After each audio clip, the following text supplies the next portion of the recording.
and it's just more economical. But now Las Vegas has become very expensive, and also, I mean, that's Caspian Sea did it, um, and now we have a situation where like most of Las Vegas is Californians.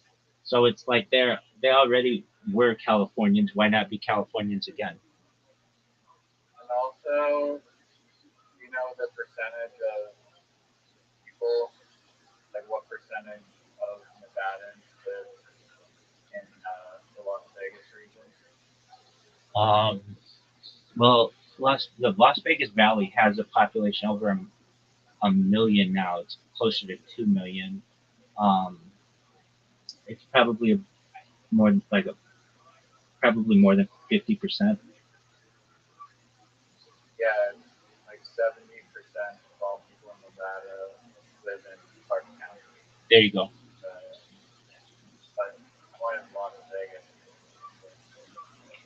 Vegas. But I guess I could just do. There are really like only four cities in.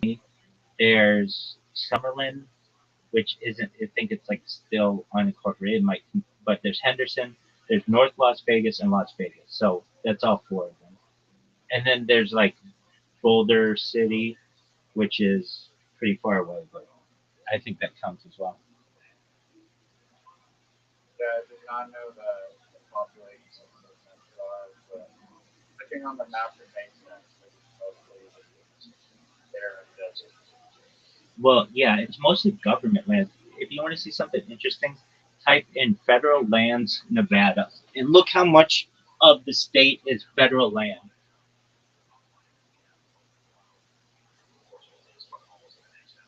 Have you heard that the U.S. wants to sell like 2/3 of all of its government land?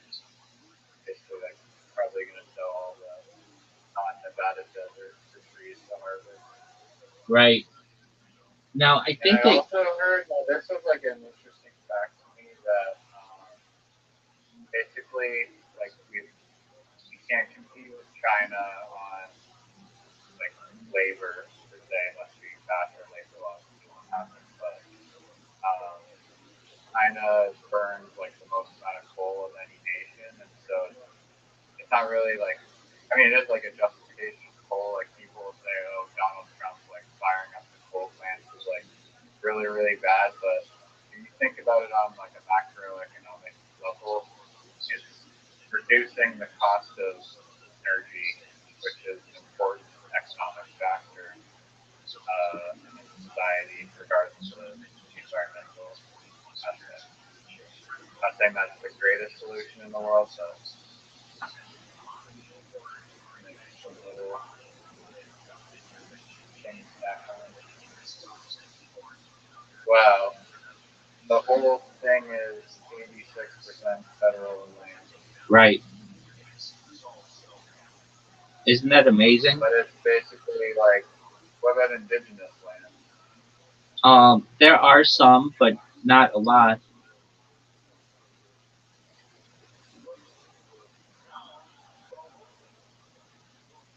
Interesting. Do you? Why? I mean, what do other provinces look like? Who owns the land there? Private? It depends where it is. I mean, if you're talking states, we don't do provinces. Um, so Yeah, it seems. I mean, I'm looking at like the country federal land. It's like basically like on like the west yeah, it's all side, west, like and yeah, so it's mostly federal land. east On the coast, like east of the Mississippi is generally more privatized land, um, and it's more populated. Basically, the way that the United States got that west was like in huge chunks, and like the Louisiana Purchase was the big one, but then we also have things like winning California in the Spanish. Well, technically we bought it, but like it would come in like a big chunk. So there was a major movement to ensure that there was federal power there, and there just weren't any people. So it's like, well, why do we need to make it privatized land? Even if you don't have a huge influx of people out west until it happened different times, but like the 1850s, and then it continues. But basically, like there were no people who were living in the western United States for more than half of its existence, and because of that, the federal government was able to lay claim to it all. Also, the federal government got stronger and stronger as the country moved west. So, like when it was small, it was just the first 13 colonies. The states weren't very powerful. The federal government wasn't very powerful. It didn't even exist. And so then when it was established, it was like much more about states' rights. And as the country got older, the federal government became more powerful and started taking more lands. And so, what do I mean? Like the situation that happened in Nevada, where 86% of it is federal land, would not have flown at the beginning of the country because states' rights would have been more important. And also, the corporation was became more and more powerful. I don't mean just one single corporation. I just mean the corporation in general became more powerful. So a lot of the Western lands were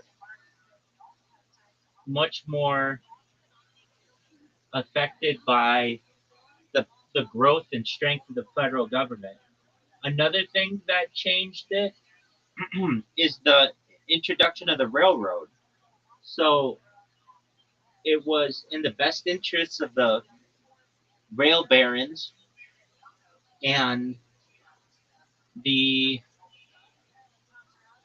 owners of corporation and banks to ensure that that land did not get into, I don't want to say private hands.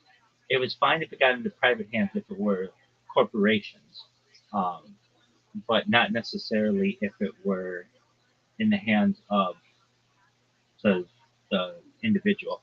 And then the biggest thing was probably Teddy Roosevelt, who um, was known as a conservationist.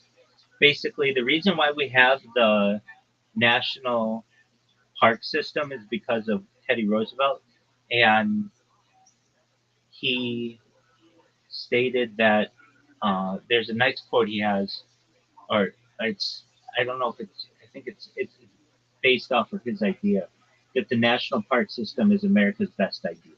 Like of all the things that America has done, the national park system is the best idea. And so he did not want to give that to loggers. Pardon me. Um, no, it's nice. It's a nice idea. I don't know if it's the best idea. It's a nice idea though. Um, so he made a lot of the land unavailable to the general public because the general public would either sell it to industrial barons and such who would use it for logging and timber and mining. So it was best for the United States to hold on to it. Um, but it's being sold now, and I I really think in the future a lot of it will be sold. And the reason why is we have a $36 trillion deficit. Like when I was a kid, when Bill Clinton was in office, he actually balanced the budget. He's the last president to balance the budget. And ever since then, no one's even talked about balancing the budget. And what does that mean? That means that you operate at a surplus, essentially, not a deficit. Ever since then, ever since the mid 90s, we've operated on a deficit. And we've gotten ourselves involved in all of these wars that are very expensive and basically have made it so that we have enslaved our younger generations who literally are just paying on interest on the debt.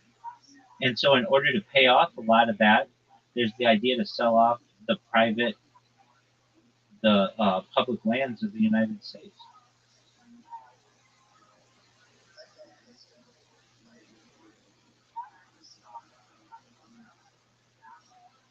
I mean, I bet if you were to look at Canada, I don't know how it's defined, but like most of Western Canada is like a crown property, isn't it? Or in the end, a crown property.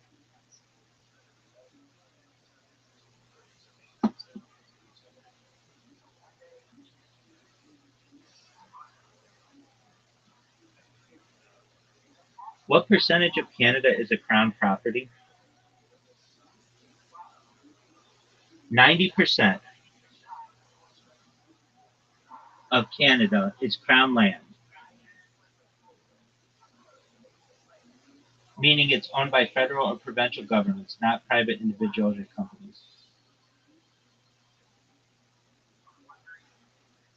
So, for as much of the federal government owns Nevada, Canada's worse.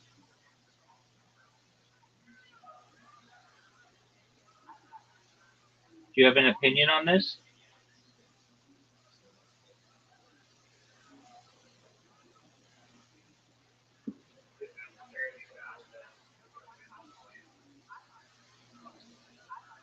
Oh,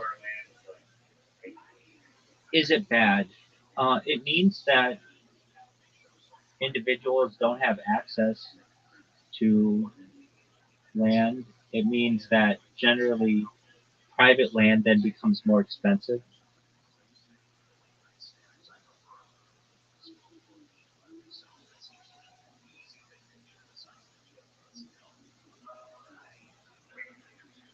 It's still an opportunity to build houses potentially in the future.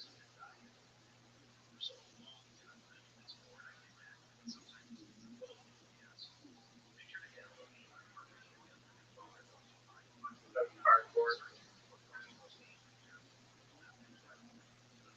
I like it. I'm a fan of that cardboard and the bottles.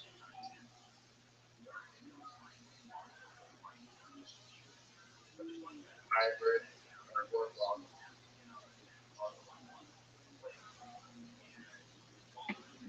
You know what becomes really big is corrugation, like cardboard, like where both corrugated paper, which is that cardboard, and steel. When you corrugate metal or anything, it just makes it much stronger.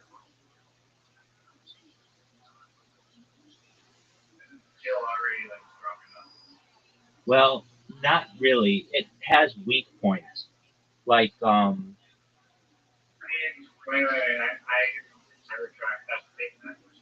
If you look at a bridge, chances are there's like plus of 45 degree angle, and there's support, which is essentially like a corrugated bridge. yeah, that's a point. Like if you ever look at a um, like a car, a lot of times it doesn't have perfectly flat steel. It'll have like a little bend in it because that makes it stronger um, for structural integrity. If you look at like, Just like the skeleton of most buildings, probably all buildings, are using triangles. oh yeah, definitely. You know what becomes like maybe the biggest game changer of anything of the 21st century is rebar infused concrete. Basically, it's concrete with little pieces, like almost like like little pieces of rebar in it. It doesn't crack, and it's able to support like 10 times the weight of a normal concrete, and it does not um, need big rebar. It's like a, it's like it's a, it's a engineering marvel that has just started to be used. Have you heard of this? Just grind it up instead of like rebar, like bars, Yeah. like long metal bars. It's just like ground up rebar. Exactly. It's a game changer. Let me look and see it like strength. Like just the difference in strength.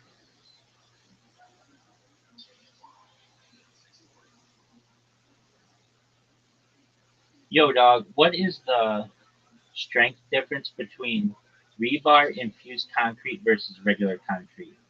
Like, how much longer does rebar concrete last and how much stronger is it? And I'm not talking about rebar and concrete. I'm talking about like little bits of rebar in concrete.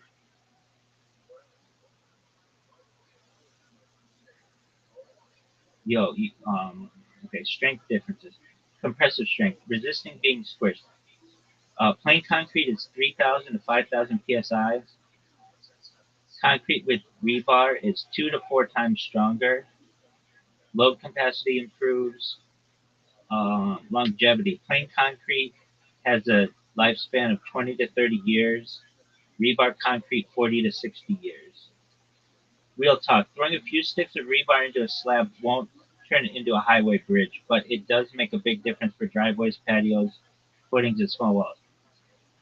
No, that's not what I mean. Not what I mean. Not with rebar. I mean like with little pieces of rebar. It's like rebar infused concrete. Okay, now to get what you're talking. You're talking about concrete that has little bits of rebar or steel mixed into it. Oh, this is known as steel fiber reinforced concrete.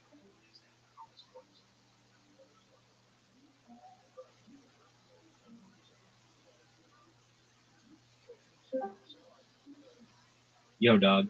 Okay, so um, it is way better at resisting cracking, flexing, and impact. It increases up to 2 to 3 times compared to regular tensile strength. Increases about 2 to 3 times regular concrete.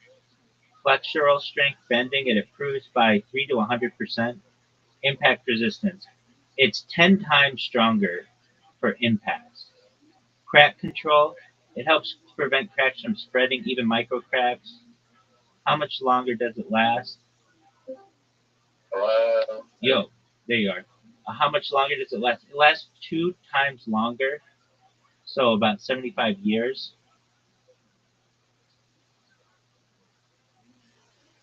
So a plain concrete driveway will last 25 years before cracking. Steel fiber enforced concrete driveway will last generally about 40 to 50 years. What are your thoughts? What's the cost? What's the cost between regular concrete versus that steel infused concrete?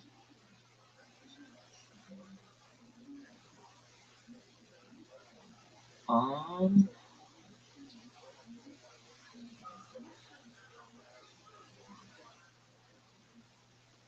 so like regular concrete is like $125 a cubic yard. Steel fiber is $160. So it's like not that much more for twice the length. I mean, that seems like a good deal. Yeah, that was pretty good. And does it make papercrete stronger as well?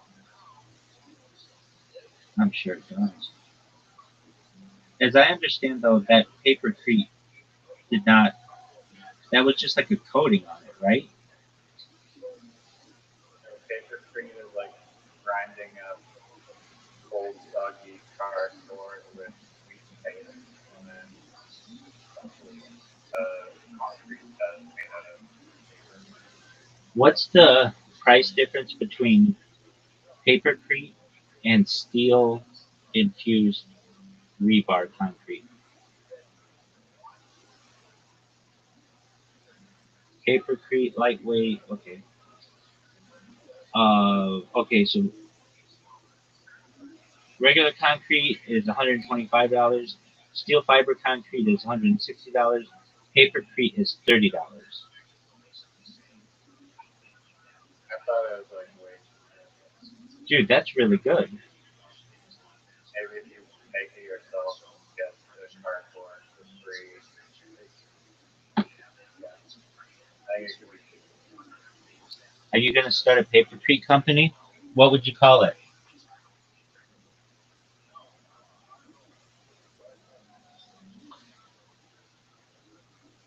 Free, fleet, I think you can do better. paper shaper. That's okay. What about neat concrete? Soggy doggy.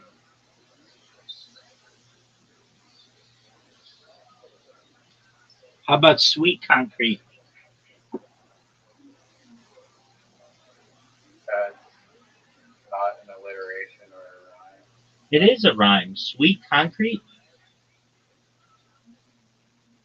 Oh, I guess, yeah, somewhat.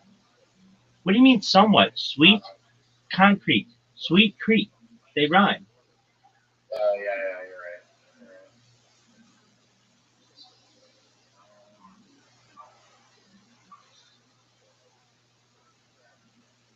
You didn't like my free fleet stuff. I think of fleet, I think of like a bunch of boats or like a bunch of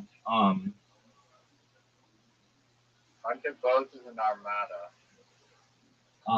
it's also a fleet. Or just like a bunch of cars or something. Or planes.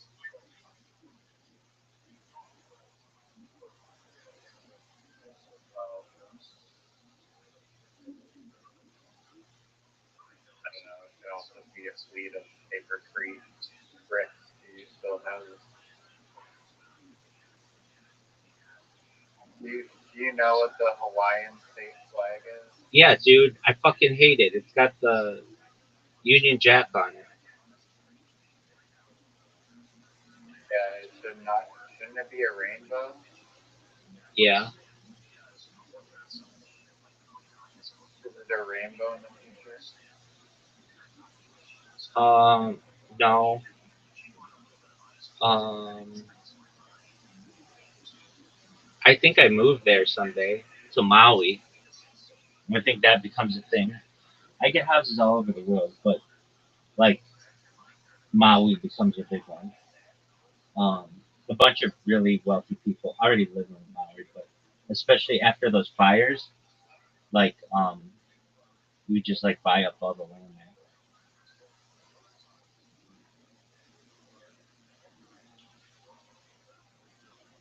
Um, Nice place to live. yeah, I can tell you like the big places off the top of my head: Maui, LA, but a specific spot.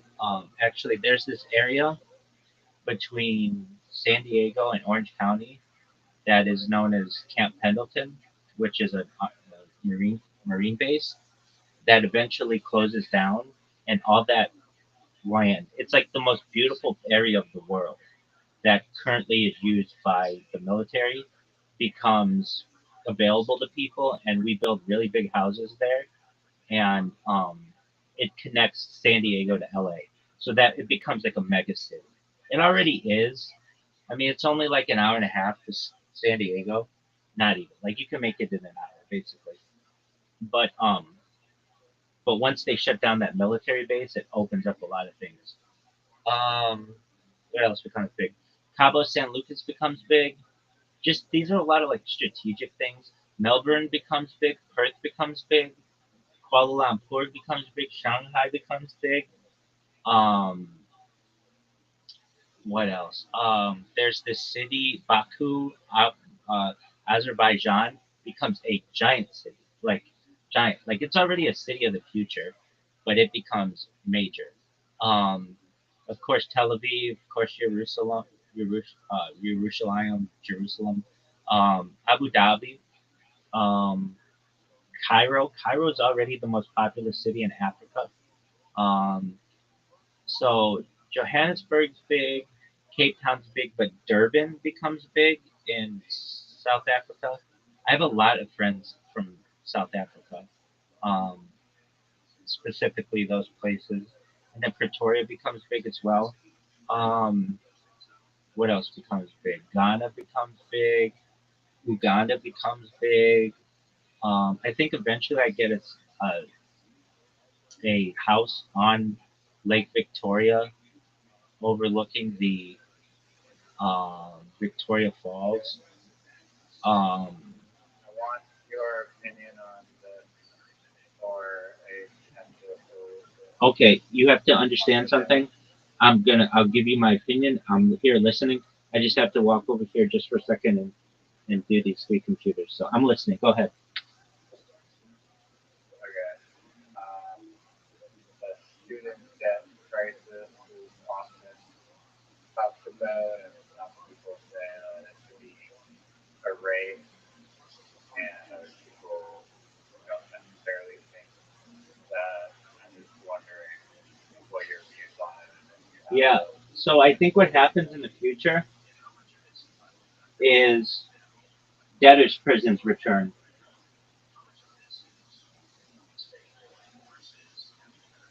So basically, like if you can't pay the bills, you go to jail. They were once a thing in the United States and in like the British Commonwealth. They got rid of them, but that doesn't mean that they can't come back. So basically, if you're unable to pay them in the future, you go to debtor's prison. And then, have you ever seen that Black Mirror where people have to exercise to make money?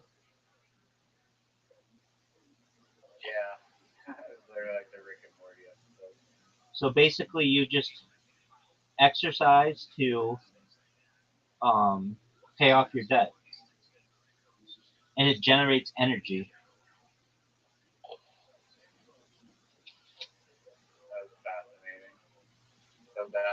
So you don't believe that student debt should be erased? No, I do think it should be erased, but what I say doesn't go. Oh, you're just saying like you predict that in the future that their prison will be a thing. Yeah, no, yeah, absolutely. I think all education should be free. You should know that at the very heart of this, I'm a what would probably be considered a libertarian socialist, which, or perhaps even communist. Um, I feel the idea of libertarianism that we should have personal freedoms, but we should have a government safety net for those people who need it.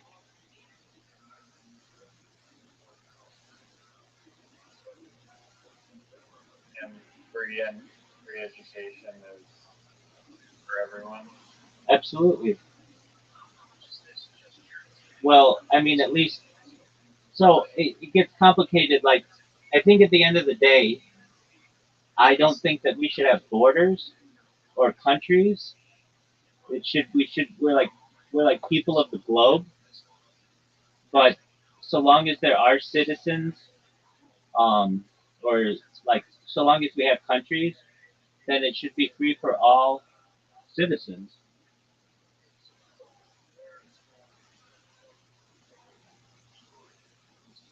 I am down for that.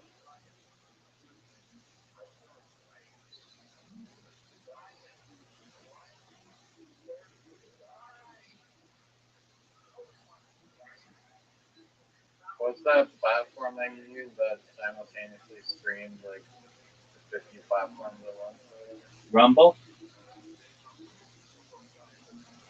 No, you included it in the description of your YouTube live. You sure it's not Rumble? I'm almost positive. Let's see. Here, I'm reading it right now, or you can read it right here. 100 plus YouTube accounts, 100 plus. Restream, restream.io. Oh, that, yeah, yeah. What about it? When did you start using and promoting that? Are they sponsoring you? Oh yeah, definitely. Um, okay, so Are you gonna reincarnate William Heath in the future? absolutely, he's gonna have his own hologram. Holograms become really big.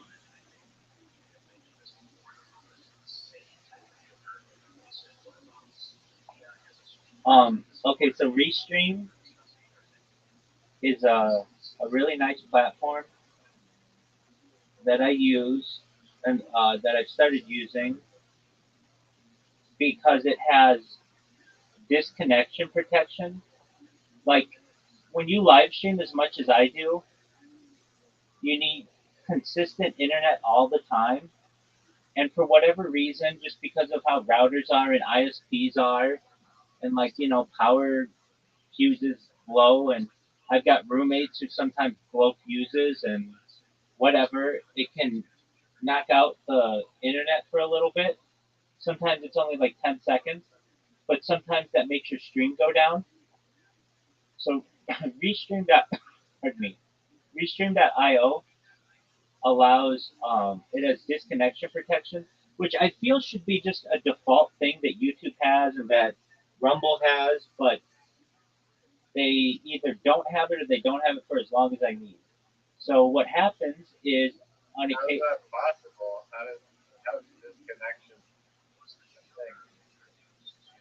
um, How is so that even so how what does it that work? basically does, if your internet goes out while you're live streaming on YouTube, let's just say it goes out for 1 second, not a long time, and it's not even like the whole thing goes out. It's not like your router restarts or anything. Just for whatever reason, there's just a hiccup in the connectivity. YouTube ends your stream immediately. What Restream.io does is it says, hold on a second, I think you just disconnected. I'm not going to end the stream immediately. I'm going to give it 10, 15, 20 seconds to reconnect. If it reconnects, then I'll just continue the stream and then you can continue to watch, like in one continuous feed. When if it's YouTube, it just ends the stream immediately. Does that make sense? Yeah, yeah. How long have you been using that? Um, like 6 months or so. And I have um, like normally what would happen is my stream would go down and I would just restart a new stream. But this allows me to not have to do that. So it's very beneficial for that. I mean, it's just a lot less babysitting of the stream. It is a it's a freemium service.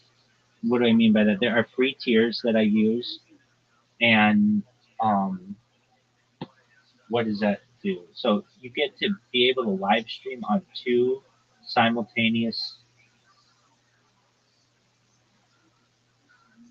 streams for free, and then it can increase to like 10, 15, or no. I think if you went 3 to 5, it's like something a month. I don't know. I don't pay attention to it if it costs anything. But like a lot of times I'll do a stream and one of my streams will be out or two of my streams will be out or six of my streams will be out, and that's fine because I've got another 14 that are still live streaming. It's like not that big of a deal to me. It's the reason why I do so much multi-streaming is because my streams go out, and it's not. Sometimes it's not even my internet. Sometimes it has to do with the app crashes or the laptop needs a restart or like whatever. When you do as much streaming as I do, there are like a lot of different scenarios that occur that can stop your stream. So it's like, okay, if one goes down, I got another one going. And if that one goes down, I've got another one going. And then if any of that goes down, I've got backups to all the backups. Now, do I have absolutely every second of the last 3.5 years stream archived? No, but I have like 99.999%. If I ever have a power outage, which doesn't happen often, but it can happen, or they have to do like some work on the router. I have GoPros that I use that I'll just put one GoPro on me, not 10 GoPros on me, but I'll put like one GoPro on me. So I've got that, but that doesn't happen all that often. Um, Less than once a month, less than probably like just a few times a year. Is it like, does something have to happen where well, that's to change out the internet, or like they had to get a new router like several months ago, even more than that. So when there's that switch over, or it doesn't happen as much anymore, thankfully. But I had one roommate who liked to microwave stuff in their room, and they would blow out the fuse all the time when like he would have like a bunch of power going on. I really liked him as a person, but as a roommate, I mean, I'm sure he could say the same thing about me at points, but he would like take his oil. He would like cook like um, he would like cook like really, I don't know, like Filipino dishes and pour the oil down the sink, and it would clog up the sink, and I would complain about it like to the person who owns the house and go, well, I don't know what to do. Like it was just frustrating. But anyway, he would knock out the power a lot. Um, they're just little, just uh, different scenarios that occur. So I use Restream as like a kind of failsafe for a lot of the disconnections that occur. The ones that get me are just when the internet cuts out for like 10 seconds. Like just boop, 10 seconds. Why? I don't know. And when I like, I do all kinds of troubleshooting online for this. It's just something that happens with different ISPs and different routers. And normally that's not a big deal. And actually, probably 99% of all the population doesn't even know what's happening because they're just like hit refresh on their computer or whatever, and it works again. But I'm live streaming all the time, and because of that, I always have to have it working. It can never be down. Does that make sense? No days off, no seconds off. That's right. No days off, no seconds off, or as you know, I talked about you at length yesterday about how nice you are. Just I sometimes just talk to the cameras, um, and I was just saying that how nice you were and how nice it was for you to come in and just say how consistent I am. And I just wanted you to know that meant a lot to me. I I hope you can hear in my voice like I think I'm coming to the end. Me not because I'm quitting by any means, but I'm gonna get viral. I just look at like just as I was saying this, somebody talked about me 15 minutes ago, somebody talked about me 6 minutes ago. You know what I mean? Like those are more. So what's your blue sky bot doing exactly? Just It likes, reposts, and comments on new people's posts. So like let's say you go on Blue Sky right now and you post something, there's a good chance one of my three bots will like it, will repost it, and will comment on it. So like wait, um, he'll comment too? yeah, it comments this huge thing of text that says, um, it's the thing about like the biggest pimp of all time, yada yada yada. I got you. Um, so somebody wrote, um, "I'm becoming a meme," like, and that's cool. So somebody wrote 16 minutes ago and replied to somebody else, "Have you ever met a man named Rabbi Rothschild?" Somebody else wrote 7 minutes ago, "The rabbi showed up in my replies and was instantly banned. This is the power being a dragon gets you," and that's fine. Look, I don't care if it bans me. I have a list right now of 1,200 accounts that are ready to be populated. I've been working on it for like 3 months. Like I've got literally right now, let's say lightning, God forbid, hit me right now. It would have 1,200 accounts that would spam until it ran out. So it wouldn't go forever, but they would have to ban 1,200 accounts, which would take days. Meaning, like I have days of work of backup, and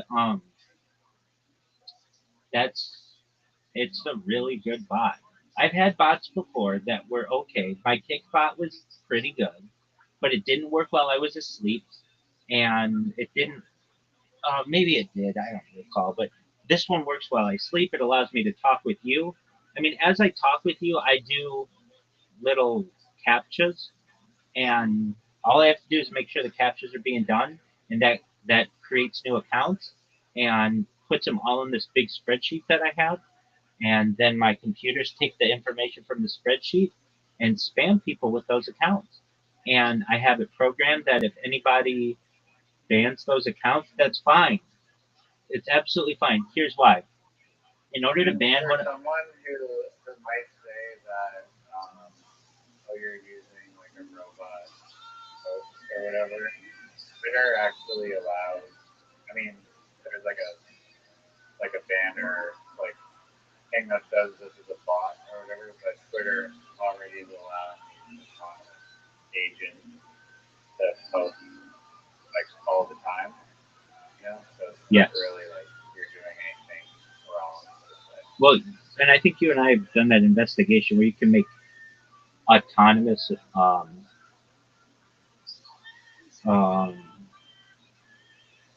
AI bots. But here's the thing: you're only allowed to make one of them. I make hundreds, thousands, basically, and they don't allow that. That's ban evasion. Yeah, I mean, I barely posted on like my Hello Yellow account and commented, and I still just got like flagged. Yeah. Um, I had that same issue, and I don't know what, like, I don't know. I mean, I've seen Twitter's evolution of what they do to be able to prevent spam. And years ago, like when I first started spamming on there 2 or 3 years ago, um, I could create as many accounts as I want, spam as much as I want. But now they have AI. You can tell they have AI. Like when I think they started um, really using AI actually just like in January of this year. But now, like when you do your yellow on red accounts, or I do just any kind of account, it it triggers something in it and it bans it. Now I'm live streaming on Twitter right now, Twitter Spaces. I've been live in a Twitter Space 24/7 since February 14th, which is like 4 months, and this account hasn't been taken down. But I don't post with it. I don't I don't spam with it. I don't do anything with it. It's literally just a video space that I'm in. And I get random people in there. I get these assholes. I mean, I think it's funny, but not really. Who um, come in there and just play soundboards, trying to awake me, and it works sometimes, or just to annoy me. And so I'll just hear like that,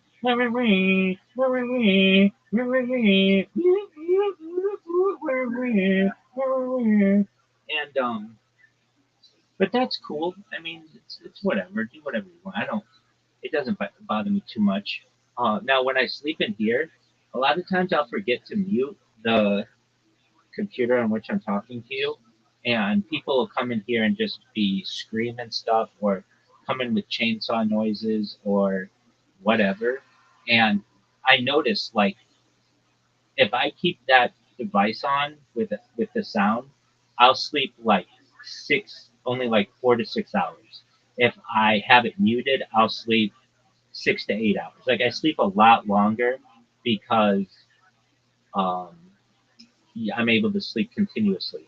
If I allow somebody to come in, like I get random people who want to come in here and talk with me, and that's fine, even though I'm asleep. And they're really nice. Like I'll get Zoot who comes in here and he's like, "Are you awake?" And I'll be like, "I was sleeping." And he's like, "Okay, well I'll just let you go." But even that, like me saying I'm sleeping, it'll be like it'll like open my like it'll keep me awake a little bit. Um, and then I won't always be able to get back to sleep. So I do, but I don't always remember to mute it. Whenever I mute it, if you ever come in here and see me, I'll take like a bottle of something and I'll put it like here. If you ever see that, it's like, why does he have that? It's a reminder for me to unmute myself, or I shouldn't say unmute myself, but to turn up the sound in the morning.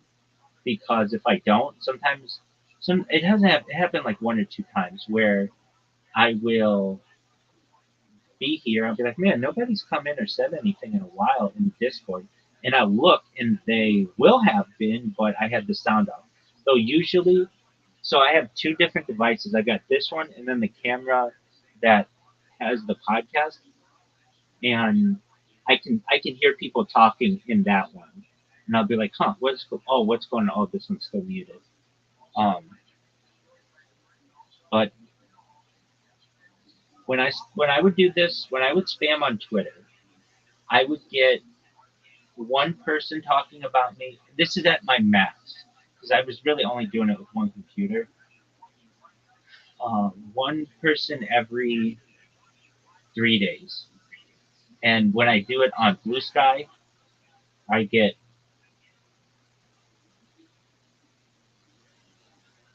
like on average one person an hour talking about me, and so that's like a 72 time like increase in people learning about me, and then they become like I love the people who become like I'll just get people. I know I've said it before, but it just makes me feel good when they say if like even though nobody cares what I post on Blue Sky, I know the rabbi cares because he upvotes me, and then I'll upvote them like immediately. Um, or I'll get people who say, this place is a real community when everybody knows who Rabbi Rothschild is. And it's like, yeah, you're fucking right, they do. Um, Maybe I haven't asked this before, but I probably did. But why do you not spam Reddit? oh man, Reddit, their security is better than basically anybody's. If I create a Reddit account, it gets banned almost immediately. Even with a random username? Every random username, random IP address, random device, everything. Yeah, Reddit did this. Reddit did But this. you also need the bullet thing, is you also need karma. Yeah, in a lot of them, right? But even though I've gotten that, I mean, I've purchased Reddit accounts, and Reddit has some kind of. I remember when this happened. Condé Nast bought Reddit. Condé Nast is like a magazine company, and they have this thing that they do. What device fingerprinting does Reddit do, or account fingerprinting, to be able to prevent multiple accounts being used or to evade bans? Now, it might not even tell me this. Okay, so it uses device fingerprinting, account fingerprinting, ban evasion, and sock puppeting. So it does IP address tracking, browser fingerprinting, cookies and local storage, super cookies and ever cookies, account behavior fingerprinting, device identifiers on mobile and desktop.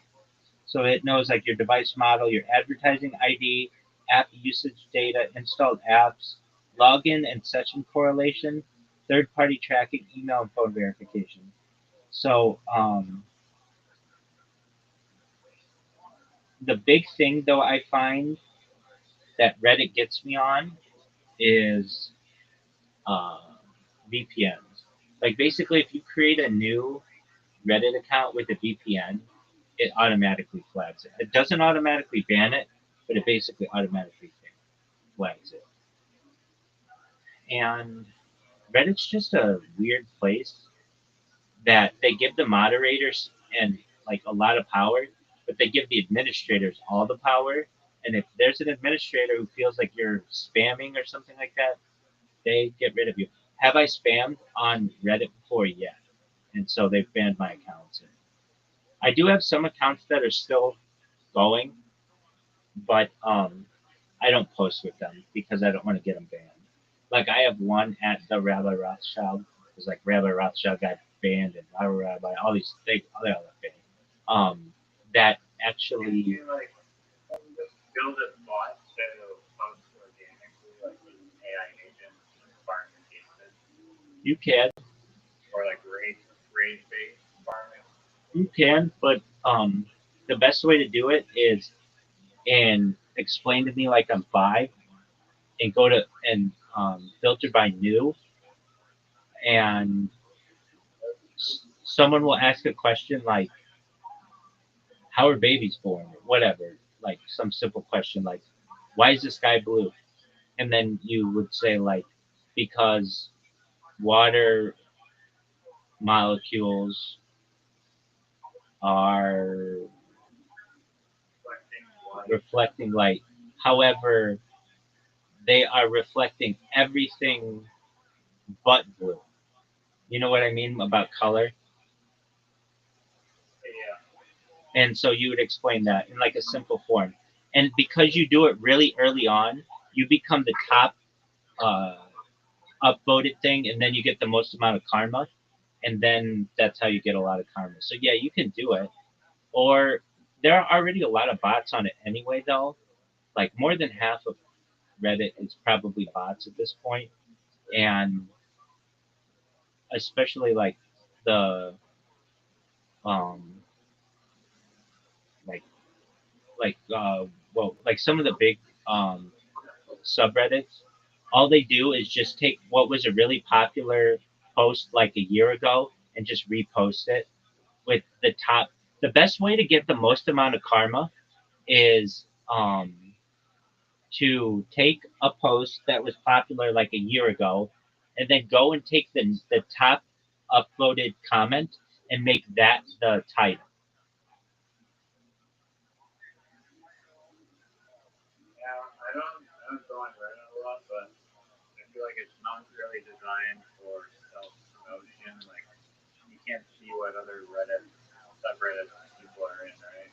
And I don't think you like post a URL or something on your profile or Yeah, you can. anything like Yeah, that. you can. Yeah, Right? you definitely can. In fact, that's where a lot of the botting comes in. So if people look at your profile, then they could potentially find more of it. Yeah, you can post 5 links and you can write a little bio. Um, they can't see what subreddit you're in, but they can see what subreddit you posted to. And so there are people. I think redditors are creepy. A lot of them because they're like they make all these assumptions about you. They'll be like, granted, there are a lot of robots on on Reddit or a lot of people who are promoting OnlyFans, but there are just girls who are just making a post and then people will just assume they're doing OnlyFans or whatever. And I don't know. I feel like Reddit suffers from such hive mind and echo chamberism. Like it may be the most hive mind echo chamber on the internet. It's unbelievable. But only so many people are allowed accounts on there.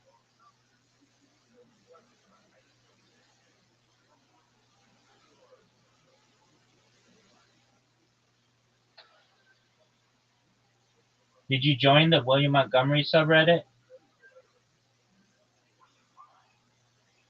Yeah, of course. What do you mean? Of course, you didn't even know existed before. I'm the number one fan. Maybe in your house, but definitely not in this call.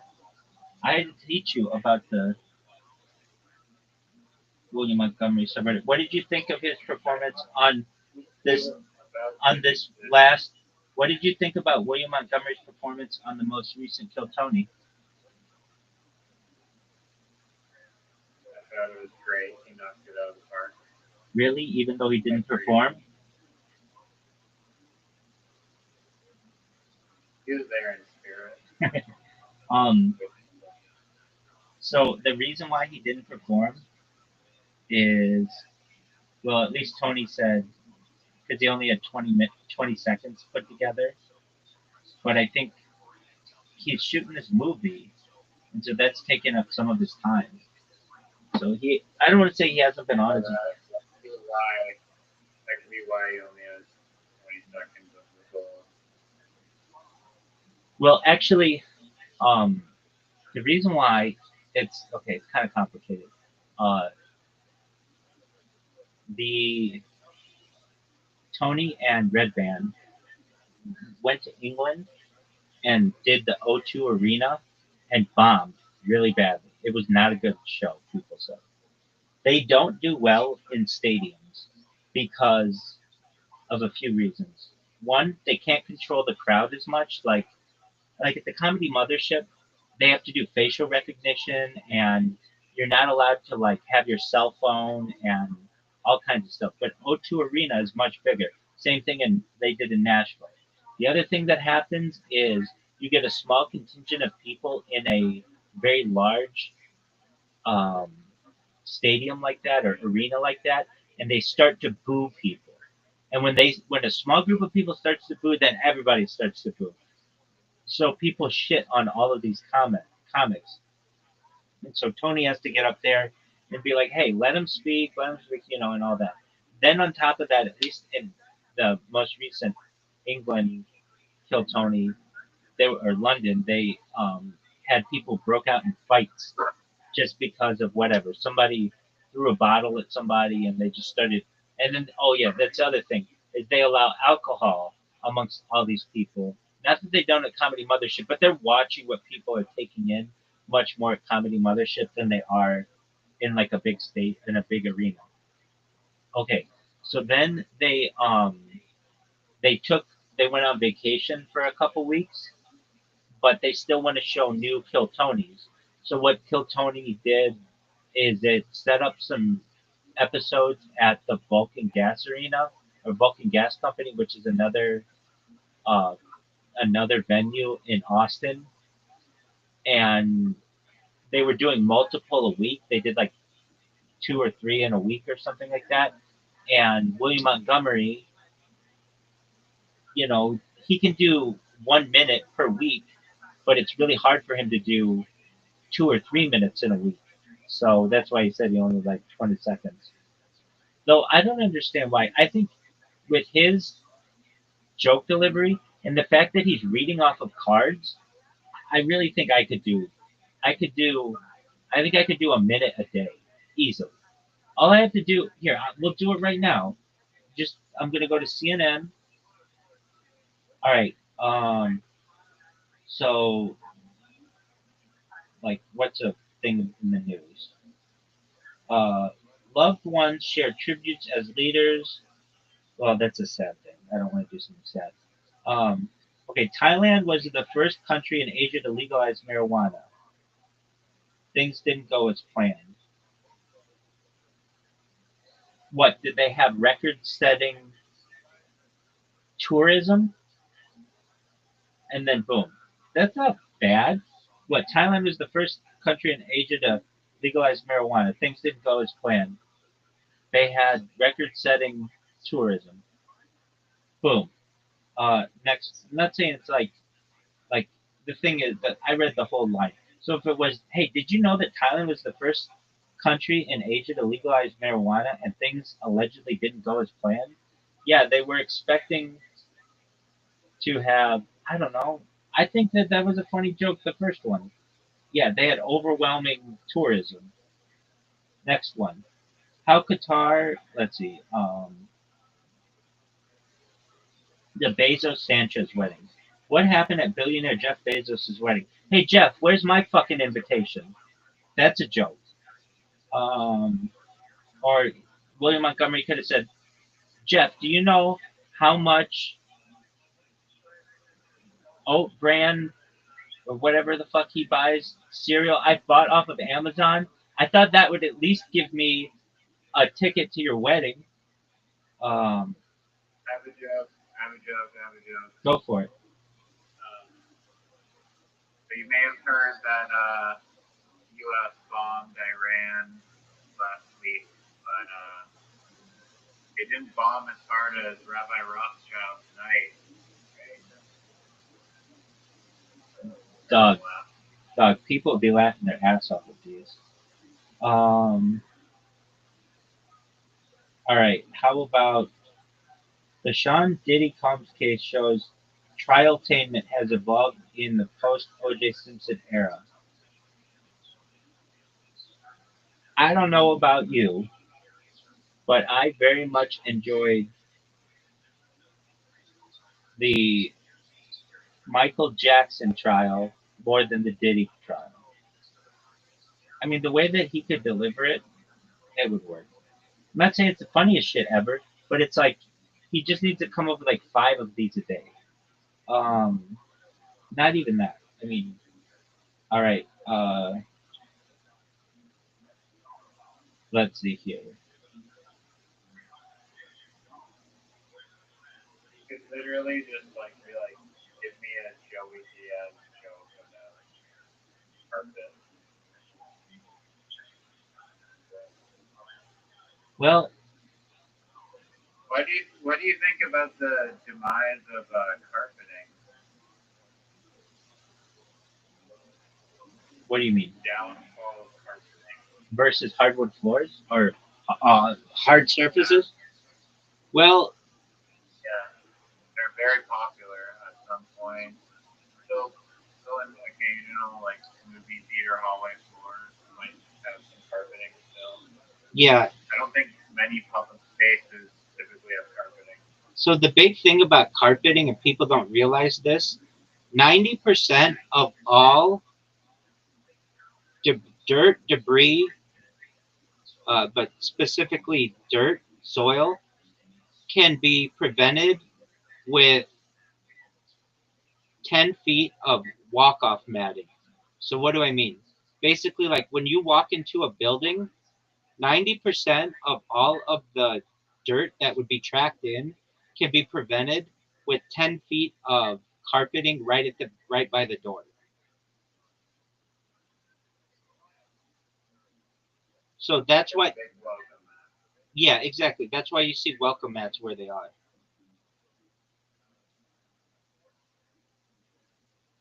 But yeah, in most establishments, there's not like a 10-foot carpeted welcome mat. Well, they have these things. They have tracks that they put in a lot of places as well that at least get some of the stuff off of your shoes. It depends where you are, but like a lot of places have them.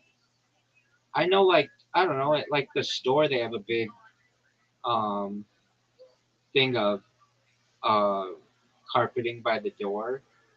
A lot of times, especially because it can cause a slip hazard if you have it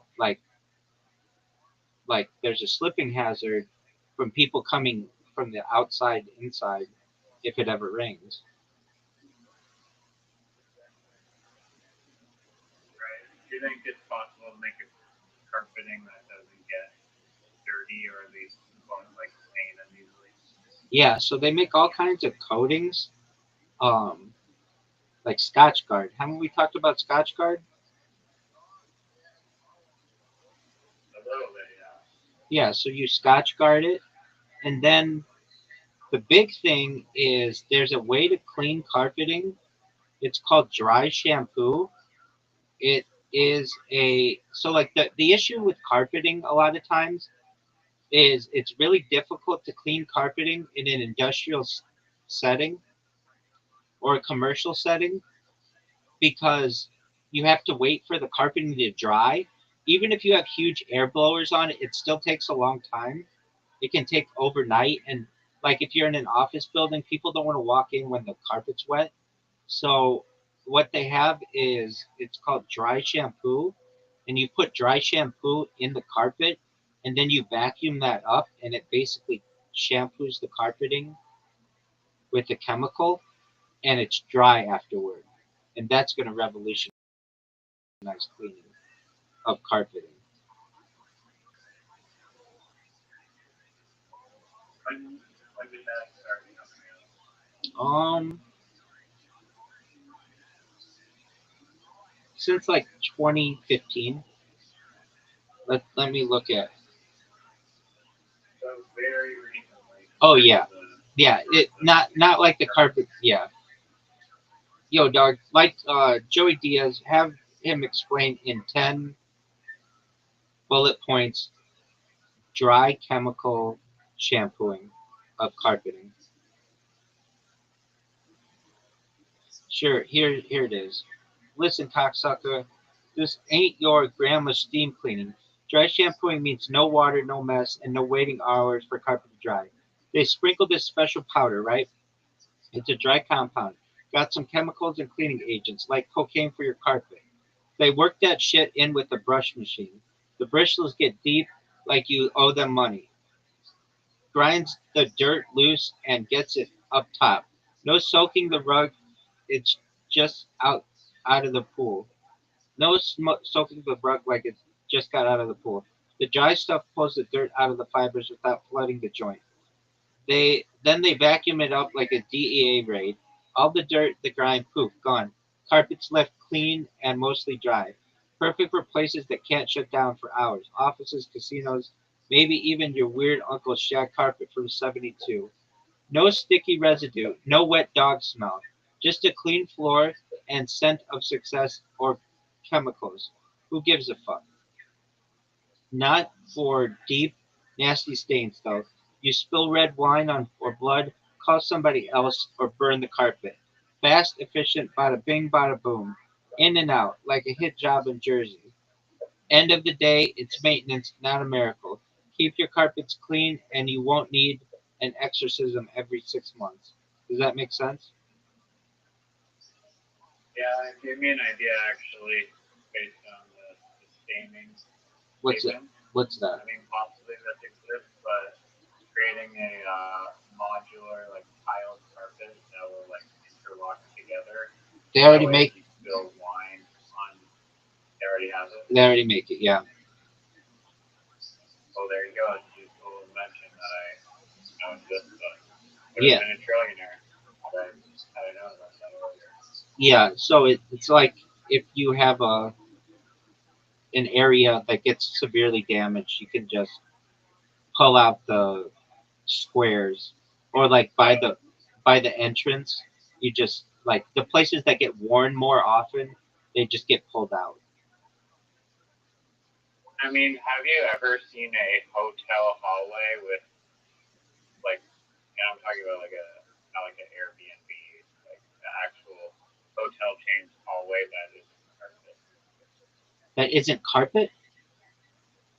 Yeah, Uh, on like in the upper floors, they generally always are. I think that has a lot to do not just with cleanliness, but sound as well. But I've seen hotel lobbies that are not that like they're right. marble, They didn't think of the sound. It, it does dampen the sound, right? which is another added benefit of carpet. Oh yeah, definitely. Also insulation. But I think the big reason is carpeting hides stains much better than flooring does, or like tile. That's true. So, yeah, but you'll agree that carpeting has probably declined in the last 10 or 20 years, and you think that it's like a information gap about this like dry magic cleaner solution. Um, That, well, the information, like the dry chemical, has been around, but it's not as effective in getting out stains. The thing is, flooring has improved. So they're like you used to have to strip a floor and then put a layer of wax down. Now they have like um, much more durable flooring that you don't have to do all that to, And like for instance, they like you used to have to like wax a floor regularly, but now they make these things, these discs that you can put on a like something what's called a burnisher or a polisher that will polish the floor and make it really really shiny, just as shiny as you would have with a wax floor, but doesn't need wax. 3M is a company that makes these things. It like has these discs that you have little diamonds on them, like not like diamonds like diamonds you'd have in a ring, but they're like broken down, like diamond chips. And then if you spin those at a fast enough speed, they will shine up a floor. So there have been advances and They stuff don't, like. What'd you say? they don't scratch it. They do. They scratch it They so don't. much that it polishes it. So like if you have a marble floor or terrazzo floor or even some tile floors, it will shine them up. So that's been an advancement in the industry. As to carpeting, um, so let's look up what the like industrial industrial percentages are. Yo, dog, in the last 30 years, has carpeting increased in commercial areas or has hard flooring increased? Hard flooring has definitely increased in commercial areas, while carpeting has declined. Here's a breakdown. LVT, luxury vinyl tile, polished concrete, ceramic tile, hardwood, and rubber flooring. Wide durability. It handles high foot traffic better. Aesthetics, modern sleek look, sustainability, more eco-friendly, cost efficiency. Carpet on the decline. It's still used, but mostly in office spaces for noise dampening, hotels for comfort and warmth, some healthcare and education settings. Why declining? Maintenance costs. Cleaning is expensive and time consuming. Wear and tear gets dirty and damaged quicker in heavy use areas. Health concerns can harbor allergens, mold, and bacteria.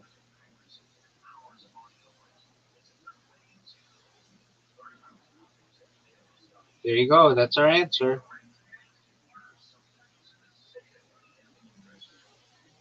Do you think the future of do you think sorry, not carpeting will make a comeback, Um, or will it go extinct, or just maintain its market share? I think it will still be popular in like some applications, like rooms. People like, well, like people like having carpeting in bedrooms for warmth. So it doesn't have to be. Hardwood works. It depends, I think, probably in the climate as well. Um,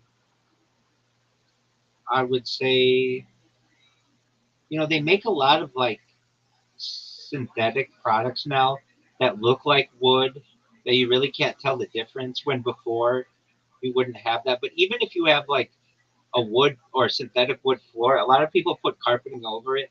They just it can be cold to the feet, and people like warmth on their feet, especially in a bedroom. Um, Now, with that being said, in places um, like kitchens, in the '70s they used to put carpeting in kitchens, but you won't ever see that again, I don't think. And The whole house was whole house was carpeted. carpeted with like indoor outdoor carpeting. Um, and Whole house was carpeted beyond and I don't think you'll see carpeting in bathrooms. That used to be a thing, but that's not yeah, hygienic, that was brutal. right? Um, Sounds back to it. yeah. But I don't think carpeting will go all the way away. I think you'll have people who still want carpeting, like throw rugs and like ornamental rugs.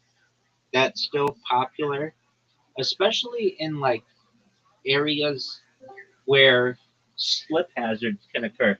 No fucking way. We've been talking about you all evening, Zoot. Okay. Are you ready, big dog? Yeah. Any go. Any go. I've heard you, Zoot. Zoot, I've heard you as I've been falling asleep or been asleep quite often. How have you been, Zoot? Then you responded to me. What'd you say? I've been in here the last 4 days and you never responded to me. Well, you said a bad word right when you left this morning. Did I? Yeah, I think you said the N word. I could be wrong, but if it wasn't you, it was somebody else. It might have been. I apologize. No, you're okay. I know you have tics and things. Okay, I've sent you both invitations. The first night I responded to, you said, "Have a good night, Rabbi," or something like that. Zoot, I know because you haven't been coming in here as early as normal. You've been coming in really late. Yeah, because I've been busy at the gym. So I go later gym sessions. Okay, so I knew something had changed. Do you guys know that you have invitations? Yeah. One thing. Everything alone.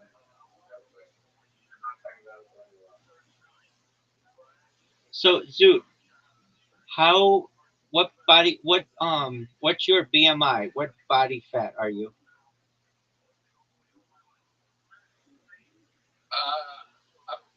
Been putting back on weight. I thought it would be a bit higher, but I'm gaining more muscle.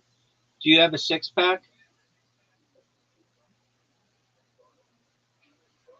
Yeah, but it's not defined because I don't have muscles. All right. Have you gone to the strip club yet? Yeah, I did. I replied. You reapplied what they say to you. I got a phone call next week. That's great, Zoot. Good job, buddy. Do you have an exotic name yet? Alright, so let's play. I'm only gonna play one game. We're waiting on Riser. Oh, dude, no, you're playing at least 5. My battery's nearly dead. We'll recharge it, dog. Where's your phone? I'm out in public.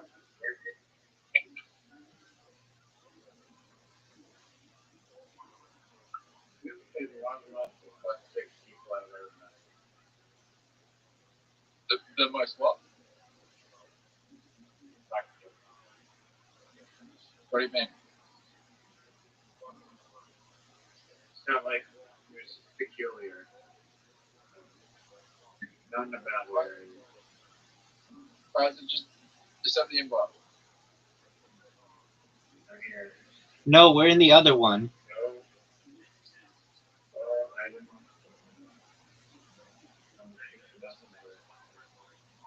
Look at this shot of Zoot. Zoot, that was a good shot. Riser, did you squeeze your lemon? Oh, that was almost. Boy, both of you had really great shots. Might be able to squeak that up yet.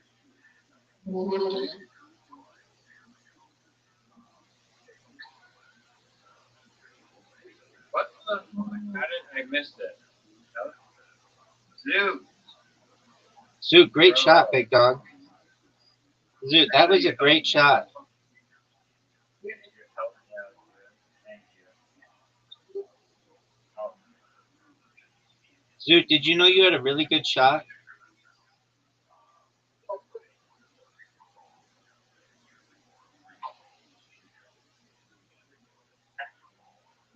this is the warm-up game. Just saying it now. Zoot said he can only play one game. Oh, Zoot, if you wouldn't have hit it so hard, you might have had a shot. Is this a straight on shot? Bounce it. No. Oh. All right, I'll take that. I had a really good drive on the last hole. I'm really proud of it. Rabbi, you're So, now this is, I don't think this is good for Creighton.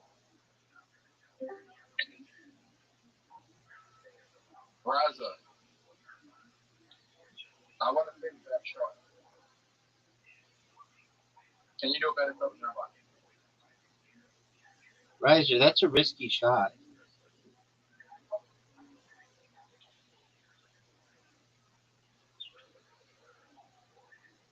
That was terrible. But I don't think mine's going to be much better.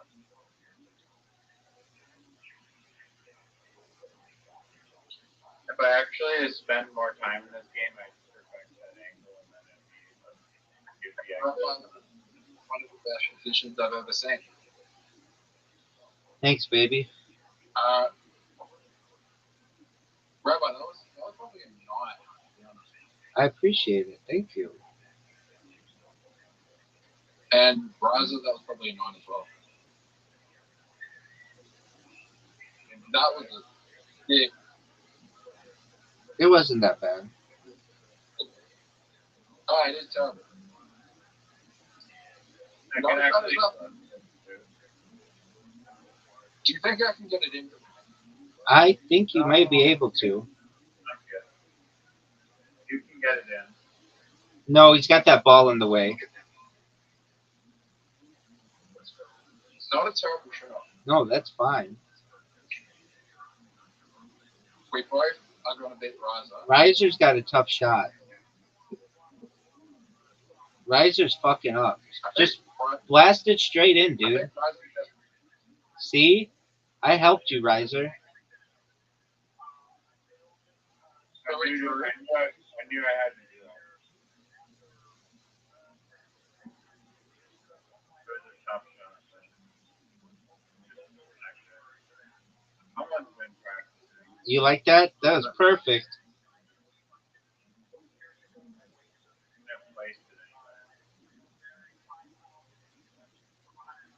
Riser's got a big shot in front of him.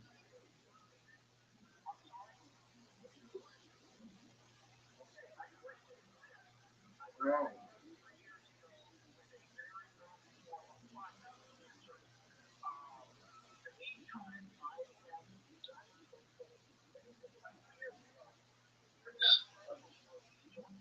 It's a 3-shot hole, anyways. So.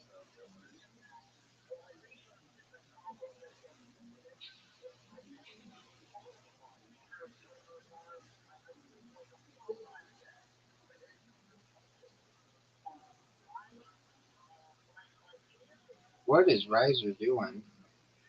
What a shot.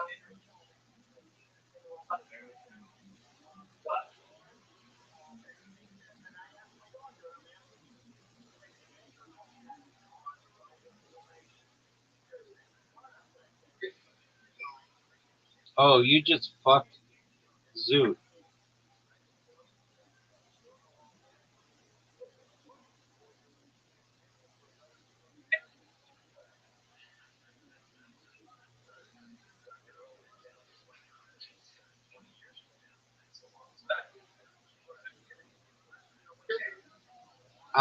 This is maybe my worst hole.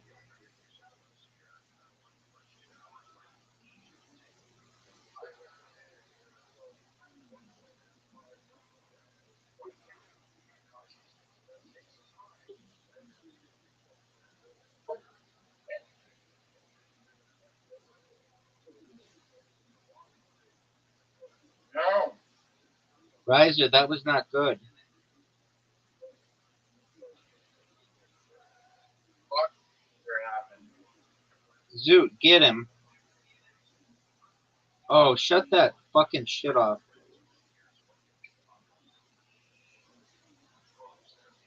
Look at this shot.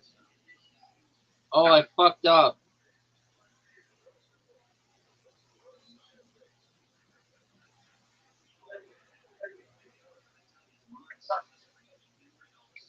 What a great shot. Newfie. Newfie.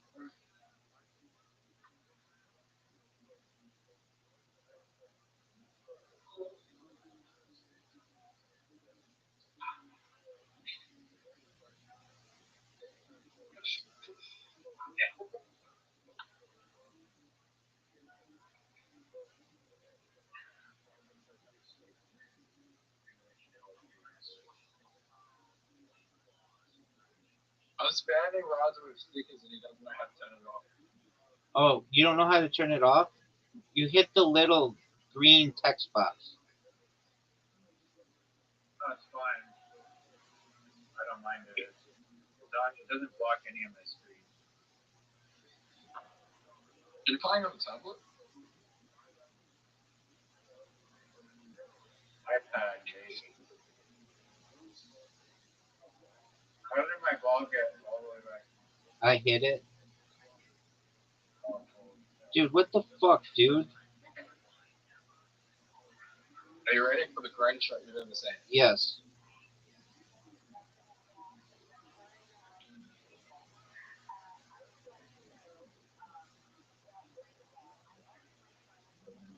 Rabbi, you can't lose. Yeah, I can Thank you, Rabbi. if I don't score and Riser scores. Raza, you can get it in from here. Don't. oh. Greatest shot in human history. Oh, my Lord. That was terrible, wasn't it?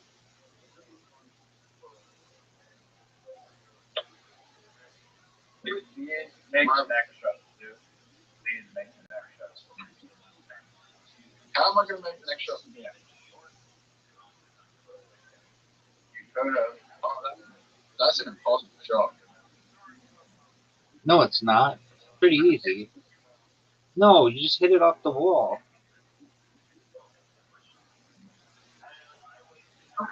Okay, how long?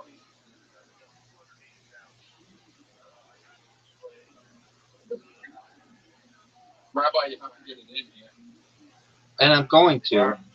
Easy win. Easy win, boys. Stay up, stay up, stay up. If Raza gets it in, you tie. Riser, don't get it in. It's as simple as that. You fucked up. Oh, Raza, you no have to get it way. in, and I have to hit Rabbi's ball, and you win. I actually shot. Take a moment. Oh. Dude, That was a low IQ. dude, you almost hit me in. Rabbi's ball. If I hit Rabbi's ball, Zoot, you're not going to hit my ball. I just want to hit your ball. You're I not don't going want to get in. I want to. Don't touch my ball, dude. Fuck. That would be a bad shot. I could make this to win. That's not even a hard shot. Riser, what are your thoughts? That's a 7. It's impossible for Riser to win. Really like a warm-up game. It's impossible for Riser to win. Riser, no matter how good this shot is, make it, make it, make it, make it. Oh, that's got to make you feel like shit. Make it, make it, make it. Literally, dude, like cut me off on the first hole. We all saw it. So it's my fault. I can play another game. That a boy.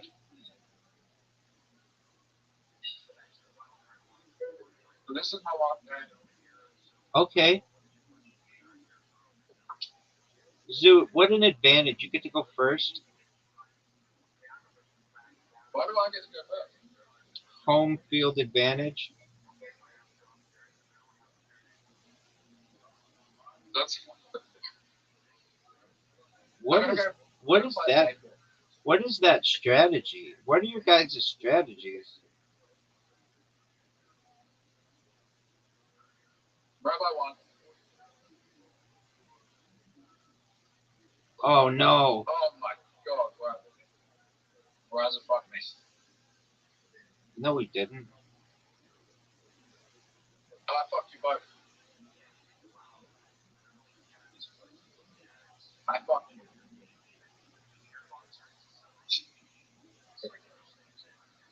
Dude, this is bullshit. You know it. You know that's no like not a nice thing to do.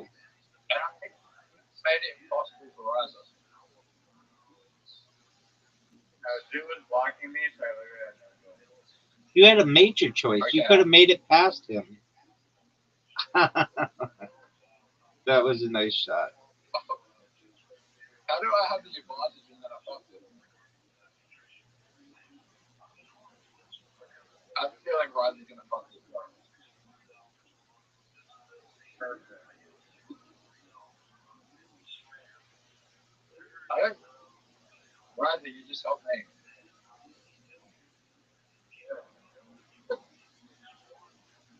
Yeah.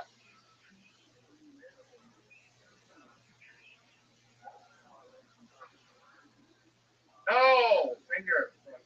Oh, Rabbi, you can make this shot. Stop right in front of his ball. Riser, you need a really good shot. Zoot, give it up. Up, slow, and then up and down. There you go. Make sure it goes in. Or block. Or tuck over my cup. Yes. Yeah. what did you just do?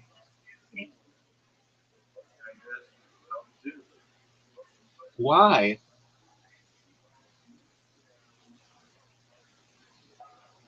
Do it. All right, hold him on. Why did you create this? Okay,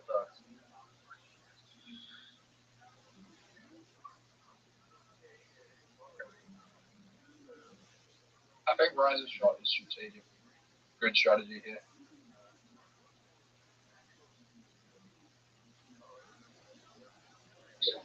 Terrible strategy. Oh, what? Zoot, why was it a terrible strategy? Because it wasn't that size. I don't understand your philosophy. Ryza's gonna hit you. Gentlemen, that's how it's done. Or is it done like this? Oh, Zoot. I help Ryza though. No, not really. Riser, Off the ball. make it, Zoot. Oh, I was scared. I was terrified there.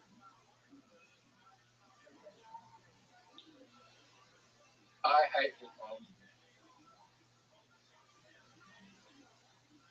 Rabbi uses Ryza's strategy. Ryza, what's the best strategy here? Is this a good strategy? nice shot, Zoot. An 8 out of 10. That's, yeah, I'd say that's accurate. Yours- What's Riser yours gonna is a do? 9.5. Riser, Riser, I don't know about that shot. I don't think that Riser, was a good strategy. look how far back he is. Rabbi, Yo, pimp, good shot. thanks, baby. I like that the hole is very forgiving in this game. Can you imagine if it wasn't as forgiving? There were just all kinds of lip outs. I would not like that. Oh, Riser. Riser. Riser. Oh, what a shot, Zoot. What a shot. 10 out of 10. Zoot, that was amazing. What is this shot? Getting fancy there. Right. Okay, Rabbi's not good at this hole. I became very good on it. I've played some really good talent, and I've seen what they've done. And I think That's you guys, 9 out of 10. I think you guys can see I've improved.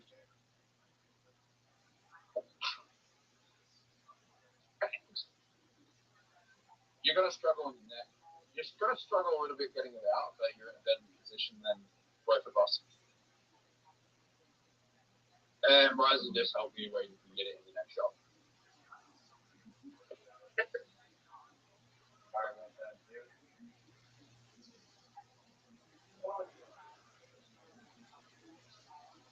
Turns out I'm not. You can get it in from anywhere. Rock and roll. Caribou shop. Where's your shot? Water?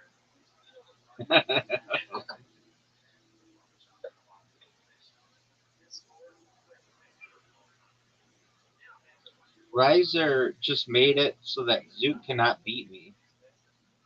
And I am on track for a perfect game, gentlemen.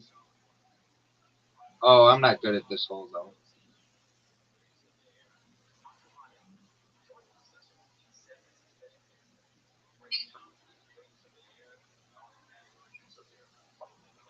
Great shot. Thank you.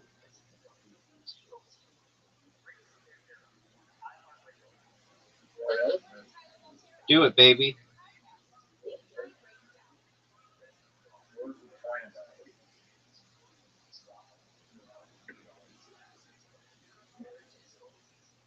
Point is, I'm going to beat you.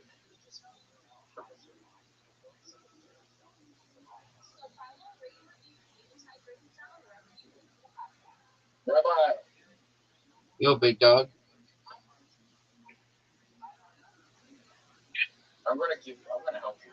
Thank you. I appreciate it. You helped me so much. Get him, Riser. I'm just going to hit my both of this stuff. End up going to just help me. Oh, wow. I'm in the best position I've ever been in. I helped the two of us. Don't fuck with us.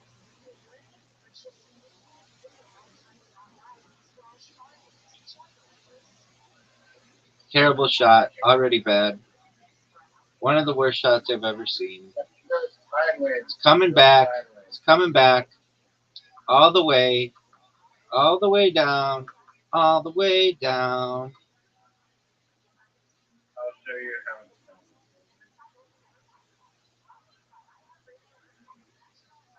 No.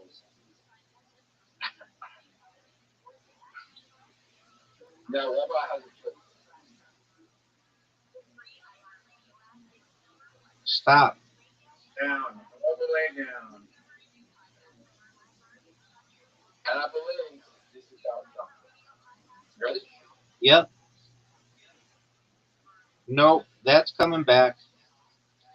Oh, you got fortunate. Gentlemen's agreement. Gentlemen's agreement. No blocking. No black lagoon. Fuck that, man.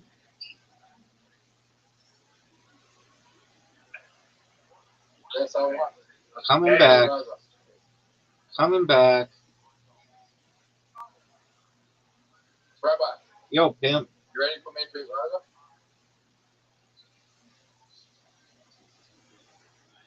Get up. Oh, you trying to hit me? You fucked up. No, I didn't try to hit you. Oh, fuck. How'd you go back? How'd you do? Okay, ready? Yep. Riser's gonna beat Zoot. Riser just beat Zoot. Or Zoot just beat Riser. Zoot just beat Riser. Oh, I don't care about that. All I care is about the W. At the end of the game, it says that I won. That's the only thing about which I care.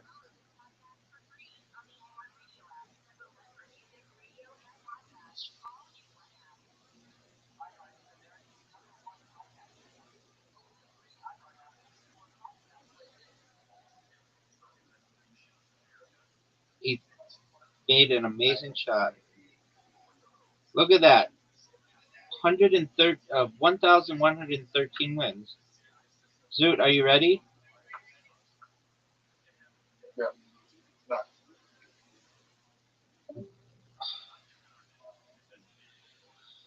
I'm so glad Zoot was here. Literati. Oh yeah, I'll play you Liberati. Liberati.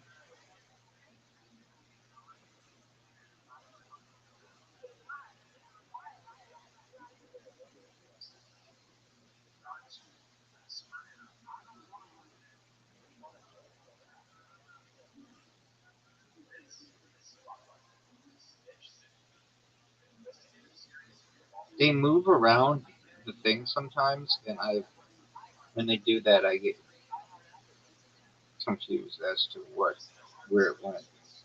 All right, riser. Here we go, pimp.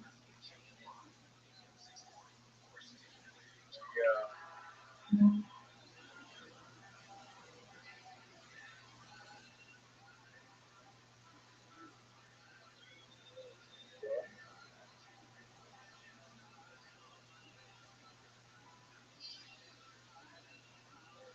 Here we go. Let's see.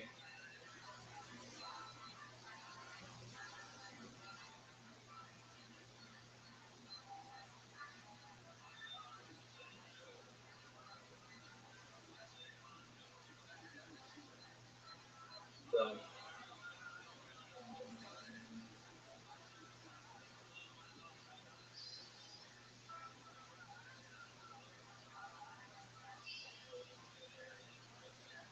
I'm gonna let you go first because you always say I get an unfair advantage.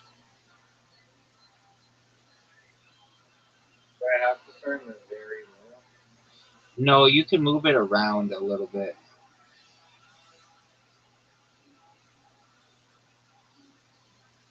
No, no, no, no. It has to at least overlap the middle though.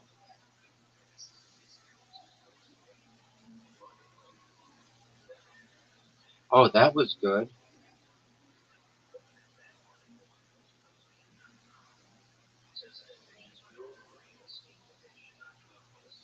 I don't. Lets you see the full board at the beginning and then it shrinks you.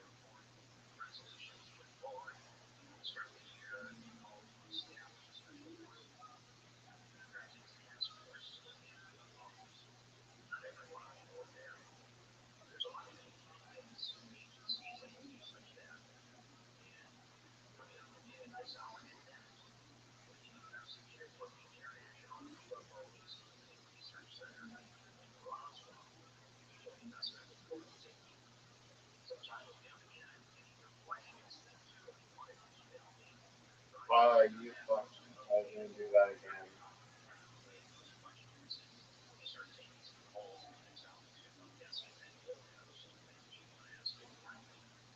Oh, you stole my thing.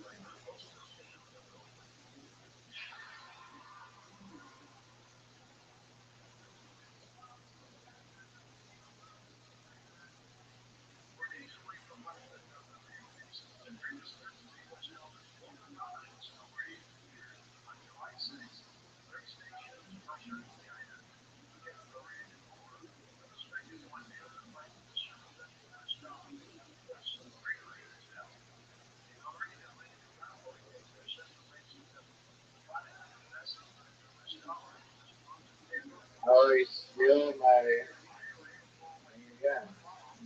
Twice in a row.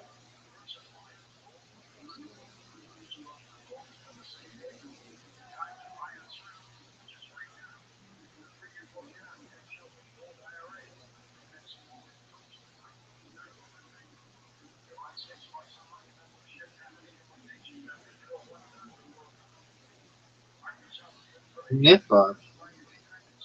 No one knows what that means. Yeah, you know. You got the necklace? You don't know the necklace? No one knows what that is.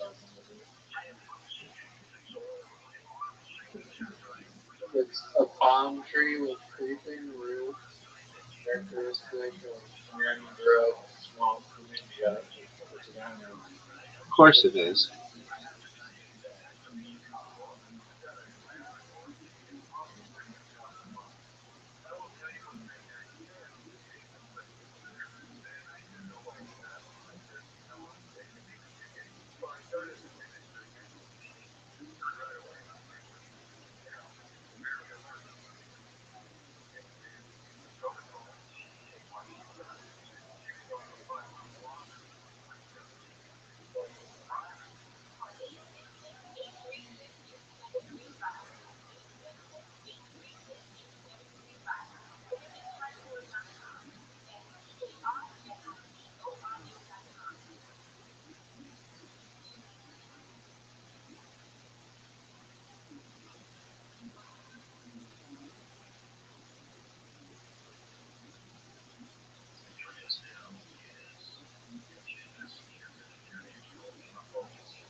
Oh no, that was a big one.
Do you know I have more than twice your score? Yeah, the point system in this game is absolute bullshit. How is it absolute bullshit? It gives you like 50 points for getting a word, and I get like one. Oh, I see.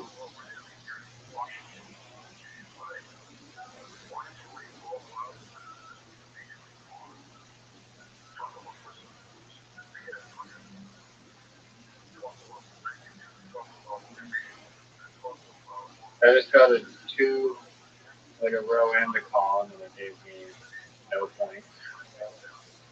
That gives you 13 points. So you use it as 30, 43 points for that. What? Oh, that's what I'm talking about. It's just like can't win. What do you mean you can't win? Well, when it, like the odds are stacked against you. You got to go first. That has nothing to do with it. Okay. Za is a great word, and so is Zed. They're both great words. Thank you.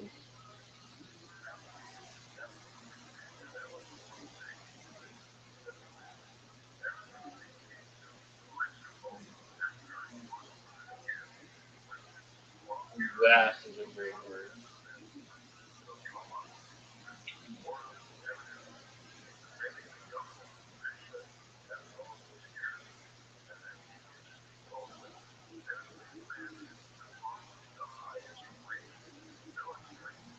Za is short for pizza. Yes, Like sir. people are say pizza, they say za. Yep. Yes, they do.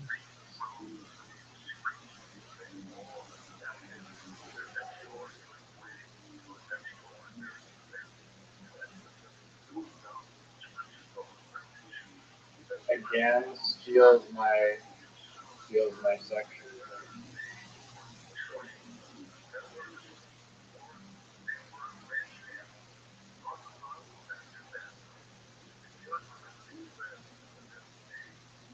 I like how you think you own parts of the board.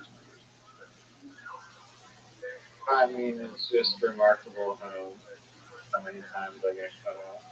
I understand it's part of the game, but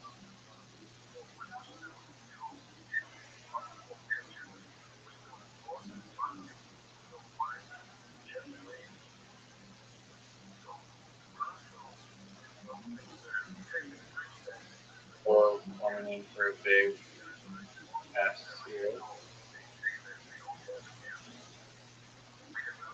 Uh,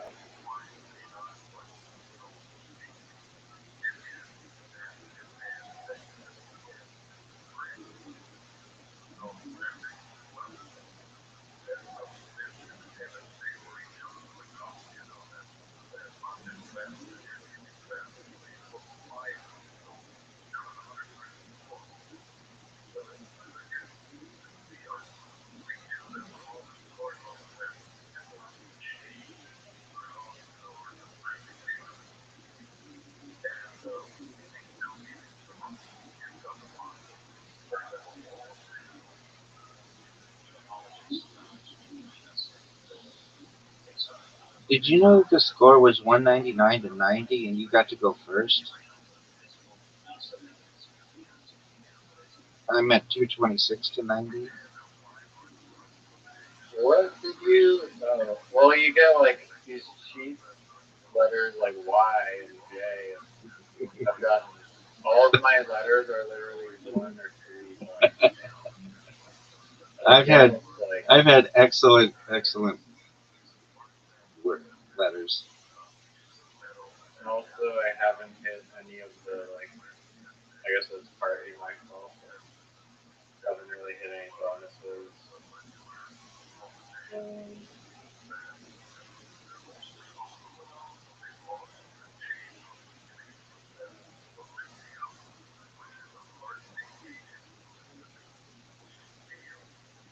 we have not gone to the left at all, really. I know we got to start working our way that way.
$30.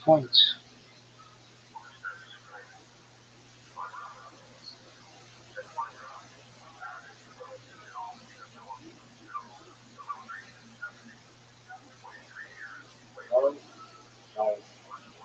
Nice. Yeah.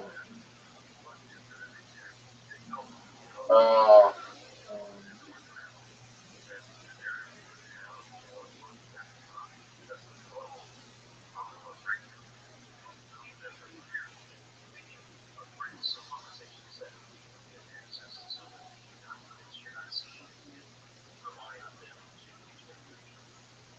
All what's your record of points? like 400 some. Oh,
I don't like how this game could have easily not give me like two repeating letters at the end, but it's like okay. I mean, you can switch them out.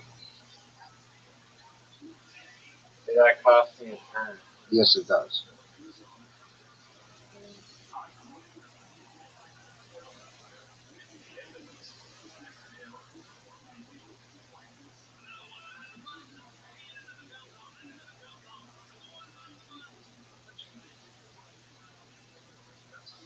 You're watching a Weird Al documentary? That's what it sounded like, didn't it? It sure did. No, it's something on KFI, Los Angeles radio, where they're talking about some guy retiring.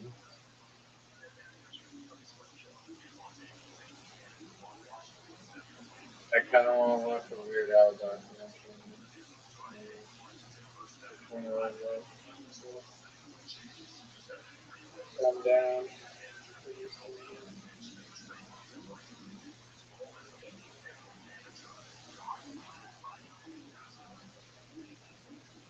Weird Al Yankovic, eBay. Is that a song?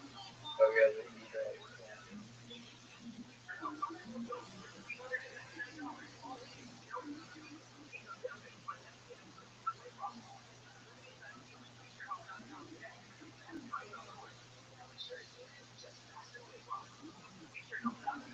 That was a good yield right there. That's big dog.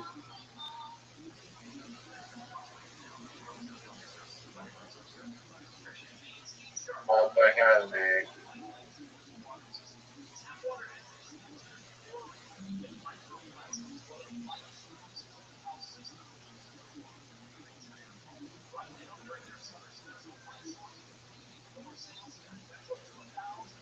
Sand.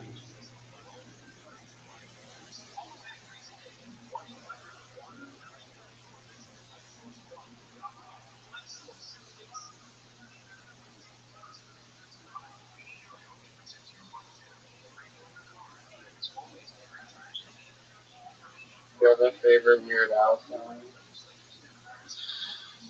Pretty fly for a rabbi.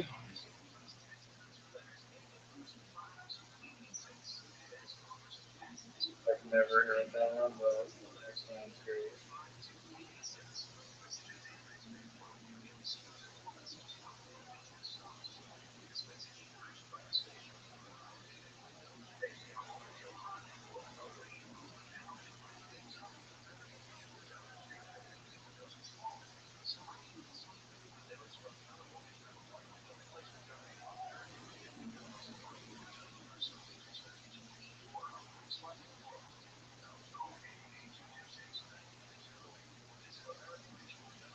What does orcs mean? I don't know. Either.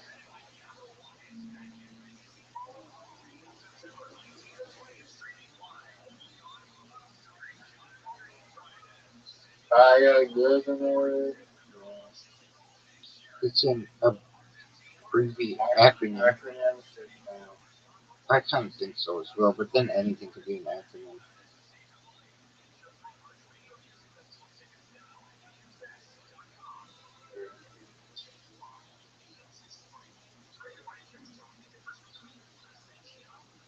What?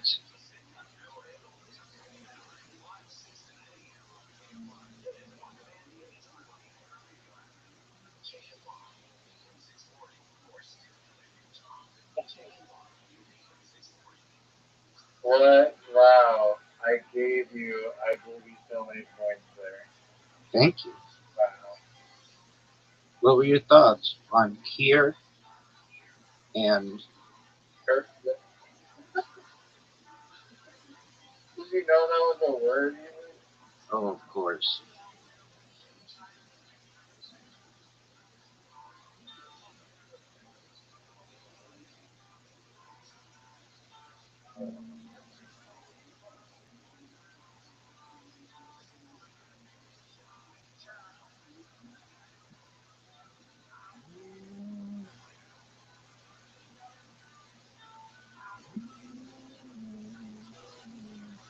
even still have tiles. If I use, that is crazy how we still have roughly the same amount of tiles on the board. They're still wildly different. But you have some good technical ones. This game is all about like connecting, finding like the squares that connect the row and the column.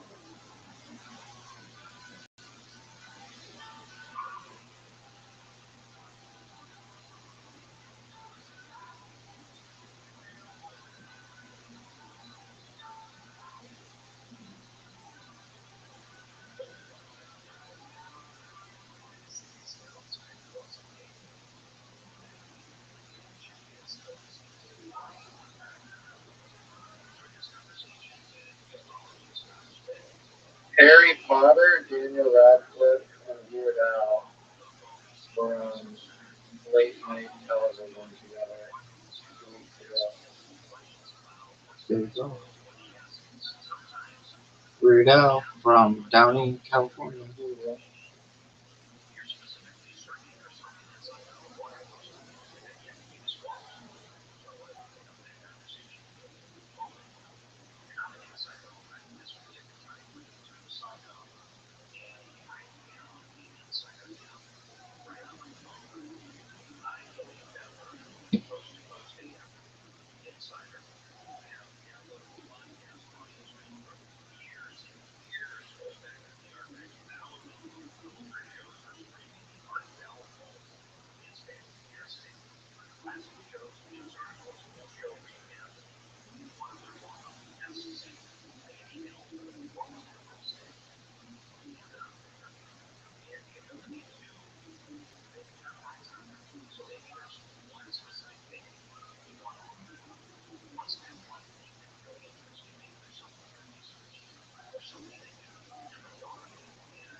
You know, I played this game with Zoot like 100 times, and finally he just goes to me, "What's the 2L mean?" I'm like, "What do you mean the 2L?"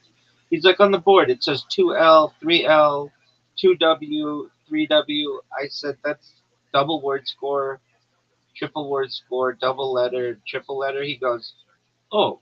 I'm like, "You mean we've been playing 100 games and you didn't know that?" He's like, "No." I'm like, "Well, now I feel stupid for beating you so many times and you not knowing how to play the game." What's the difference between L and W? L is letter, W is word. Oh, okay. So the W's are way more valuable. Correct.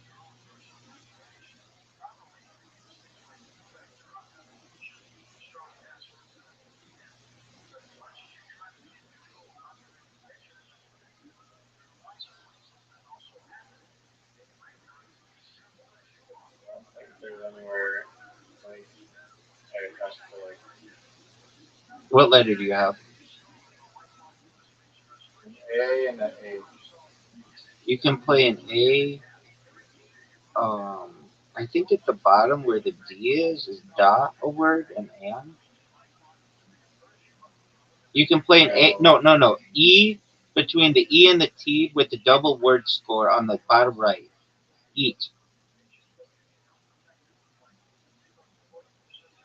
like, but yeah, that would I got you, big dog. wow. That was just a warm up game, but All right. next time I don't want to play again, but All right, because that would make me absolutely lose the game.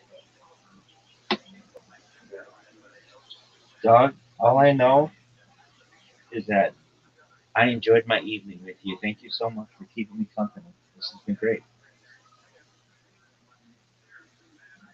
yeah, likewise. How long have I been here for? Like, an hour? Do you want to know?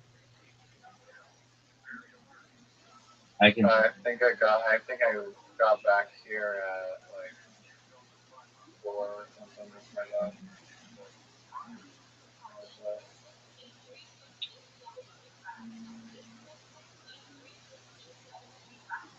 was a while.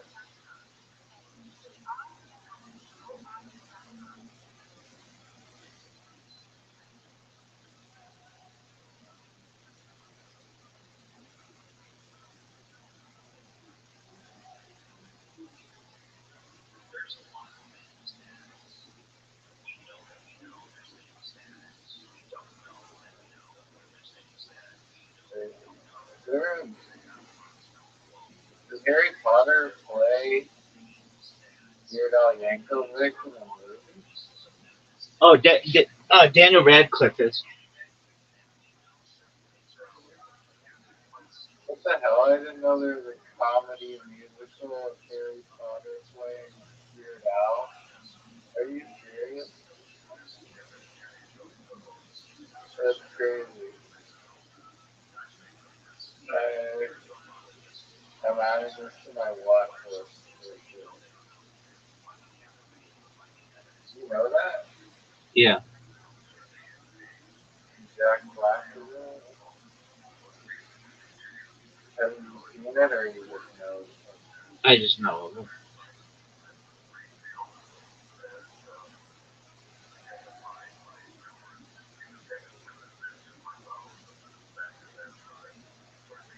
And you all get some next big time.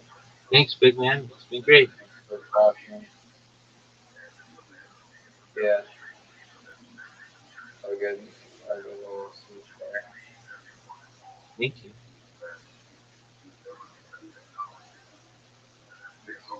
Please.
Again, yeah.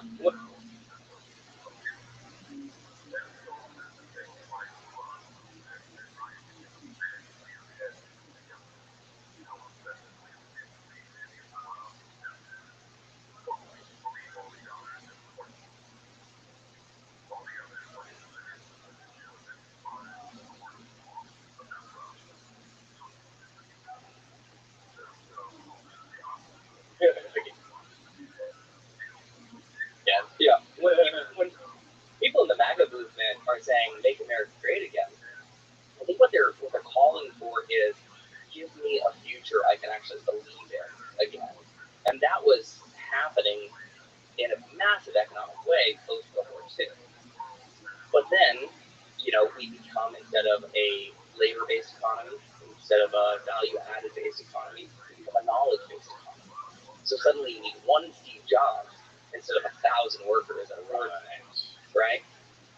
And suddenly labor goes to India, it goes to China, it goes to wherever the price point is the lowest.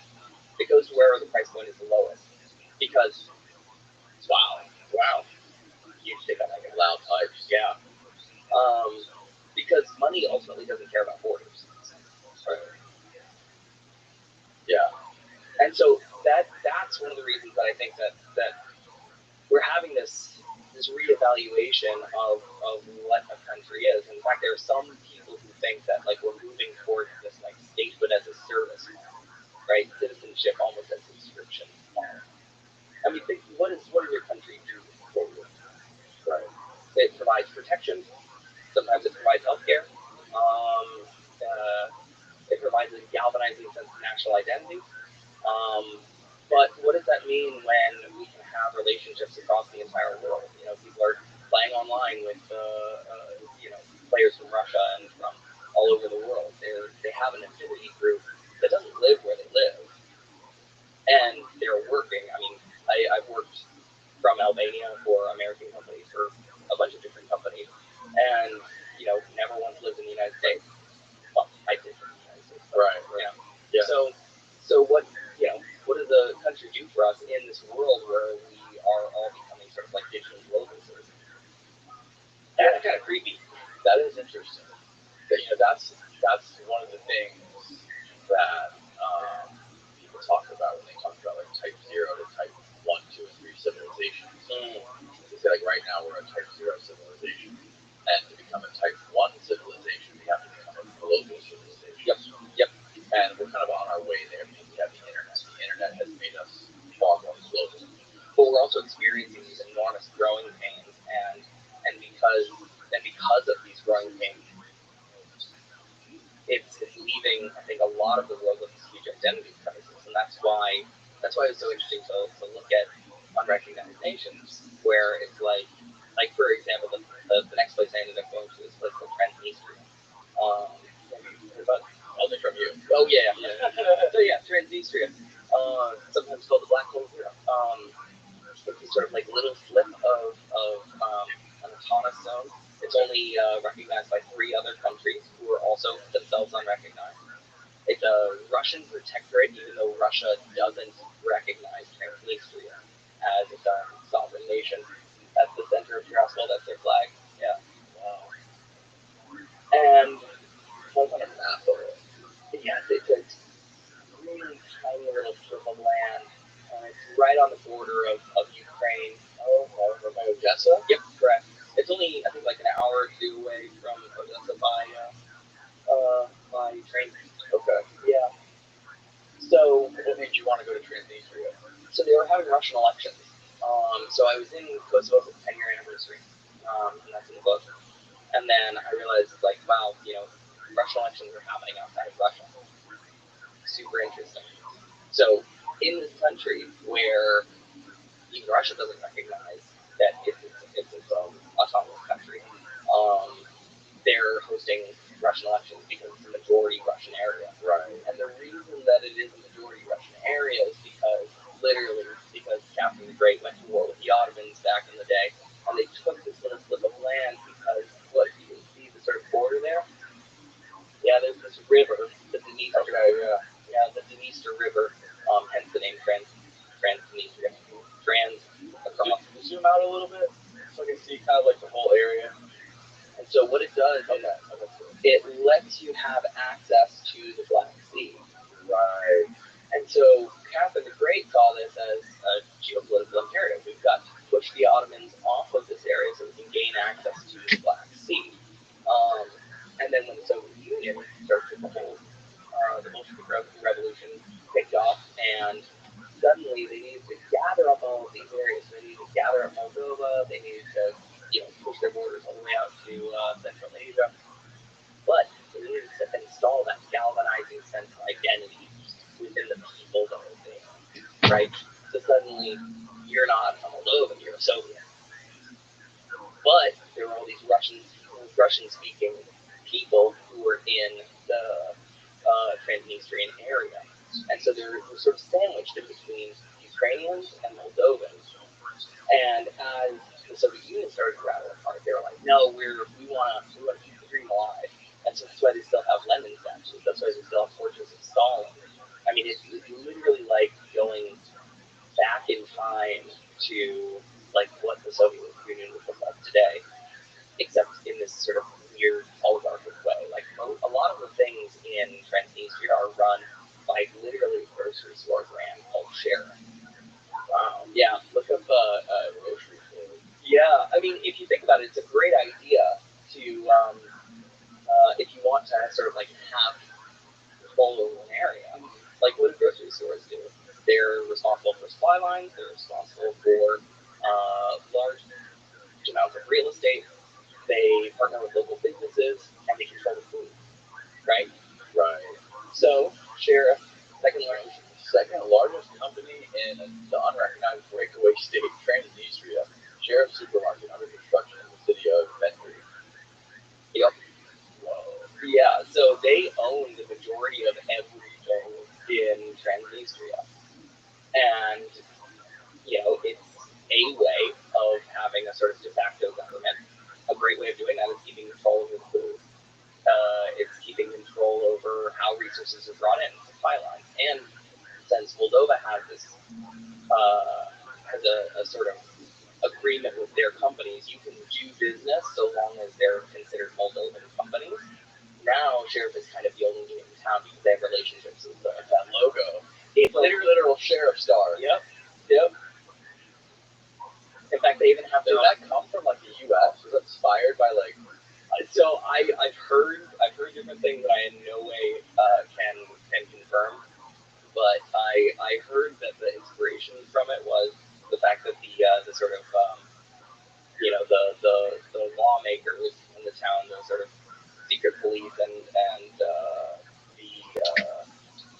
so the lawmakers that were still active in Transnistria were like, okay, well, what are we going to call our company now that we need to have a legitimate company? It's like, well, what are the sheriffs of this town? Sheriff Star. Whoa. I don't know if that's true or not. I really have no idea. But that Sheriff Star exists for a reason. They even have their own football team. Sheriff football team? Mm-hmm. Yeah, really? like soccer. Soccer football. Yeah. Uh-huh. And I think they did pretty well this last year in something. But yeah, it's a bizarre place. And it kind of feels like you're being watched all the time. It feels like you're being followed there. I don't know if I was. It certainly seemed to be the case. But it also feels like you're kind of living in this fossil. People in Transnistria have like 5-6 passports because they need to have some recognition outside of Transnistria because nobody recognizes Transnistrian passports. So they'll have Moldovan, Romanian, Russian passports. Okay. And you look at that place and what it feels like being in that place is like, well, what's the future that people want here? Is it that they're once again subsumed into larger Russia? I don't know. That would be kind of sense that you get people there. I got the sense that people considered themselves Russian, but they also knew that they were kind of between this rock and a hard place. That, and I certainly can't speak for all Transnistrians, but that they were sort of on this island, which they clearly are.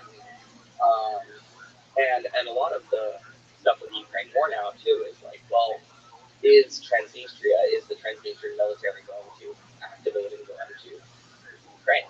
Because they have Russian tanks that are over there, and they have a Transnistrian military. So I'm actually surprised that it hasn't really activated within that. I'm actually super surprised that Transnistria has not really been a part of the war effort at this point. But from what I understand, anyway, there is this strategy of trying to connect the land bridge. You go along from southern Transnistria all the way across to the occupied territories in Ukraine. That would sort of help them gather up the larger Ukraine, or that would help them gather up the larger Russian forces. So what side would they be on, Ukraine or Russia? The Transnistrians? Yeah. Likely Russia. They're Russian speaking. I mean, there's a lot of areas in Ukraine, right? Like Crimea, mainly Russian. That's what I've heard. I don't know. I've never been to Ukraine. So, I mean, That's just what I've seen. Totally something that I've heard and seen, yeah. But I truly don't know. It's a really strange place. But at this point, I was sort of three countries down that were all unrecognized. And during this time, I had met this journalist in Iran. I told him about my project, and he was like, "Oh man, if you like unrecognized nations, you should get a load of Lieberland." I was like, "What's that?" Lieberland. Where's this at? It is an island in the middle of the Danube River, the Free Republic of Lieberland. How big is it? 7 square kilometers. About as big as the Vatican. That's their flag. And So this journalist, Should have called better flags. I agree.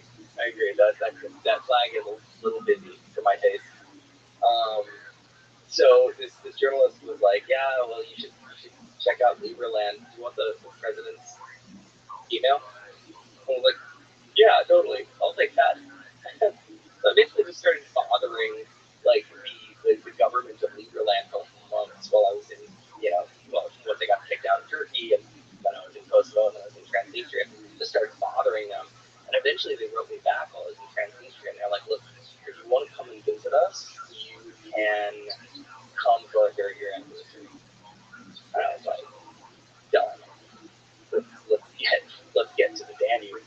And so ran basically all the way across from eastern Moldova to Novi Sad, Serbia, which is where they were sort of having their 30-year anniversary celebrations.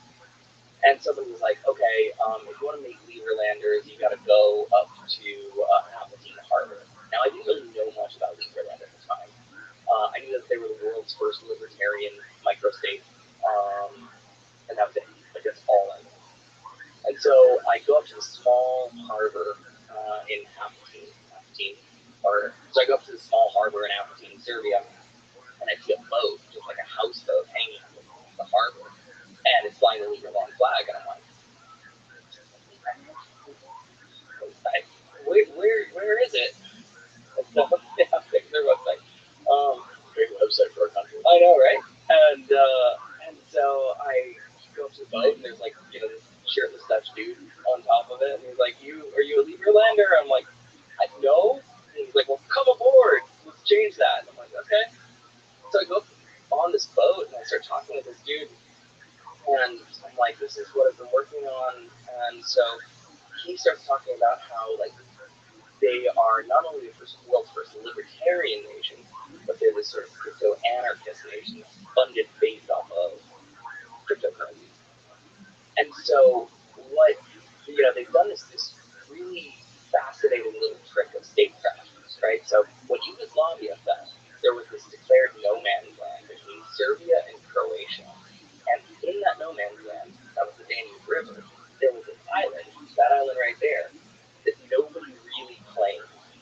Croatia decided that they weren't going to claim it. Serbia decided they weren't going to claim it. So nobody was on this island. Cut to the future, and libertarian political scientist guy. I guess I'm just going to call it. So anyway, I don't know what to call him. The president. So Sounds good. yeah, cut to the future. The president of Lieberland is like, I think I can start a country there. And he's a Bitcoin millionaire. And he goes up and he's like, puts the flag in, and he's like, I got a country. I just got to work on recognition. Because remember, if you start a country, it's two things, like Right. declaration, recognition. And so they start building actual infrastructure. They have Lieberlandians that are living on this, and mostly they're just like Bitcoin millionaires who are just like, this is the future of statecraft. What we're going to do is we're going to have this sort of libertarian paradise where we fund ourselves off of cryptocurrencies, and we don't have to interact with the legacy financial system. And so that's why I'm talking with like a shirtless dude on houseboat in the middle of the Danube River. And I'm like thinking kind of two ways about this because it's like on one hand, I've been through all of these countries that have had these violent revolutions, blood and treasure to draw a line on the map. And meanwhile, a bunch of cryptocurrency millionaires decide, well, we can do this right because we want this. And we can start our nation here, and we can sort of live parallel to the laws of the world by making our own. We can live parallel to the laws of the world by making our own laws on this little island. Because again, now we're in a place where that's the future plan. That is the future plan, yeah. So these crypto guys are going to fund all this. I mean, that's what they're trying to do right now. I ended up with them for their like I said, the 30-year anniversary, and eventually, after bothering the Lieberlanders as much as possible, I ended up in this cryptocurrency conference in Novi Sad, Serbia, and I was just talking with the various Lieberlanders. At one point, some of the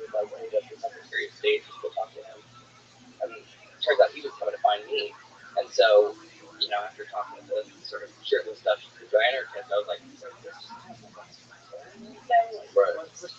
what is Lieberland at this point? And this dude is like this really genteel, super smart English guy. And so we sit down and start talking about statecraft. And I'm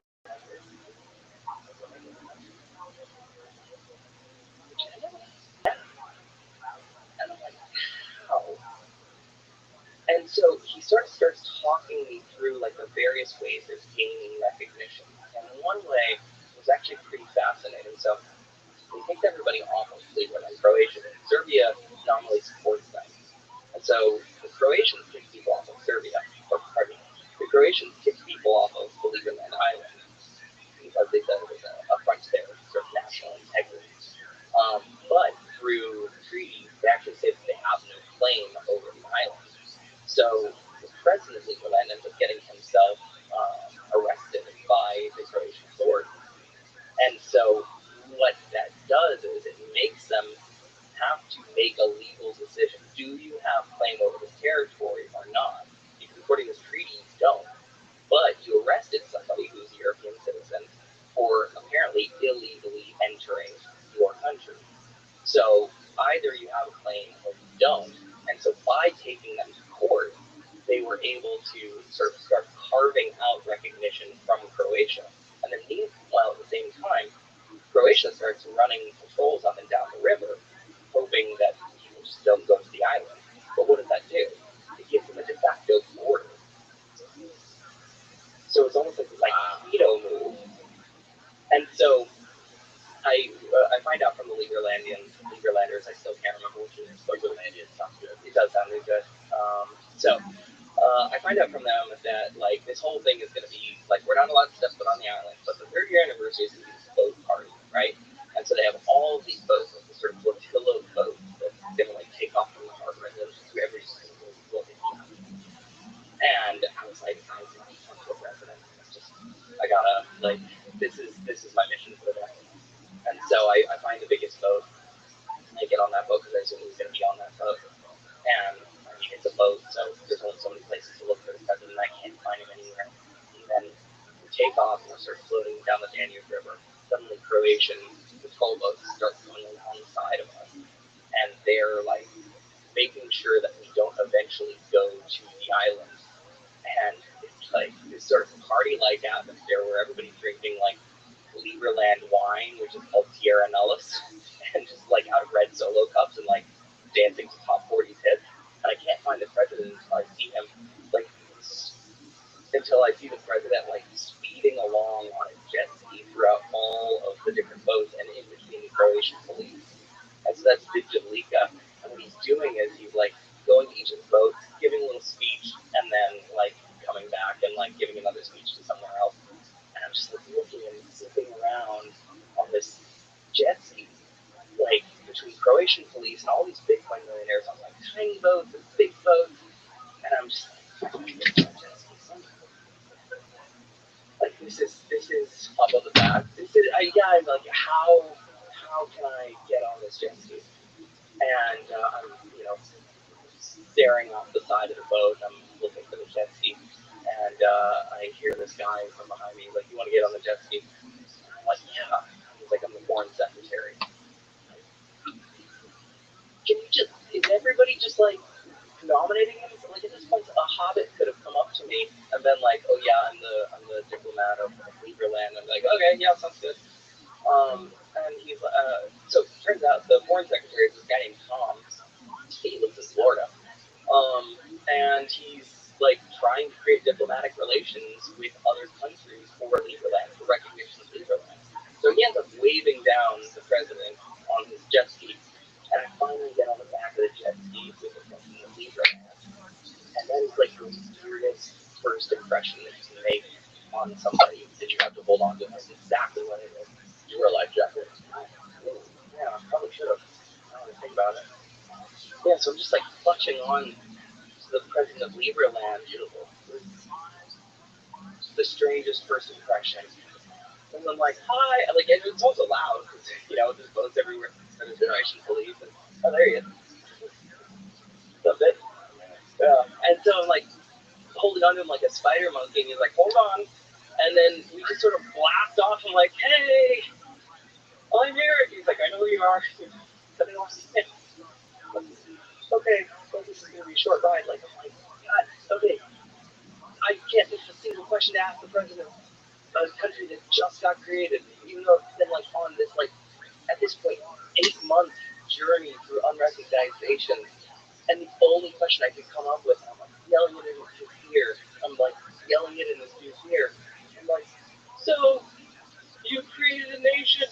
What advice would you give to other people who want to start a country?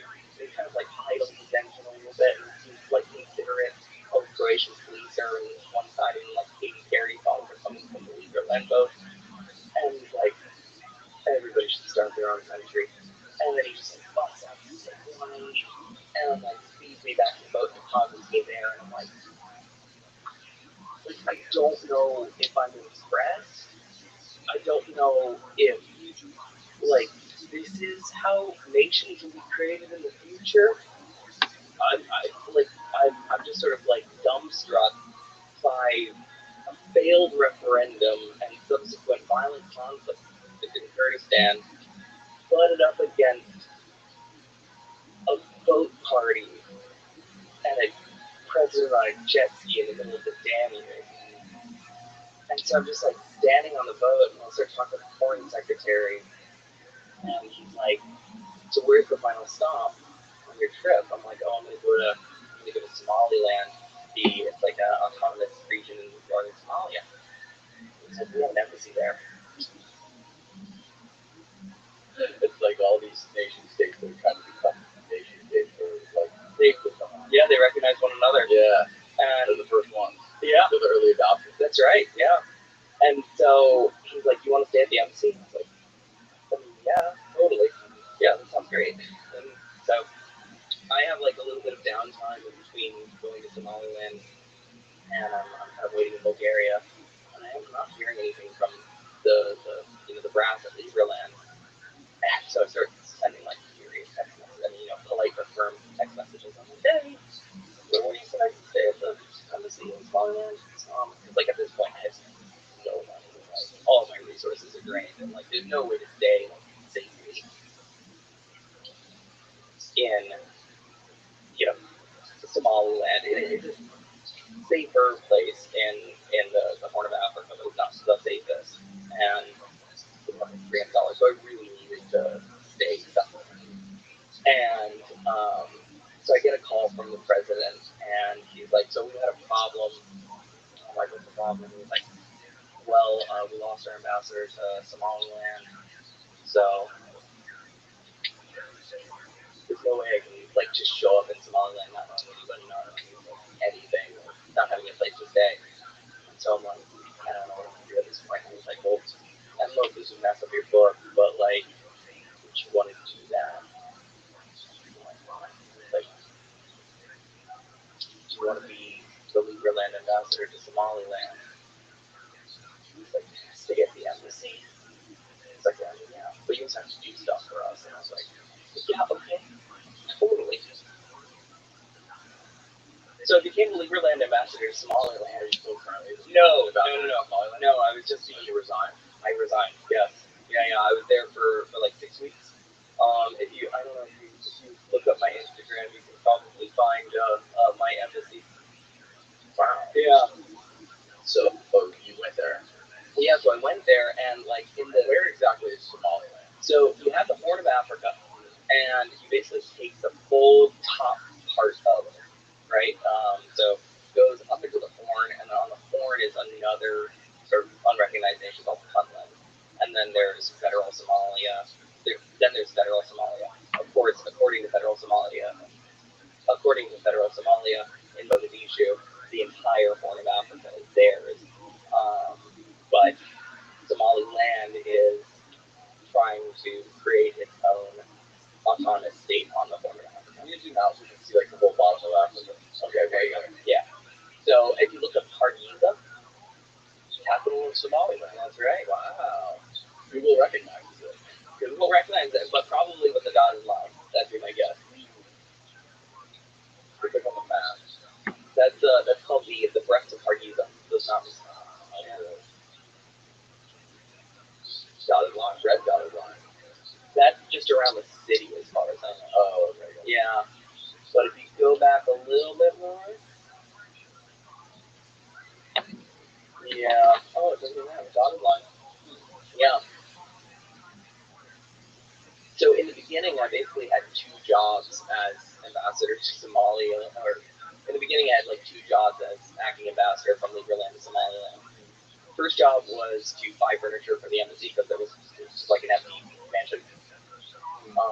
And then the second one was to like establish diplomatic relations between Liberland and Somalia. I have no idea what that means, but like, sounds fun. Yeah, let's do it. I can buy furniture definitely, but yeah, let's figure out that other stuff too. So they had set me up with a contact who was like their attaché to the UAE, and who was like building roads in Somaliland. Okay. And so he kind of gave me a contact in the Somaliland government. So I ended up having like a meeting with the vice president of Somaliland, and it was astounding at this point because I was like, I'm just some dude who was on the back of a jet ski. Like I just showed up in Somaliland. I have no idea what's going on right now, but like I have to go ambassador, and I was shocked because like as soon as I got in front of the vice president of Somaliland, I was like, all right, let's just say whatever a politician would say, like, let's try and say diplomatic stuff. And I was like, oh yeah, so that's Abdul Rahman. He was like my main contact. Okay. And he kind of plugged me into the infrastructure of Somaliland. He's an incredible guy. Sadly, he's passed. I don't know how did he die. I don't know, but he's truly incredible man. Yeah, really wonderful human being. Right now, we're in the middle of the Somali desert because that relates to the third job that I had. When so I spent about like a week in the country, and then all the internet just kind of shut off, and I had no idea what was going on. And I went to the sort of like local international hotel, and I was like, "You guys have internet?" And they're like, "No, there's no internet anywhere." I had like zero clue what had happened in the country. When the internet came back on, we found out that a cyclone had blown through the country, Cyclone Sagar, and yeah, there we go. News from our embassy in Hargeisa, Somaliland. Thank you, Eric. Currently working on getting aid. Cyclone victims. On behalf of Liberland_org, we will have food to 100 families before EID. Yeah. So the third goal that I had, other than buying furniture and establishing diplomatic relations, was to deliver aid. Like I'm Keith for a volunteer. Like I taught English to Albanians for 2 years, and like worked on a mobile library. I have no idea how to deliver aid, and specifically, I have no idea how to get money into Somaliland. Right. So I'm like, so I started like a Somali bank account on behalf of Liberland. That was a wild conversation because like I literally had to go to a bank in Hargeisa and be like, I am the ambassador from Liberland to Somaliland, and I would like to use your bank as our official embassy treasury. I have no idea what they thought it was, but they thought it was hilarious. Like they opened up this bank account, but then when the cyclone came through, I was talking with the Secretary of State, and he was like, "Well, that's not going to work because we can't get the money there soon enough, and we need to get into our aid team." And I'm like, "Who's the aid team?" They're like, "Oh, nice, good." And so they transferred money to the guy who I was working at his office, the steering guy, and Bitcoin. And then he just like handed me $15,000, like in cash. And in U.S. yeah, so the money in Somaliland is kind of funny, to say the least. So it's like it's so depreciated from inflation that you pay for things like blocks of cash, or you use like sort of a digital transfer where you text somebody to bring a certain amount of cash. So like the de facto currency is the U.S. dollar. So I just had like $15,000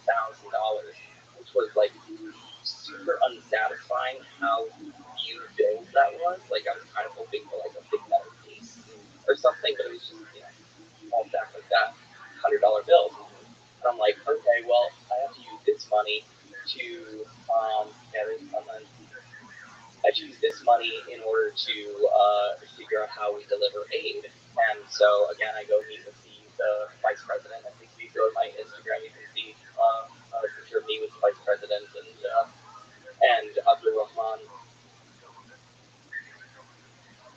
Sorry, I'm sending you all over the world. Amount of pirates? No, that's I was pretty far from the ocean. I did go to the ocean at one point to a port called Rivera, but it's I mean it's a big place, Yeah. and so that certainly is an element that exists in Somalia, but it's not like you're not seeing like people going, I'm a pirate. Right. At least I didn't. So it's like a largely nomadic culture. How far is that from the Red Sea? I think it took me about 2 hours to get there. Okay. That was a weird road trip. Because so this is a total sidebar, but like there's this one hotel that's kind of like the international hotel in the area, and I walk in one day and there's this white dude there, and like we stand out in Somalia, like Oh yeah. definitely stand out. And this guy sees me in the coffee shop, and he hands up and he's like, "You want to have coffee with us?" I'm like, I guess. And so he's with for one, he was with a preacher, Reverend Anthony, and this guy is named Robbie, and he was also with like a Chinese student that was studying in Ethiopia. I'm like, what are you guys doing in Hargeisa right now? And they're like, what are you doing in Hargeisa right now? I'm like, yeah, I guess, I mean, whatever story you have probably isn't as weird, so fair point. And so what they were doing, Robbie used to be in the American military. Reverend Anthony was his preacher. They connected while he was in, I guess, some military school in Coronado. And I never quite got an understanding of who the Chinese student was. He didn't speak anything that I spoke. Right. But Robbie spoke Cantonese and also speaks Swedish. And so what he was there to do was to open businesses in what he called blue water market. So anytime there is some geopolitically unstable area, he goes in and he has manufacturing in China, and he decides to sell his cell phones or whatever in these areas. And the dude had a passport that was that. I mean, if anybody, he was a fascinating guy. I was, but anyway, he invited the Reverend Anthony, and I don't know if you have my Instagram, but anyway. So anyway, we're having coffee for a bit. I tell him that I'm the Liberland ambassador to Somaliland, and he's like, "Oh, cool. Well, we're going on a road trip to Berbera tomorrow. Do you want to come?" I'm like, "I mean, I'd like to, but to travel outside of Hargeisa, you need to fund guards." And I'm like, "I don't have the money for armed guards." And he's like, "Oh, it's fine. We got them." I'm like, "Okay." So decided to just like get in this like small convoy with Robbie, Bishop Anthony, and then this like Chinese student that was calling himself David. And we just like went sightseeing together. Like we went to these caves and saw like old cave paintings, and we went to Berbera Port and we were like just looking around. And we're like, yeah, it's a port. So yeah, so I'm gonna start cell phone business here. I'm like, cool. Literally none of that made me into the book because I'm like, I have no idea what happened. Yeah. Interesting. Super interesting dude. But anyway, yeah, so the Cyclone comes through. I figure out how to deliver aid. Meet with the vice president again. And I'm like, okay, we're trying to make an aid delivery on behalf of Liberland, Somaliland. All I'm asking is, will you provide translators and guards to take us out to the affected area? And will you give us an idea of like what these people do? And he's like, fine. And so I was like $8,000, me and Abdul Rahman, and we just bought like tons of food. We bought like bags of flour, oil, sugar, salt, and all the workmen just sort of loaded it up into this enormous truck. And they drove it down to the center of the desert. And I was like, okay, great, you delivered aid. And then Abdul Rahman was like, no,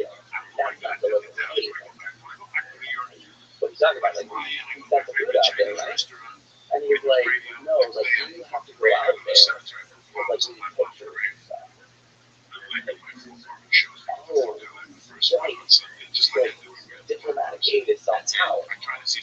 So it's not enough that like we're just giving food people they need food. It's what matters is the story around the food, right? And so we all traveled out to the middle of the desert to find this group of nomads who were really affected by it. The cyclone had come through, pulled a lot of water pumps out of the ground where they were irrigating their animals. A lot of the wells in Somaliland were kept in the form of goats. Killed a lot of goats. Even killed a lot of the people in the area. But then there are also these second knock-on effects of a disaster, because when you don't have this sort of robust system to deal with a disaster like a cyclone, then there are secondary effects which are even worse. So nobody has pumps to get clean water, so suddenly there's cholera out there. And so we drive for like 8 hours in the desert, in the center of this sweltering, nothing but mountains and a couple of like improvised structures around us, sort of like these six tents. And there's nobody there. I go talk to one, I'm like, where is everybody? He's like, oh, they're that's with cholera.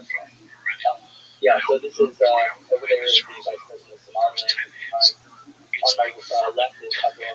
I don't know if you can tell, I'm the one in the white shirt. Oh, sure, guys. Yeah. I have the glasses. Right. Great. Thanks. But we're just sort of sitting there in this empty village, and he's like, we gotta wait for people to come back from the funeral, and I'm like, this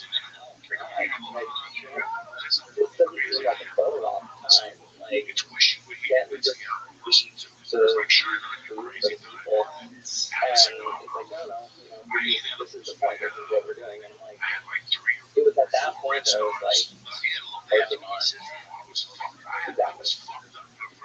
I'm not an aid worker. I'm a political worker. And that just like, so the sort of head of the village is walking me through, and he's showing me the affected areas where the country was taken out, and all of the ghosts that they look like skeletons because they've been sort of sandblasted, and they died sort of embedded into the ground. They call this and he showed me all of these goats that looked like they were running away from the storm, but of course that's they are. And he's telling me, we need this, we need that, we need various other things. We use pumps to livestock again, food's great, but we need all these things. And listening to what I'm telling you to my translator, it's like, I'll relate all this information back to Libra land. I'll relate all this back. But at the same time, I'm also like, I know that my job here was to do, and it wasn't to have state aid. And it was at that point where I was like, I've been acting in politics for like the briefest amount of time. I realized so quickly that like I was behaving as a politician. I was the beneficiary of respect that I didn't earn, because I was just operating on behalf of something that was slightly more powerful than myself. People were treating me in a way that was like respectful and deferent. That people were treating me in a way that was respectful and full of deference, because they assumed that I had power, which I got because I was just on the back of a random fist. And I was acting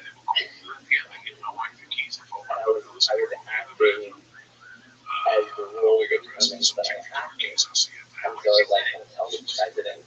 But I didn't know at that point, like, is it cool for me to give this person a certain amount of hope that Liberland will come and help them bring up? And so I came back from that day after delivering aid, and I was like, I don't know. I was the beneficiary of, the illusion of state-backed power. I was a political tool for a photo op. I brought food to people. cool, but like, to what end? Right? Is it just to gain recognition? I mean, It's like very scale of what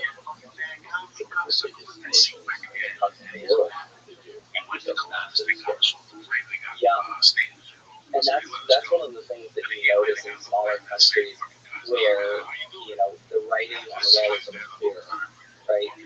That a nation has to push to gain recognition in whatever way possible. Again, it's like that just how do you grow?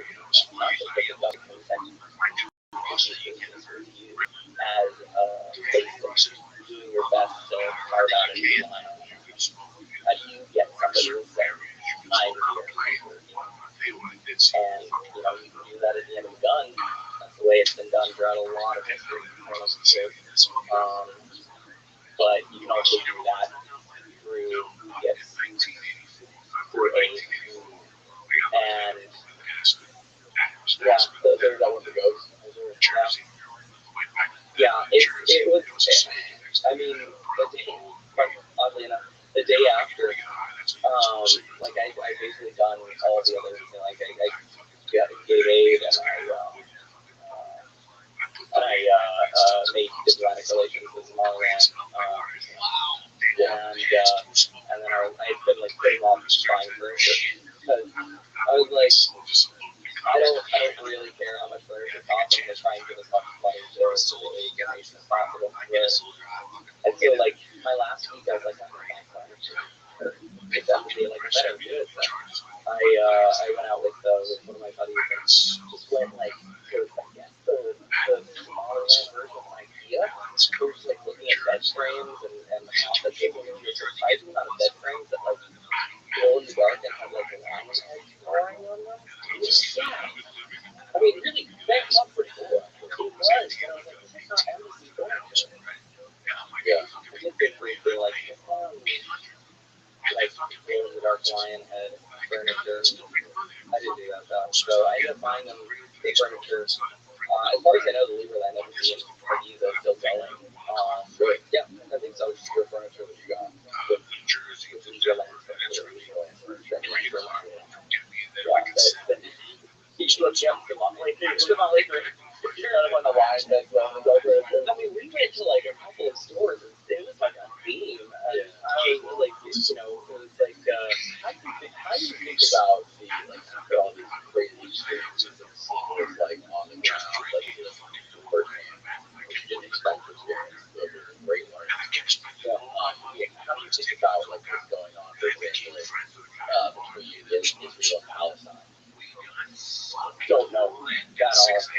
No, I was when I was briefly an analyst, like my area was like I was researching a lot of the Levantine areas of Lebanon, Iraq, Jordan, but pretty much southern Turkey, over to Iran. I never once touched on Israel and Palestine. Just talking about the way you're speaking about these states and how they look at the future. Israel is very interesting. Probably one of the most. They have, from people I've talked to, they have the best intelligence and person from person. I don't know if there was a war between U.S. and Israel. I don't think that there was a war, but when it comes to their intelligence apparatus, it is far more effective, and they're willing to go way farther than I think in Israel, I think the citizens are mandatory to have a special military. So, I mean, like I said, I really have not ever researched Israel and Palestine that much. I really never touched on it. And also specifically with this book anyway, Green Law 47 potential defense. With that, I tried to stay away from kind of the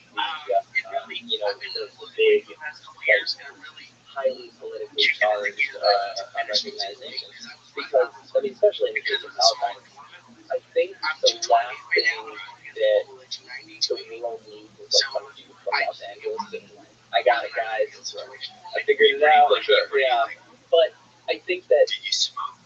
to your point, like, what I'm saying is like, think about that, think about Israel. It's like they have more of a national galvanized, for lack of a better word, story than anybody. Like, look at the right one, yeah, look at the history of Israel. Like, if anyone has more will to continue to drive into the future, then, well, I'm not even sure what that is. Yeah. Well, I mean, I think that from one perspective, you look at the constraints and imperatives of Israel, right? You know, they're a small nation, and they are surrounded by inhabitants of nations nearby. So, what does that necessitate to do? Turn everyone to the soldier, like have an incredible defense apparatus, right? Have strong international relations. That's the imperative there. They're constrained by their landmass because they don't have, they're constrained by their landmass because they don't have the natural buffers that we have, right? So that's a big part of it. But I think, I mean, and in terms of national authority, sure. I mean, you know, according to, I wouldn't speak for an Israeli, but like, it goes back to Bible times. So, right, this is a pretty compelling story. Yes. You know, I mean, I think that when I think about the countries that I stayed away from, I mean, largely I was constrained by the fact that, like, one, I didn't know I was going to go through all of these other countries because I just had to be a fan of Turkey. You know, crazy. But the other thing was, like, I wanted to sort of shine a light on this conversation as it goes. Like, these aren't the only unrecognized nations that exist in this world. It's literally waves out the spot further. And that's, you know, there's you look at Taiwan too, you know, there's purple recognition in Taiwan. Tibet is another one of these areas. There's constantly ethnic movements in Spain, obviously.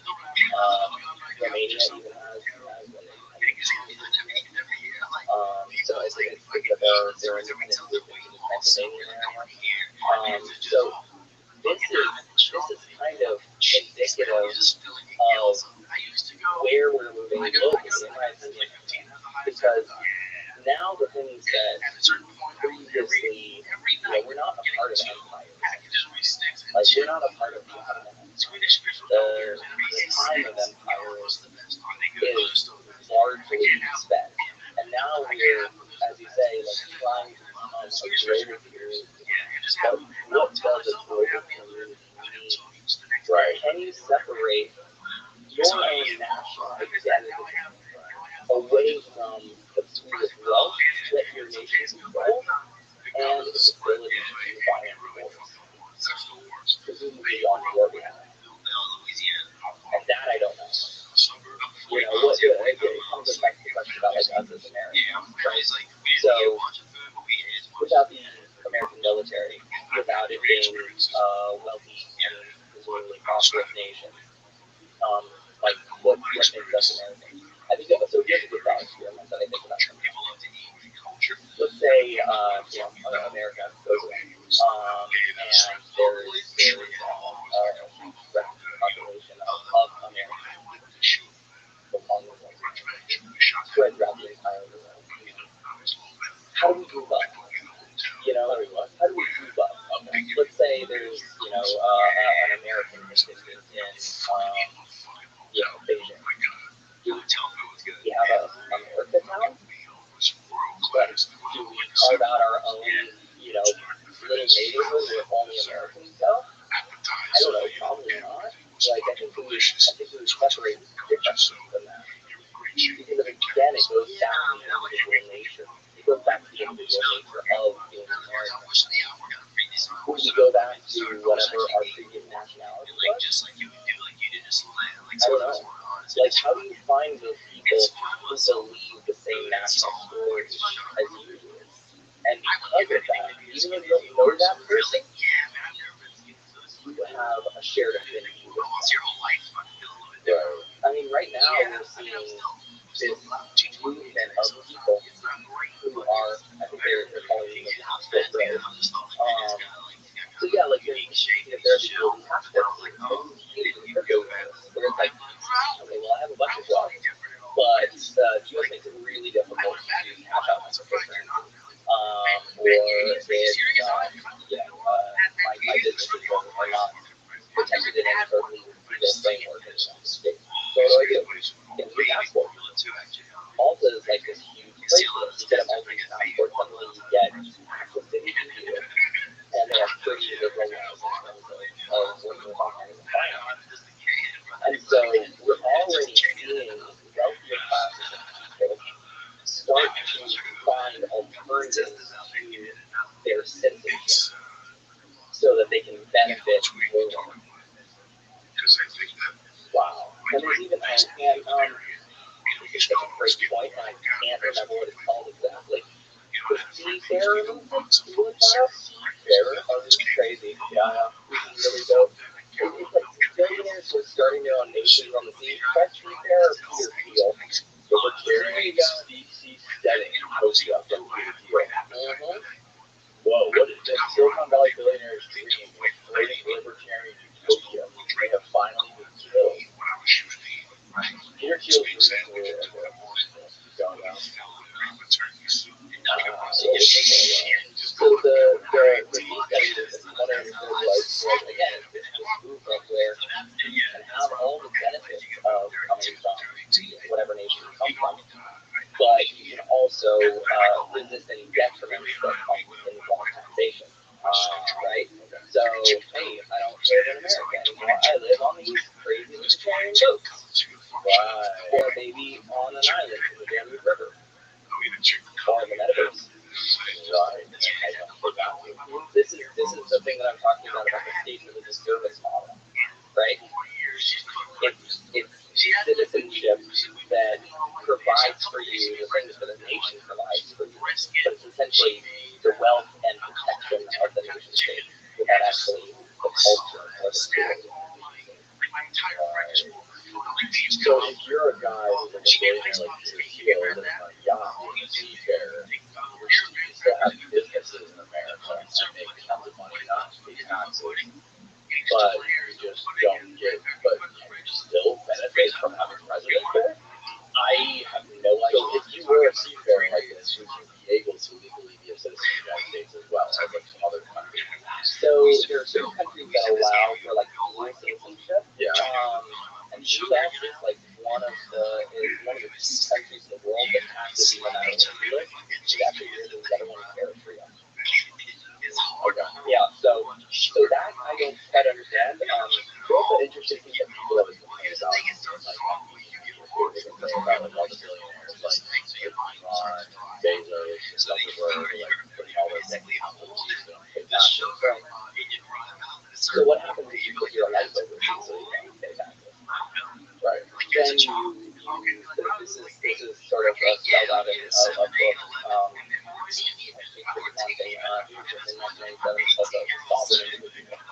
And so what it does is it predicts the rise of the failure of nation states to provide what citizens would need or want, and the rise of self-sovereign individuals who can provide their own goods, services, right? And so, like, I mean, and you'll see in the book, like, I love a couple of lines about, like, the libertarian leanings that exist, especially in the cryptocurrency space and in England, certainly. Because I think that there's, like, two ways that you end up becoming hardcore libertarian. And it's like, one, you're wealthy enough to afford only private services. Yeah. Right? Yeah. The other way is you're state funded. And suddenly you're a libertarian overnight because the state isn't there to provide any services for you. So suddenly you just became a libertarian. And so I think the people on the one side of things that it's becoming wealthy enough to afford own private services to sort of stand between the borders of the world and to fund themselves beyond borders and oftentimes laws. They look at the rest of the state-based population and they're like, well, we did a bunch of it. And it's like, well, it takes a lot of capital to sort of reach the escape velocity of information. And at the point where you reach that escape velocity, you're not believing that national story anymore. In my opinion. Right. Yeah, man. That's probably true. Like, what does the U.S. do for you at the point that you provide your own protection, you provide your own healthcare, you provide your own everything? If you move out to Well, at some point, like, okay, let's take Elon Musk, for example. He relies on a lot of government contracts for a lot of his business, like SpaceX or Tesla or whatever it may be. So he kind of depends on the U.S. for this stuff. So if the U.S. wanted to strong arm him into paying taxes, they could. They could say, okay, we're just going to get rid of all these contracts and basically like choke off all this money from the companies. Same thing with Bezos, right? Because the U.S. could, if they wanted to, they could decide to restrict Amazon or like put their food at Amazon and sort of like cut off. Like that's what's happening with that's what's similar to what's happening with in the FDA right now with supplement products. So there's in the FDA or the pharmaceutical companies, I don't know what they have. Yeah, I heard your feedback on that. There's these patents, right? These patent laws where pharmaceutical companies can basically get patents on certain drugs and they take a ton of fucking money on these drugs. But there's this really blurry line between certain supplements and actual drugs. And if one of these big pharmaceutical companies or the which they work with the FDA, right? They literally somebody who works for the FDA get hired to work on this, they get involved in it. So if the FDA decides that they want to help the pharmaceutical companies by making this supplement a quote-unquote drug that they're patenting, the FDA can strong arm Amazon into taking all that shit off of Amazon. So the government can do things to manipulate these big companies like billionaires and all stars. It's totally accurate, but when you say the government, you're talking about the American government. Yeah, and suddenly we're seeing the fact that America, there's an enormous amount of wealth that's coming up in China, in Southeast Asia, in Africa, especially. There's an enormous amount of wealth there. And when you have a business, like a digital business, where you're creating bits and not atoms, then you'll put your business in whatever country is the most productive and has the best deal for you. So, yeah, certainly the U.S. could stop on Elon Musk's company, but what would the U.S. without on? What would they have access to? And a lot of the ethos has been privatized, right? Privatize R&D and stimulate businesses that are doing things in our national interest. So if you stop on businesses that are within your national interest, then what happens to your country? And this is the dangerous thing about money not getting on board. And so what happens then when there's an enormous amount of fiscal flight to what narrative? What happens to the people that are left within those borders? Are they going to have to live that are stuck believing a national story? Right. I mean, I don't know. I mean, the sovereign individual sort of predicts that everybody will have a certain amount of sovereignty, but this will come after a period of chaos as people are emerging from sovereign nation states where identity is plugged into a nation.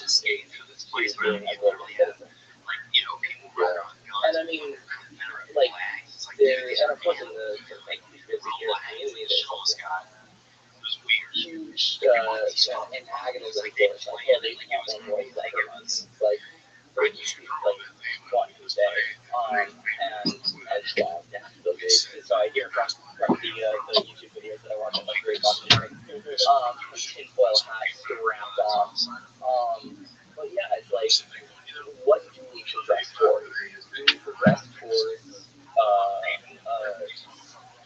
globe that's just dominated by one power, or is it a group of nation states that are subject to empire? I don't know. I think it ultimately depends on our reassessing of what national identity is, and can you separate that away from, again, military power and financial power? Like, does that happen? I don't know.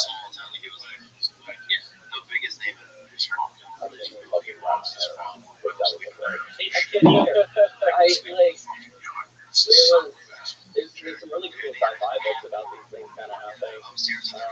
Really? Yeah. There's one this book called Forever War. It's not. There's a Forever War book by Jesse Pickens. And that's set in Iraq. But then Forever War is not by James Bond. And it was written in the 1970s. I want to say, incredible book. But it's about the soldier who sort of shipped off to war, and he has to on another planet, some galaxy far away, and he has to go through a wormhole every single time. So every single time he leaves and comes back, like perfectly right, super human. He stays the same age. Also, since his like military paycheck is like constantly getting dumped into his account, that he constantly gets paid from his military paycheck. He's like wealthy beyond imagination, and he doesn't really know what to do with himself. And this was a book, from what I understand, it was a book about the sort of dislocation that soldiers returning from Vietnam as soon as they came back to the United States. And so one of these versions of the soldier comes back to the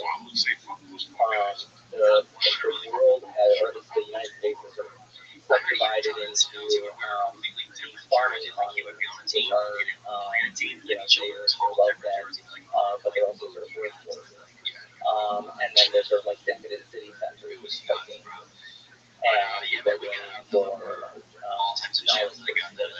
but everybody is sort of scrapping to find work. And so you have like this massive polarization in the community. And so if we have, and sometimes those are the exact same topics, what they call it the barbell economy. And this is something that we'll see, that people predict will see with AI, which is like, you'll have an economy that instead of going, like this, where you have like earning more and more, and then in the center you have sort of like a federal class, you'll only have people who are like the laborers on one side, and then the sort of like highly paid technocrats on the other side, and everybody else is sort of operating on the PCI, which I think is in the book. Yeah. Wow, man. Well, we just did like 4 hours. Did we? Yeah. All of us. Like 3 hours and 45 minutes. Look at that. So, thanks. Happy, broke my brain. Sorry, dude. Happy Independence Day. Happy 4th of July. Happy 4th of July. Happy Independence Day. Let's do the drop this. Everybody, you are not here. Where they buy it? Where's they find it? So this will be on Amazon right now. You can get it in paper. So you can get it in paperback or you can get it in digital. And then other sources right now it's in wherever Amazon gets you, Europe and the United States. Both places to come. Where are you going next? So I'm going I'm going to New York. Yeah, I'm actually I'm going all right. I'm singing off.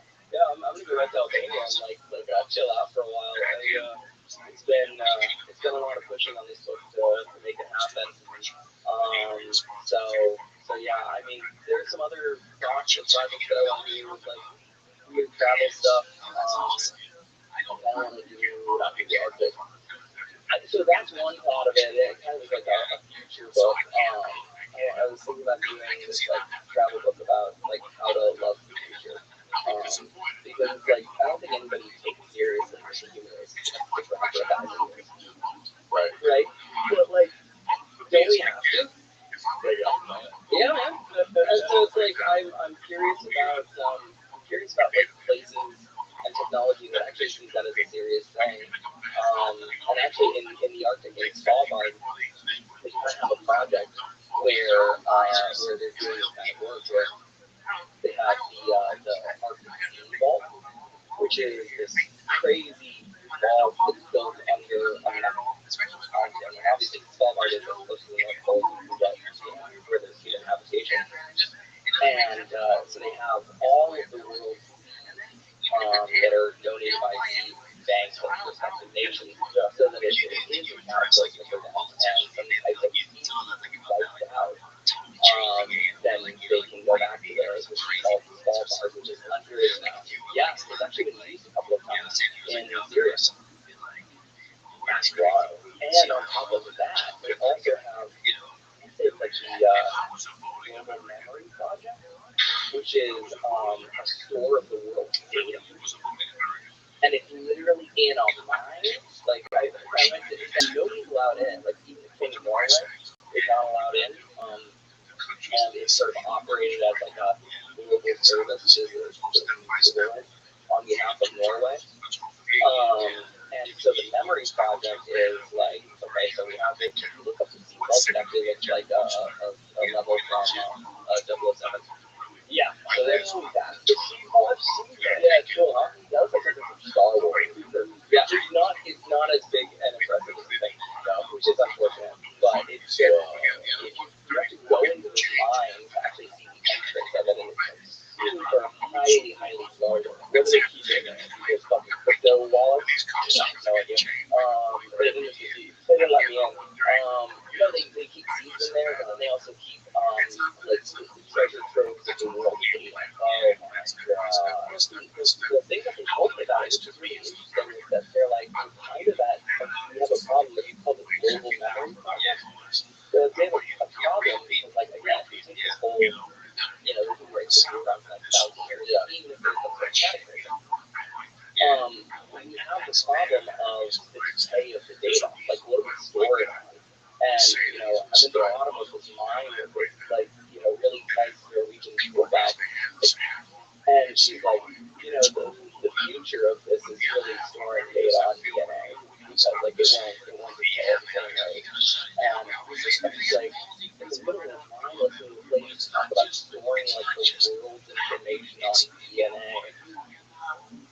Hey, yeah, so that's one thought. Super, and then, I don't know, if somebody wants to do a crazy travel thing, I'd love to do it. The other thought is to do a back-in-time travel day, and recreate what's called the Hippie Trail, which is an overland journey from Austria to Calcutta. That hippies back in the 60s really wrapped up 10 years or so. But it's not around now because, like, it goes through Afghanistan, it goes through Iran. And I had the idea of, like, doing it with no technology that existed at 1969. Oh, that's great. It was cool. Yeah, you can film the whole thing. Exactly. Technology would be like, no, film it on film. Yeah, fuck yeah. Actually, really cool. That'd be great. Anybody wants to pay me to do that? That'd be very cool, man. Well, we'll get you back in here and talk about it. Absolutely. Talk about that shit too. Dude, thanks so much for having me. Thanks again. Huge fan. All right. Good night, bitches. Like I voted the first time for Obama, and he said the whole thing was 100 days of closed Guantanamo. Look at the first thing he said. And it was coming up on the end, and then somewhere near being closed. But maybe he didn't, and he couldn't close it. I don't know, but how do you hold them accountable? You can't. It's just like, yeah, man. I'm a little high there. You guys know? I'm very high. I'm just making sure everything. Why was that important to you to get close for time? Why is that such a good personally, I have no thoughts on that. That was just the only thing I could think of up right now. Like that was he's sitting like 100 years old close to the floor. I was close. I don't know if that's good or bad. I'm not sure other people want him to go. Yeah, as they're not giving them a fair trial. They're just keeping him there. I think I'll read it once. Yeah, for the shrimp city that was president, but it was pretty much fun, I guess. I don't know. Thank you so much for coming down there. The show, sharing some of your insights. Very fascinating and terrifying. Your book have a very dystopian vibe to it. Not gonna lie. The countdown. How our modern world is from experiment, altering male and female reproductive values, reproductive development, and exploring the future of the human race. How did you first discover that this was a problem and that chemical plastics were actually threatening the future of Before I go into it, I just want to thank you for inviting me and for being a wonderful host. And I'm so happy to be here and talking to you and listening about this problem. So how did I get into this? I have to say that, way back in the middle 90s, I knew nothing about endocrine disruption, or phthalates, or any of this. I was completely ignorant. And I got asked to sit on a committee, a committee called the National Academy of Sciences. Kind of a big deal. And they invited me because of my neutrality, I think. So usually in those committees, there's people who take one position and an opposite position, and people in the middle who are neutral. And I was a neutral.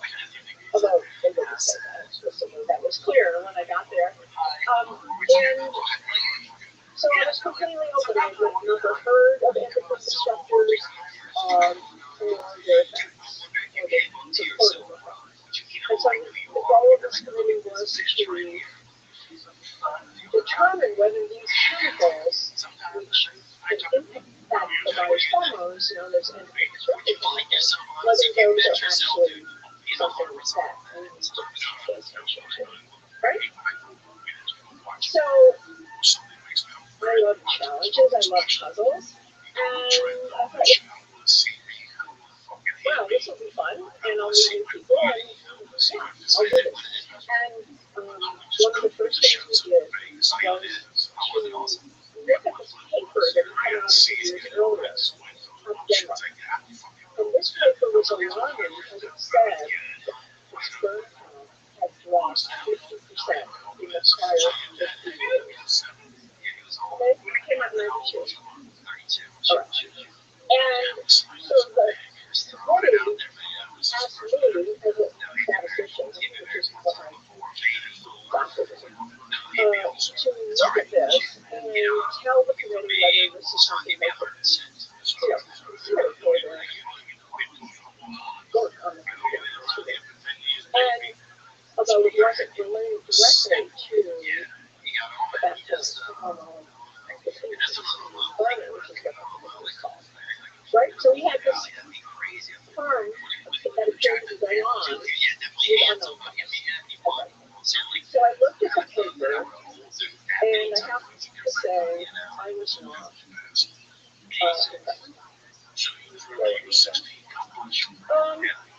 Well, first of all, it was very thin in terms of number of words and pictures and data. And the data that were there, they had a graph I could show it to you. But you've seen it in And a lot of the data were in recent years, they were kind of spotty over the time period. And more importantly, perhaps, there were not, any of the factors that we worry about, which might cause an erroneous decline. None of those were considered. So I said I wasn't sure, and so the committee said, well, can you investigate this and let us know what you think? Okay? So I had the good fortune to be on sabbatical and be able to do that, and I spent 6 months answering So let me just give you an example. So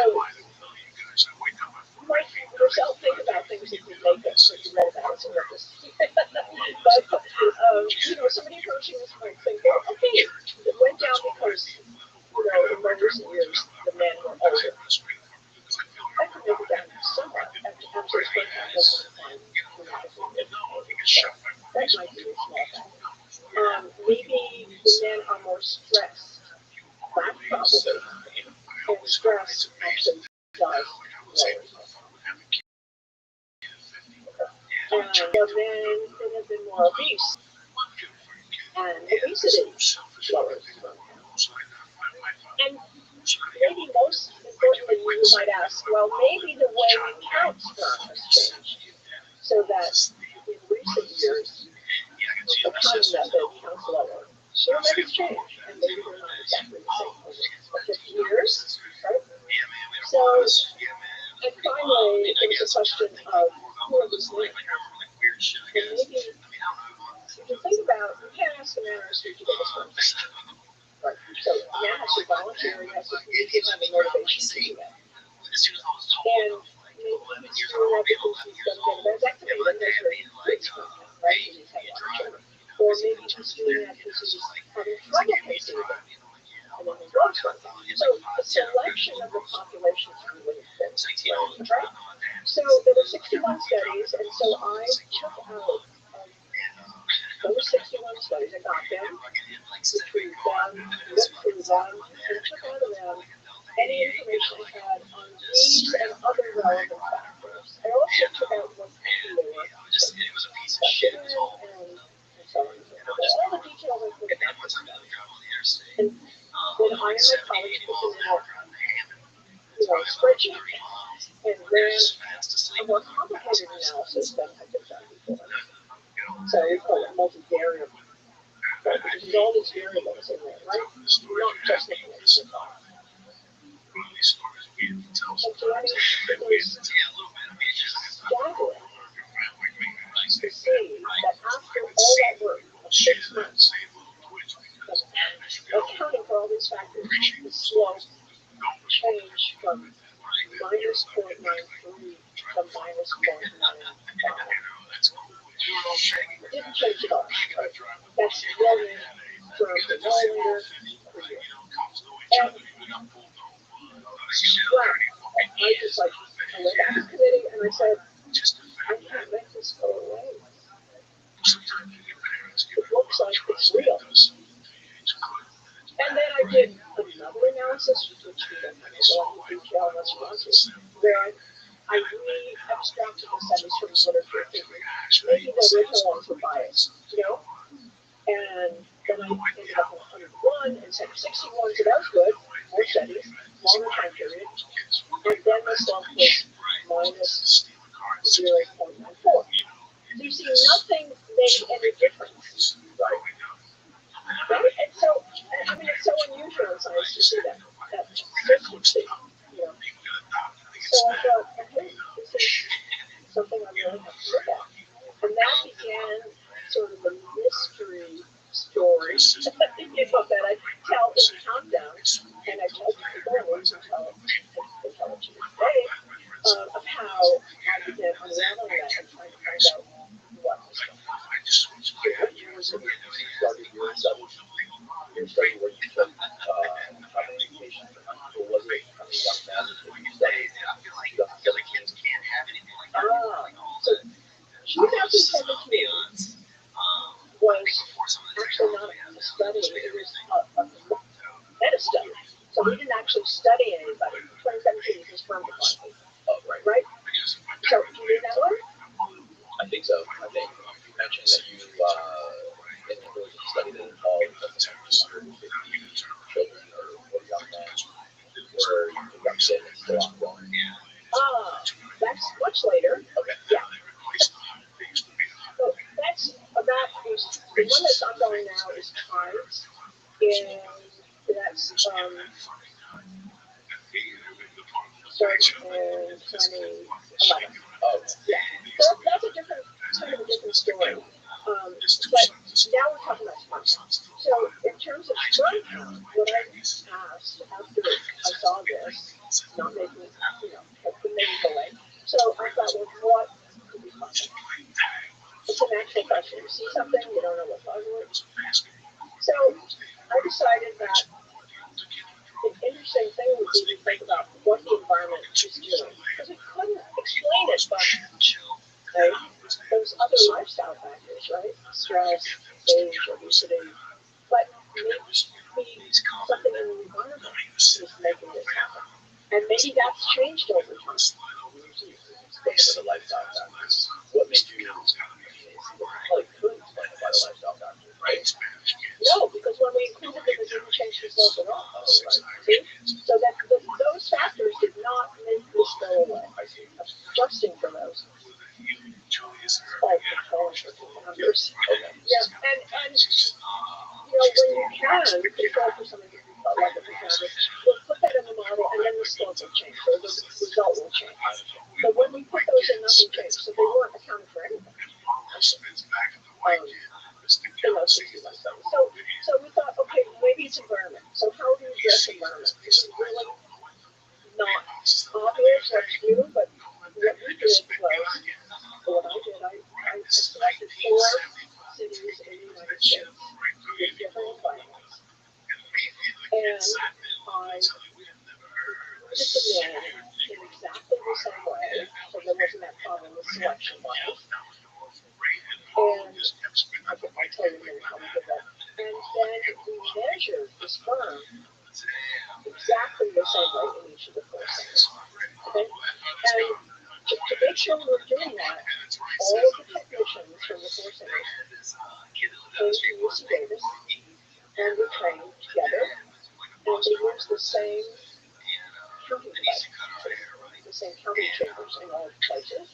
And then every month they had a quality control sent out. So what they did was they took one single sample, ran it before, tested it in Davis, sent it to the 4 centers, and the 4 centers sent back their findings. How many sperm, how much did they move, what were their shapes, did they go downward? So in that way we knew that throughout the study, everybody was doing things the same way. Because we were trying to replicate the same study in 4 places, right? Which cities? Okay, so at that time I was living in Columbia, Missouri, which is in the rural center of Missouri. Very much saturated with Missouri. And they grow a lot of crops there. So that is the agricultural center. And then we included Minneapolis, which is obviously urban. We included New York, and we included Los Angeles. So maybe not the best pick, but that's what we picked. And we wanted them to be distant, and we wanted them to, and we wanted to be able to work with people. We had to find collaborators, right? So, by the way, in Europe, a similar study went on independently with 4 cities. And they had a similar findings to what I'm telling you. So what we did, the first thing I asked was, how should we improve? So that's always a question, who's your population? In fact, whenever you see it, look up at the study, you should ask, what's the population? So it's changing how we get in the study. There's so many ways of, biases to doing that. So we wanted to get an unbiased population, but we also wanted to know what is the current population. So we're going to get a sample, and where is it coming from? You can't get semen from a man on the street. You can't get a random semen sample. You just can't do it. Okay. So I decided that the group that absolutely always goes for medical care is pregnant women. Almost always. Right? So I decided to recruit pregnant women in order to recruit their husbands. How do you do this? Yeah. And so we did a couple of studies. The first goal was on the, not the same quality, but they turned out to be really, really bad. So in these 4 course, we identified prenatal clinics that would work with us, and we became partners, and that was public study for future families. So we enrolled the woman. At that point, we took her when we could get her, so we didn't control the time of pregnancy. And we asked her, would you be in the study, and would you ask your partner's husband to be in the study?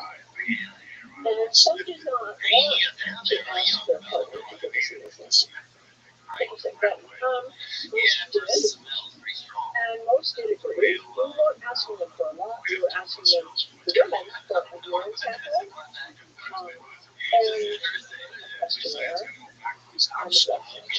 But they did that anyway. So it wasn't really. And then the husband wanted an addition. Right. So we got over 900 women to do this. Approximately equal distribution of four centers. And then and what we found was absolutely alarming and unexpected. And what we found was that the men living in central Missouri, in Joliet, had half as many moved there as men in Minneapolis. That's what I said. Wow.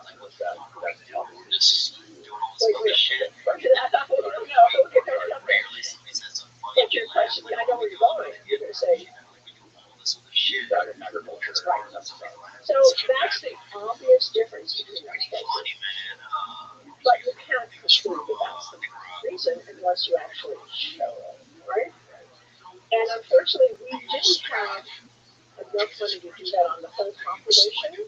So how would you do that? How would you find out if pesticides were important? Yeah, to make it. If pesticides could account for the difference. You're not my student. I guess just talking to people who are nowhere near that stuff. How would you know that?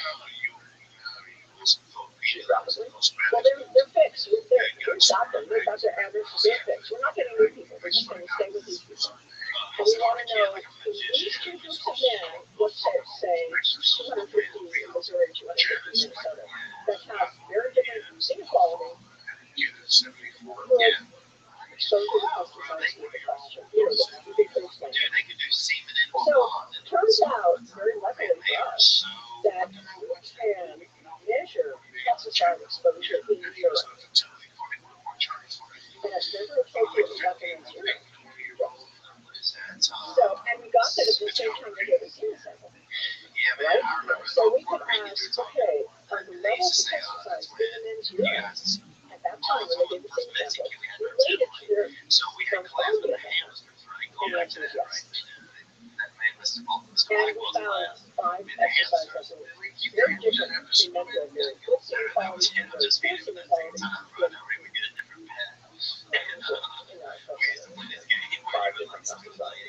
Well, several were triazine treatments like atrazine. So those were pretty cool.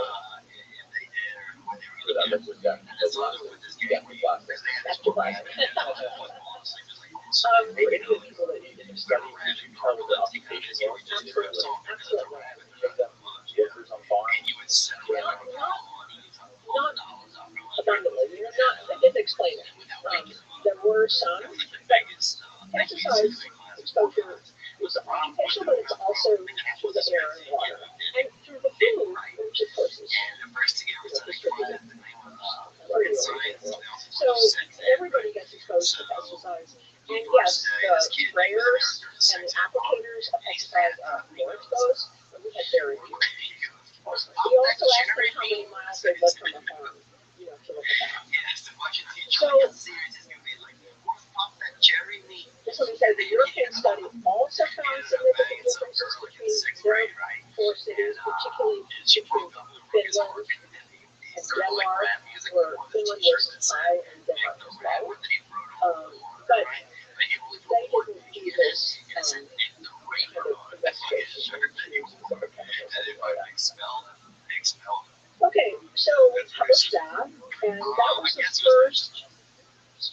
really show that exercise can directly affect stress. Maybe not first, but it was important. But that's only part of the story, right? And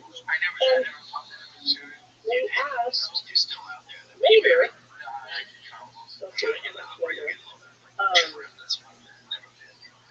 I guess around 2014, we asked, okay, what's happening now with this program? Because we'd seen it going down in the Carlson study, and then in the studies that I conducted, and it didn't go away, it was still the same rate of decline. But then there was a long gap, and so we thought, okay, what's going on now? And we were in a meeting, some colleagues and I, and we were saying, should we do this? Should we try to figure this out? And yes, which I really like to do that. That would be good. And it's funny how these things get boring. And I think I presented there, and then wanted to, what's next? So we put together a wonderful group of researchers to do an update of that picture. And of the 2000 picture. And so then a couple things that happened. One of them was that the methods for evaluating the literature, which Carlson had done back in 92, with kind of not very well developed methods because they weren't there, those had been improved, and the method which is called meta-analysis. Have you heard that? Yeah. So meta-analysis has then become a term of art. Everyone was wanting to do it, and it really seemed to be the most objective and rigorous way to do an analysis. It's often used, for example, to compare two treatments, treatment A, treatment B, how do they compare this? Studies of this, how do you put them together? Right? Got it. But this is different. This wasn't comparing treatments. This was saying, here are these data all over there. What do they report as a body of literature in terms of protein? So you can see it's quite different, very challenging to figure out what's the context of this. And what we decided was search the literature for every study that had certain keywords in it. So that's keywords like health, concentration, and they didn't have to say trend, or they didn't have to say decline, or anything like that. They just had to report a graph. And the other thing they had to do was not include men that were biased in different ways. And we had other exclusions, like there was a husband in English, they had to have all the data, not just the abstract, and so on and so forth. And so we ended up with a large number of studies, thousands of studies. In fact, we went to a meta-analysis expert and told them what we wanted to do, 7,500 studies, and he said, no, you can't do that. And Rabbi, for being the first author of the book when it came out, who was the head of epidemiology for the armed forces of Israel. He knew how to get things done, and he said, oh no, we'll just get more people. So we enrolled a group of 7 people who would work with us on this for no money budget. And we spent over a year going through these 7,000. So you can imagine this is fairly tedious. You want to do it consistently, you want to do replicates, so one person looking over another one's shoulder, you want to make sure you're not missing anything, and then you want to capture the data. And what we captured the data on was 185 studies. So we came down to 185 studies that were eligible. Had the numbers, they were unbiased, historically count, and we could use the data. No, epidemiology. Not epidemiology. Epidemiology for you. Yeah. That's an interesting combination.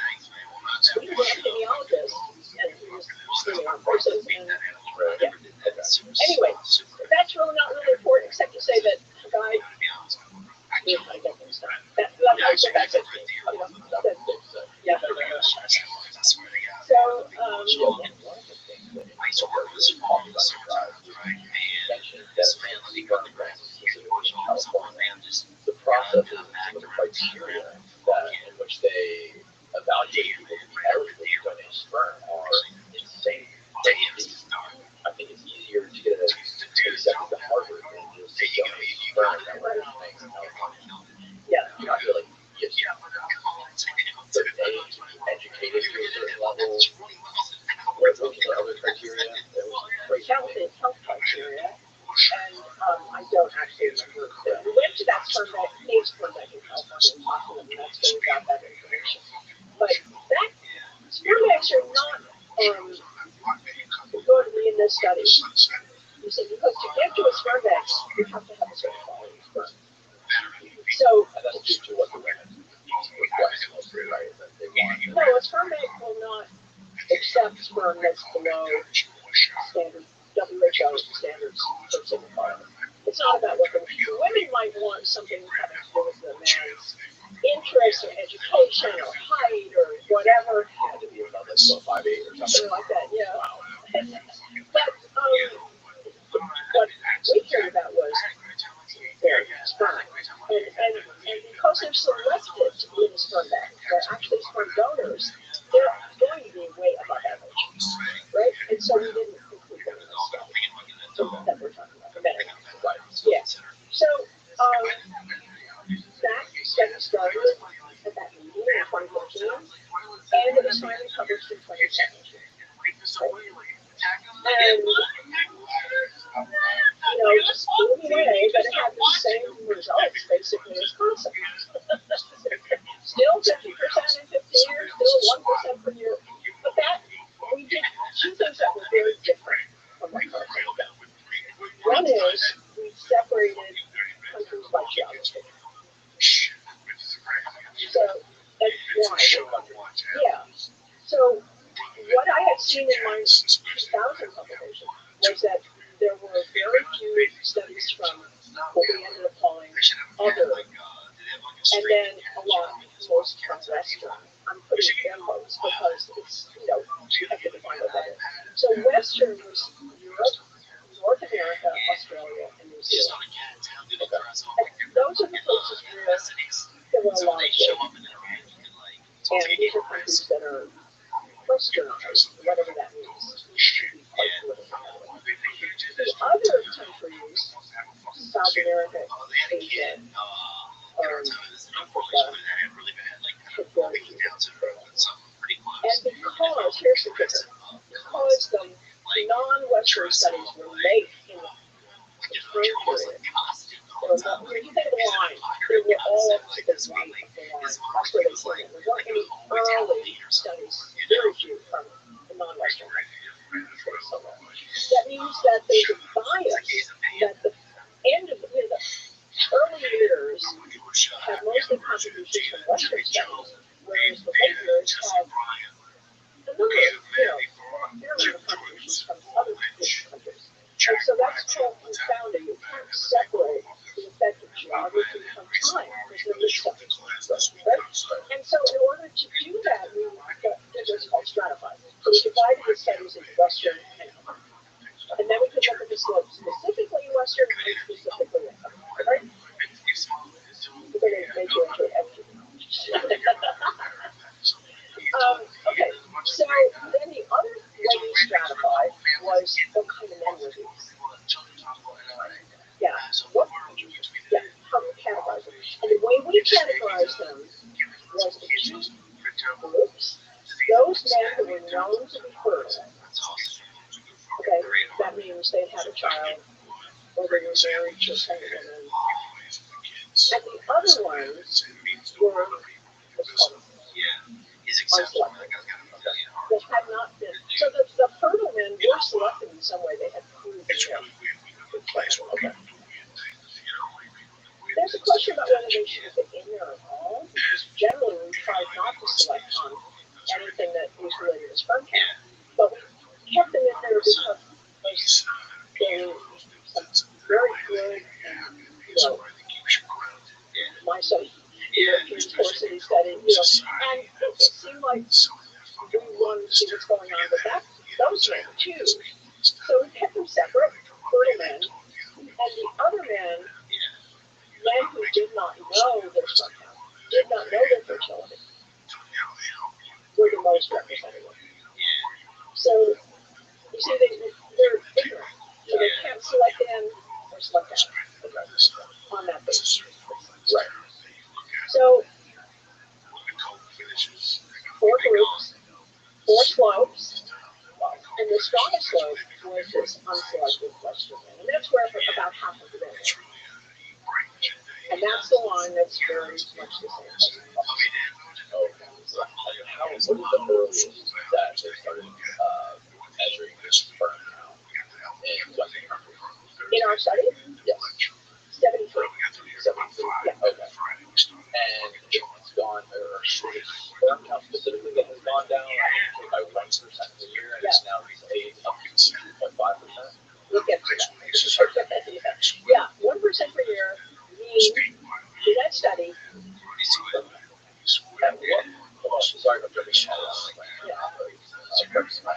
what point in the study did you guys decide to start measuring the difference of humans? Sorry to interrupt this episode of the podcast. okay, now that was not in the study. Not in the study. No, okay, no, that's a sort of a separate story. Let's get to that after. Okay, so let's finish the sperm count. So, although it's not finished. So we published that in 2017, and it was a huge paper. It's just a huge paper. It was the front page cover of story of Newsweek. It was all over the world. It was global. It was world. And it led to freedom. So after this was published, an agent came to me and said, would you like to write a book about this? And I said, I don't think so. I've never written a book, and I write papers for scientific audiences, right? But then I began to think, I know a lot more than, after this came out than I did when we started these studies. And I thought, well, there's a message here that people should be hearing, and they're not going to learn about this at scientific meetings. So I think I have to talk to somebody else like you and your audience to let them know what's going on. And so I decided to write the book. And I got a wonderful co-author, and that went on. So now let me go back to the spermathon, because I haven't finished that yet. So we did publish that spermathon for just about 1% a year in unselected men in Western countries, and also in fertile men in Western countries. In other countries, which is Asia, Africa, other countries, Asia, Africa, what am I saying? South America. South America. Thank you. We just didn't have enough studies to say. I'm curious. What did you see as far as sperm counts in those countries, specifically South America? I can't tell you that there weren't enough studies to say. You see, what you see is it's these studies with large variance, a lot of variability. You might see a line going up or going down, but what we say is not significant because the possible alternative lines are very, very wide. Wide, what we call compensation. And you can't draw any conclusions. Okay. So you have to be careful when you read a paper that says, this, happened, this went up or this went down. Look a little deeper and say, how sure are they of this? Right? And when you ask that about the non-Western countries, say, how sure are you about this? You can say, not sure enough. Not sure enough to make any conclusions. So, a few years later, we decided, this gets boring, sorry, that we should do it again. And the reason we should do it again is we know from tracking the literature that more studies have come out in these non-Western countries, and maybe now there wasn't enough. And from looking at the literature, it looked like things had gotten worse. So we started all over again, and got in a 7-year period from the time our last selection stuff. We've got all the whole thing. We've got all the literature, and we extracted the data, and we put it in a database. We restarted it in 18. Yeah. And we published it in 2022. So we do 7 years. Okay, anyway, we covered 7 years. Two things.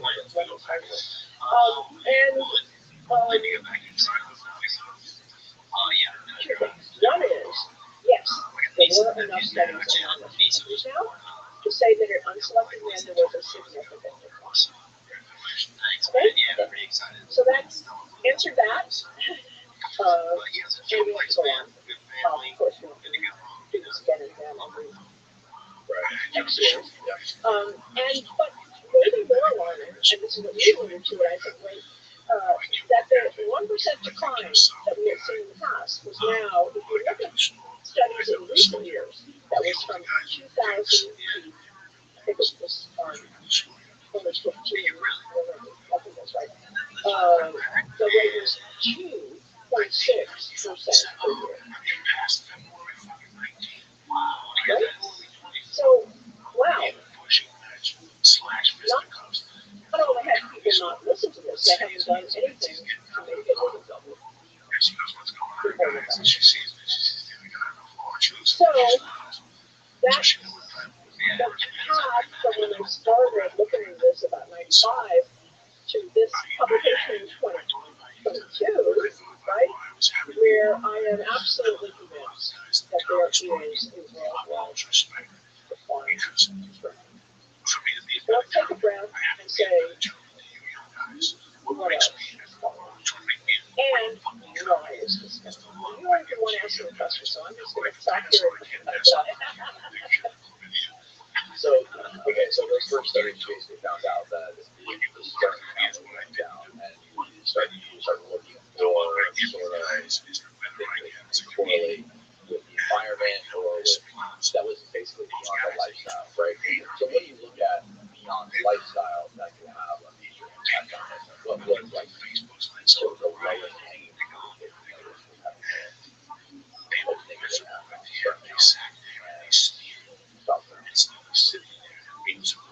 So I don't know that we can look at that much later, but yeah, but we should talk about that. So there really isn't any low-hanging fruit. It's all hard. Because if I asked you, well, first of all, let me say, if you throw away lifestyle, because you know about that, and that's, exercising, diet, and drinking, and alcohol, and everything that's fun. Everything's fun. And by the way, the things that your doctor says you should worry about in terms of your heart health or your overall health also affect your skin. Okay, so that's. I was shocked to see this like screen. That's bizarre. What? Staring at your phone or watching too much TV. Yeah, that was interesting. Yeah, that's a Danish study. Yeah, that was pretty interesting. We had couch potatoes.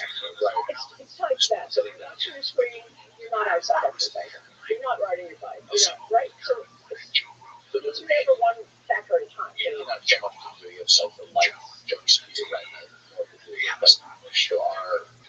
there are sitting down right now. That's right. There is, I have to say, a lot of interest in the question of whether electromagnetic radiation from devices is affecting strong health. And like laptop use, with the laptop to sit right on the truck. Right, or in the phone in the pocket. I'm not endorsing that, or just, urging it. I'm just saying this is now an active area of investigation. Yes, because the exposure is huge. So if it has an effect, it's major, right? So, let's go back to electromagnetic radiation, and you asked what other factors? What are the low-hanging fruit? Well, the problem is that if you put aside, by the way, genetics is not playing a role here, it's too fast. 2 generations, 50 years, 2 generations, right? We can't have evolutionary change. So then it's environment. So what's environment? Lifestyle and others. So what's other? it's not your lifestyle. And that's really what stress. So there's chemicals of various kinds, which we come back to. And then there's things that are non-chemical, but not lifestyle. And they're pretty broad, actually. Could be heat, could be sound, could be radio frequency, emissions, and so on and so forth. Those are not chemicals per se, but they're also not lifestyle, right? Okay. So I'm going to put all that aside because it's not what I study and go over to the chemicals. So why chemicals? Well, along with the increasing rate of chilling, which we will talk about, and the decrease in sperm count, at the same similar rates to the increase in the chemical burden of people. But it's huge. It's 80,000 chemicals. So how do you know where to look? And so since I was starting with reproduction, I wanted to think about chemicals that would affect reproduction, and major players there are the chemicals that can interfere with the body's hormones. Okay? Because you know that testosterone matters for reproduction, estrogen matters, these are steroid hormones. Okay, so if something could mess with that, because that's so important for reproduction, it could affect, it could affect. So I began to look, and others began to look, at these chemicals which would cause endocrine disrupting chemicals, or EDCs. By the way, that committee, remember that committee that I started out with? That committee was looking at those topics. By the way, back in the 90s. So it wasn't a news story, but it was a news story to look at them.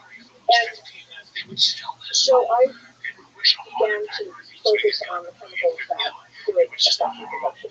And then a very lucky thing happened. I went to Japan, which had a 5-year big research effort on endocrine disruptors. And I was sitting next to a chemist, who's a friend, and he said, "Honey, you should look at phthalates." What? Why should I? What are they? I said, "Phthalates, what is that a funny word?" It is a funny word, and I've never heard of it. And so he said, "Well, first of all, we know through studies at the CDC how to measure them, and we've shown that they're in everybody. Over 90% of people in the U.S. sample study, they have them. Yeah, really? Right? Probably that's an analysis. Anyway, so he said phthalates. And I said, okay, why would you care? And he said, well, and then he told me this story, which changed my life. He said that his colleagues at EPA and at the National Toxicology Board had been feeding phthalates to pregnant mice, rats, rodents. And what they found was that the male offspring developed in a way that was not completely what you see in the genetic male. It was not exposed. Okay? And this, they've studied this over and over and over again because they were really sure that there was and then they published. And what they published was that when the mother, let's say rat, was exposed to a phthalate, let's just say, I'm going to give you a name, diethylhexylphthalate, DEHP, just so I can talk about it. That's probably the worst actor in this class for lowering testosterone. When the mother was exposed to that in early pregnancy, then her male offspring developed smaller penises, smaller scrotum, testes were less likely to descend, and there were internal changes as well, changes to the vas deferens, and so epididymis, and so on. And this distance that they've been measuring for years, which I and no other epidemiologists have not heard about, the distance from the anus to the genitals became shorter. And they called it the Sallard syndrome. So this is the first syndrome that was named after that a woman is exposed to. So that means sorry?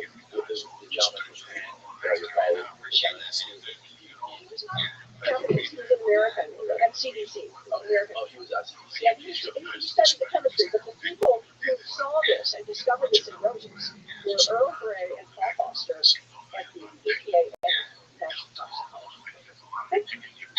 So they showed the Sallard syndrome, and then I thought about this and I thought, well, what about you? John said we're all exposed to it. So what? Do we see this? We do. So that became my next big project of unraveling this mystery, right? By the way, I'll tell you a couple of other things about that. What Earl Gray said, HB is forever. So if you have a small HB, sometimes called the or the gooch, or the grundles. Yeah, those three terms are better known than the technical terms. But when, that distance is shorter when the mother has been exposed in this critical window, then the exposure was during days 18 to 21, and found that out later with the process. Then we get this person That just came after 18 to 20 days after conception. yes, gestational day 18 to 21. And the analog in humans is not as specific. We don't know exactly what it is. But we know it's the first trimester. We know it's the earliest. Okay. So I wanted to see how do I look at this. So they had rats. They fed the rats the phthalates. We can't do that. We can't feed pregnant women phthalates. Right? No, that would be unethical. But remember the study for future families? The first one? Okay, remember I told you that we saved the woman's urine? How lucky is that? Now we can go back, get those samples, test them, and see how much phthalate is in their urine when they were pregnant. So that was just really fortuitous. And all my graduate students, I say, you can't just say cheap. You need to store, and it's going to turn out. Right? So we had this urine, we sent it to John Brock and others at the CDC, and we said, tell us how many, which phthalates are in these women and how much. And there was a gradient. They all had it, but some had a little and some had a lot. And then we wanted to do that. We wanted them related to offspring genitals, right? So we had to get the kids, all these people to come in, and that was no easy task.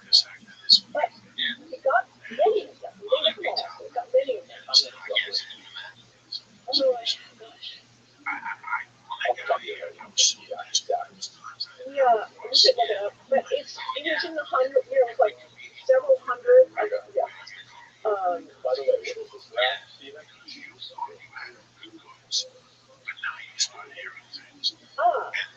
It's like one of the rounds right now. One of the rounds is not now because she got knocked out. Yes. Okay, Canada. Okay, that's interesting. There's no DEHP on the east coast of the U.S. No, then maybe they didn't sample that. Okay. But they have that big round there that's NDP.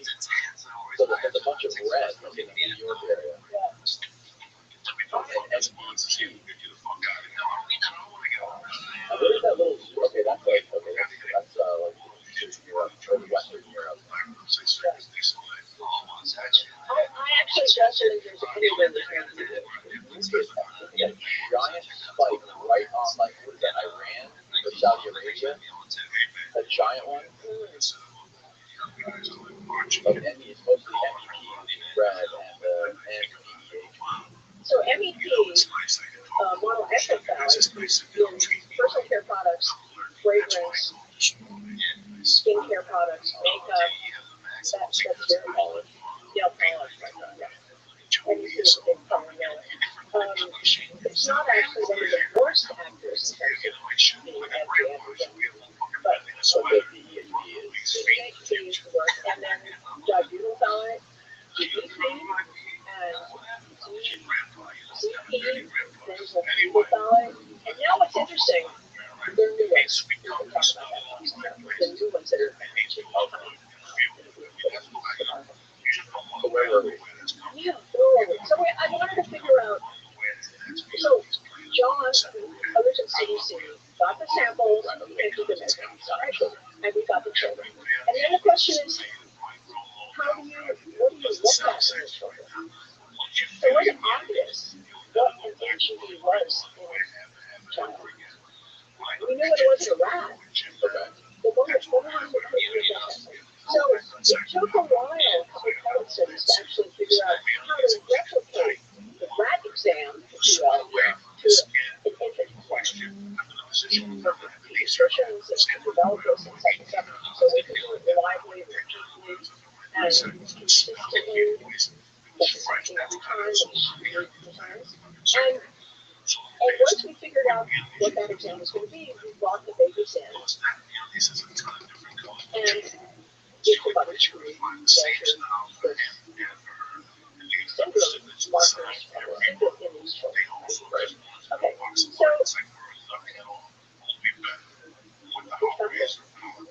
we found the Fowling syndrome. This means that the mothers with the higher levels of the anti-androgenic phthalates, particularly those three that I mentioned, they're more likely to have a child with these symptoms, and most markedly shorter boobs. Okay, right? And of course, I didn't use that in the publication, but sugar and cheesy. And that paper also made it really, but maybe YouTube had scientifically, and lots of other people started measuring HEV. It also made an impact in terms of politics or actual public health, because phthalates were then investigated and included the Consumer Protection Act, the Consumer Protection Committee. Yes, thank you. And I testified there, and they did that. And when they read their report, they recommended that phthalates be taken out of the children's protections. And they were through the Consumer Protection Act of 2008. The paper came out in 2005, and we had this legislation. Now, I have to say, they were a little off the mark because of products that they banned these phthalates from children's products. That's too late. You get an A. That is right. What they really should have been worried about. So I think it's great that it came out of pacifiers and sippy cups and toys and rubber seppies. Important also, certainly continued exposure is not a good thing, but it did not protect the pregnant woman or the fetus, right? Anyway, this paper made a huge impact. And then it left me with this question, and we alluded to this earlier, which is, if you look, if you look and measure the HEV, it could be big or small, you wouldn't by eye see the difference. It's not anything that jumps out at you. It's not like the child looks weird, right? It's just something you can measure. Okay? I wouldn't have thought that. Like, what should it be? Is there an equation? No, there is no proper measurement. It's because it's a function of body size and age. And so all of these measurements are adjusted. So, what's your height? Child's height. You say, is that child very high and tall? It depends on their age, right? Right. And for something that's measured very close to birth, which you did in our essay, what's the gestational age? How developed were they? Right. So I don't want to, people could read the paper, they can read the book, but I don't want to have people going out and measuring their children's AGD and worrying about it. I don't want to do that. So, like, for example, you can bring them in for 3 months, 6 months, 9 months checkup, and they give you a percentile of height, circumference, weight, and all that. So you do that with AGD, you don't do that with AGD. Unfortunately not. That's one of the things I really would like to see. I'd like to see this as a standard of care at the newborn exam. Just like you measure the head circumference, you can measure their age. And it would be simple, quick, and would give us unbelievable amounts of information. Because it turns out this little measure is kind of incredible. It tells us something about the past and something about the future. So I've told you a little bit about the past. It tells you about the mother's exposure to things that not only phthalates, but other things lower testosterone. So it tells you about what was the what we call androgenic environment in the womb. And by the way, it's relevant for girls too. Yeah. But it also tells you about the future, and that's the next step in the story. So when you say who cares, why does it matter? We were asking what does this have to do with fertility? What does it have to do with function? What does it have to do with The life of that baby coming on the Right. So we fast forwarded and thought, well, okay, let's at least see, because at least children were very young, we couldn't see their function sexually, but we could look at young men. And Earl Grey had told us that AGD is forever. If you adjust for height and body size, then if it's short, I told you it's short forever. So we thought, okay, so if a man in college has a short AGD, it's likely he was born with a short AGD. Is that also a small baby? Those are separate measurements, but they're correlated. And on average, the values in our study included small penis. That is Small balls, or testicles aren't. we didn't measure the length of the penis, we measured the width. Why is that? Because the length is very much. No, not much. Not much. It's much more stable. So that's what we measure. So there's a strong correlation between the work of Yes. So I would say more directly, there's a correlation between yes and also to the phthalate levels and the phthalate levels and the length of the age. So we went to Rochester where I was living there, university, and we put up posters, and I had a wonderful postdoc working with me who tried to do studies, Jaime Fabiola, and he ran the study, and he got these volunteers to come in and give a semen sample and let us measure the AGD and complete a questionnaire. Okay? And they were very, wonderful and helpful. And one of them said, well, for $75, I'll do anything. Because that's what we did. And so what we found, or Jamie found, that the longer let's start with sperm count. The lower the sperm count, the shorter the AGD. The longer the AGD, the higher the correlation, linear correlation, right? Okay. Linear relation. And then we just couldn't ask about fertility in that population. We did college students. But in California, a colleague named Mike Eisenberg looked at men in an infertility clinic and did a similar thing.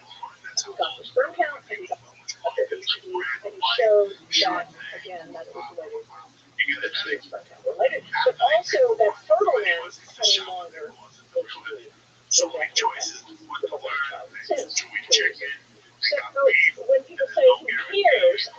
say everyone should care because that measurement tells you something about the future. Not only about the past, what was in the womb, but in the future, how that boy is going to function. Right? Right. So, let me stop that. You also said there was a correlation between how soon they would like for women. So that's not a correlation directly with phthalates. That's another, that is women primarily, and that is a whole other line of work we should get into today, but it's very, very important and interesting. That the age of puberty in women is dropping. Most markedly, apparently, in African American women. So you did a very good job in the book, just explaining to me how during development the baby's sort of like sexual reproductive organs are made. You basically explained there's a certain time where testosterone has an opportunity to kick in, which creates this certain area, groin area, that develops the testosterone. And it seems like when these phthalates are introduced, it stunts the growth of that area specifically. Correct. And that's very well put. So let me just back up and say, or let's leave phthalates out of it. Okay. Just in every baby. In very early pregnancy, the male and the female genitals are the same. Right? But they can't separate them. You don't see ovaries, you don't see testes, you don't see penis. It's actually just a rigid tissue. Okay? And then, at the critical time, which we know in rats specifically, we don't know specifically in humans, it's early pregnancy, the testes start to form. And that's genetically programmed in an XY chromosome, right? And so they start to form, and at a certain point, they're able to produce testosterone, and they do that. Okay? In the genetic male. Female also, but just a little bit, but mostly much more. Okay. So, what they show in these animal studies is that when the mother was given phthalates in her food, at that time, when the testosterone is surging, that the surge is limited. The graph is very dramatic. It's completely flat. So that says that male needs that testosterone at that time to develop normally. Okay? And so the default, if he doesn't get it, that genital tract will remain the default. Right. Okay? So the degree to which it differentiates from the female, so the development of the testes and the set of ovaries and the development of the penis instead of the clitoris and so on and so forth, that the way that separation takes place is dependent on this hormone. That's a lot of variation. How to develop with these babies. Right. Correct. And so, in your book, you describe Tracy and her son Barry, who was a boy who identified as a girl. What sort of correlation would you find with children with gender dysphoria, and as it relates to sort of like a more recent surge with gender? I know there's no actual evidence, there's no real studies done on it, but what was your take on that? So first of all, in terms of our studies, we did not study it. We did not have children. We did not get information on sexual identity from children.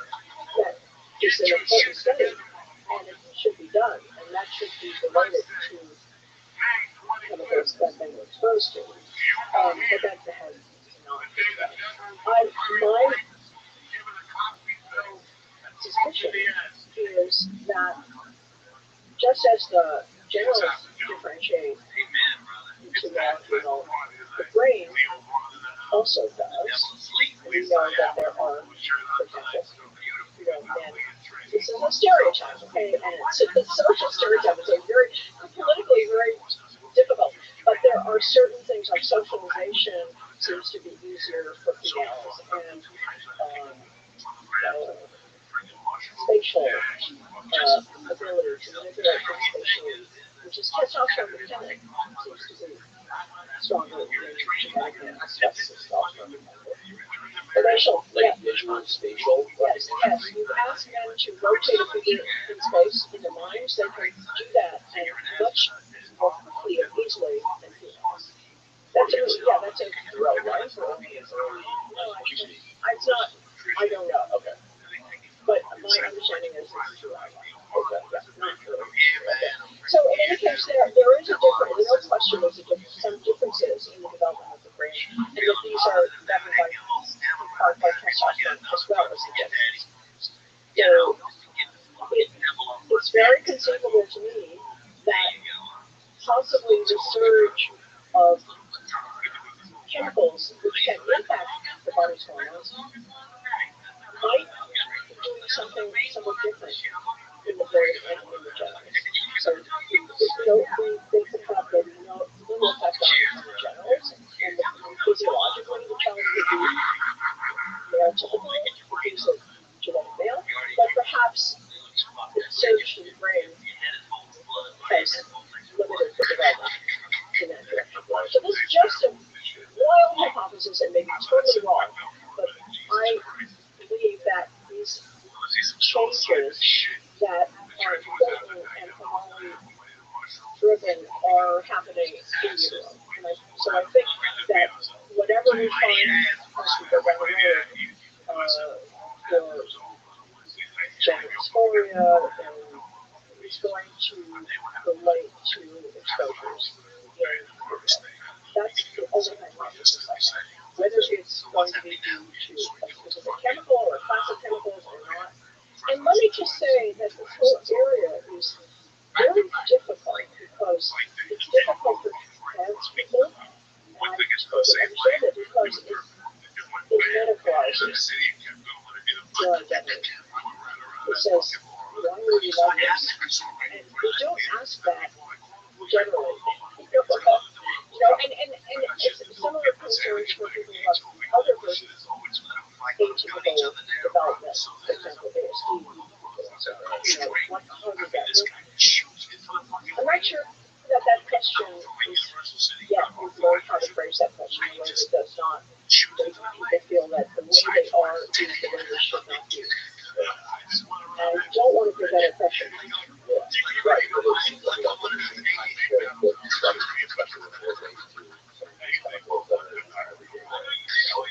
We talk about the element of sexual being stuck in utero, and doing a lot of those things take you as genitalia, not necessarily 100% developed with testosterone, not 100% developed testicles or dropped testicles. You could imagine how that would translate to somebody being, or the way you describe, I feel like, say there's a male in a woman's body or a woman in a male body, that I can see a connection. But the thing is, you can study, if you ask rats how they feel, you can ask a rat, what do you feel like? Right. So it's I'm definitely curious about that. I think we were all curious about that. And I think maybe, animal toxicologists will find some clever ways to figure out what an animal's preference is. And, they can certainly already find out who that rat wants to have sex with. And they can produce rats, I don't know if I told you that males want to have sex with other males. Really? Yes. That can be produced with the exercise we talked about before, atrazine. Right. And this was a study that was done on fish and frogs as well, right? Frogs, particularly. Right. Yeah, homosexual frogs. Right. So that is possible. But what that has to do with gender dysphoria is a really open question, and one that I think is very delicate. We have to be careful about even asking. without offending people. Yeah. I think honestly that we need some trans people to come in and do this research because they will do it sensitively and they'll understand what the concerns are. And as non-trans, non-binary person, I'm afraid I'm at risk of sticking my foot in it. You know what I mean? I'm saying things that would offend people, and so I'm being really careful. And maybe you could have somebody on your show who's trans and talk about it. Yeah, well, it's hard, serious academics like yourself, they don't want to talk about it because there's a very big risk of people coming after you or trying to discredit you in some way. And the problem with it is it does stifle discussion. You just said you don't want to touch it, and that's a problem. No, I didn't say I didn't want to touch it. I said I didn't want to talk about it now because I don't know. I can just tell you that a study that I think would be relevant and that I think should be done. Right? And that's what I always do. I always just think, oh, how would we do this? And then I do it right there. But this one is going to be hard. But it could be done. And there are databases in Europe and the United States where urine has been stored from a long time ago. And you could test that urine for environmental chemicals like phthalates or whatever. The bisphenols, we'll talk about other plastics, pesticides and so on. And then you could see if you have a very large sample, how their children developed and what percent of them were trans. Right. That option, or consider that option, is probably great. And see whether exposure to women with that during, say, the adolescent years around sexual identity. That study would really be valuable here. The problem is that, like I said, asking that question and writing it is controversial, and I'm afraid that we'll take a very open-minded funding agency to say we're interested in this, we want to fund this, we want to find this out. But I'm not against studying it. I'm just against talking about it with ignorance and talking about it without the participation of the affected people. We can't always do that. We can't always include the affected population in our design of our study, our conduct of our study. To the extent that we can, I think we're being more and more sensitive to people's needs. So that's what I would like to say. I actually know one person who's at marriage and she's trans, and she was great. So, oh, yeah. And, yeah, I think that would happen, but I don't know. Do you think there's any correlation with the gender dysphoria and anxiety depression? I've read some that there is, and certainly gender dysphoria people are under considerable social pressure and stressors, so I wouldn't be surprised if there wasn't more anxiety and Prescribed things like antidepressants. I didn't write down those data, but I wouldn't be surprised. The pharmacology and medicine, specifically the antidepressants, they seem to be an expert on it, but I know that a lot of people that I talk to are up and down on antidepressants, so I'm still something like Adderall or whatever. Are you talking about trans? No, just in general. Just young people in general. Oh, Not necessarily trans people, but yeah. Right. But I imagine if you combine the two, right, it's got to be testing that. So of course, you're already feeling this feeling of gender insecurity or dysphoria and compound that with things like depression and anxiety because of cultural system.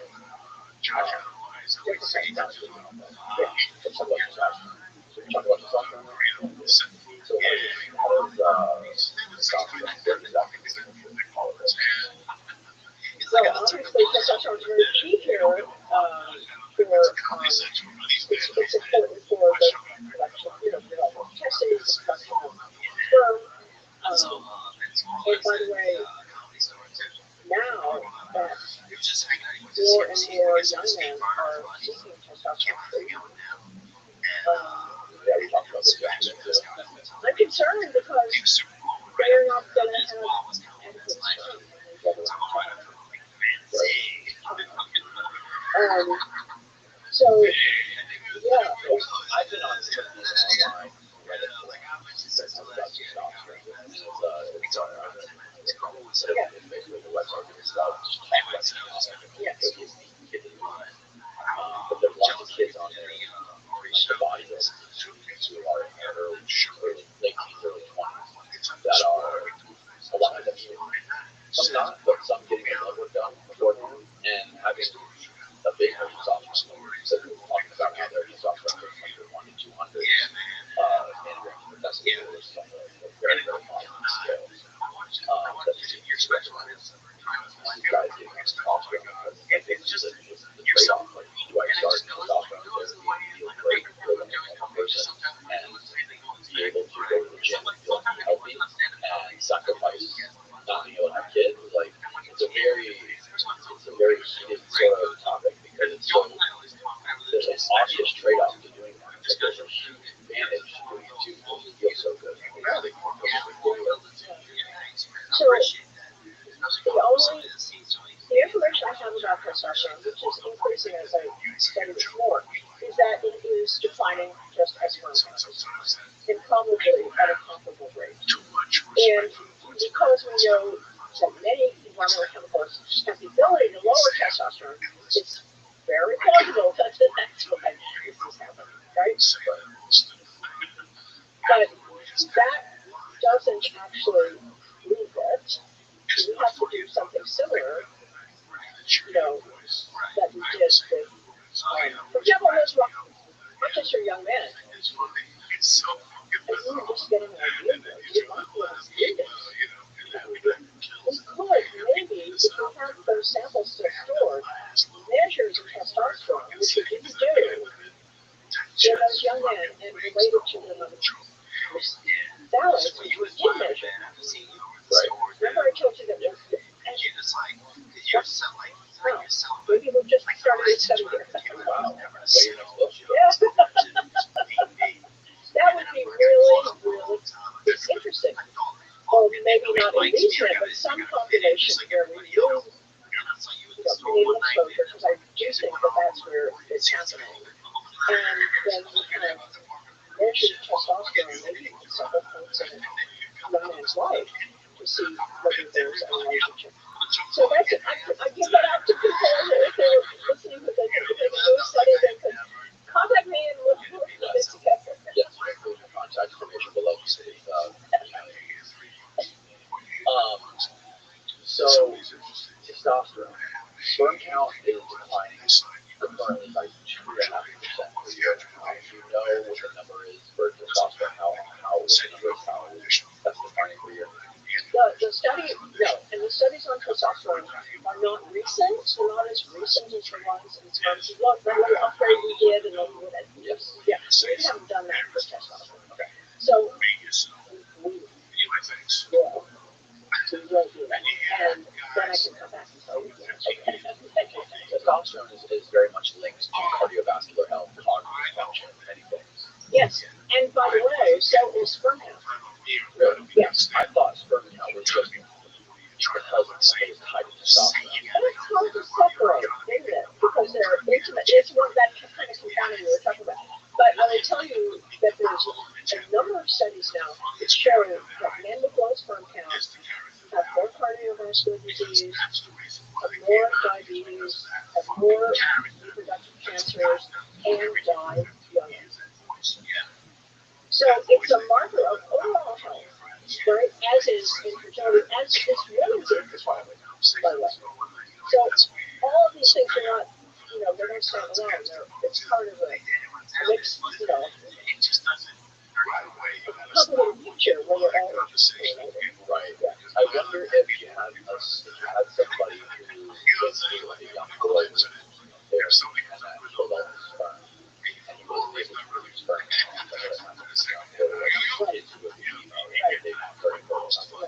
I wonder if that's the same thing. Still correlates to shorter lifespan of worse cardiovascular health. Yeah. Because of that. Great question. Has to be Finding all these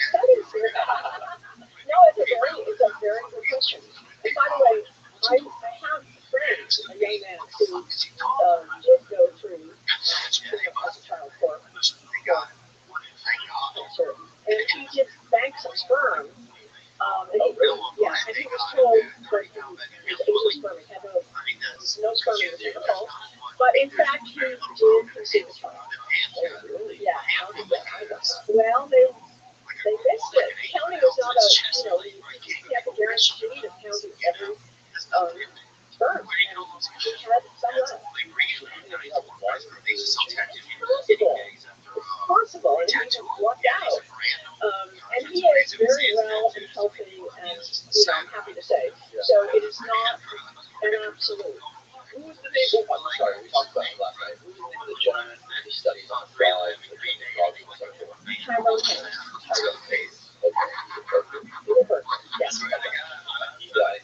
What are the specific chemicals that he needed to be frogs? He studies atrazine. That's the one that we showed was related to sperm count. Right, exactly. Yeah. Okay, so I want to ask you about glyphosate and Roundup. What specifically did you find out about glyphosate? So surprisingly, glyphosate Roundup have been one of the most poorly studied pesticides out there. And given that it's the most widely used pesticide in the world, but there are now studies going on, and we have some pilot data showing that glyphosate exposure does affect anogenic resistance, but in these studies, which are small, and I don't, put a lot behind it, these were the female side effects, and they had longer and yes, so a chemical could be anti-androgenic, down androgens, knock down testosterone, or can be pro-androgenic, increase testosterone. So anything that increases testosterone will make girls' androgen reach longer, more in the male direction, because they're getting more testosterone, right? Right. Right? What happened in that too?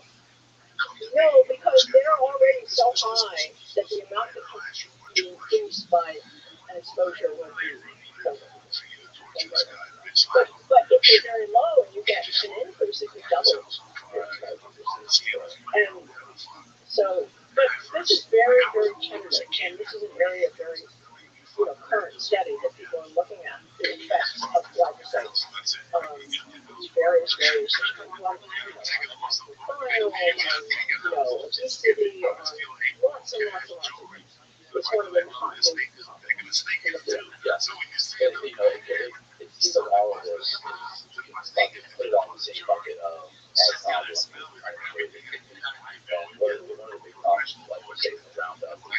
They used to spray the crops and just spray the weeds individually. And now what they do is they develop this thing called corn grain Roundup. Have you heard of that? Where they basically take a airplane and put acres and acres of farmland with Roundup and use it all over the corn crops. But some of the regions only kill the weeds that doesn't affect the corn. So basically that's this stuff is crazy.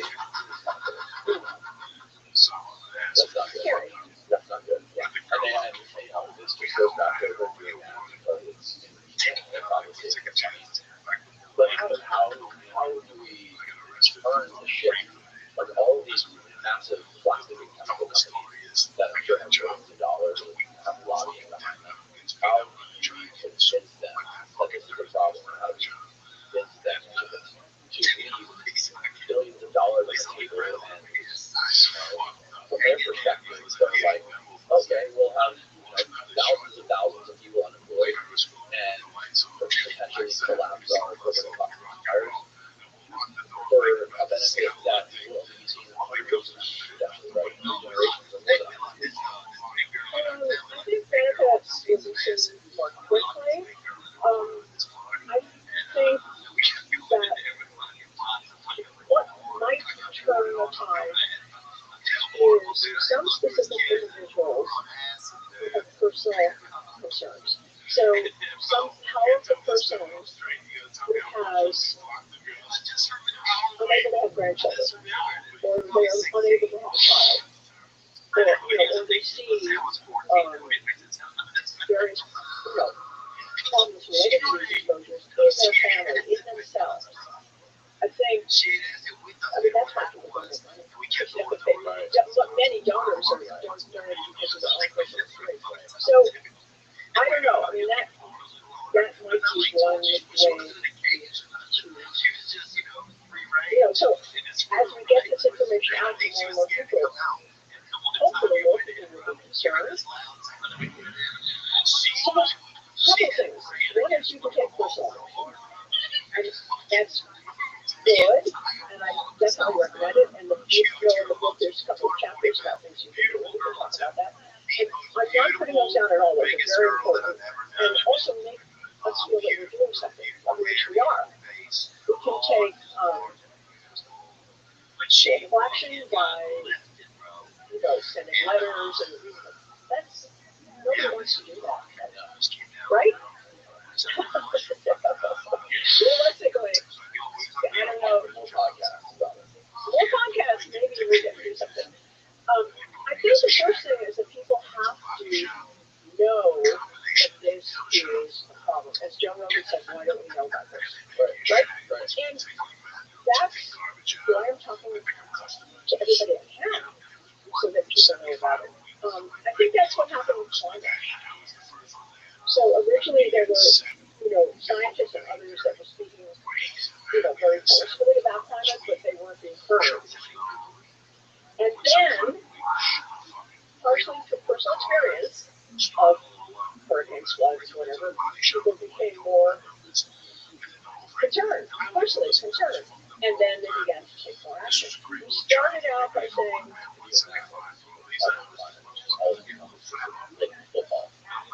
polarizing effect. Fight about it. Yeah. I know. But by the way, our problem, That doesn't happen with this. right? Our problem here that I'm talking about today is maybe people don't know this, but the chemicals in plastic are made from petroleum byproducts. So it's not, we have a separate problem from climate change.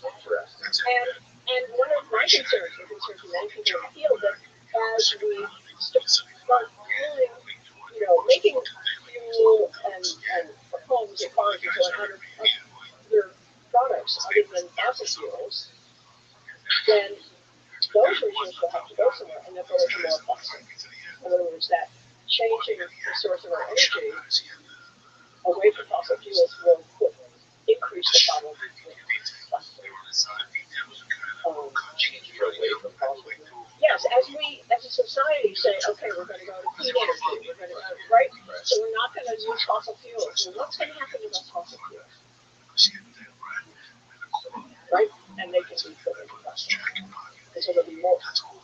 Economically, they have to go somewhere. And go.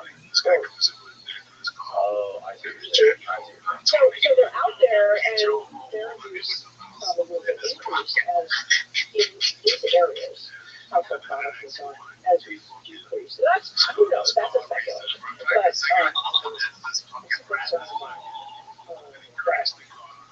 It's just another way that we're dependent on fossil fuels. So, when it comes to plastic, how can people everyday lives, don't have the necessary everything is up there and everything is out there, other products. So what is it? What is the sort of just a way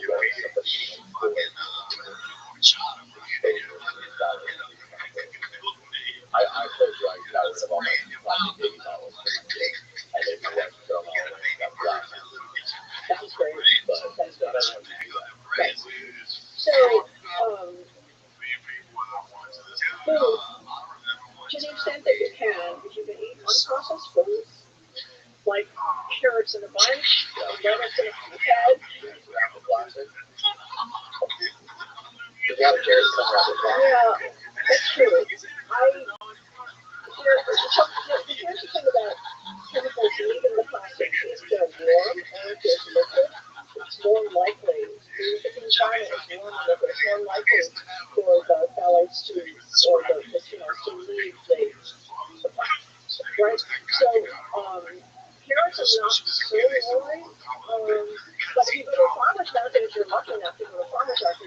buy it from the farmer. That would be the ideal, I would say.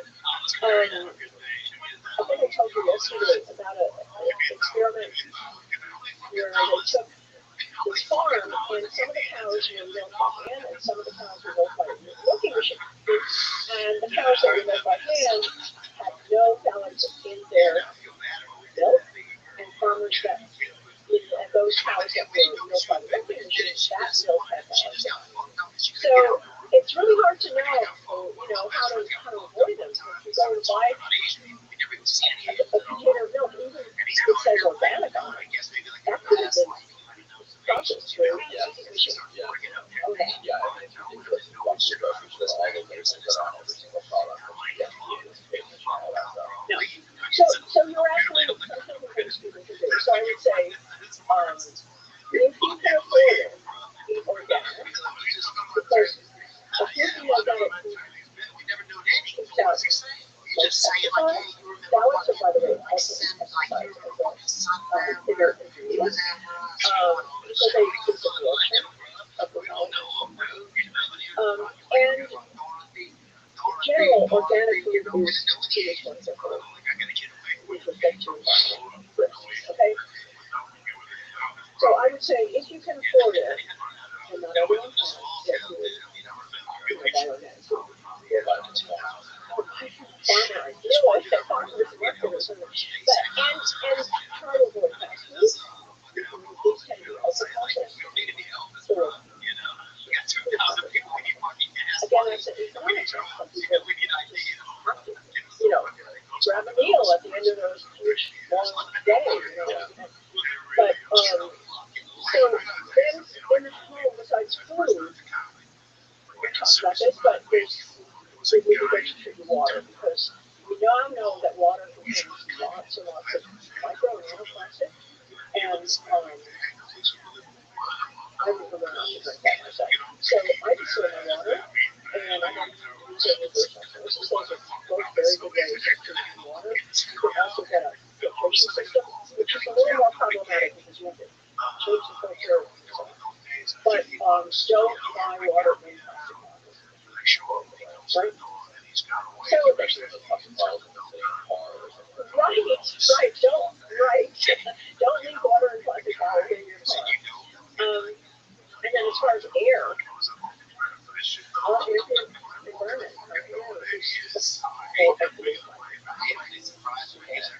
so HEPA filter is pretty effective.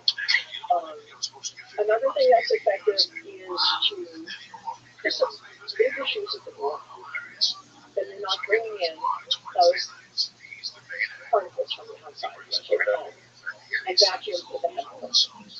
So try to keep your air clean. So these things come in every which way. Through inhalation, through ingestion, that's even drinking, and dermal. So the dermal is your skincare products, makeup, sunscreen. You can worry about what's in those. And we don't have a completely perfect way of splitting those. Environmental Working Group does a good job. And they have a consumer guide to personal care products. And cleaning products, by the way, also contain a lot of these.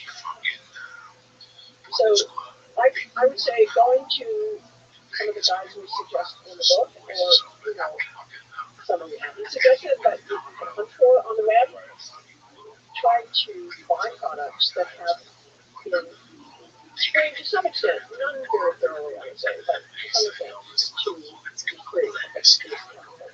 Now you talked about how you walk me through how you distill your water and how that's done. Sort of. I mean, I can't tell you the actual mechanics of the machine. Right, but like, is there a certain thing that you bought somewhere? I want to distill it. Distill it? Yeah. Okay, where'd you buy it?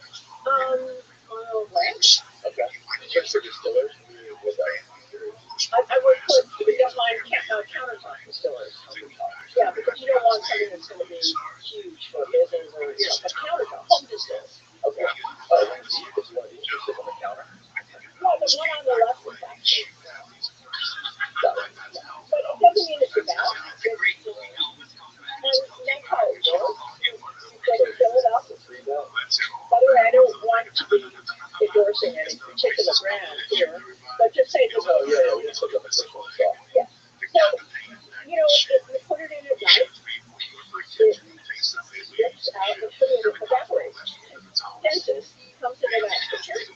last picture. And then in the morning, I just pour that water into two glass pitchers that we keep in the fridge. It's wonderful, tasty water. And then my husband cleans it out. And by the way, what's left, I live in San Francisco, the water's good, but what's left after we pour out, after it's been distilled, the residue doesn't smell good. And so we clean it out with vinegar, and then we're ready for the next batch. So we did it every couple of days. I've seen some of those water treatment. I have a friend who builds the water treatment tanks that are for like different cities. They basically filter all the toilet water for all cities, really giant tanks bigger than aquarium lake. And then they pour like tons of chemicals and stuff in there and bring it out. And it's all siphoned out to our drinking supply, which is like nasty. Right. Those chemicals are like $4,000. And it's all going around up in there, bro. Oh, I'm sure. And pharmaceuticals as well. Right. Yeah. So that's a good choice. And I knew I was going to say anything about RO. Yeah. What is our Reverse osmosis. Oh, yeah, I don't know anything about it. My mom was really good. Yeah. I got to know. It's just like there's like these three filters that are installed under there, and then the water travels through. It's very complicated, but it makes the water taste better for sure. They say there's a stark difference. I can tell the difference between tap water and tap water. Absolutely. And an interesting little experiment, which would not be hard, would be to compare taking the same source and pass it through a distiller, an RO, and a filter. And then blindly ask people which they prefer and test them for chemicals. That would be a great simple experiment. And you know, it's good with that green one. Yeah, that's there we go. Not in plastic. You know, I think it's like 70% of all recycled plastic goes in landfill. Yeah. That's disgusting. It is not. It makes people feel like they're doing the right thing, which is, unfortunate because in fact they're not. It's not right on that. If it is 70%, I'm sure it's not sure that's 70%. Where does this go for generation? Like, if we can't start turning the ship now, right? If we stay on the trajectory we're on right now, where do you see this going in 50 to 100 years? Well, first of all, I... Okay, 79%.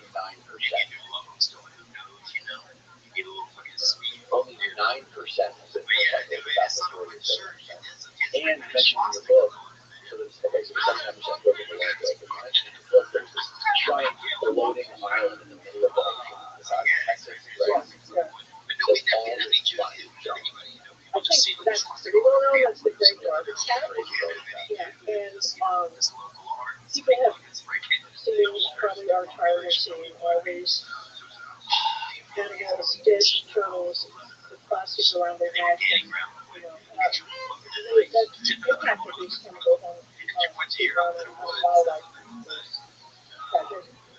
But you were saying, where do I see this going? I just want to say, I think I am an optimistic part, and so I have hope that we can, once alarmed enough, make changes that will really move the needle. And I think we did that after COVID came out, and we desperately needed a vaccine quickly. And it was produced faster than any vaccine ever been produced, right? So I just think that what we need is alarm. We need concern. We need pressure to get governments and philanthropists and people that have the resources to do this, to say this is a moonshot. This is the moonshot we have to take. We have to make alternative forms of plastic. We have to get people to clean up their personal environment. And in animal studies, in 3 generations, no fertility can be restored. We don't have 3 generations. Because for an animal, 3 generations is 6 years. A rat? For a rat, right? For Okay. a rat, it's about 6 years. 3 2 generations. years is the life lifespan of a rat. Then for us, our life, we have intergenerational is 25 years, so we get to look out 75 years. At the rate at which sperm count and other things are declining is probably not enough time. I think we have to clean it up. But the other thing that gives me hope is that we have alternative ways of conceiving. And more of those are, artificial insemination and assisted reproduction in general has developed tremendously. And I think that we have to continue to do that a little bit more and more techniques for reproducing with the non-fertility way. For that to happen, people have to want children. And that's something that worries me a lot. We talked about this a little bit, but in many parts of the world, the desire to marry, to have children is decreasing also. I haven't looked at the rate, but it's pretty dramatic in some countries. And South Korea, Singapore, Japan. So for the species to maintain itself, we have to have 2.1 children for every couple in their lifetime. Okay? That's yeah. Man, woman replace themselves and a little bit extra because there's something else. Right? So that's called a replacement rate for total fertility. And we're below that, and we're dropping. And that's gone down about 50%, 50 years also, just like sperm count, right? And think about 2.1. That's where you want to be if you want to keep the species replacing itself. South Korea is now at 0.83. And other Eastern Asian countries are around 1. And China has a big problem. And here's the thing. People don't want purely to have more children. These countries are giving economic incentives for people to have more children, and they're not buying it. So, I don't know what will turn that around. And economically, countries are recognizing that if you don't have enough children, you won't have the middle of the population pyramid to support the old people who are increasing, and you have economic chaos. Yeah, it's like we talked about earlier in culture. I personally see younger people, my generation and younger, when you ask them why they don't have kids, they're just like, oh, I want to wait till I'm rich. I want to wait till I get my life figured out, or I want to get my career figured out. A lot of people have in their mid-30s, I've never, 30s and 40s, I've never even considered having kids yet because they aren't where they are financially to have kids. And I think that what you're also alluding to is that there's a societal thing that's happening with women in particular that are finding more and more successful careers in various industries or whatever it might be, that they don't want to necessarily raise children, they want to have successful careers. They think maybe I'll do that after, but they don't realize that you can't do that after. I think, and then you look at these stars, you have like Kourtney Kardashian, who just came out as she's pregnant with her, I think it's her 4th child with Travis Barker. She's like 45 years old. People think, oh, Kourtney Kardashian did it, I can do it too. right. And some can, but it's much more difficult. And the pregnancies are more complicated. And actually, parental age is a risk factor for lots of bad outcomes later in life, which is interesting. For example, older parents have more autism. If I remember correctly, it's mid-20s. There's a 1 in 800 chance of having that chromosome, the 21, I think it is, and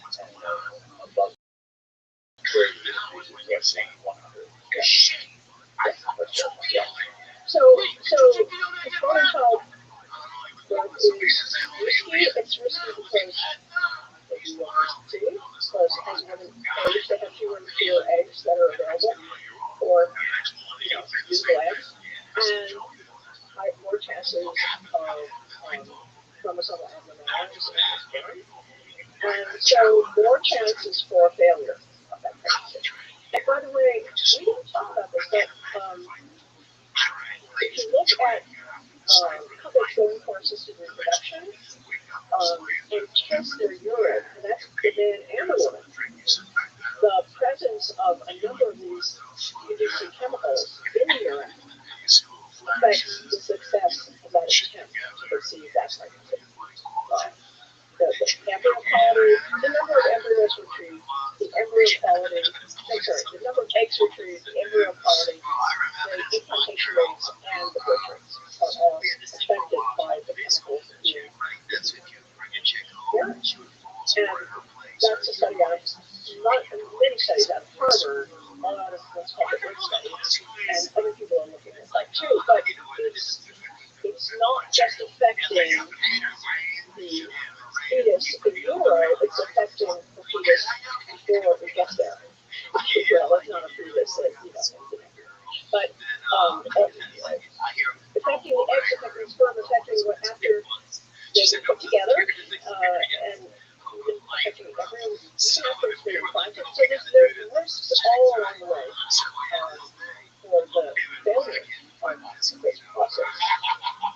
I love the fact that you're optimistic, but I don't see how we're going to be able to fix it. I hope it does, but it's going to take a lot of time. It's going to take really shaking up the horns to try to get people to get off their ass. Absolutely.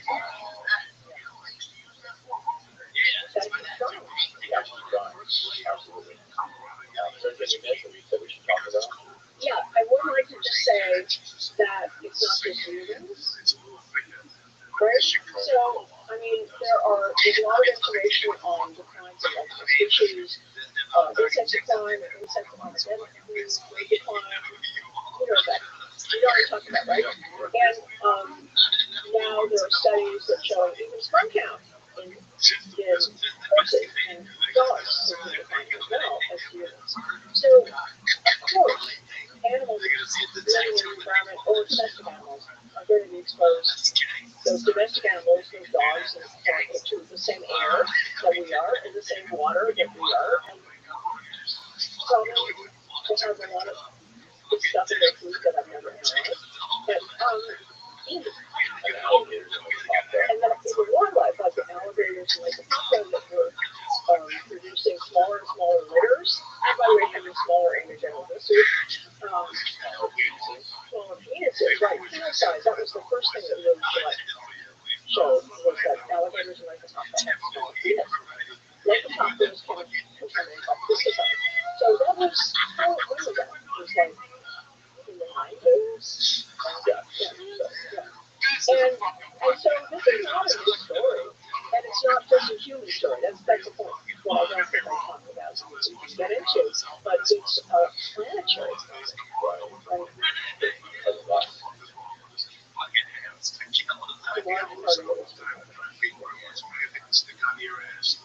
I won't rule out that there are some other forces that are changing, but certainly we see direct relationships as in like a conflict between the pollution and the fertility of that species. And I think everyone knows about species decline and other species that are declining and or endangered, and actually we are as well. Is there anything specifically that we're seeing with the decline other than like alligators or lakes and like that in the ocean? That talk about how specifically in Florida there's all these sugar plantations that pesticides are running off and they're creating this giant algae that happens in Florida every year where it basically kills off hundreds of thousands of fish and wildlife that all wash up on the beach. What's your answer? Yeah. You've answered your own question.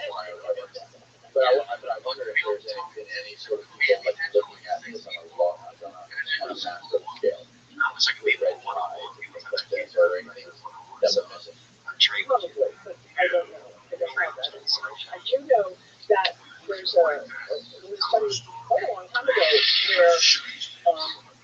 this researcher took 2 lakes in Canada and actually polluted one deliberately with PVCs and left the other one clean, and then compared the survival of fish in those lakes and showed very dramatically that the fish in the treated lakes were too much butter. So there's no question that you do that. That's going on. And by the way, a lot of the chemicals that are manufactured have byproducts that go into the runoff and into the lakes, right, for the waste disposal. So, yeah, it's not a happy picture. I'd like to just end by saying, countdown, first of all, very rough. Yeah.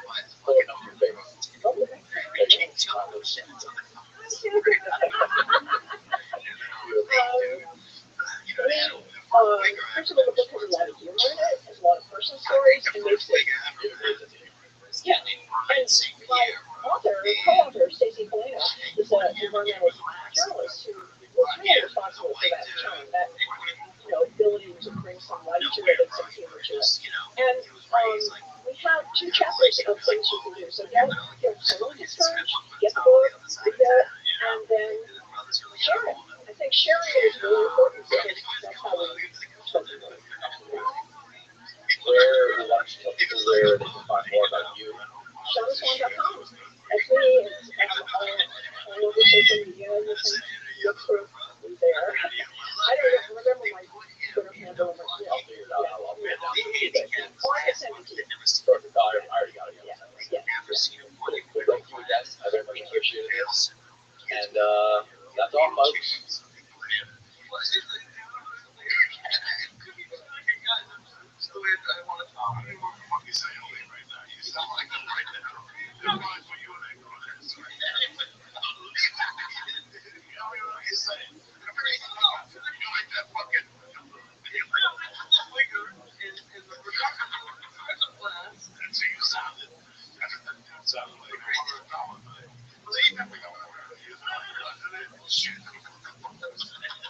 I'm over here,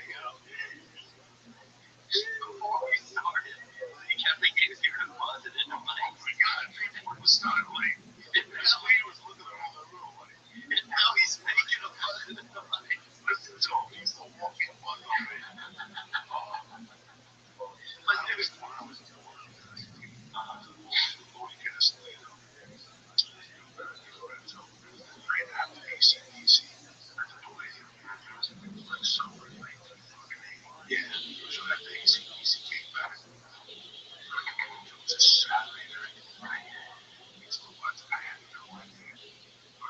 How did you get into this world of publishing books? Yeah, so I was a lawyer for a couple of years first, and then I joined my father's little publishing company. Worked with him for about 7 years, then we sold the company, and then I started selling. Is this book right here the book that kind of like really set everything off for you guys? Is that like your biggest selling book? Yeah, it's definitely the best-selling book that we've ever had. And yeah, it's just a great story. It's a bunch of kind of good story. Yeah, but yeah, the real Anthony Fauci. I don't know where to start. How many books did you sell of that? So we wound up selling more than 1 million copies of it, which is kind of an incredible thing when you think about the fact that there were just clearly so many people who didn't want anybody to read this book, and they were just doing everything they could do to make sure that the book was hard to find, that it wasn't carried in bookstores or in libraries, that you could get a single review in any major newspaper in the country. Nobody was interviewed about the Kennedy to talk about it. They were scared to death that this was a book that was claiming that the whole government narrative of everything Dr. Fauci was saying day after day on television was just all corruption and all just a process of trying to make more money and have more control over people, and it was never about public health. So the idea that a book comes out by somebody like Bobby Kennedy, who's a well-known guy, who got 2,000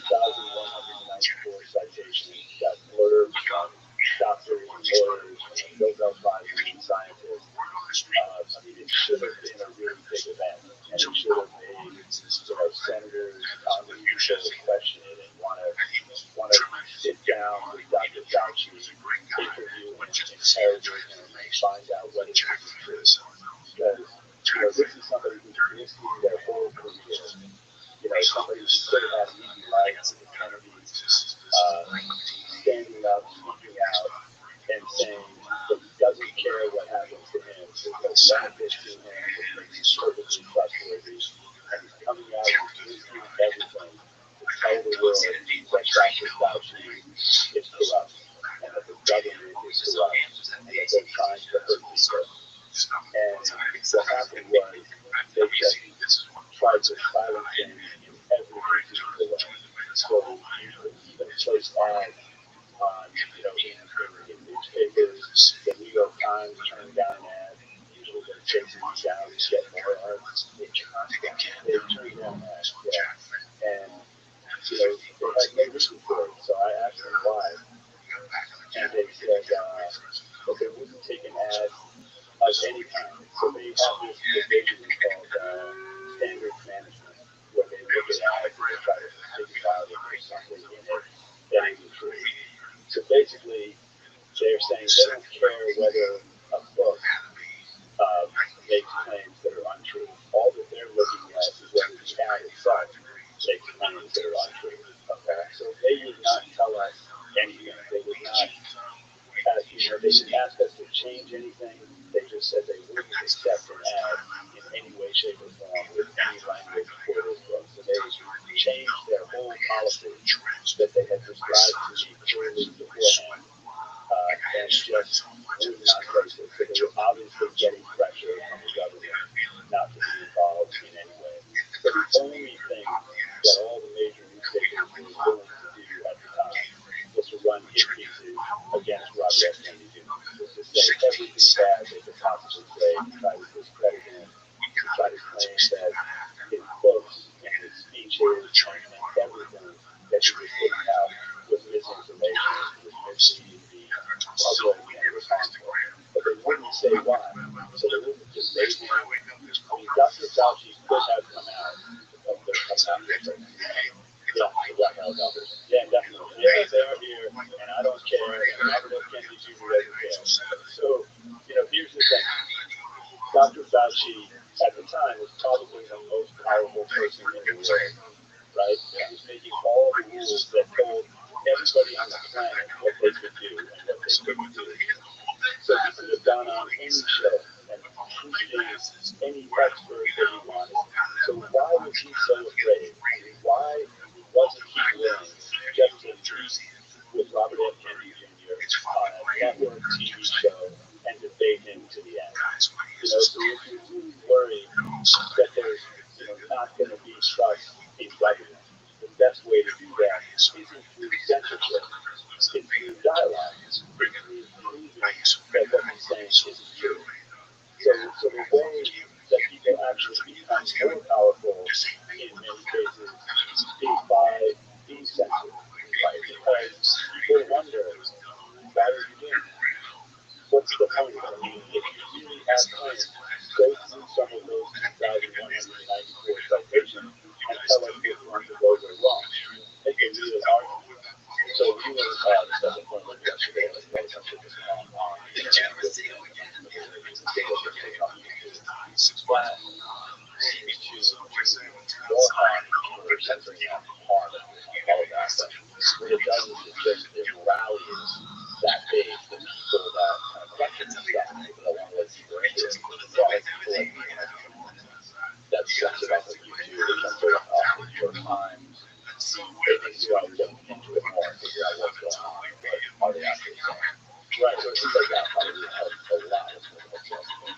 Well, I think what happens is, we've got this whole team of people, and I was part of it, and I just went on to every show that would have me on, every video show, and I was doing it all day long, just going to stuff, going on to all shows, big shows, anybody who would have me, and it was a whole group of other people doing that.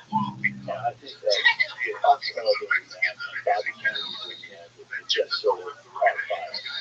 That it is not because people were hearing about it from the mainstream media. So the idea there was they were just going to ignore it and hope that it went away. Because he was doing something that's hard to do. He was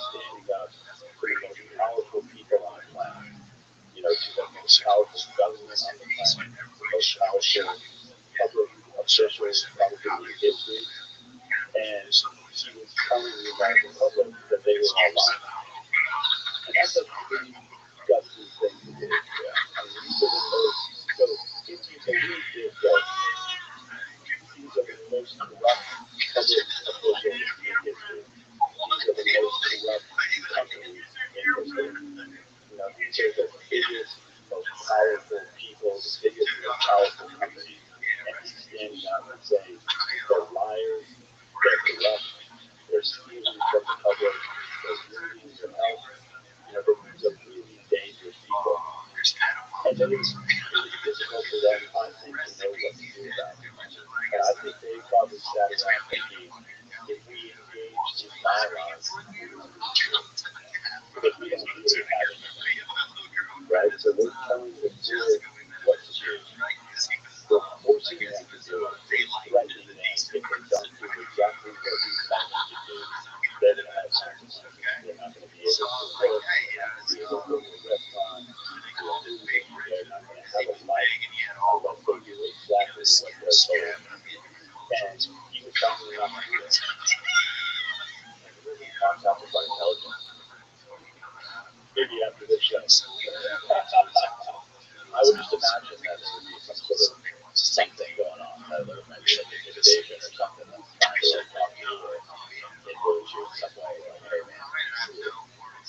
Yeah, I don't know, how that all works. I mean, I'm told that there's something like 17,000 doctors stood up and kind of disagreed all around the world.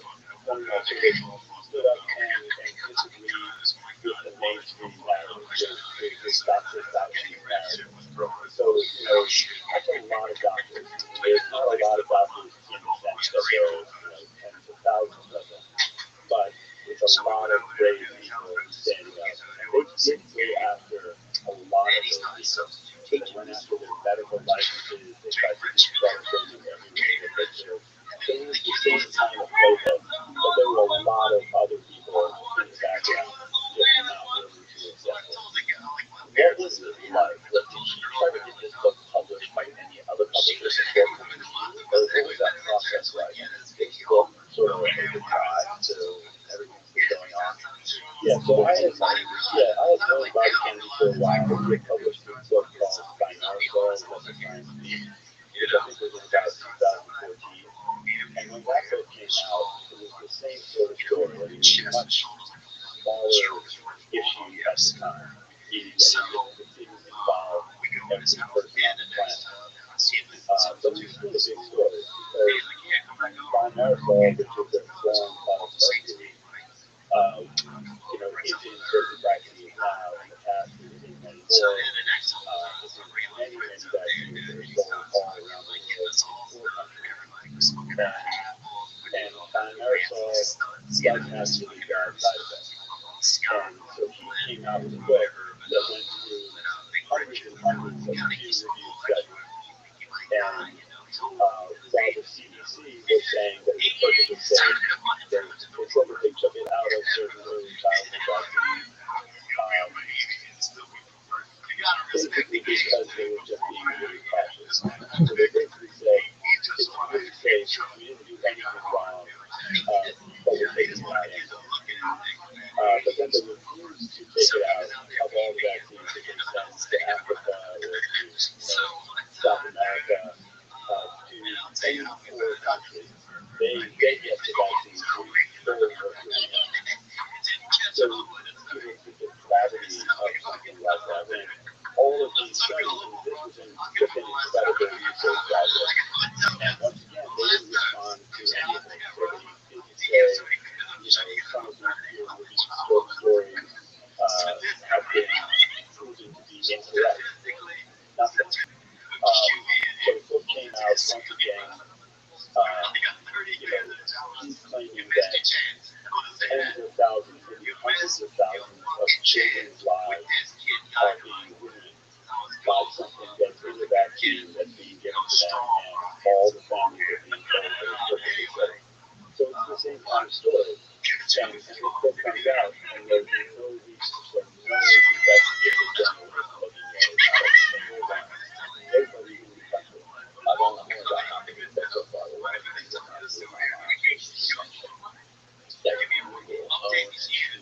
the vaccine companies. Yeah, there's a lot of sort of mixing up of the ownership and the boards of all of these different companies. And they're directed, even when you look at the CDC and the FDA, you find that people working for the government can own companies of the patent. Right. So they're supposed to be regulating one of the pharmaceutical companies, for example, and yet if they approve something, if they approve a drug or a vaccine, they can actually earn royalties on it. So the entire public health system is just riddled with these conflicts of interest. And once again, nobody is investigating it. Nobody is, there's no sort of watchdog group that's looking at these vaccines or these drugs really carefully. There's nobody protecting the American public. Bobby Kennedy sometimes says that the only people standing in front of real harm to children in this country are the mothers.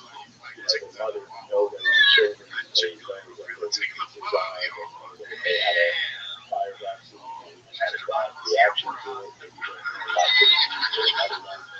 But the whole idea of public health now is just to give the exact same thing to everybody. Yeah. And so the reason there is that it's all about the money. Because if you were not concerned with just maximizing your return on investment, you would look at all the subtleties. You would say, well, we want to give the same dosage to a kid who weighs 200 pounds that we give to a kid who weighs 50 pounds. But they don't do any of that. They have no concern with public health. They just want to help their pharmaceutical partners make as much money as they can at the expense of millions of people's health. So how is the relationship with Boston again? Because it was part of public health first. But yeah, so I have listened to giving speeches at various places, something like 12, 13 years ago. And he's given some speeches in New York City where I live, and where I still live. And in those speeches, he has just been really convincing that there was this growing corruption in public health. And so I was really happy to publish that book, and then I stayed in touch with him. And when this book was ready, I was called in to hear the whole story, to learn about it. I was part of the entire process. Oh, really? I was like, no, not right, but I read it several times, and I was in close touch with all of his team, and his team was just this incredible team of fact-checkers, and they were so meticulous, and I could see that Bobby was working on this book 16 hours a day, 7 days a week, for something like 10 months, and he was just at it, and he was so incredibly invested in it. For one reason only, not that he can make a penny, he doesn't even get royalties on the book, but it was nothing in exchange. Just not a penny on it. It all goes to Children's Health Defense, which is his nonprofit here. Okay. So his only concern was to protect people's health, primarily children. And it's so dedicated to that, and that's why I think he would make such a great president. Because I don't think we've had a president in recent history where the person is just really dedicated to make the world better, to solve problems. Not just public health problems, but any problems. And so, part of the reason that we published this other book, which is The Real RFK Jr., it's the same kind of title. Yeah, but the idea was that many people have an idea of who they think Robert F. Kennedy Jr. is. They have that idea because of an incredible sort of a psyop of control over what the media does, and also over what people think. So when you have just incredible censorship on the one hand, and you have incredible propaganda, and the whole media is just helping with that propaganda, almost like they're reading, from the same press release that's given to them from Dr. Fauci or somebody who's with Dr. Fauci. So how are you ever going to know who the candidate is if that candidate is censored so incredibly? Even when he went on to ABC News, they taped him for, I don't know, something like an hour, then they cut it down. Then they weren't even happy with cutting it down. They cut out some of the things that they didn't like and tailored it to a presentation that they were happy with. But even that, they decided to kind of bookend it with this claim of saying that it was misinformation, that Dr. King shouldn't be trusted, and then they added in that many of the claims had been debunked by serious scientists. So that is so incredibly improper in a democracy to do that. I mean, this is a candidate, a serious candidate, who's polling at 20 to 30% of the Democratic Party. At the very least, they should bring in people who disagree with him, and give him the opportunity to respond.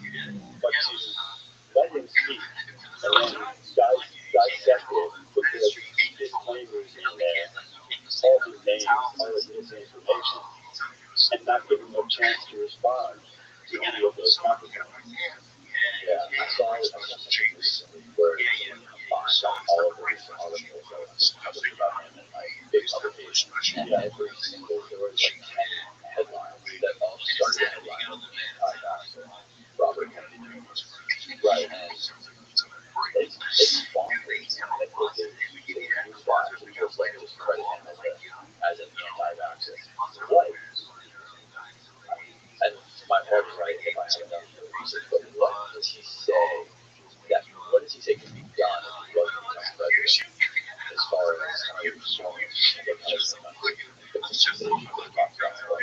Yeah, so I think one of the first things he would do, what he said time after time, is that the people running the agencies of the U.S. government, the FDA, the CDC, the EPA, many of those people, many of those top people are corrupt.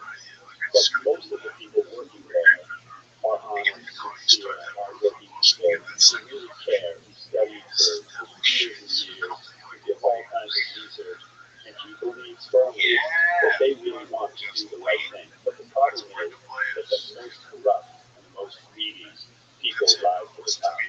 That this is a country that's just based on money.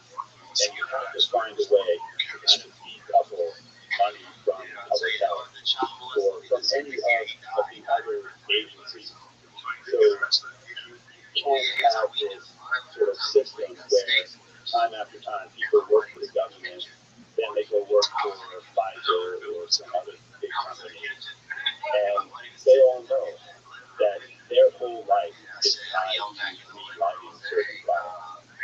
So when people say that Robert F. Kennedy is an anti-vaxxer, that's a ridiculous statement in the sense that what he said all along is that he wants to look at the safety of vaccines. He wants to look at what's put into vaccines and what those things are doing to people. So that doesn't make you an anti-vaxxer. It doesn't make you anti-anything. That's just a word that they come up with to confuse people. In the same way that they use words like misinformation or disinformation, malinformation, or even domestic terrorists, they just come up with all of these terms, conspiracy theorists, when they don't have a real argument to disprove it.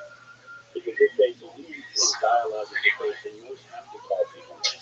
I mean, people should not be against vaccines or for vaccines any more than they're for a pill. So you look at a pill, nobody would say pills are safe, right? So the question is, what pill is it? What's in it? What do you do? Right? Let's research it. Let's figure it out. What is a vaccine? It's a delivery mechanism for things that are in it. So if you put cyanide in a vaccine, I think we could agree but that wouldn't be a good thing, right? So if you're putting mercury in the vaccine and mercury is toxic to a child's brain, clearly that's not a good thing, right? If you're putting aluminum in there, is that safe? What's the research say? Perfectly fine for serious people to question what's being put into their children's bodies. Yeah. I mean, it's insane for them not to question that. It's going to be anti-pharmaceutical. But I don't see that he's really anti-anything other than the greed and corruption that has taken over this country. I mean, if you look at some of the research that's been done on vegetables and berries, which we would all think that vegetables and stock and blueberries, raspberries are all rich with, right? But, even there, you have to think about, well, what's happening? Are these, just doused with, drenched with pesticides? And if they are, they should be the most toxic foods out there. You might be better off, eating a candy bar than having broccoli that has pesticides in it. So it's not about what the delivery mechanism is. So is it organic broccoli that's really good, healthy, clean broccoli or good, healthy, clean meat? That's probably really good for you. But you want to know. So you can see pieces of steak, and one of them could be pumped up with hormones, but they look exactly the same. One of them could have all kinds of chemicals in it. You wouldn't want to feed that to your family. You look at the other piece of steak, and you have no way of knowing that steak is, fed much better foods, isn't pumped up with hormones or other drugs, is grass fed. I mean, any of those kinds of things really matter. And there's nothing wrong with people wanting to investigate these incredibly large, powerful, greedy companies and a government that is in everything. So we need more people like Robert F. Kennedy Jr. And I think that there are thousands and thousands of people who are seeing what he's done, seeing how he's suffered in his quest to kind of make the world more accountable. I mean, how is it that people, that the New York Times, the Washington Post, that they don't question the fact that we're the richest, most powerful country on the planet, and our children are the least healthy? I mean, how does that happen? So I'll tell you how that happens. Oh, sure. I mean, you can go to third world countries all around the world, and their infant mortality rates are lower. Their rates of autism are lower. Their rates of allergies are lower. So how is that possible? Sorry to interrupt, but this episode of the podcast is brought to you by Verso. We all know how important it is to get the right amount of nutrition, exercise, and sleep as we age. It's something I'm really passionate about, and I discuss at length with doctors and nutritional scientists on the podcast. That is why I use Verso. Verso is a company that's dedicated to translating scientific breakthroughs into products that hold the potential to increase longevity. I take Cell-V every day to help combat aging by increasing my NAD levels with powerful ingredients such as NMN, trans-resveratrol, and DHA. NAD Plus is arguably one of the most powerful molecules in the body. It declines with age. Keeping NAD Plus levels high helps guide longevity and health control. Secures are called longevity genes because by activating them, they support overall health and slow down aging-related effects by regulating important processes inside of cells. High NAD Plus levels can improve your metabolism, repair damaged DNA, and ramp up energy production in the brain, system, and muscles. Now, you can't take NAD Plus as a supplement because it's too big for the cells to absorb. But NMN directly converts to NAD Plus, while resveratrol activates your circuitry, which increases their attraction for NAD. These two molecules act synergistically and increase your NAD Plus more than just NMN on its own. Verso also publishes third-party testing that each batch produces absolutely unique. Head on over to bbr.so and use the coupon code COMFREE at checkout to save 15% off your entire order. Or go to bbr.so/KONCRETE right now. It's linked below. It seems like these publications are very much co-opted by the government. And I had a guy in here a few months ago, Jack Murphy,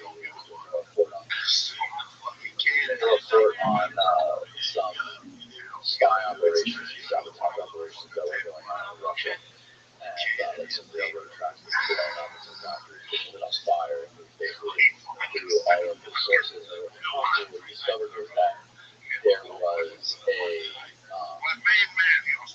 NATO ally working with the CIA to conduct some of these operations. And he was looking at some of these publications in the U.S. on this course for probably 6 months, close to 6 months. And right when they were getting ready to press the publish button on it, his editor of that publication said, "We got to clear this with the deputy director of the CIA." Got on the phone call with the deputy director, and he said he has an off-the-record agreement with his publication, which basically saying one, yes or no, or kill this, or don't kill this, and they have to do that, and they can't get it completely off the record. So, for example, if you haven't published the article, the publication is going to publish it and say, "This is what Jack says, but the deputy director of the CIA denies this, and this, and this, and this." They can't do that. They just say, "Okay, deputy director disagrees, we're going to kill the article." Right. So that's what happens with some of the biggest publications. They're all in cahoots with. And look, I get it. I understand that the CIA's job is to keep covert ops off the front pages, right? Like national security or whatever it might be. But in this case, it just blows my fucking mind that it is literally affecting the health and the lives of kids in our country at their children. But that's what happens when people get too much power. So, there was a Rachel Maddow that I saw yesterday. It was Rachel Maddow talking to Chuck Schumer. And they were discussing some claims that Trump had made where he was coming down hard on the CIA and the FBI. And, this is, 6 years ago. And Chuck Schumer said with a smirk on his face that Trump will learn what happens when you go against the intelligence agencies in this country. And he seemed to, in some way, be proud of that. And not to say it's a scary moment, but it's easy to find. And it's real. And he obviously knows that they have just incredible amount of power in that power. And it's the same kind of thing. I mean, Robert F. Kennedy, Bobby's father, was a corruption fighter, and he was saying the same kinds of things. And JFK was saying the same kind of things. And, they were likely shut down for saying those things. They were likely killed for saying those kinds of things. So it is very serious, and like I said, it's very real. And, it's hard to imagine. I think it's hard for a lot of people to imagine that there could be people out there who would give children something that is safe. So I think that's one of the reasons why people are against it, because they don't think that there could be this many powerful people. It's sort of like the general theory that if the conspiracy is too big, then it can't be real. People are willing to imagine a conspiracy, whether it's 5 or 10 or 12 people that are together, but how can it be thousands and thousands of people? Right? But you look at something like the opioid crisis, and you see the same kind of thing. Over years, where I think 200,000 people died unnecessarily from that, and that's not long ago.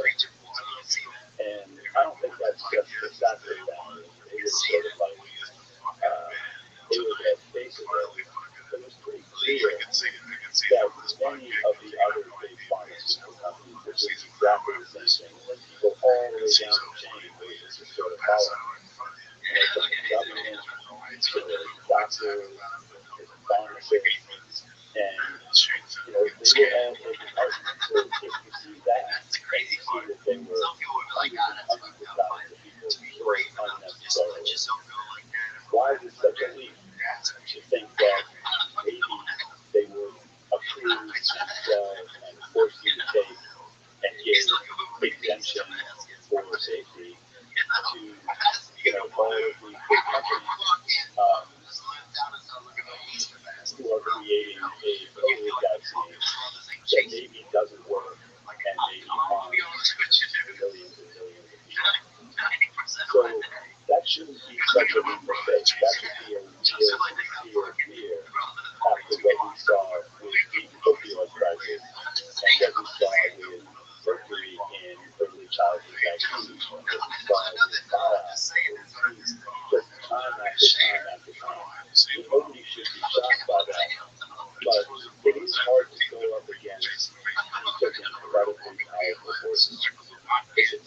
the presidential race, which is it's kind of premature right now, but it seems like he is the only one that is like openly talking about it.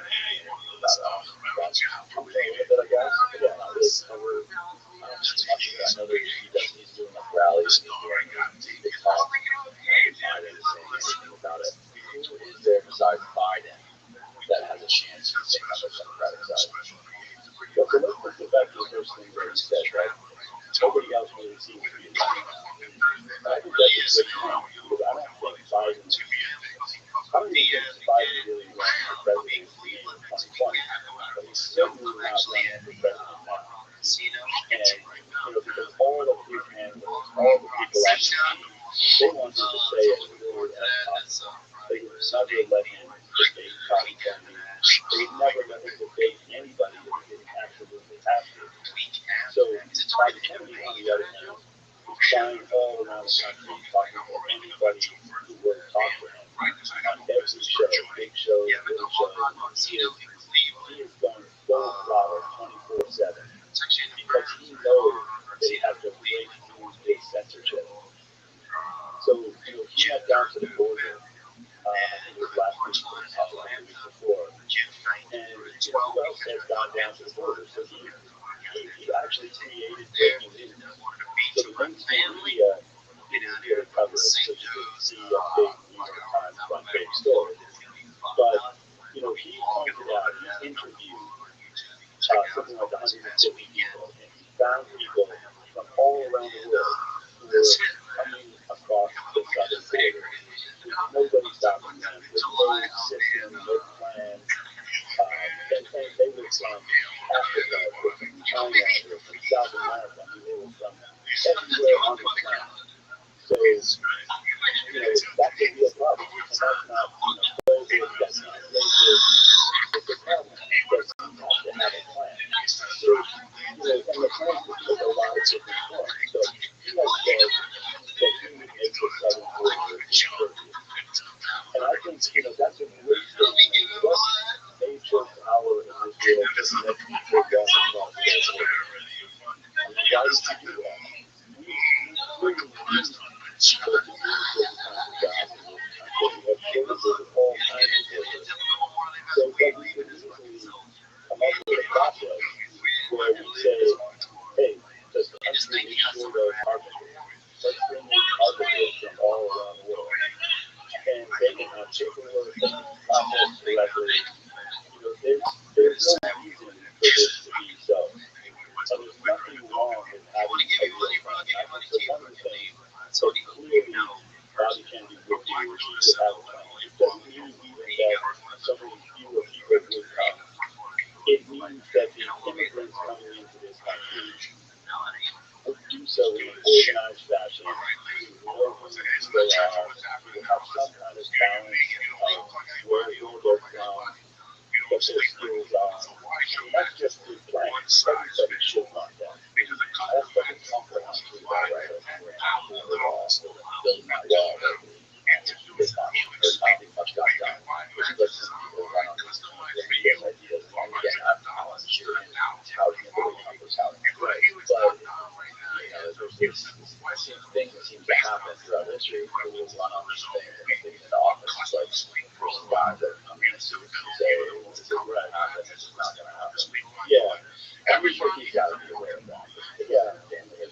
But I think part of the reason that Trump wasn't able to get anything done in that area and in some other areas is that so many people hated him so much, vilified him so much, that they have this idea that anything Trump said, even if it was just accidentally correct, anything at all that Trump said, they just wanted to do the opposite of.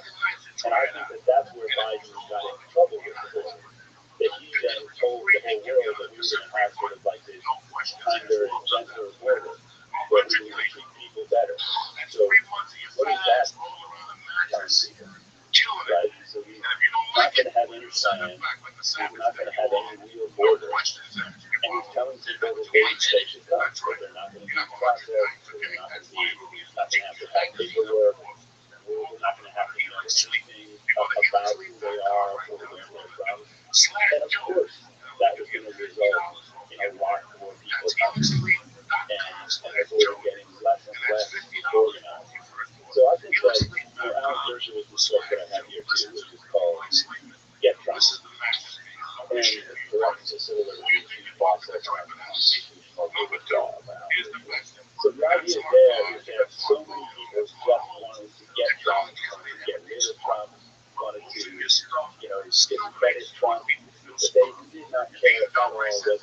good idea in one specific area or whether it was a bad policy. So the whole point is just get Trump in any way you can. And part of that may well have come. Chuck Schumer may have been right that he went up against the intelligence agencies and they were gonna find a way to get him back. And in that clip, Chuck Schumer with a smile on his face says they will find a way to get him back. Right. So I think that's a great point that Alan Dershowitz makes and that Bobby made in time too. Because when you give up rights, it's not so easy to get them back. So people say, well, we want to, get rid of COVID so we can force people to do all kinds of things. Censor them, we can, make them stay home. We can do everything that we want, just as long as we have this goal to end this crisis. Or we can try to get rid of Trump and just say it's okay to do anything. Take away all of our constitutional rights. Let's just get rid of Trump. Let's get rid of COVID. Let's end the war on drugs and the war on anything. Let's end the war on something. So there's always a reason now for people to give up their constitutional rights because we're in this constant state of war. But the problem is that once you give up rights, it's not so easy to get them back. Once you give them up, you might never see those rights. Yeah, that's very true. Alan Dershowitz, is he in a similar boat to Bobby Kennedy, where he was having issues with censorship and putting stuff public? He was having a lot of censorship. My view of him is that he stands for the rule of law. So, he's a real lawyer in the sense that he believes in the constitutional right to have a sincere, hardworking lawyer defend you. And that you're, that you can't be guilty in this country until you're proven in a court of law to be guilty.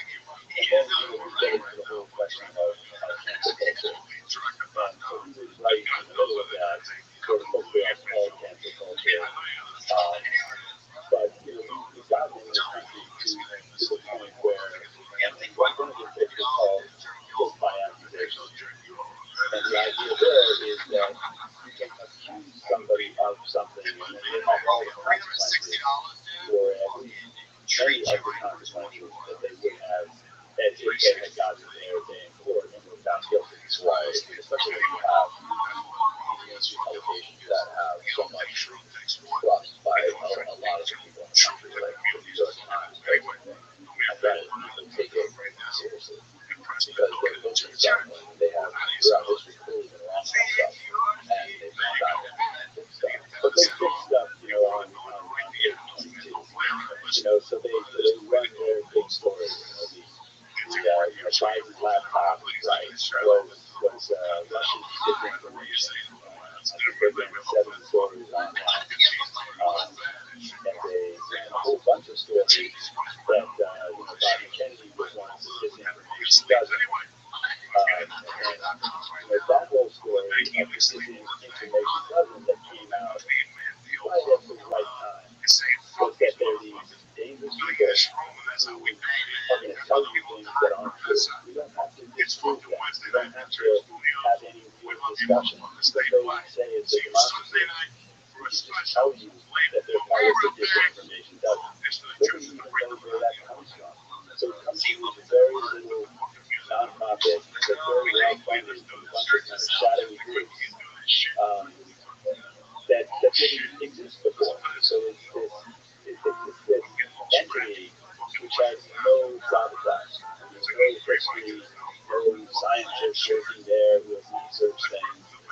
So how did they decide who the disinformation doesn't? And it's obvious how they decided. They were told to put on that list because that was a government operation to control the narrative. And they had to create these villains.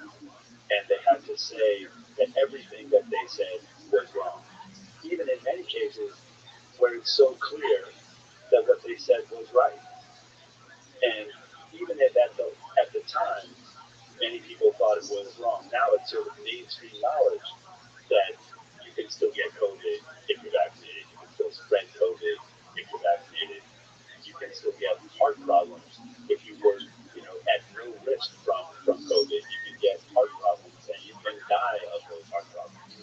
So, all of those claims, which were considered to be disinformation by all of the major newspapers. But you take somebody like Dr. Mercola, who's a sort of a well-known natural health doctor, has a big, has a podcast and a daily newsletter, and he was called part of the disinformation dozen too. The New York Times wrote a big hit piece on him. Then they did a video on him, which was at a very high level. So they were really going after him on all these different kinds of platforms in the same way that they went after Bobby. And so the fact that Dr. Mercola and Bobby Kennedy and so many other doctors and scientists were actually, even by the mainstream now, they've been proven to be right. Nobody has apologized to any of them. Nobody's taken them off the list of the disinformation. Nobody's taken down. The Times hasn't run articles saying, hey, we're really sorry that we said these things about Robert F. Kennedy Jr. We're really sorry that we said all these bad things. With so many people, just hundreds of people vilified, had their lives ruined, and they were right. And it isn't even clear now, in many cases, how right they actually were. Yeah, and when it comes to presidential candidates, it seems like the ones that the quote unquote deep state, whatever you want to call it, it's not one of the best terms that Trump came up with. My favorite one was bring the swamp. I think Right. he was right on point with that. It is fun the swamp. But like the people that they're worried about the most are the people that can't be controlled via Wall Street.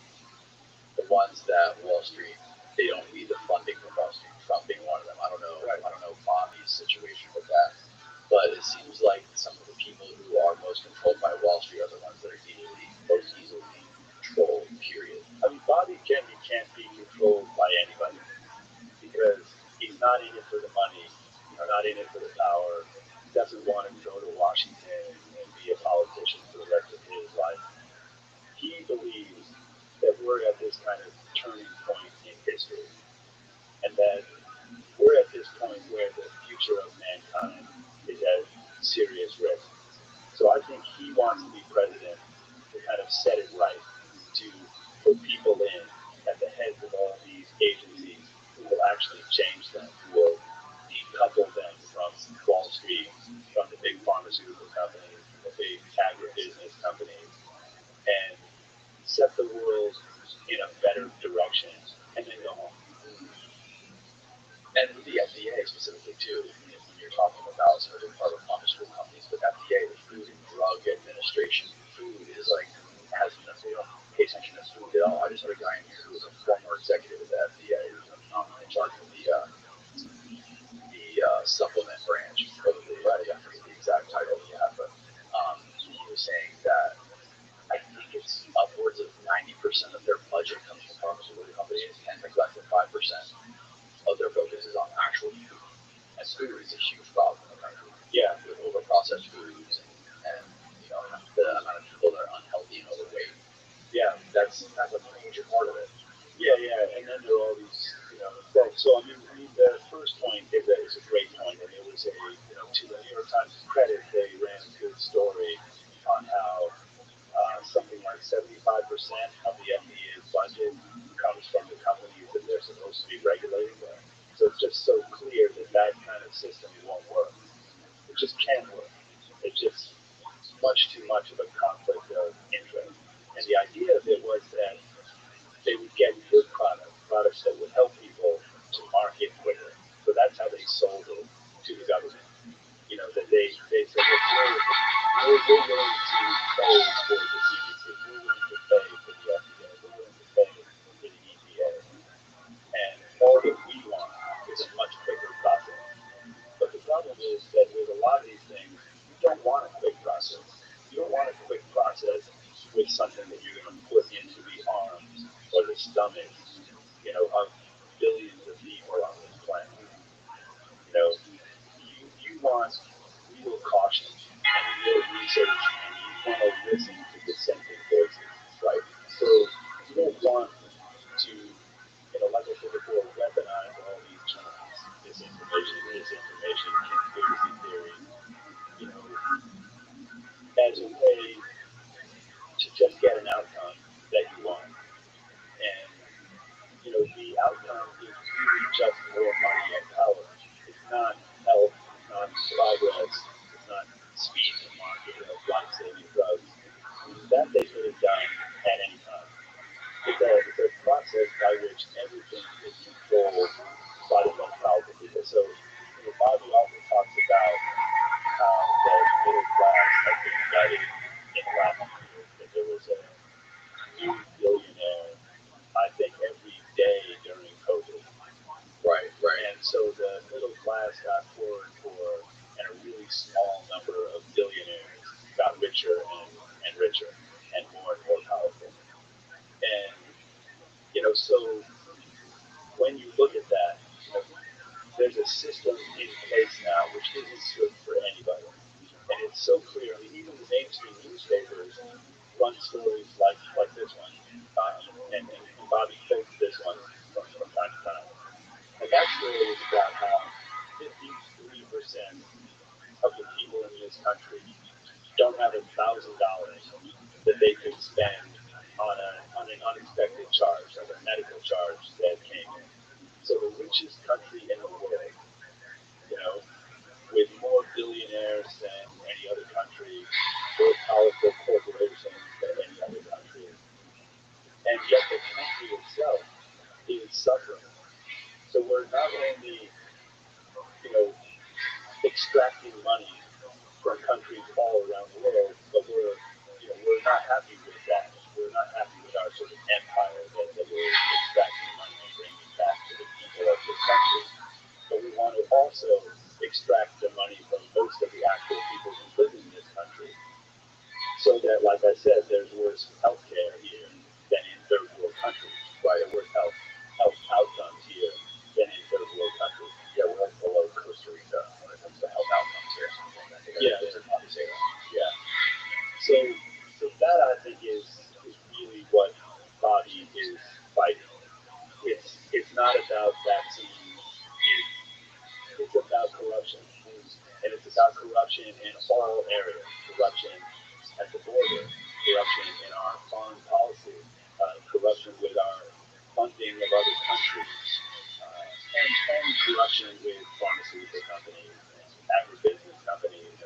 It's just a whole system that is sort of like a system of funneling money from the people who do the work to a very small number of people, and with no regard whatsoever to, like you said, the health outcomes of millions and millions of people all around the world, or their lives, or trying to actually make their lives better.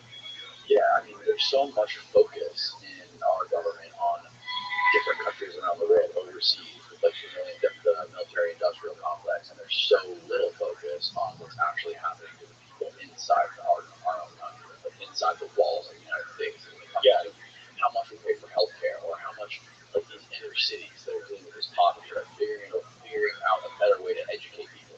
Right. To make your country better, you want to have smarter people. You want people to have an opportunity, or at least a shot, if they're interested, to get a higher education and become something. They should at least get that shot. Yeah. Right? Like, and that's something that has always been overlooked in my lifetime, at least I feel like. Yeah. And then there's all this sort of crazy stuff going on where we're sending, something like $200 billion to Ukraine, and we're funding that by cutting people's benefits here. Right. So we're sort of saying, screw you to the middle class here, and we're getting involved in some war there, and we're actually pretty clear on what our objective is. It's not to save Ukraine. It's not to make people's lives better, even in Ukraine. I mean, it's clearly making people's lives worse here. Because we can't do any domestic projects here. We can't there's homelessness here. We can't give people, decent benefits here. But it's all about the money. It's all about this sort of chessboard of the world, right? And so, people have to recognize that this whole period where everybody has a Ukrainian flag, in the back of their car, in a front lawn, hanging from their window. That's when Ukrainian restaurants over down right. I've never had anyone say, hey, yeah, never. But when you think about it now, the same way that people think that maybe Bobby Kennedy is crazy, and they think that because they've been told to think that by the most powerful, most well-funded people on the planet who are running these disinformation campaigns and these propaganda campaigns. So they don't want you to know who the real RSKPU is, which is why we did this book.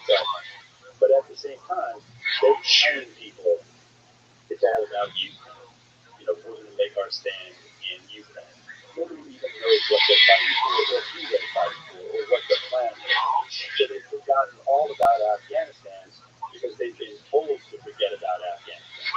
But they shouldn't, because Afghanistan is a big problem. There are billions and billions of people there who believe in us, who believe the things that we told them.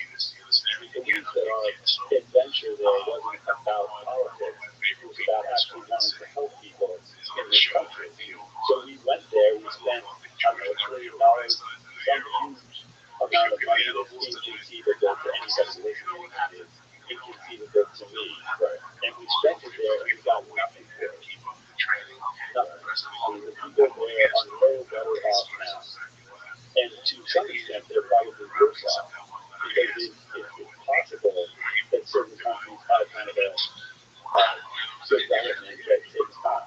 And that there's sort of steady progress that they could make. And then it would be legitimate and long-lasting. So we went there and we promised that we were going to give them a shortcut to real lasting change, where people were going to have rights that they never had before. The idea was that they would have rights like we have here. But they didn't get that. And so they got the taste of what it's like. But then they got the incredible disillusionment that they had been lied to. So the same government that's been lying to the people in this country has lied to people all around the world.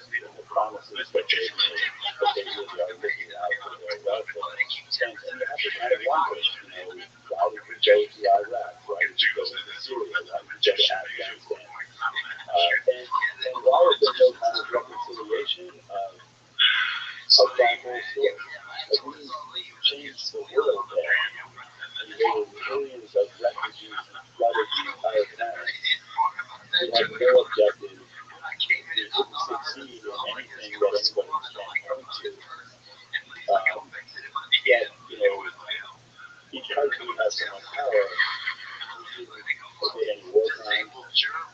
Russia is said to be committing war crimes all the time, and for all I know, they actually are. But it's inconceivable that in this, almost 20-year period of us fighting wars in all these countries, bombing people all around the world when we say we care about the environment, or we say we care about gun control, or something like that. But why do we really do all this? And the idea is that it's the same kinds of issues that are raised in the Israeli doctrine, that it's all about money and power. And if it's not really all about money and power, then I say, explain to me what it was about. What is this idea?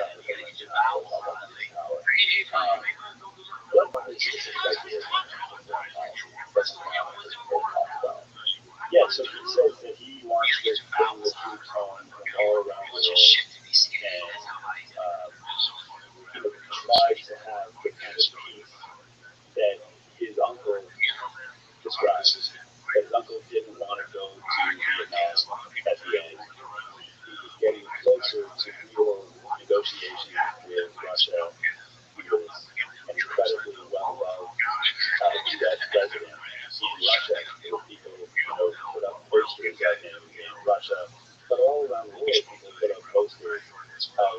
environment.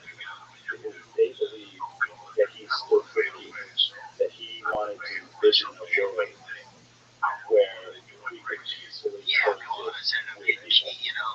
And so I think that is Bobby's view. Now, clearly there are times when you have to have some kind of response, and it has to be decisive. But I think that it's clear that so much of it for us now is just once again about making money. It's about making weapons that we're never going to use. It's about selling weapons to countries all around the world. It's a game, but real people die in these games, and real people's lives are worth just as in the COVID vaccine game and in many other of these kinds of what it seems like become like the publishers of this. Did that start with Rothschild, or is that sort of the truth that happened way before this? Yeah, I don't remember a specific turning point, but we're the biggest publisher of JFK assassination books. I think we published about 60 of them, many of the classics. But I think that there's been this, what crazy nights, and more and more production, and a more and more powerful government. So I don't know when that turning point was for me, but there's just been case after case of it. It's grown to be a bigger and bigger part of what I think about all this. Yeah, and John too, just got very awkward. I'm going to try to throw blame on some of the things that they've done, like the anti-radiation program, John Kerry Office, where he was really trying to stop it. Right. And there's just this incredible bureaucratic force that is just unstoppable. Right. Right. So if you disagree, and if you push back, and if you don't toe the line, you suffer consequences. John Kerry Office is an incredible example of that. As is something like City. Right. What sort of blowback have you used in your life, like personally, from doing this kind of stuff? And do you try to get discredited personally for publishing some of this stuff, or what else do you do? Yeah, some of the time people ask me whether I'm afraid of the consequences. And I think that's a good question, because a lot of people have self-esteem consequences. But I think for me personally, I'm more afraid of the consequences of not publishing the books that I want to publish, or that I think are important for people to read, and not personally just coming out and saying what I believe. So if there are going to be consequences, I think that the consequences of saying what you honestly believe, and fighting for freedom of speech, that so far outweighs anything that anybody could ever do. That I want to be able to be proud of things that I've done in my life when I'm laying on my deathbed and hopefully in 120. I want to feel, not that I back down, or that I complied, or that I was, afraid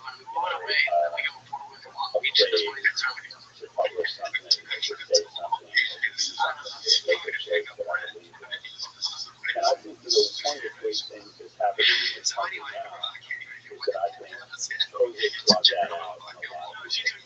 So I think that, 5 years ago, there were a lot fewer people who questioned their government, questioned choices, who, there were many more people who just believed what they read, what they heard, and did what they were told.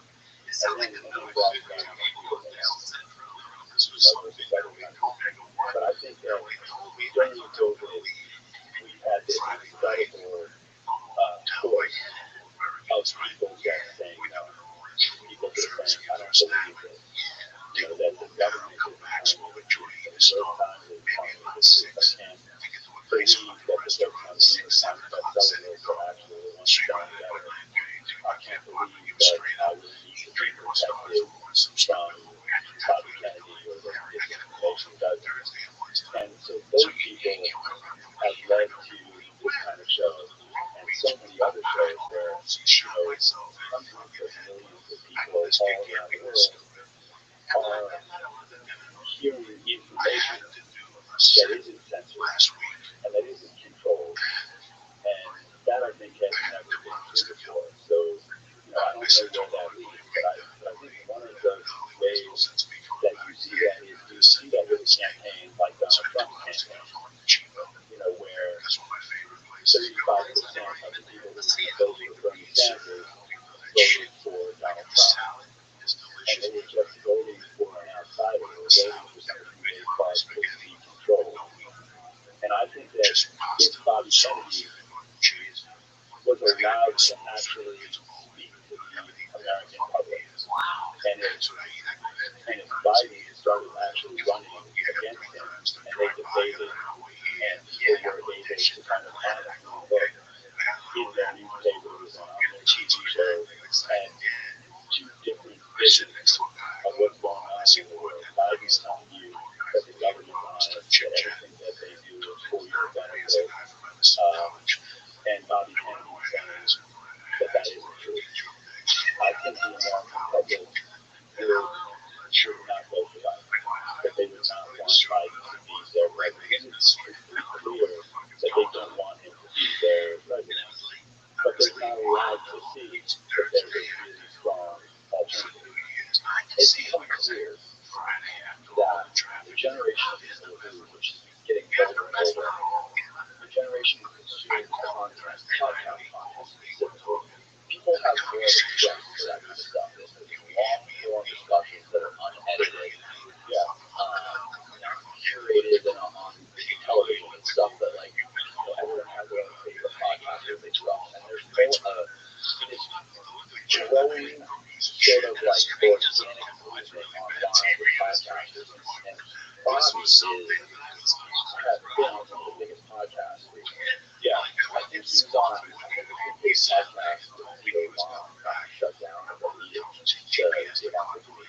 Yeah, I was just listening to it ago. It had 2 years or 3 views. I got it back to the other day, so sort of watch 30 minutes of it. It was really fun. Yeah, that's a great point. So there's been some focus on making less censorship now than there was during sort of the height of COVID. But you see time after time now that there's a lot of censorship right now. Right? It's sort of quieter, but there are things being taken down. Shows that Bobby Kennedy did that were up on YouTube that you can't watch. Right? So they just sort of take them down. They don't even tell you when they take them down. They just quietly take them down. So I think it's probably a little bit like Twitter, that there's probably people who are embedded there. And that those people are acting for government agencies to kind of curate things and just try to sort of bring it towards that Biden doesn't have to run, Biden doesn't have to talk, he's going to be handed the president. That's where I question that. Personally, when I see 1 or 2 or 3 or 4 podcasts get shut down by Bobby Kennedy, they don't censor Peterson, no censorship, not even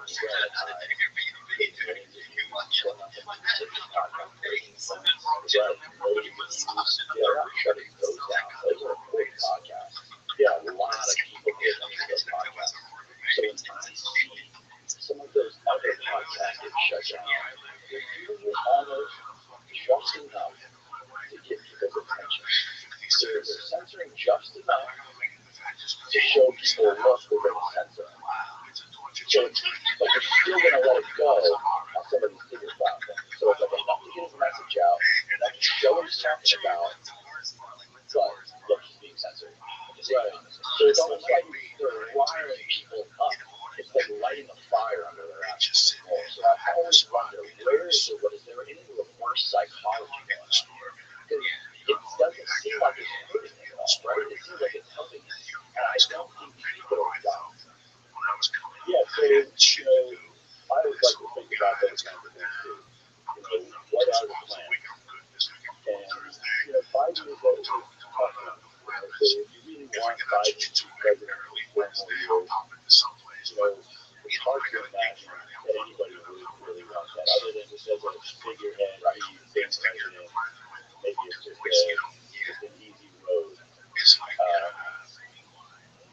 But I think that Bobby's able to break through and get on all of these shows. And these shows are harder to shut down. So if you try to shut down Jordan Peterson or Tucker Carlson, so Tucker Carlson is a strange story. What happened in the last couple of weeks, where they were writing stories that his new project on Twitter, that it was fast, even when it was just starting. But if you look up his first show, it's got more than 120 million views now. When has there ever been a show that got 120 million views? He was getting 3.5 million viewers when he was at Fox.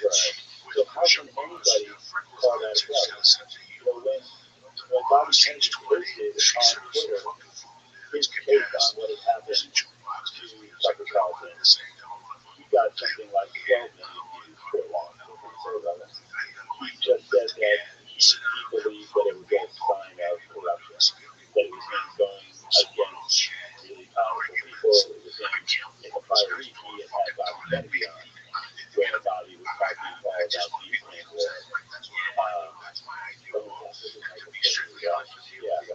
It's like 3 or 4 days before. So Bobby was just saying that he believed that it was a sign of the same kind of censorship, the same kind of corruption that he's been calling out in all areas of the government. And that clearly resonated with millions and millions of people. But then once again, you don't see the New York Times running a front page story on Bobby Kennedy's tweet getting 12 or 13 million views, just Tucker Carlson's first new show getting 120 million views. You think that would be a big story? Well, why aren't there front page stories saying that? And so all of it, even with the indictment of Trump, and whether you love Trump or not, as Alan Patriot says in Get Trump, you have to believe in constitutional rights or not believe in it. You can't say we're going to leave Hunter Biden and not indict him and not really follow that story wherever it leads, but we're going to try to take down Trump and still really have a constitution. Didn't Bobby say that he was actually trying to get the higher cost at one point? He was talking about go on the private environment, yeah, but as soon as he wanted to talk about it, but I will never have you on boss, and any of my anchors never do get you on competitors that be fired. Yeah, so I think that story, or the story that I heard, was that he met him at a restaurant and kind of asked him, why he wouldn't like to talk about these kinds of things, or why he wouldn't have him on to talk about the kinds of things that he really wanted to talk about, that he thought were newsworthy. And the guy from Fox said 70%. Actually, I didn't think the guy was from Fox. It was from some big network. And he said 70% of our advertising comes from pharmaceutical companies. Because we just can't do it. We would fall apart if we didn't do it. So you see that on all sides, that the companies are funding all of the media, they're funding universities, they're doing all the research that people are afraid to come up with science that disproves the people who fund it. There was something on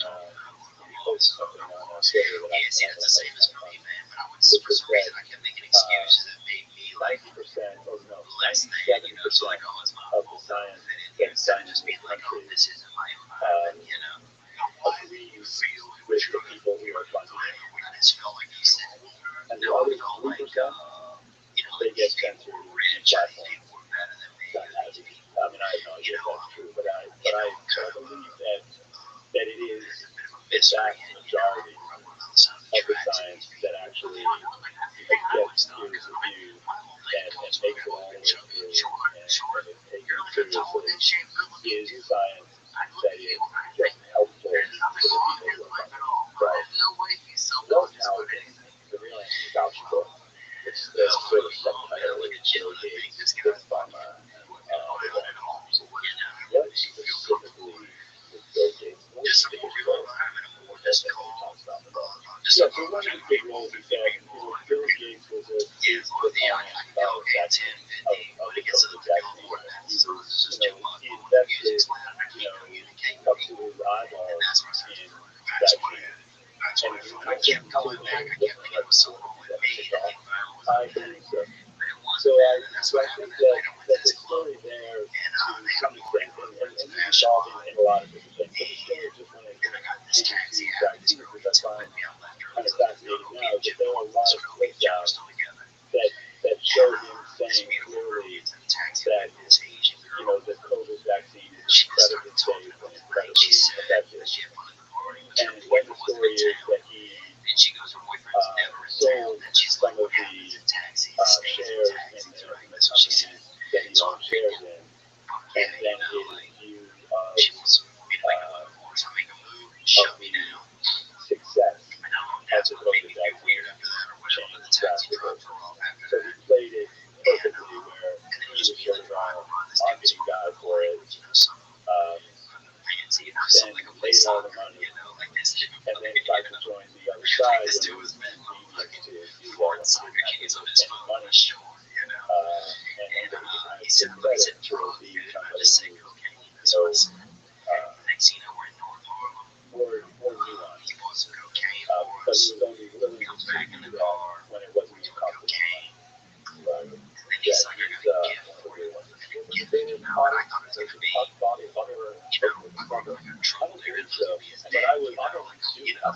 No, that's a great thing, that Bobby said about the real Anthony Fauci when it first came out. He said this is an alarming book. That if you read about the financial entanglement that has gone into our public health since the AIDS crisis, you will be shocked by it. And if you think that it isn't true, ask yourself, why hasn't Fauci debated me on any of this? Why doesn't Gates debate me on any of this? Or why haven't I gotten to? So he said that time after time. I know nobody can do that for any information in the book being incorrect. Yeah, our lawsuit predictions go up and down. Lawsuits cost a lot of money, and most of it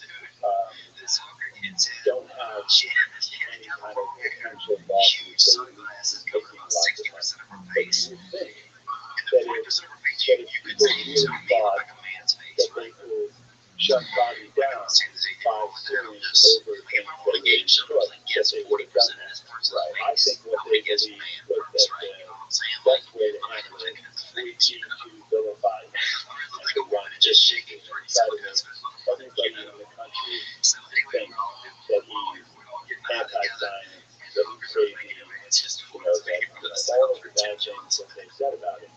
But it's so clear that they've been this sort of attack on science. And the attack isn't coming from Bobby Kennedy and the disinformation presence. It's coming from this fake science that's taken over the world. That's what the real anti-science is. It's science where you're not allowed to disagree with it. Because anybody knows, any scientist knows, that real science has to stand up to disagreement. That's what the scientific process is. That people disagree and they fight it out to the end.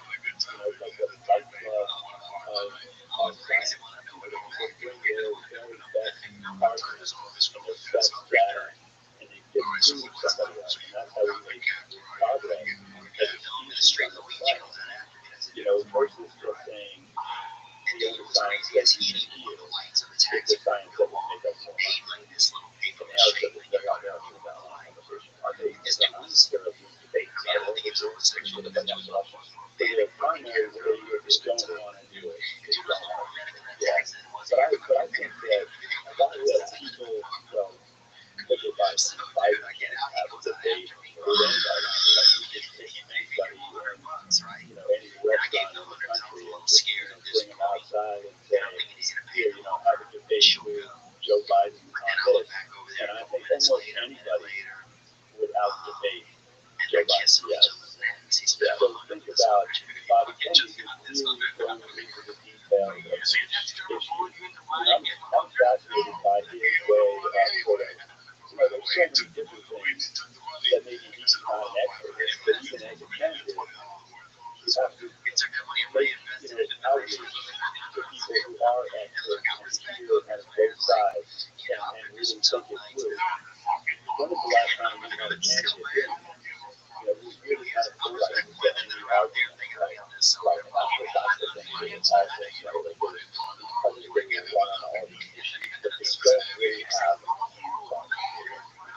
Yeah, they say about taxes, okay, this doesn't matter, these are consequences.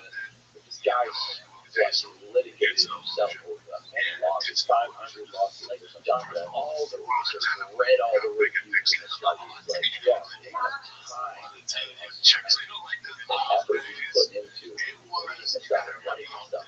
Like, the president doesn't spend that much time on anything. And I mean, he's a scholar, he's a leader, he's a serious thinker. And, when he brought into these lawsuits, he was feeding science for them, right? Because you had to learn it, right? You can't, go out against Monsanto and fight about glyphosate in Roundup. And that is a massive lawsuit, a massive issue that is poisoning people all around the country and all around the world. You can't go into a battle like that with a multi-billion-dollar company without comprehending the facts, without really being careful in your reading of it and consulting, so many different experts in it, so that you can, go up against the most powerful people on the planet and actually beat them. So he was able to win a $70 billion judgment against Monsanto, which then, to some extent led to the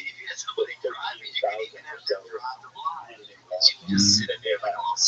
So he's took part in taking down one of these most powerful companies out there. So I think, it's possible that one person can do that. One person can inspire millions of people to help do that, so that we could then have a country where we don't allow products to be sold or things being injected into young children that are not well researched. And that we don't call those people anti-vaxxers, we don't call them conspiracy theorists, we call those people folk heroes, or freedom fighters, or, people who really are working day and night, dedicated their lives to trying to help other people. So the idea that everything's sort of flipped on its head, and but the people who really want to do good things are called the villains. Like the victimization thing, right? And, right now, Fauci got to write the story to some extent, but I think that it's important not to let it go. And it's important to keep fighting it, even though the crisis period is over, because the problem and the danger is that, even though he's just one person, they're paying more people because of many other monsters. And there's just going to be somebody else. And the same kinds of things are going to happen time after time after time. If we don't get to the bottom of what happened and make sure that everybody in the world knows what happened and that it was a product of greed and corruption, not about some hero trying to protect us from the virus. Now, run for president is not how are we going to come by this. And this conversation is very personally responsible. But some of the biggest industries are responsible for the environment or for public health. So we're sort of like the biggest components for funding these campaigns for housing. Yeah, so I think that he's going out there on all these podcasts, and he's been saying that this might be the first presidential election radio shows and podcasts. That and you look at the actual data. So you look at what are the main TV shows now pulling in. Maybe it's 2 or 3 billion viewers, and that's maybe the top 2 or 3. But Joe Rogan is pulling in 11 million, maybe 12 million. Tucker pulled in 120 million, and the second one I think was 50 million, the third one was something around there. So, right. Well, kind of hard to tell what the numbers always mean. Yeah, you got 2 or 3 people viewers at different times. But even if you dissect that 120 million views, you have to dissect it a lot of times for it to get anywhere near as low as mainstream media. So when you have Biden, he isn't going on any podcast. Biden might go on to some network TV show and read some canned message that somebody else wrote for 35 seconds and hope not to fall down or to make speech and say that Russia is our partner and fighting somebody else. All of these kind of big statements that he always makes. But to have a candidate who's going on a show that maybe 120 million people watch, and then asking them to help, to send in $25 or $50. I think there's a good chance that the American public is waking up to what's happening. Like I said before, that I think 3 years ago, 5 years ago, there was a small fraction of the number of people in this country who really believed that it was possible that a bunch of big companies were colluding with the government and public health officials and other kinds of government officials and doing things that even they knew were not good for the public. But now I think we probably have half the country. And I've seen some Democrats think that's all Republicans, and I don't think that's true at all. Even when Tucker was still on Fox, something like 35% of his viewers were Democrats. So there were a lot of people who would watch Tucker and they would disagree with a lot of things that he said, but they felt sincerely that there were a lot of topics that he covered where they couldn't get the information anywhere else. Maybe they could get it on a bunch of smaller shows, they could get it on Joe Rogan, but they couldn't get it from the newspaper that they've been reading for the last 10 years, or from the network TV show that they've been watching for the last 10 years. So I think that power, the power of speaking directly to huge numbers of people in this country, is a very powerful tool. And if Bobby keeps doing that and keeps talking day after day on this big show, but there are so many other voices. So there's some of the polls have come out. They don't even mention that. There's the Harvard-Harris poll came out from the prominent poll, and they looked at something like 15 Democrats going down to 1% of the vote, including a whole list of people who have already said they're definitely not running, like Bernie Sanders, and they just left Bobby out.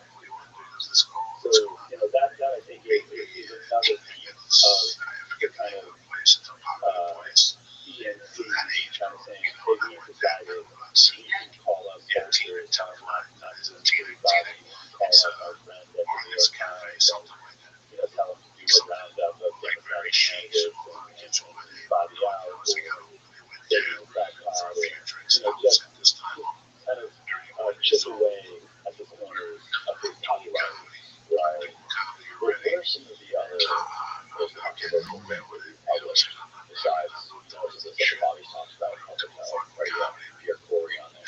Yeah, Pierre Corey's book, I think, is very important of the puzzle. Because the one hand seems really clear, and there are a lot of peer-reviewed studies saying that ivermectin helps prevent COVID, helps lessen the effects of COVID. And so if Pierre Corey was allowed to speak, was allowed to show his studies and make the argument on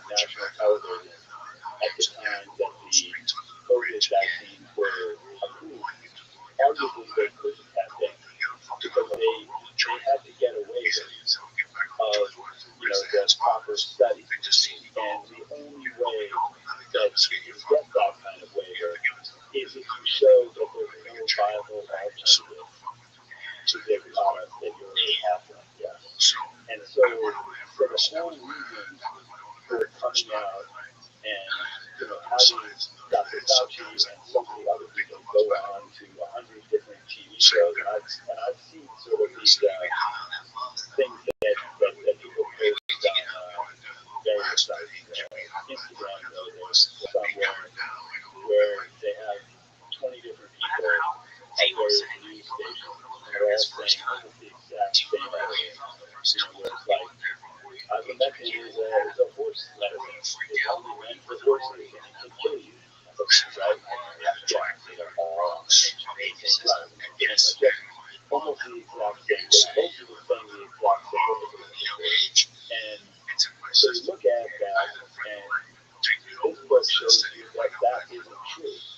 That the truth is that millions and millions of people have taken ivermectin without any side effects over the last, I believe, 20 years. And that it's meant for humans, that there are two different kinds. One is actually for livestock. But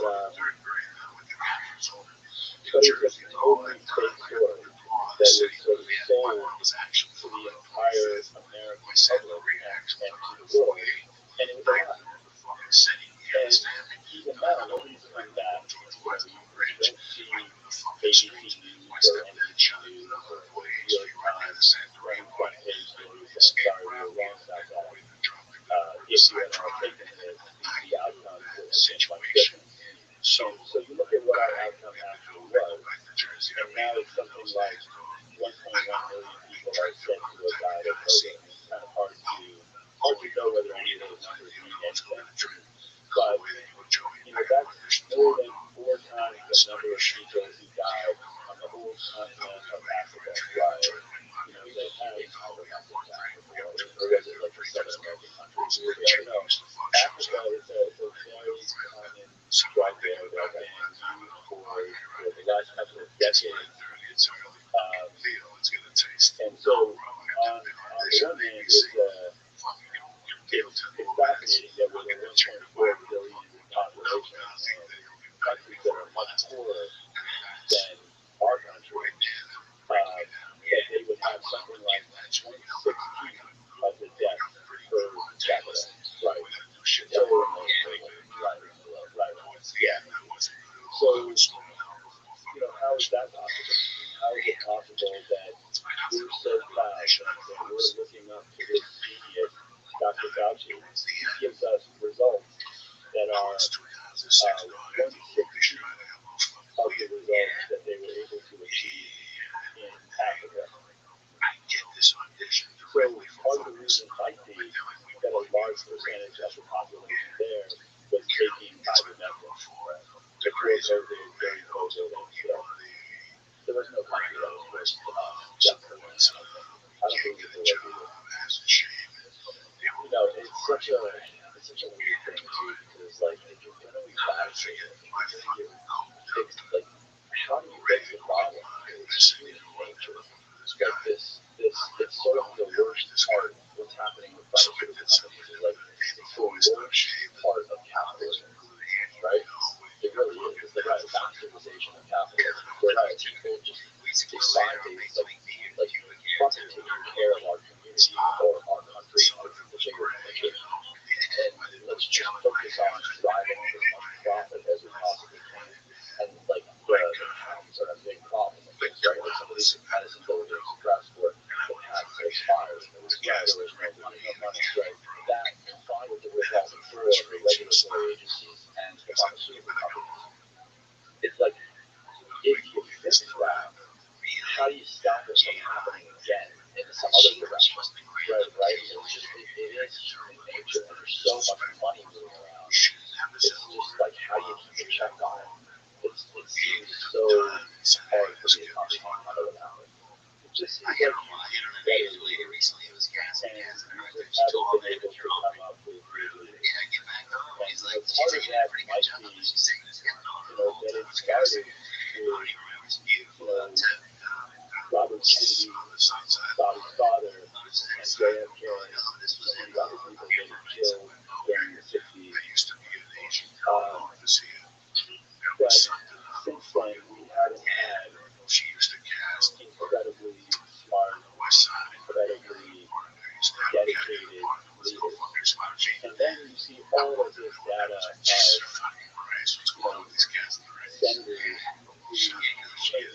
power and they had a net worth of $500 million.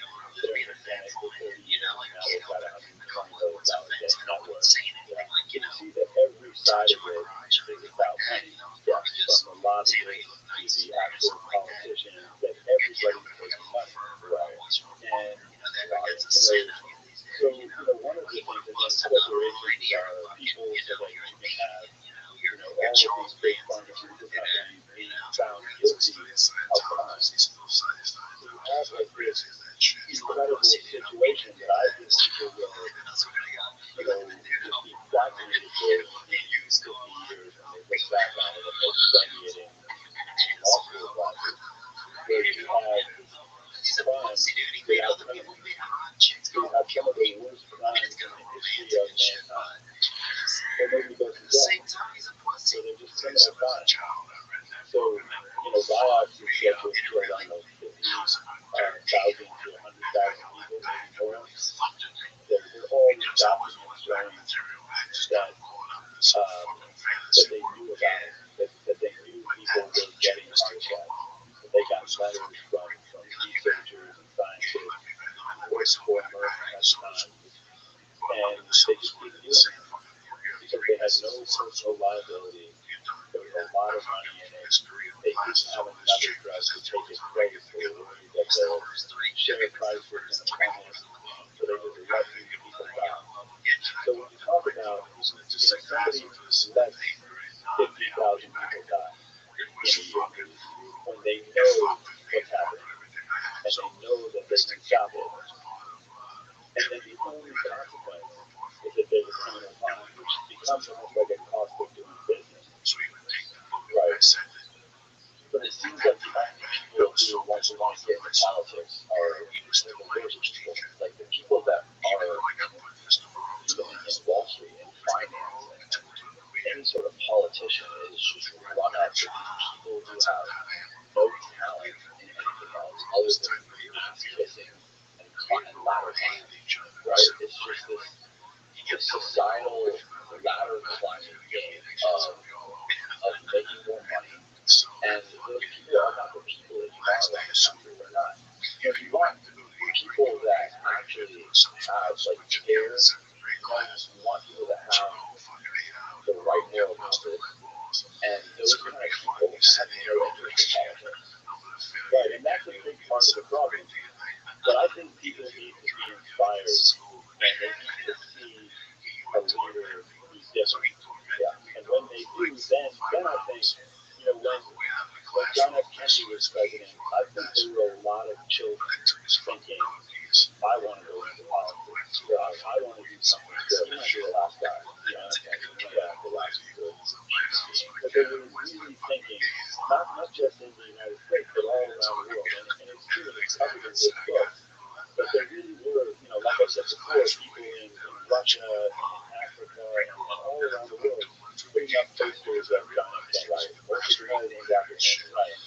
Because they really believe that he was a leader who wanted to change the world and make it better, who wanted world peace so that people didn't have to worry about their whole country being blown up. And the one thing that Bobby said that I think is important for people to hear about is that one of the things that they might come after him with is well, if you're going to reform all of the agencies of government, and if you're going to make it harder for big companies to kind of squeeze more money out of the population and out of the world, that can lead to some kind of economic crisis. Right.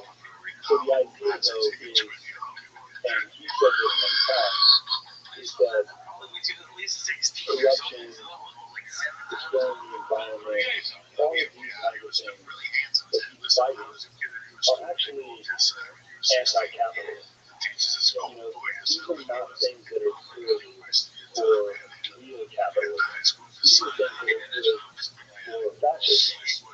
These are things that are good for a handful of billionaires running a handful of incredibly powerful companies that want to tell the government what to do, that want to tell every person what to do, that they think what to put into their bodies.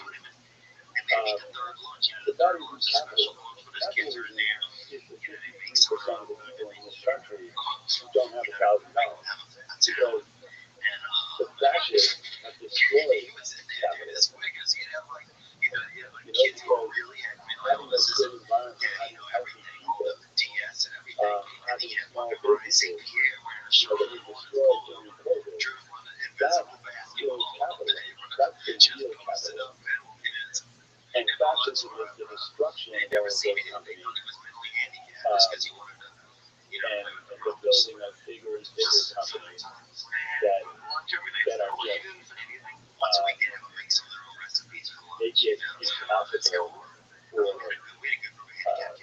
innovation, for progress, for all the kinds of things, or to build a small business, all of the kinds of things that are the good sides of real capitalism.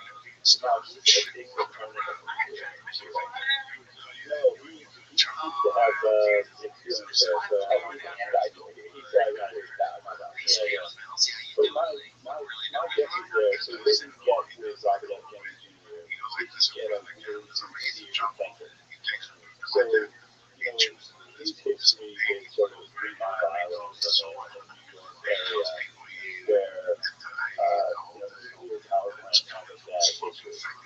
So the idea then is the possibility that nuclear power, which is really, potentially beneficial to the whole world, the idea is, can we make it safe? And so, if there was ever anybody who would be potentially convinced of something, where they would have a view, like John F. Kennedy started out as kind of like a cold warrior, but he was convinced that peace was possible if you had a real transformation over a relatively short period. And I think that if there's any candidate who is open to ideas, it's Bobby Kennedy. That if he was convinced him, if you could have a room full of scientists who would show studies that prove that nuclear power can be safer than it's been in the past, then I think he would be all for it. So I think that's what you get in.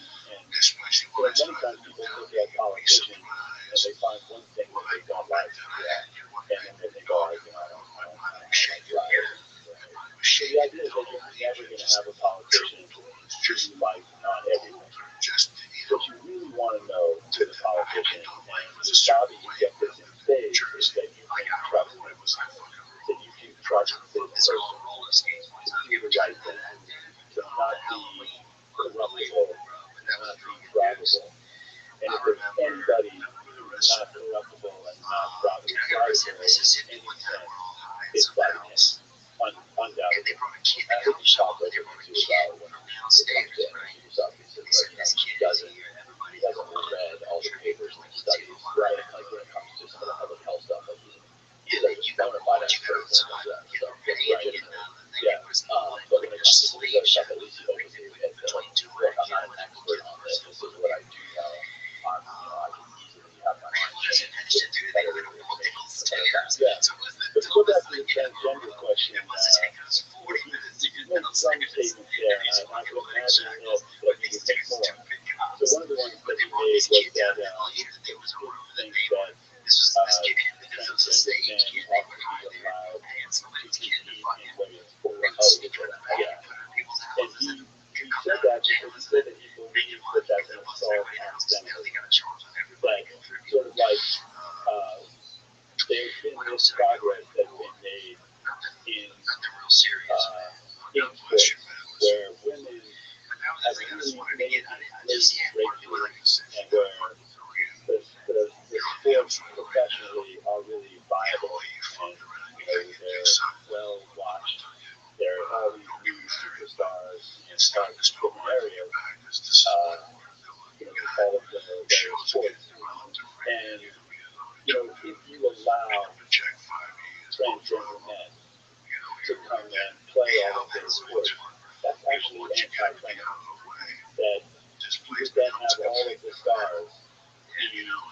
essentially men. And so I don't think that that's in any way transphobic. I mean, if there's going to be, so let's just say that the world right now is right, and there's just like number of people falling into the wrong bodies. I don't believe that that's true, but let's just say that that's true. If it's a significant part of the population, we can have a third type of sports. So we can have men's sports, we can have sports for women, and then we can have trans sports. But to do it the way we've been doing it now, I don't think benefits anybody. It isn't fair. It's not progress. And Bobby Kennedy was so very true. Yeah, it was more he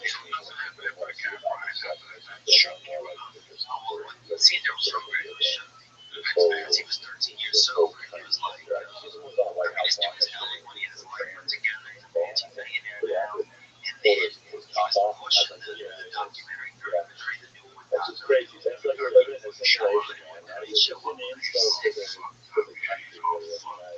But then, if you take a step back, okay, you just got to see what's the big product that goes along with it. And the big product is a pharmaceutical product and a beauty product. And so, it looks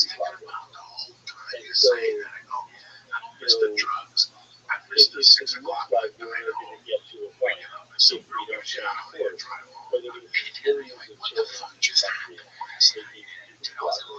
And these are untested drugs. Nobody has any clue what happens 30 years down the road. And these are the kinds of decisions that can impact the future of mankind, right? And late stage empire, yeah, very scary. But this is the carelessness, the ruthlessness of it, desire for just another pharmaceutical product that you can sell to millions of people at a very high price. So, and that brings me to something like GMOs. So it's the same sort of thing, where I don't think anybody should be pro-GMO or anti-GMO. It's a lot like a vaccine. It's that you need to know details and you need to do the research. But when you're talking, about having a GMO salmon or, GMO mosquitoes or vaccinated bumblebees. There's a story about that in the New York Times. I don't even know how you do that, but that was the story. Yeah. So, when you're talking about doing these kinds of things, introducing GMO species or feeding the entire planet GMO food or vaccinating people with, genetic products. You're really getting to a point where you're screwing around with the future of mankind recklessly. And, that I think is not something that, free people in a democracy would allow. So people who haven't been lied to or fooled or censored or subjected to, most powerful propaganda that, I've said before, and I really think it's true, that the kind of censorship and propaganda tools that these powerful forces have is the envy of any dictator in history. That they can just get to everybody. Just blanket people with offenses. They can, like we said before, they can have 100 newscasters, 100 different shows on the same day, parroting all the same things, all of the same statements, all the same claims. And that stuff, gets into people's brains. It does brainwash people. But yeah, go to the top of that number. USDA approves first vaccine brown animal vaccines for American fowl flu and aggressive bacterial diseases in bird, pork, and duck. United States.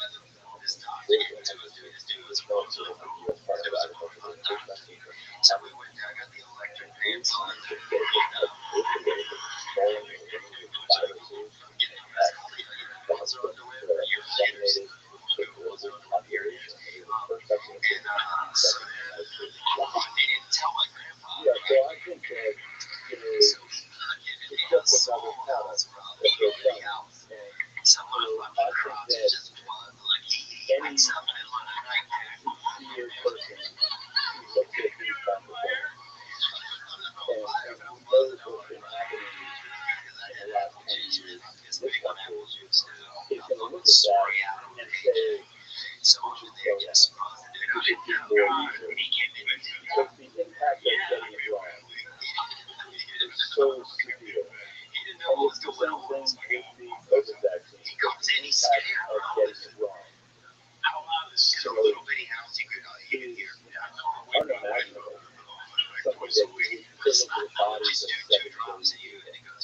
So I think that's a lot of reasons why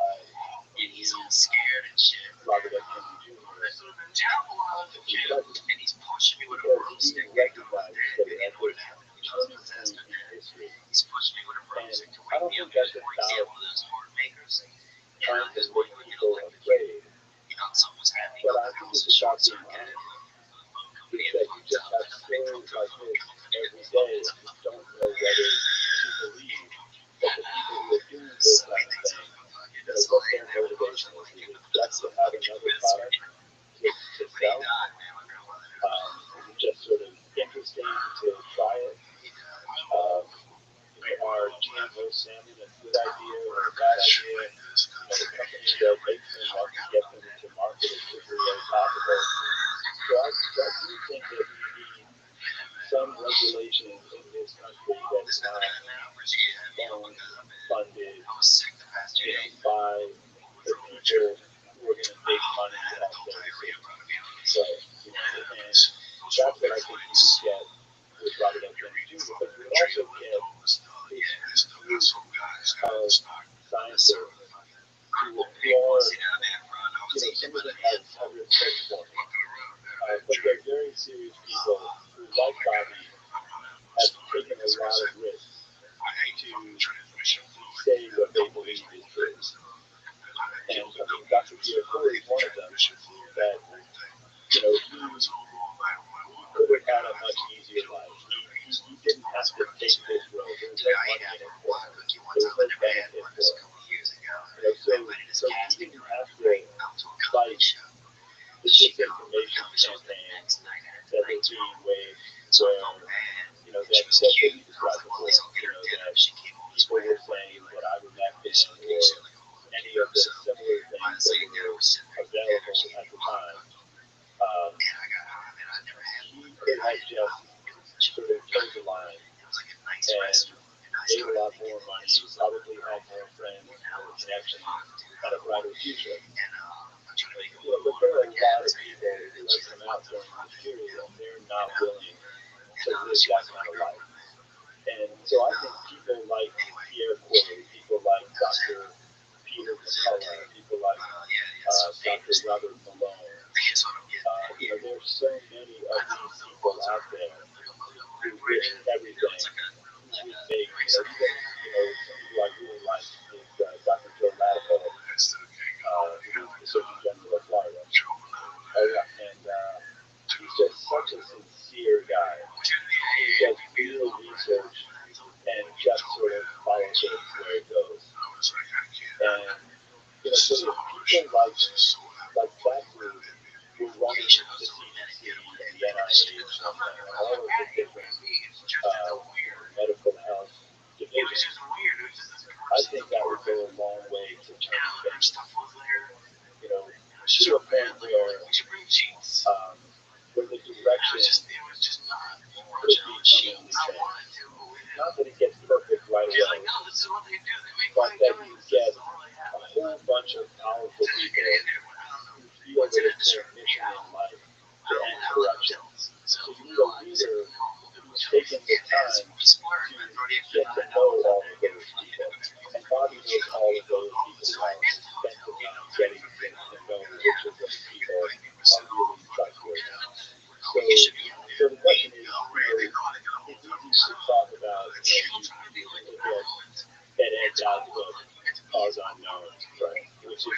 other side of whether vaccines work, whether they prevented COVID, whether they prevented the transmission of COVID, which is pretty clear, that they haven't. The other side of it is that it led to these, massive heart attacks by, thousands and thousands of young people who had no risk from COVID, who had statistically zero risk. And, one of the things that this book does is it shows the actual headlines and the backstory of hundreds of young, healthy kids, mostly athletes, who died suddenly on the field. Many of them actually on the field. People who had never had any health problems before. And you kind of look at that and you say, we have these people who have lied to us. And, they sold us a product. They started the middle class. They ruined businesses. They shut down schools. And we don't even know what's going to happen with a whole generation of children in just a couple of years in high school. Right? So we have all of these problems that are sort of the side effects of big lies. And so the question is, what kind of truth and reconciliation can we have to set the country straight and to get in a direction that is more hopeful, where we really will have a sense that our leaders care about us, that our doctors and our scientists and our pharmaceutical companies are actually trying to make us healthier, or trying to make people live longer. And we're far from that now, but I think that we're closer actually than we were before COVID. Bobby Kennedy is kind of the leader of the rebellion. And the rebellion is really broad-based, where people are just sort of sick and tired of what they've seen. And they're just not going to stand for it anymore. And they're ready to join something and to fight against what they see. They don't quite know how to do it, but I think that they're trying to sort of say the world is going in the wrong direction. And that we need a leader who's going to turn that around and lead a broad-based sort of group of people who are willing to stand up and fight. And that's what they get from alternative media, from something like 17,000 doctors who refuse to do things the way Dr. Fauci wants them done. Leaders like Bobby Kennedy, shows like this show, people who are willing to take some personal risk and really try to turn things around. Well, I appreciate you doing this, man. So you said over 1 million books sold in the last, 2 years or something? Yeah. Fucking incredible. Yeah, great. Where can people find all these books that you're publishing? Yeah, so the company name is SkyHorsePublishing.com. My Instagram is Tony Lyons is Uncertain, which is sort of like, what the truth is. Don't force me to do anything. And I think there are other people can find it. Right, so for Bobby Kennedy's campaign, I would really encourage people to go to the Kennedy campaign website to donate money. And then I'm part of a super PAC, which is called American Values 2024.org. And it's a super PAC. I heard it from a time. Do you know what it is? Yeah, so it's super PAC. So if you want to donate money to Robert F. Kennedy Jr.'s campaign, the most you can donate in total is $6,600. So it's $3,300 for the primary and then $3,300 after that. So you can do it all at once. Okay.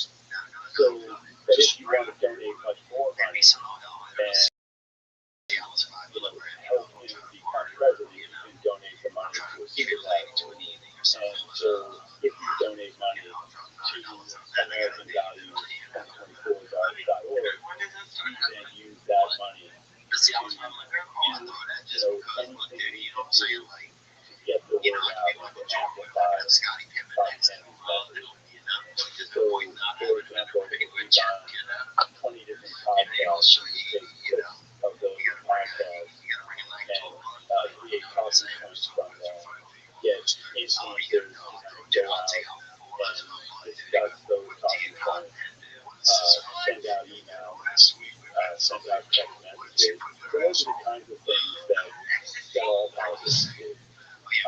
And they're usually really, really well-funded super PACs. And part of the reason that they're so well-funded is that the politicians are corrupt. So it's become kind of, super interaction political activism. So super political activism.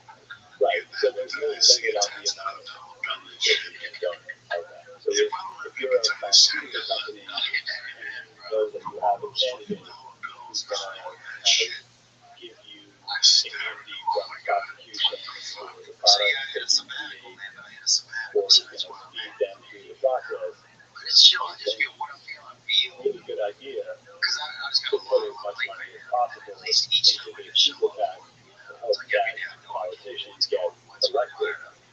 But it's more like lobbying. In that case, it's sort of like you're almost putting it on your P&L. It's sort of like we're going to spend $10 million to get these 3 people elected to Congress, because then we're going to have enough votes to get something passed that's going to make us $50 billion. You know what I mean? So that's the kind of thinking. And that's the kind of corruption that we have to get rid of in this country. We don't want politicians who are put into power for the sole purpose of helping big companies make more money, right, at our expense. Well, I appreciate everything you're doing. It's fascinating books. Robert Kennedy to John Kerry, I'm a big fan. I'll make sure I link everything below. That's great. And that's good for having me.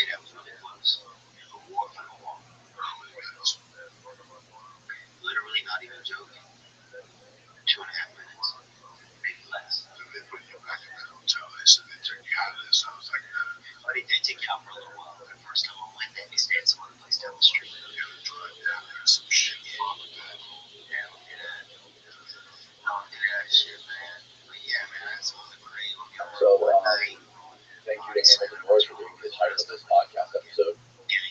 Andrew Gallimore is building a DNT machine to connect us to the alien world. Kind of. That's kind of true.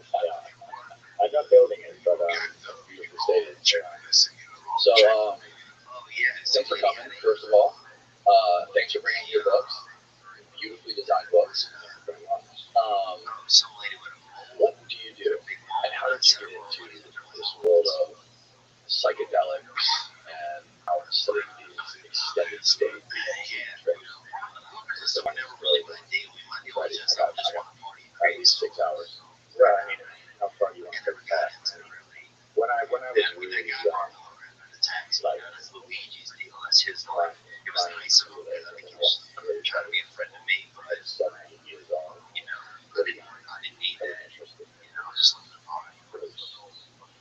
that time was young, heavily I mean, you've seen good experience. Not just my but the fact that was a cult kind of thing. But as I grew, so it's like about sure that incident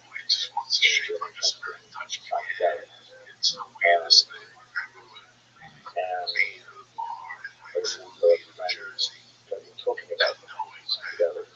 So why was it before I ever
6 nights. Let's do this shit. Do this shit. Do this shit. Oh shit, Lisa, I had to go look at you.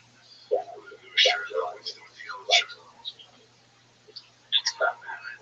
How did we first discover? I just feel like So, yeah, DMT has a history of use of thousands of years.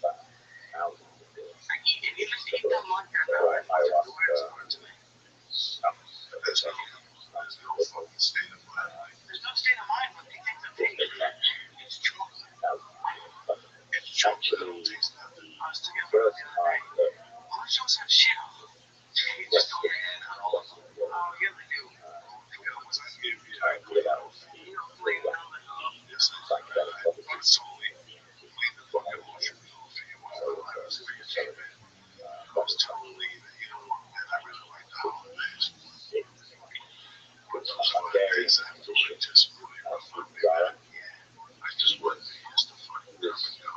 I had a nice time with you. Happy trying to be over for time off in 20 inch nice fucking people. The show got the fuck out of there. Nobody hung out or nothing. But, you know, it's all like 11 to 12. Yeah. Study their feelings about why it was that, you know. But that's it. I'm not doing it. So, Zara, you know what I'm saying? 25 years. I'm probably fucking 20 years. New Year's, that's it. I work hard on fucking New Year's. New Year's is hard. New Year's is hard. I work fucking hard. One of the hardest parts of my life was Miami Improv, where I was fucking kicking ass in the feature. New Year's. Like 99, the whole night, a bag of shit. I was really once I let it die, I swear to God, it was Sarah Dion, you know her. And there's a guy sitting in the diner by himself. It's 2:30 in the morning. We got comedy clubs and stuff. And I've never met anything like it. I've heard stories about it. I've seen a couple pictures. I was like, I think that's Angel Sal's. He's drinking a glass of wine and a shitty night. We go in there, and it was him. We sat there and talked to him for a while. Got to fuck Sarah a little bit, which I respected. And then we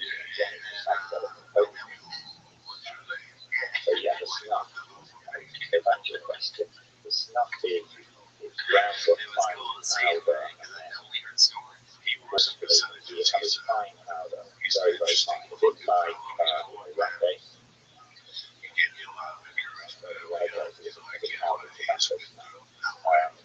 When I got to meet him, the seed is finely ground up and basically a long tube. I just moved too fast for me. He was rocking and rolling back. He's a party artist. He goes on. And I was going wild at the time. I was going wild. This guy goes fucking hard. When you pass up, you can tell pass on his Tuesday, Saturday, man. As soon as I got down there, I was sitting with a chum that just got on board. There's somebody shoot.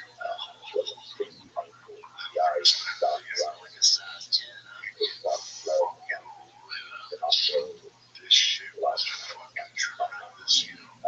After middle every night, there was somebody at the club who had something to tell back. When he even coming down, the phone at the time would start ringing the night before. People could change their Yes, people wanted to take him out. That's Scarface. Then people, he's 80 and an old man told me every day someone would take him out, taking pictures of him.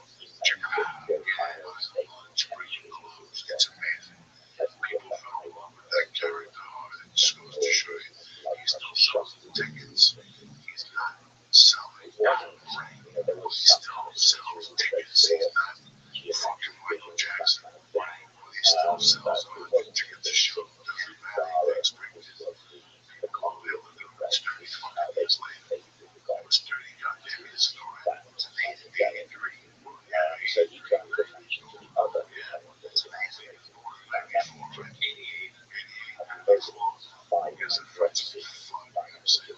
Yeah, fucking late, bro. The one where they talk about like the inside of the right. That maximize my quantity. Oh, okay. That's the cost. Yeah, but that's what's related to. So Stephen Zara simplified chemistry position, synthesized the and started following now we know that's all the reactive but nothing started very late. Yeah, in the end, it's following a graph.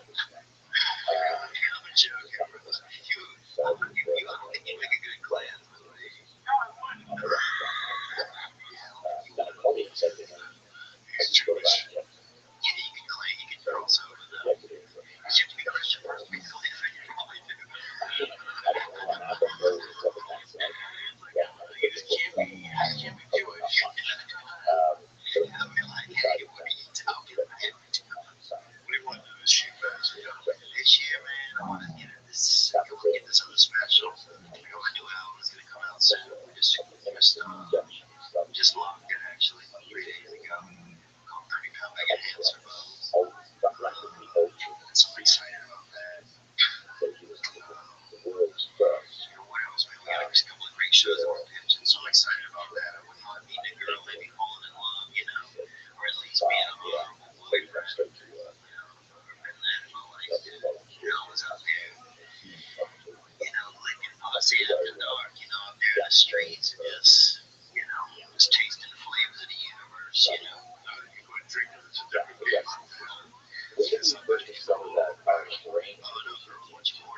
Explain how our current conceptual model of the world works and what the objective of that.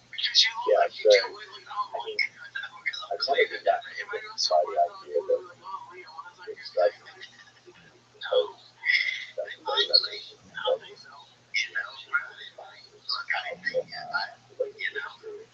never thought I was very handsomely so DMT level, so DMT is very closely related but yeah, I think so. There's some hard dreams, you know. Outside of that, I want to be a better brother. And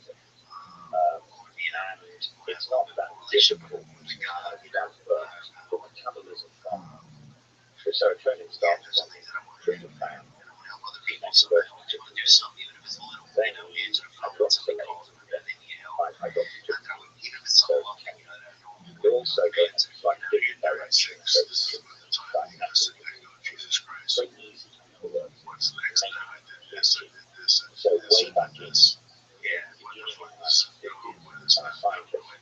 psychiatrists, maybe there is some aberrant metabolism in certain people where they produce more DMT than normal so this was referred to as the transmethylation hypothesis.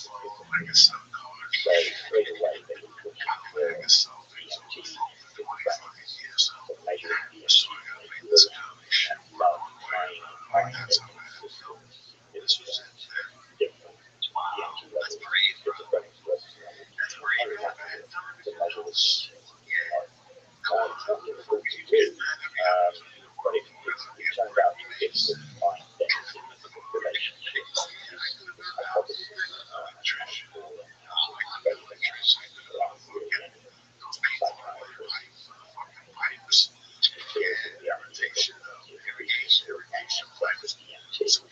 and it doesn't make sense, and for me at least, in terms of the DMT trip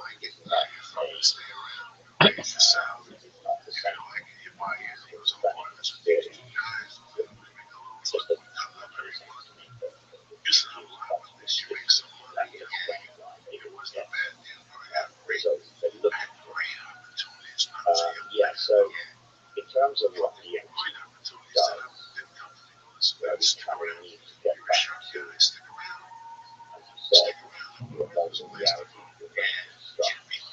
So the world that you experience on awakening, the world you experience, even the world that you experience, and the influences of DMT always constructed by the values. This is right, this is what the development, this is something that I received from my transition from one situation to another. The problem you have with DMT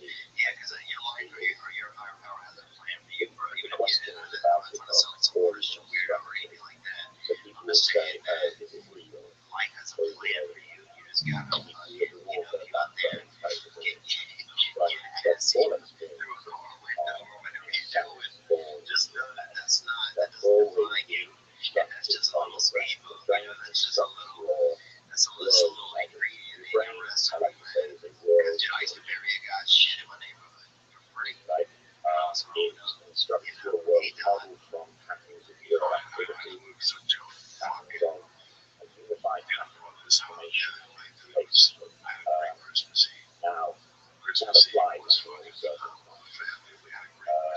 It applies in dreaming, as I said, it applies to future.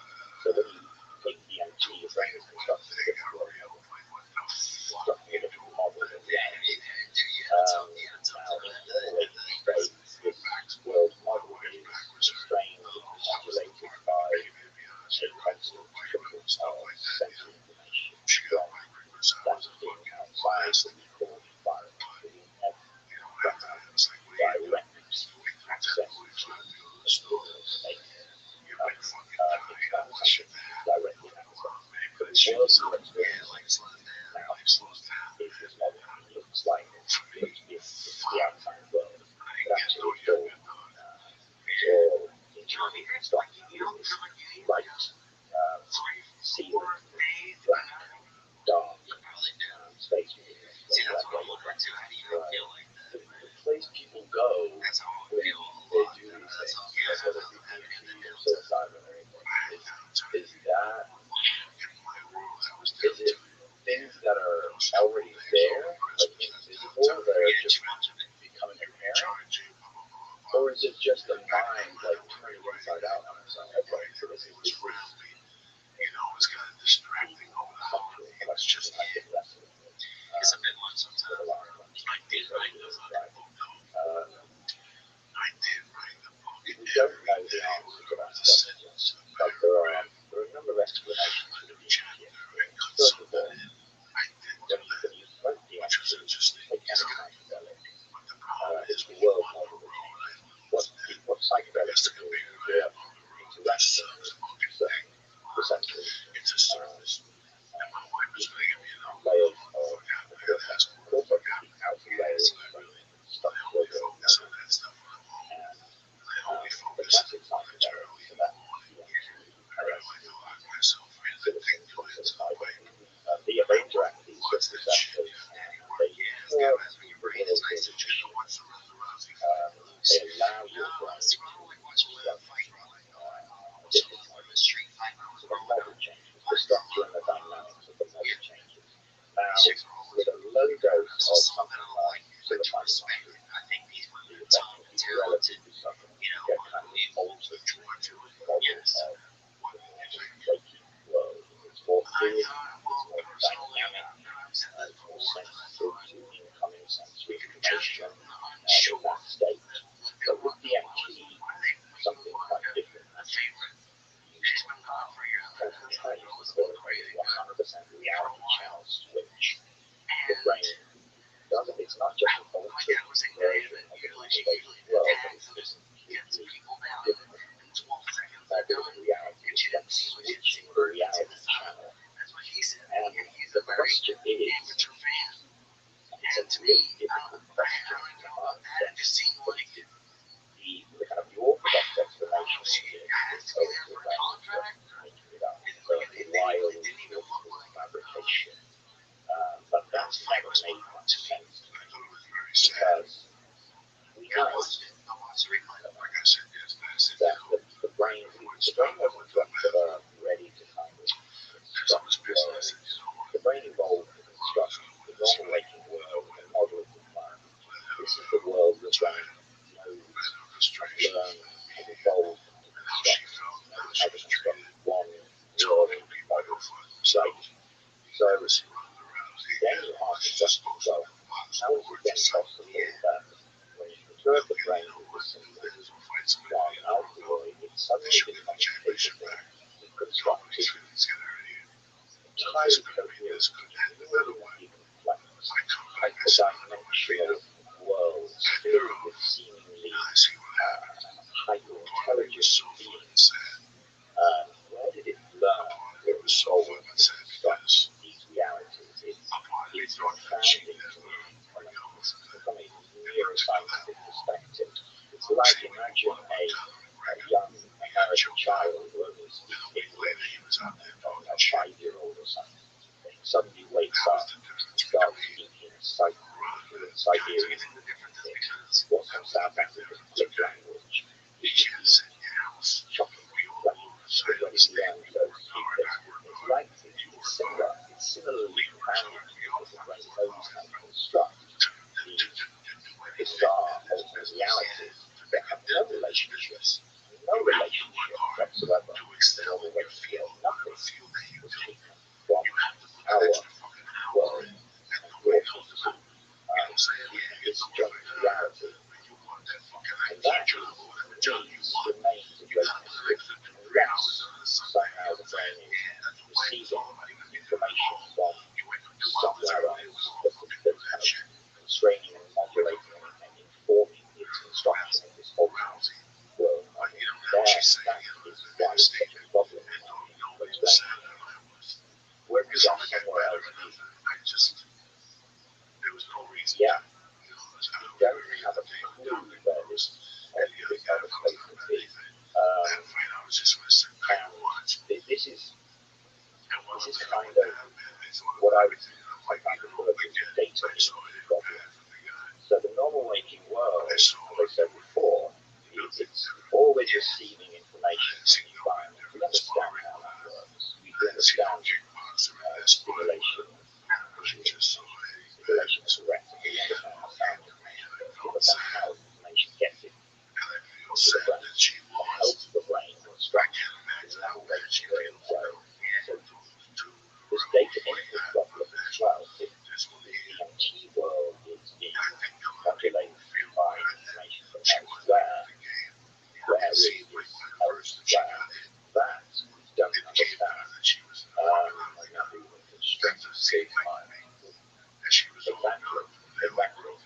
This is where, well, we get into later, start thinking about where the other domain can be, the kind of relationship between our reality and the other domain, and the intelligence systems, way beyond this. Now, everybody's in the community always experiences the same thing. They always experience these extreme geometrical patterns, and they all experience these so-called elves that are dancing around telling us things, like giving us positive messages that are transformative in some aspect or another. Is this pretty much consistent through everyone? And is there how much deviation or variation is there from all the people that you actually study or talk to that experience DMT? So everyone's experience is some kind of different. Everyone has to construct their own model of DMT, right? We all construct our own models of the world. Everyone's models of the world is somewhat different. Yes, there are certain consensus about what's right. We can have arguments to get access to your brain and look at your model and see if it matches the mine. I think about that all the time. I think about, like, I'm looking at you right now, and I see this world, and if I walk outside, I know, like, what the trees look like, and what the cars in the parking lot look like, and I really wonder, like, through some, like, how would you know, looking through somebody else's eyes, if they're seeing the same thing? We use the same language to describe that thing. The language is the same, but we have no substance to it. If it's how similar or dissimilar it really is. Yeah, I mean, this is why we call it a consensus reality. There is some consensus there, but I don't know when you look at the television what that looks like. So you would think to me, he doesn't, because I have a mild, I get a very mild small color deficiency, mild on the red color. My reds look different to your reds. But we agree that they're reds. And you can apply this, of course. If you don't even know, I would hope to be able to look through your eyes, whether even that world that I feel makes sense. That's kind of why I run.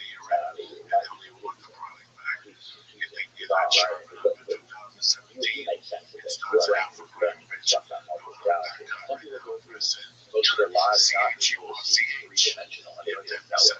Right. I mean, it's some one way to know that your brain is constructing, how your brain constructs your model of reality when things go wrong.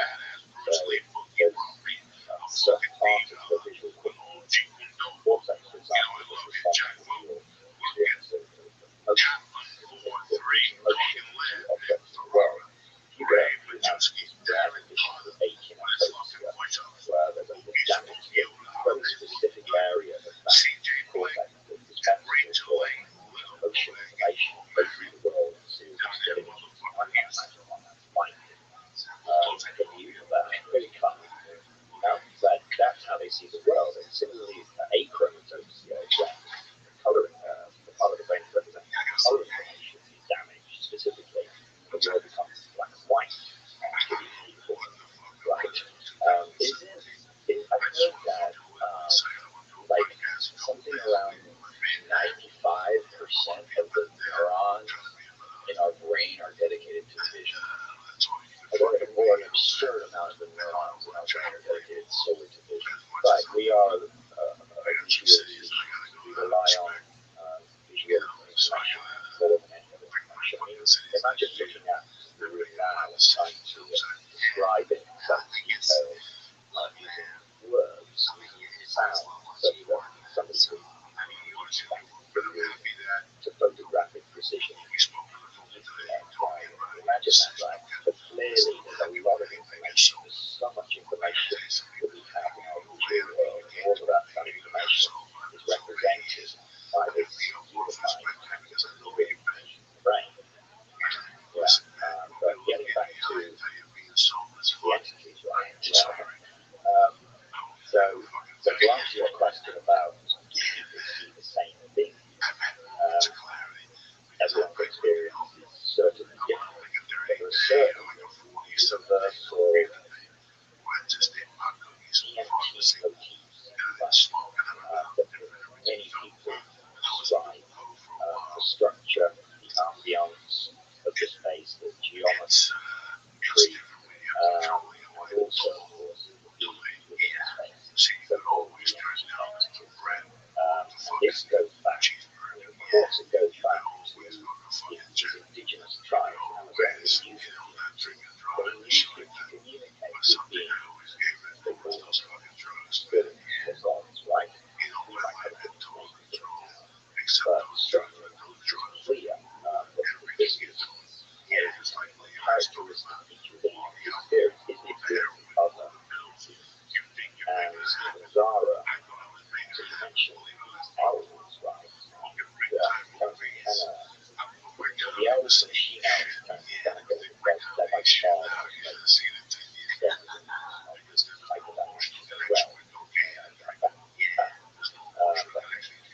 many people like say, well, this is the owls, that is the owls, kind of spoke about owls, so that's why it's hard to get past that. So what we did actually, we look back, we go back to the original before, go back to the 1950s, just the big there. Stephen Zara's very first study. Unfortunately, back then, they weren't that interested in detail of the physical. It's not like Rick Strassman study in where he actually had to write down everything they experienced. So they was there, so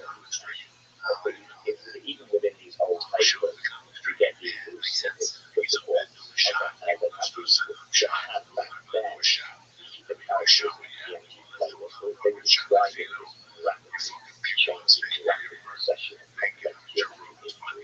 They described being the most gods, language of the time, or whatever sort of spirit. That was the lexicon of the time, if you like. Yeah. Nowadays, you might call it something else. But one of Stephen Zara's first subjects might be little or like the moves around very quickly. So to me, this is part of the characteristic of the very sprightly, lively, piece of great sheer form.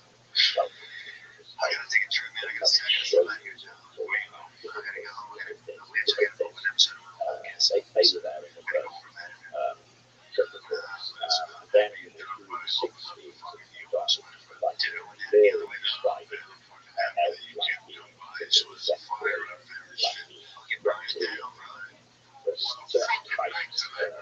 reptilian pushing Rich Levin studies one of the subjects of Christ, and so raped by reptilians. Yeah, unfortunately, still on the vast majority of editing other positive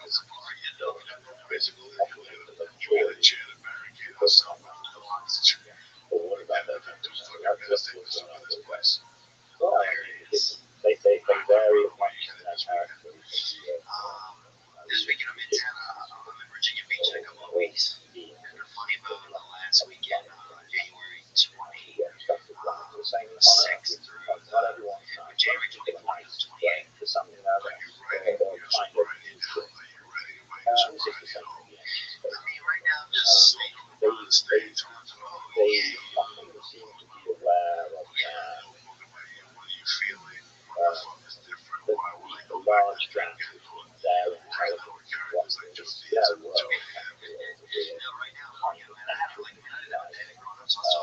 So they like to have some fun. A lot of kind of going on. Blessed to have this skill and ability, but at the same time, like, with these youngsters. They like to scare you. So better than ever. So, it's all simultaneous. As long as I care about myself, keep working and stuff, and everything else will work itself out. Has anyone ever been harmed by it? I mean, other than like abuse? Because I know personally people who, during their young age, like high school and college, abuse psychedelics like LSD or mushrooms, that they've been harmed ever since. Or like they never really positively recovered from that. Wow. I mean, the problem with these longer acting psychedelics, you've got a much better chance to get yourself into a bad headspace, right? When things start to go wrong, you start to freak out and show your panic. That's the one part.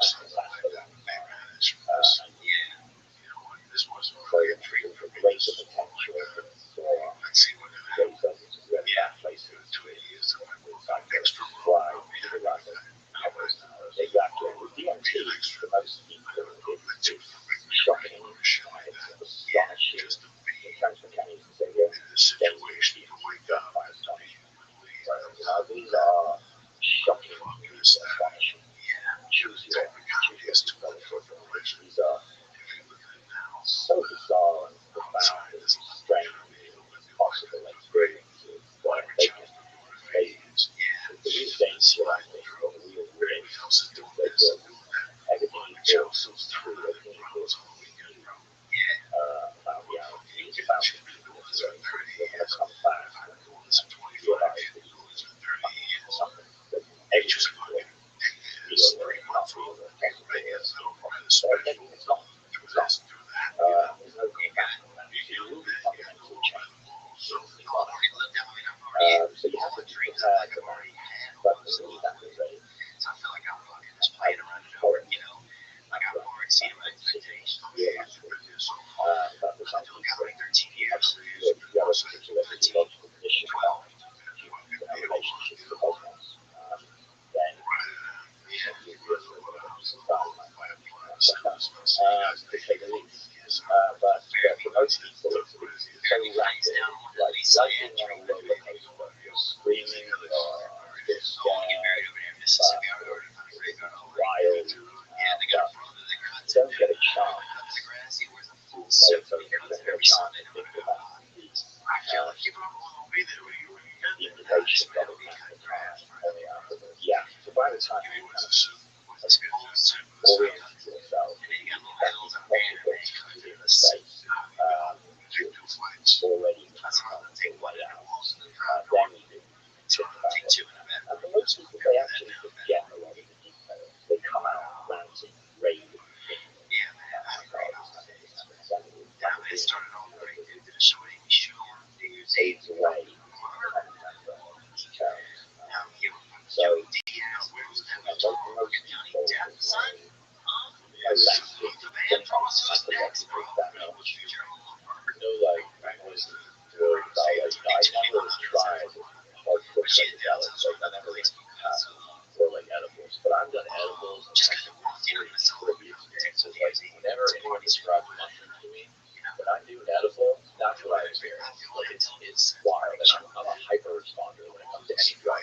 So any drugs I do, whether it be medications or like drugs, I just take a little bit and I have like a crazy reaction. Like it takes me, I can take one pull of a joint, I'm singing. When it takes like, my friend or anyone else, anyone else I know who's really they have to smoke the whole joint. But for me, it's only one pull. Yeah. So like I've always been super scared of diving into that world. And then on top of that, when I was little, I heard I heard a story. I don't remember where I heard it, but I heard a story about these two that were roommates, and one of them took mushrooms, and the guy was taking on mushrooms. Scared the roommate, cut his heart out, took his heart out, and ate it. And after I heard that, I'm like, I'm never trying mushrooms. But there's a lot of those fake stories. Yeah, like in the early 90s. Oh yeah, those back in the 90s. Yeah, which are it's out. Next week, it's about riffs. And it's a track style. You listen to. But their stuff is in these very strange headspace.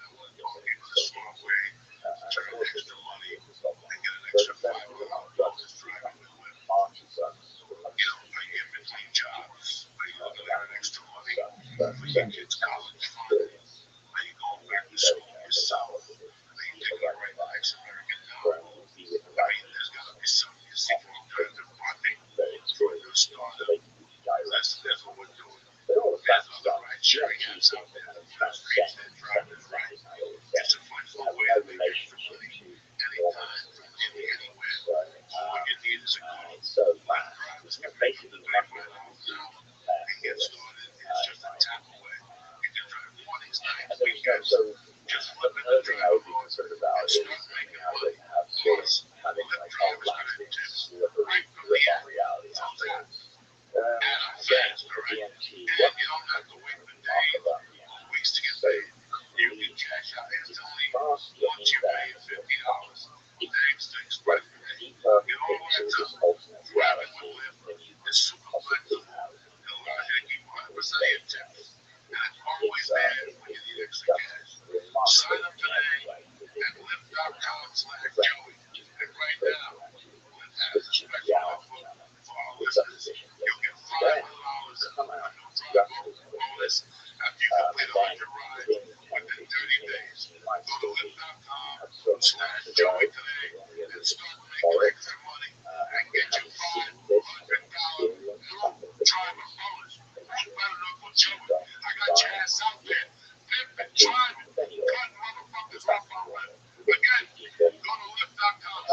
It's remarkable.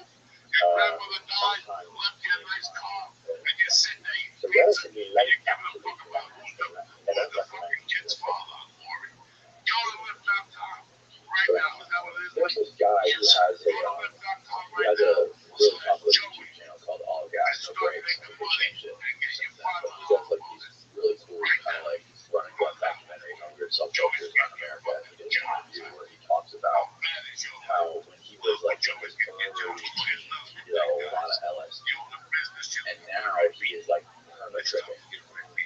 He said he like sees hallucinations in his visual field all the time. Yeah. So this is like hallucinogenic. Post-hallucinogenic essentially that's it's like that, but it doesn't. That's why not that much research. I would imagine it's not good to do this shit when you're like young and your brain's developing. That's it. I would suggest advice is what they do is statisticians, but yeah, I think that your brain is developing certainly you need to tell seriously your brain is controlling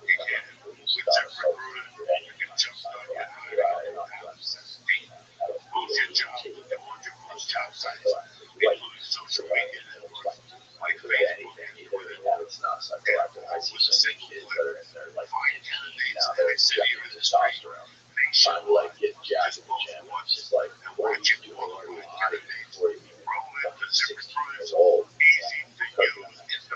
So you're originally into chemistry, right? Yeah. How did you evolve into becoming a neuroscientist? Well, everyone is found inside together. It's a discipline.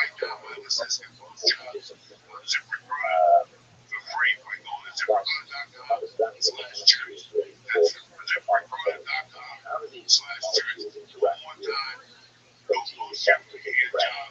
What effect does that have on the information generated in cells? That's the realm of chemistry and pharmacology. But to really understand what's going on at the important spectrum, below the brain level, how do we the structure and dynamics of the world, that requires neuroscience. So you need to be universal at every level, from chemical level all the way up to the global brain level. So I did my PhD in biochemistry, and I realized that the neuroscience part of repertoire, and like, so I thought, okay, what postdoc exactly what neuroscience. So I shifted radiology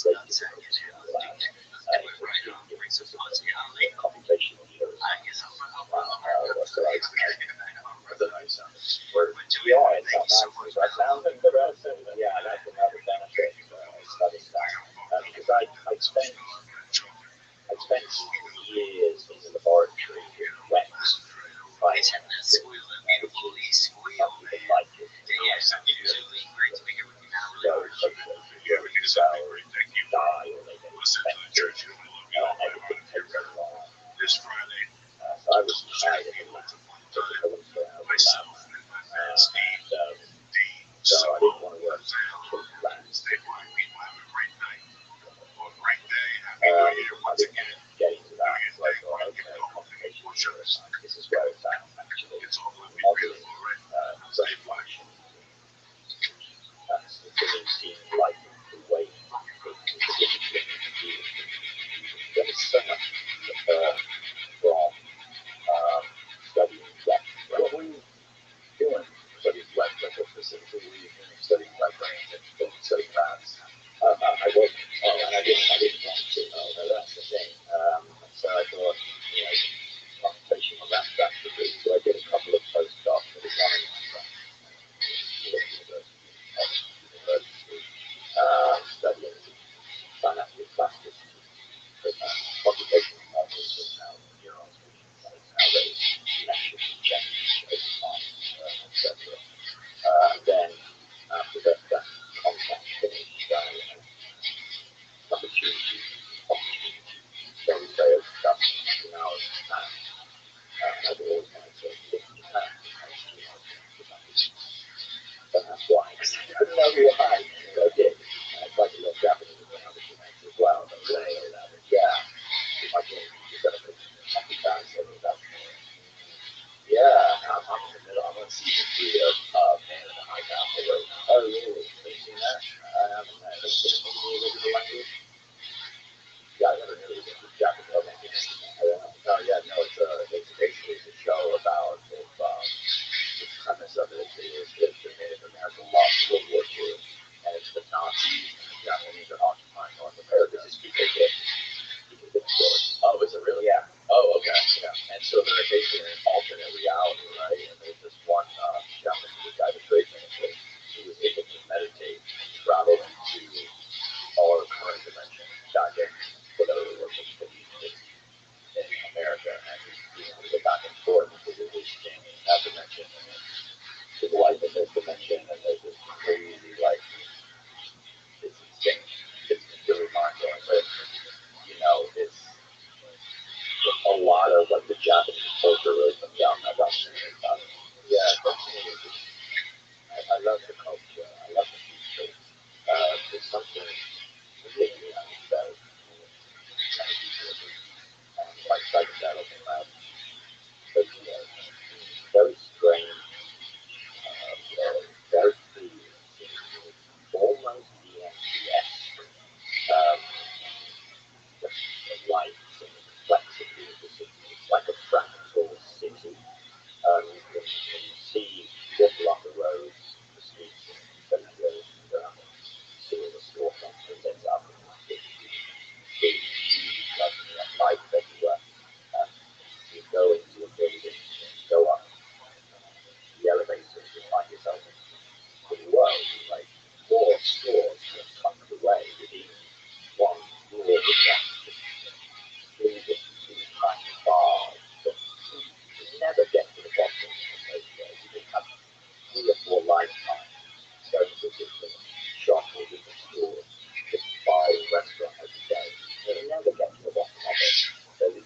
cool. It's very small. It's kind of narrow.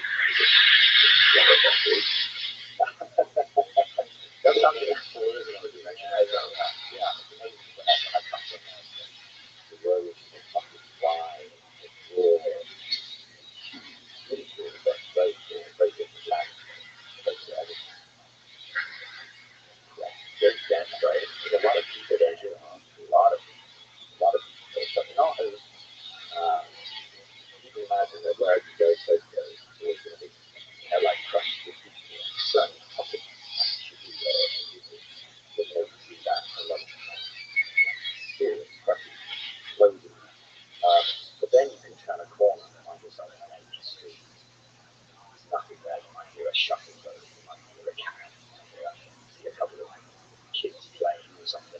Very peaceful actually. So my area is relatively quiet. I can go for a walk for an hour after lunch. Hardly see a handful of people. Really? Yeah. So you live on the outskirts or something? Well, in West Tokyo, a place called Fujijoji, so kind of a hip area. It's within Tokyo, but 20 minutes from Shibuya.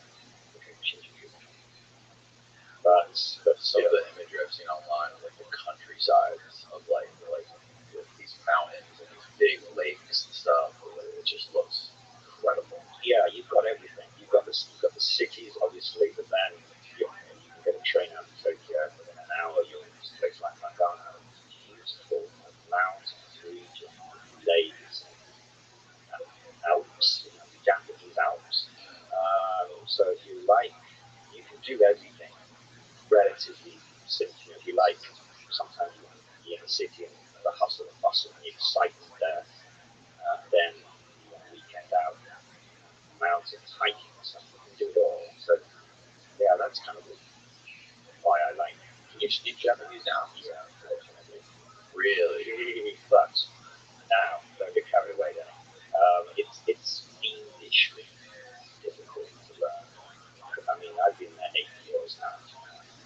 I'm still learning. I'm still studying every day, learning words, learning the kanji, the sounds. It's really just the way they construct the sentences is completely alien to the way that we construct sentences in English. So you have to learn a completely new way of constructing your thoughts and expressing yourself. Sometimes you think, I want to say this. It's like, how the fuck do I translate that? How take a long time to do that. It's so quickly, and it has this certain characteristic sound. A lot of the words sound the same sometimes. You can move pieces of the word around and get a new word. So unlike in English, so if I take the word television, right, there's no way I can't switch that around and say vision telly, that's not a word. Right? You never get that confused. But in Japanese, often the words are very, very similar. And you can move pieces, rearrange the pieces of the word and get a brand new word. So you have to remember which way round it is. So you don't get the feel, I find, in a word in the same way you do in English. If you think of elephant or something, it kind of sits in your brain somehow as that word. In Japanese, they're so similar. If you rearrange, it's hard to develop that feeling, that sense of the word. So often it's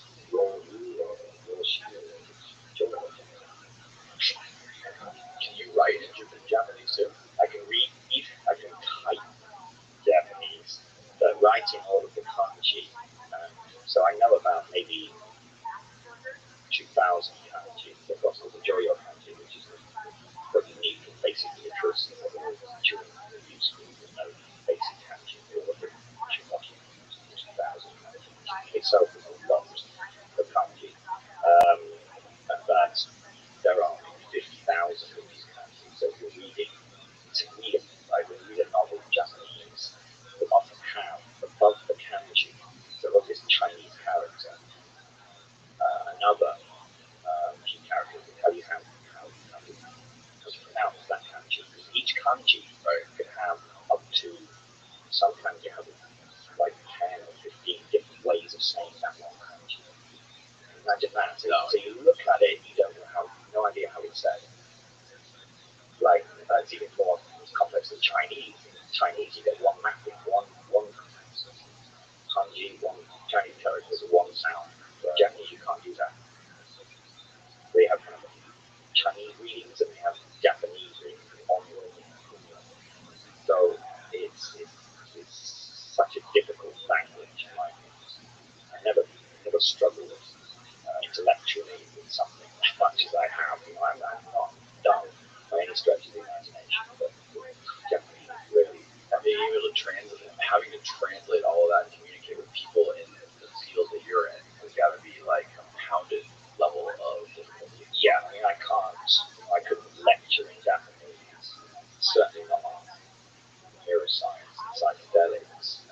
I can converse, I have conversations with my friends, but definitely the scientific speaking. Japanese sushi's good too. Sushi, of course. I don't eat sushi anywhere else. You don't? Oh no, you don't eat anywhere else. Yeah. They had it in Palm Springs. Just up in Palm Springs. Oh god, anywhere in California. Yeah, sushi's there. I'm eating sushi. Yes. It could be dolphin. They eat dolphin. A lot of dolphin. They used to feed. They used to feed pack the schools with dolphin meat. Feed dolphin meat in Japan. Have you seen the movie The Code? I've seen it. Yeah, I mean, I think Japanese people would be a shock to me that most Japanese people say right. But I don't think anything to do about it. They were slaughtering all those dolphins and just trying to find those diamonds in the rough so they could sell them to SeaWorld. And then they ended up all of this dolphin meat, which is super bad for human beings, super toxic. What's in it? But they're mercury. Yeah, it's mercury. Yeah, yeah, that's crazy. That movie was scary. So what were we talking about? So you moved to Okinawa originally? Yeah. And you were how old? 35. Give my age away here. But how old are you now? You look young. I would say you're 40. Pretty close. So you did that. A little bit north. A little bit. So back in. A little bit. So, by the way, you think you'll stay in Japan? You want to live there forever? I have no intention of moving back to the UK. I've built my life there now. I feel at home there, so I'm a permanent resident now. Right to remain essentially permanent. That's cool. So, you transitioned from the wet lab stuff into the computational stuff, and you started you wanted to get a better understanding of the entire human brain and how it relates to different chemistry. Yeah, exactly. So I wanted to know, be able to understand why. It's one thing to know that DMT or LSD binds to this particular subtype of serotonin receptor. It's another thing to explain how that event going on at this subcellular level is causing these dramatic changes in consciousness. So that making that connection, that being able to form that narrative to a satisfactory extent in my own head, how that works, has been something I've been working on for a number of years. It's the basis of my latest reality source technology, where I think I've kind of put together, if you like, everything that I've been thinking about, researching and studying over the last decade or so to form a coherent narrative of how the psychedelics work. That's kind of the aim of what I wanted to achieve. You wanted to find out exactly how psychedelics work. Yeah. And you described this, I believe, a little bit in the Hamilton's podcast, but correct me if I'm messing this up. But from what I understood is there is a cortical column where neurons travel through, and basically there's error signals. So if I'm walking down the street and I see the trees and the road and the cars going by, there's no error signals, so I don't have to process that. But when you take psychedelics, something fundamentally changes and you start getting all these errors. Yeah, that's pretty good. So going back to what I said before, your brain is constructing this model. It's a pattern of neural information. It is these cortical columns. So the cortex is is constructed as like a 3D mosaic of these columns, right? They are cylindrical and they're all stacked side by side. So if you imagine looking at your cortex from above, you would see like little circles or something like that, all packed together. And each column is responsible for, is basically the fundamental computational unit of the cortex, which is responsible for representing the basic feature of the world. And so, which can think of like pixels in a way. That might be a little bit misleading, but you can imagine an image is formed from lots of pixels. So imagine that your entire world is constructed as this mosaic of a pattern of cortical column activation, basically. And this pattern of activation is changing all the time. As your experience of moving through the world is this constant stream, this constant flow of this cortical column pattern of activation. Does that make sense? Yeah. So what's happening when you take a psychedelic? Well, actually, let's go back to, you mentioned error signals. So your brain has this model, right? Your brain's model is kind of like its best guess, its best hypothesis about what's going on in the world. So it uses its model. Your brain has this model. It's working. The brain doesn't know if this model is true, if it's correct. It doesn't care. There's no way of knowing the truth of the model. All it knows is, does this model work? Does this model allow me to predict the flow of sensory information? Right? The sensory information is always entering the brain. The brain is trying to make predictions about what's going to happen next. This model is working. The brain should be able to predict the pattern of information that is coming next. So, to make this a bit clearer, imagine you've got a ball rolling along a pool table at a constant speed, right? So your brain constructs this model of this ball on this pool table, right? And so, because the ball is moving at a constant speed, the brain knows that it has a model of the movement, the trajectory of this pool ball. Your brain knows that the ball is here, in this position now. If the model is correct, you should be able to predict the information coming, sensory information coming from the ball in the next moment. Your brain has this model that's working. It doesn't need to know, actually, anything of really, it doesn't need to know anything new. There's nothing surprising happening here. The ball is just moving. Yeah? And so when the brain receives that information from the ball that's moving constantly, it says, okay, this model is working. I don't need that sensory information. And it extinguishes it. It filters it out. It doesn't need it. So the model is working. Does that make sense? Yeah. I'm frowning a little bit. But No, I'm just thinking, yeah, it's a trade. it makes sense, yeah. Yeah. So the brain doesn't. Processing sensory information is expensive. It has to be passed through these neurons, and neurons have to communicate. And there's a lot of energy expenditure in processing information from the outside world. It also disrupts cortical activity. Your brain tries to filter out and not use sensory information as much as it can. But, so as long as the model is working, your brain is making these predictions all the time. You don't know it, but your brain is making these predictions all the time. If the prediction is correct, nothing happens.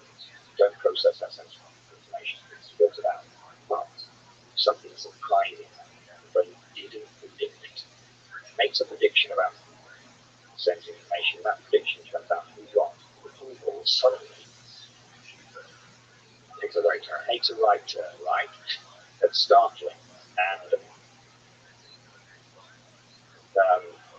your brain then generates this prediction error because there's a disconnect between the prediction and the actual sensory information.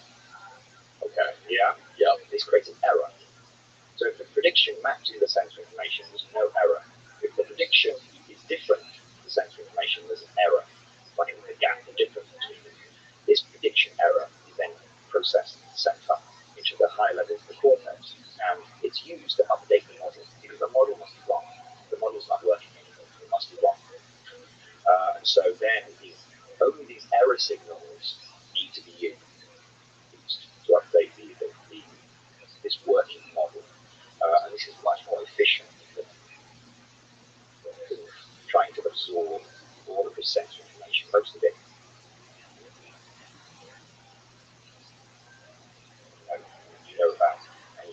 So what is the error? What does the error look like? The error is just like anything else in the cortex. It's a pattern of information in the form of an action potential. It's electrochemical signals being passed up through into the cortex. So is it like learning? So like learning would be an error? Yes, I mean there's learning. Well, there are many types of learning, but certainly all the time your brain is updating its model, right? And certainly there's a model update, which you can think of learning. So if I'm like learning to play chess for the first time, would it just be a ton of errors? Or if I'm learning to play like do any sport that I've never done before, yeah, that's probably a better example, right? That's probably a better example. Yeah, you're learning.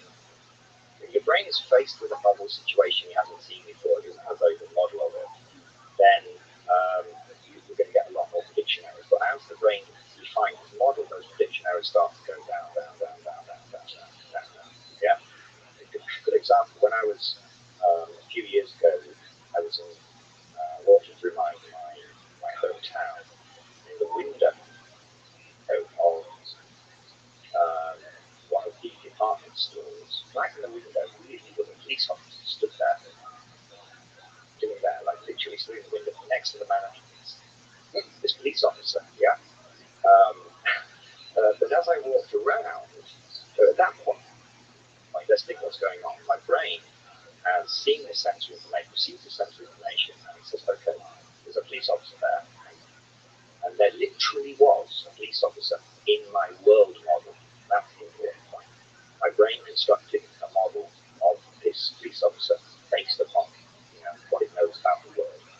Now, as I walked around, so the brain is then predicting, as I walk around the police officer, I should see his face going to profile. The brain is predicting what it's going to look like, the sensory information you receive. Right. But what was it? It was a big photograph, black photograph of a police officer that we put in the window.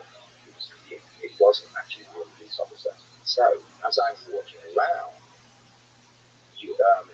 where I should see the face going to profile, that didn't work. There were error signals.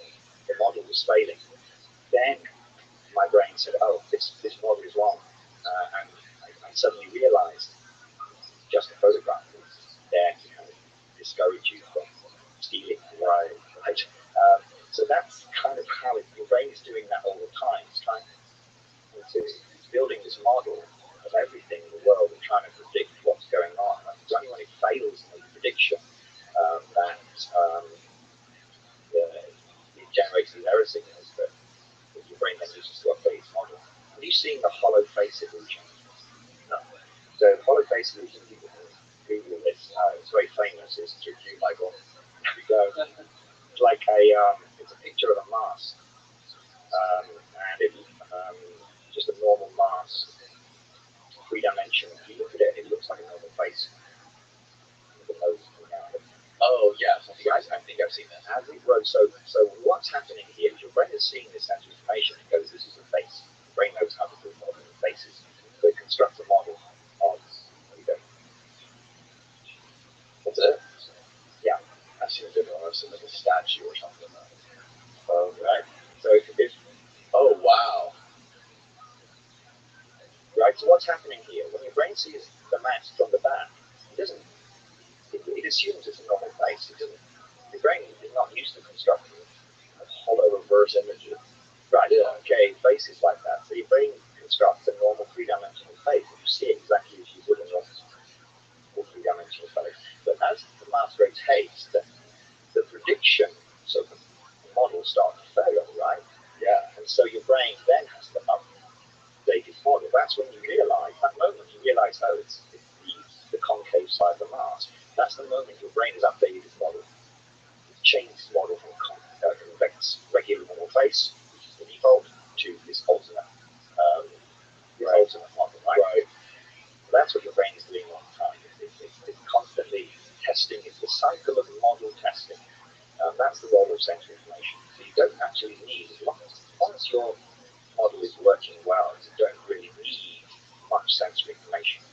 And what's interesting about psychedelics, what they do is when they bind to the subset of serotonin receptors, the 5-HT2A receptor, they stimulate these neurons that are important in maintaining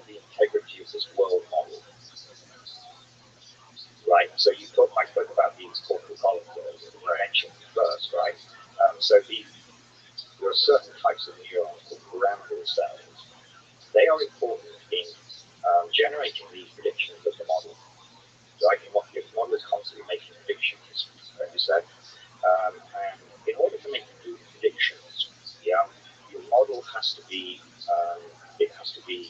coherent, it has to be strong, it has to be well formed.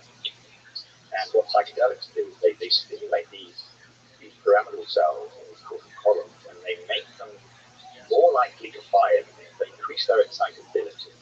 They're more likely to fire. They're more likely to share their information with other pyramidal cells within other cortical columns. So overall, this world model that your brain is constructing starts to break down. It starts to lose its structural integrity. It becomes more fluid, more dynamic. So as a result, your world, from your subjective perspective, your world will start to change. Yeah, so your world becomes more fluid and more dynamic. Your brain is shifting from this stable, predictable world to this very unstable, fluid and dynamic. Now this has interesting consequences because if the model is starting to lose its integrity, the predictions themselves become degraded. Your brain can't make good predictions anymore. So, as a consequence, the error signals increase. The brain that fails in its predictions is going to be a greater mismatch between the prediction and the actual sensory information. So error signals go up. Now, we can say that in simple terms. Well, the brain becomes more sensitive to incoming sensory information. The sensory information is only processed in the form of error signals. Am I making that? Yeah. So from your subjective perspective, what happens is the world becomes, the colors become brighter, everything becomes richer. You're literally receiving more information from the environment in the presence of a psychedelic molecule like LSD. Now, that is kind of cool in itself, right? But we can take this one step further. So the brain is receiving all of these extra error signals in presence of the psychedelic. Now, the error signals are used to update the model.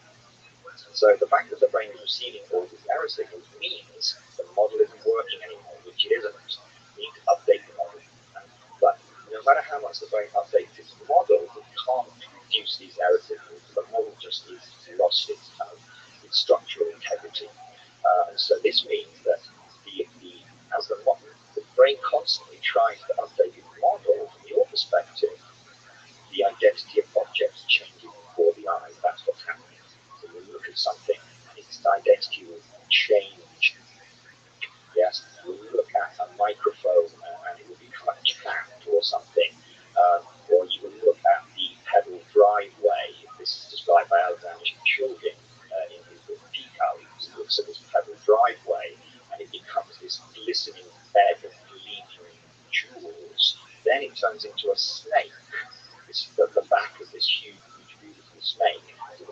So that experience, which is quite common with psychedelics, can be explained just by looking at this simple interaction between this molecule and this receptor and working it through the effect on the model, the effect on the brain's ability to make predictions based upon its model, loss of the integrity of the model, failing predictions, increased prediction, greater model updates. So that's the level of understanding I've been trying to reach over these years, is trying to make that connection, multi-level connection between effects on receptors, why people have certain subjective effects. Wow. But that doesn't explain DMT. That does not explain DMT. Not quite. Right? So what you just described, it sounds like right now the brain structure, the way it works, the way these cortical columns interpret the world and basically funnel it to us, to what we experience. It seems like it's crystallized. Got it. Am I kind of like getting this right? It seems like it's crystallized in a certain way, and when you introduce the psychedelics, what it does is sort of like melts that and makes it more plastic. You've got it. That's perfect, right? That's a perfect way of describing it. So it's something with a hot state of the cortex. Think of it, imagine like a piece of glass that's very, very rigid, very hard. You can't manipulate it, right?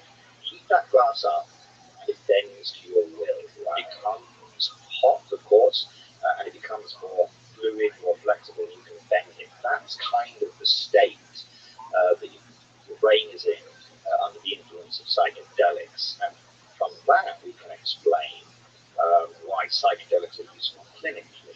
Because let's imagine that somebody is deeply depressed. What's going on there? Well, they have certain embedded neural activation patterns, right, in their brain. The brain is rigid, but it's rigid. It's producing certain patterns that are negative. You know, you're ruminating about how fucking awful your life is, whether it's worth living, and that becomes entrained in a certain sense. It becomes rigidified, and you can't shake it off.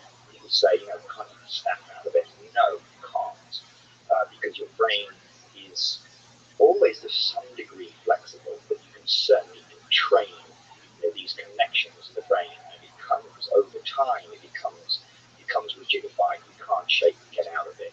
So when you take a psychedelic, the whole brain becomes much more malleable.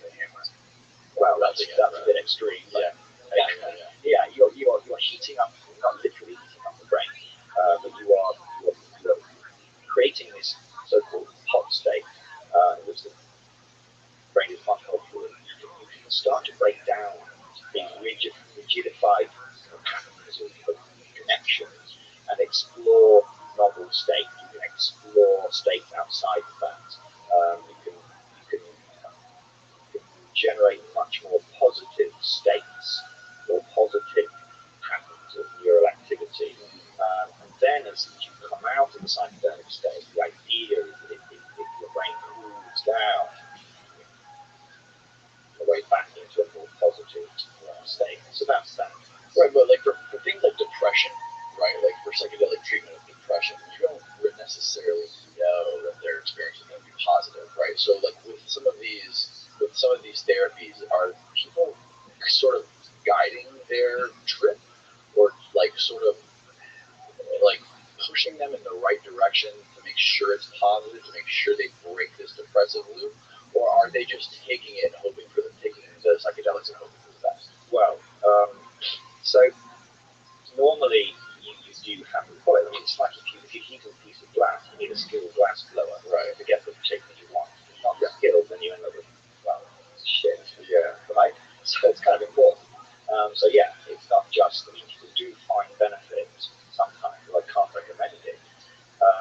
Just taking a bunch of mushrooms and going on a hilltop and just exploring themselves more deeply and being able to access, normally latent memories or things like this, and that often is very beneficial. But sure, in a clinical setting, you won't just have a tripper, the patient, so to speak, but also somebody who is going to direct their thought process, direct their conscious into the positive places. Yeah, right, sure.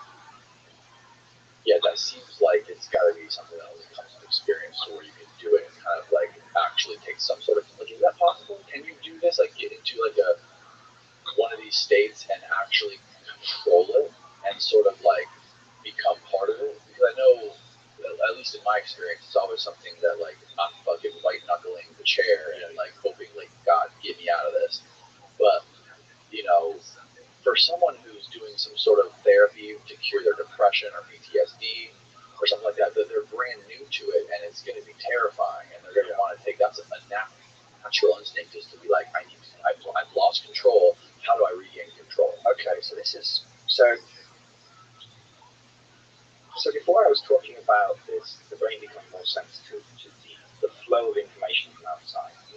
So one way of thinking about this, and this will relate to DMT, we'll get to that a little bit later, is that the brain is more susceptible to, or the cortex is more susceptible, because it's in this hot fluid state, more susceptible to incoming information. Yeah, so the incoming information, if you like, is helping to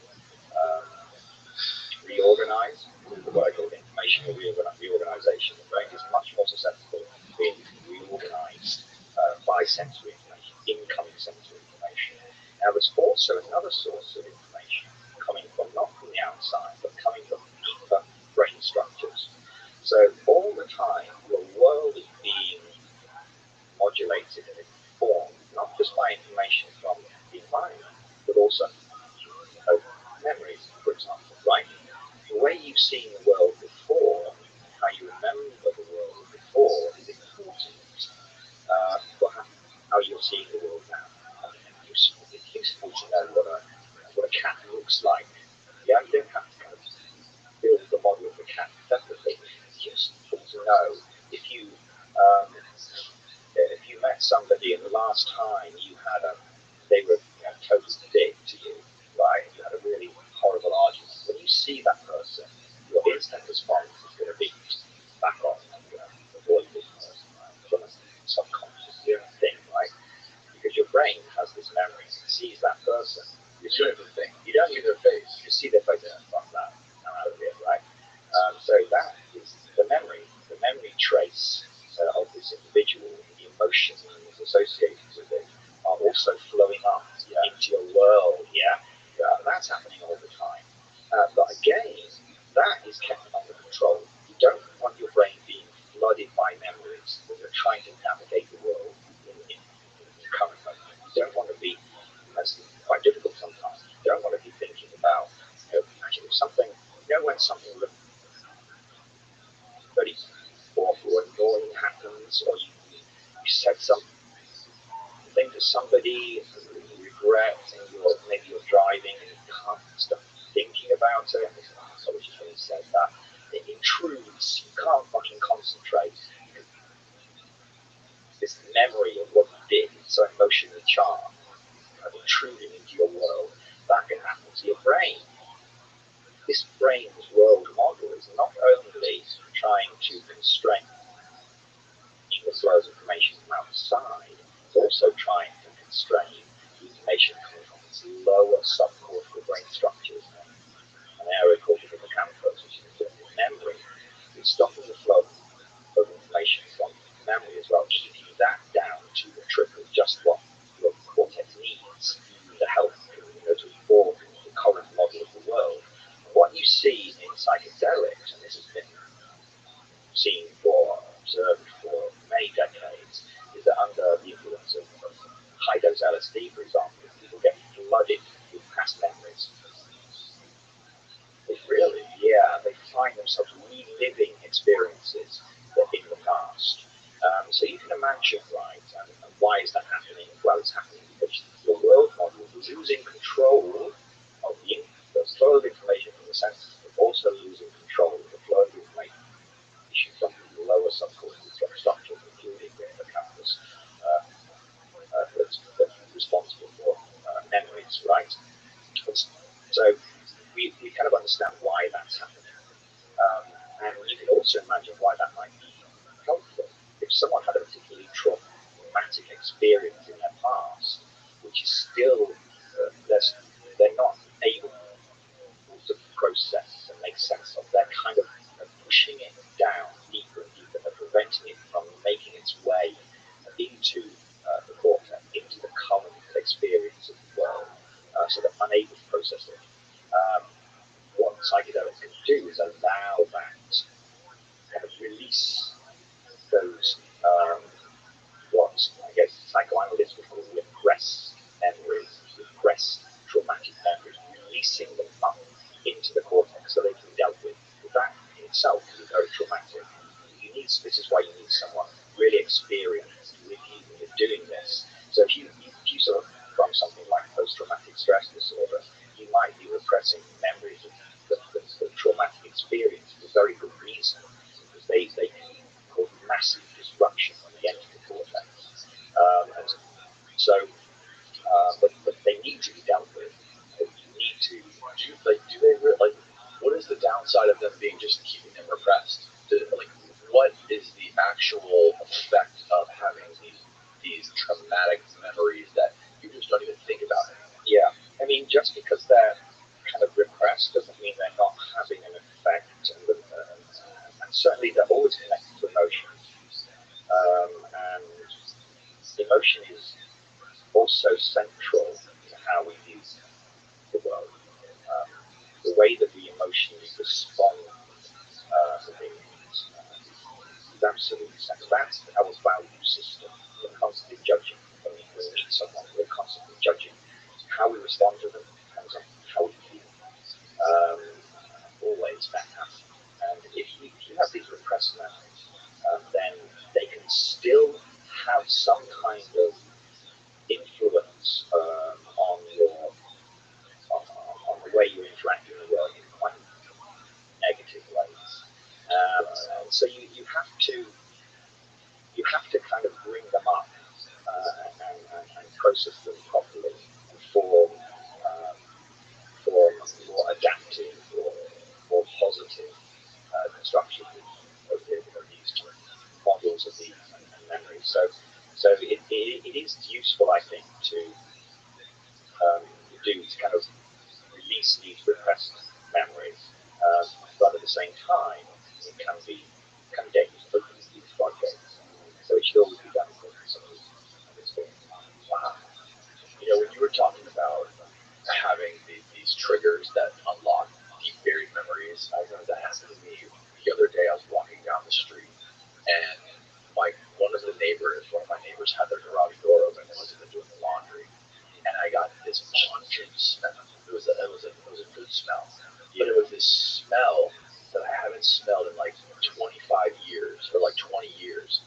And it brought me and it put me right back in the last situation I was in where I smelled that smell. And it was like this girl's house during high school. I was like hanging out in her bedroom, and I remember specifically being there because that smell was always in her bedroom, and it literally just shot me back into that part of my life. It was so weird, and I kept wanting to go back, and I would forget about it as soon as it went away, or I would have trouble recollecting it again. So I'd walk back past it, and it would shoot me right back into that memory. It's so strange. Yeah, smell is so evocative. I will smell a perfume of an ex, long time ago.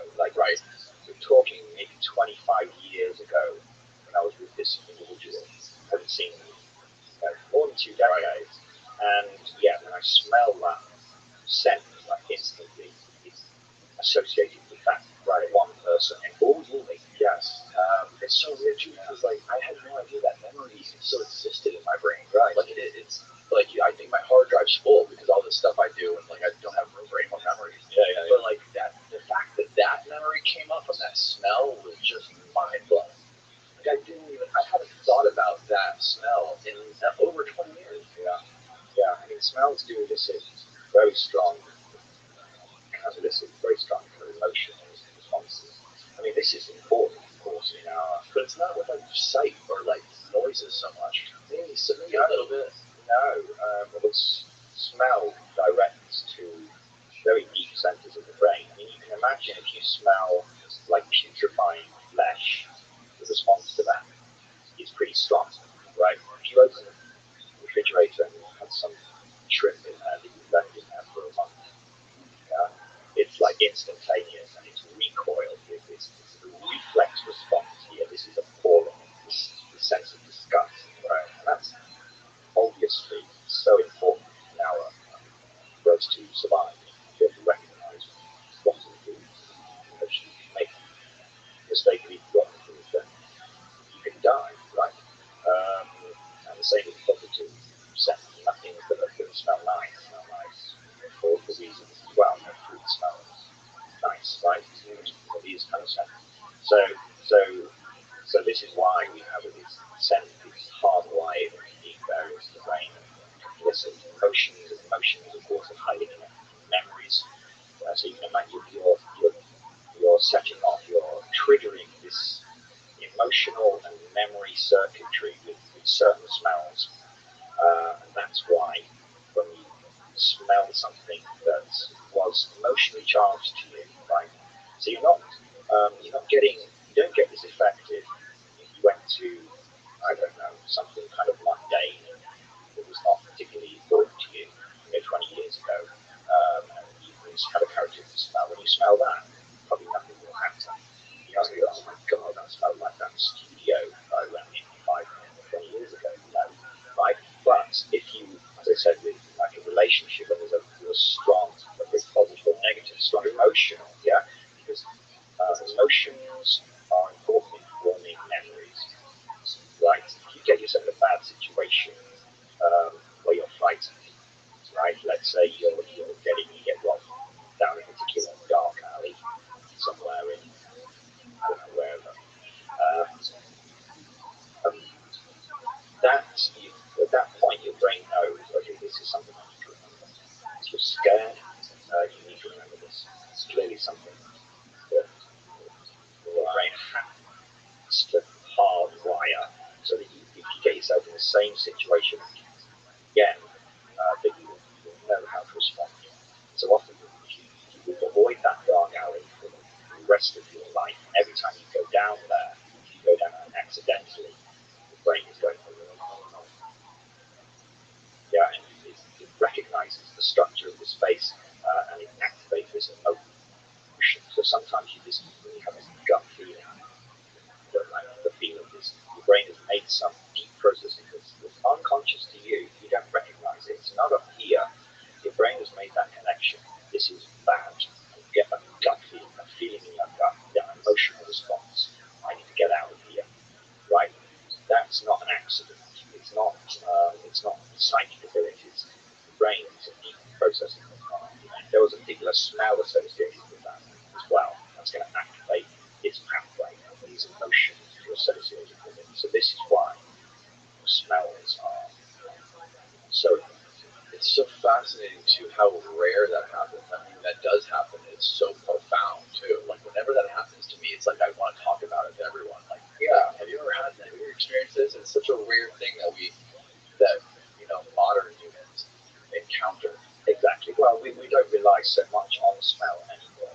I guess that's why other animals might be very different to them. They would use that circuitry much more than we do. But sometimes when there's a smell that's connected to something quite emotional,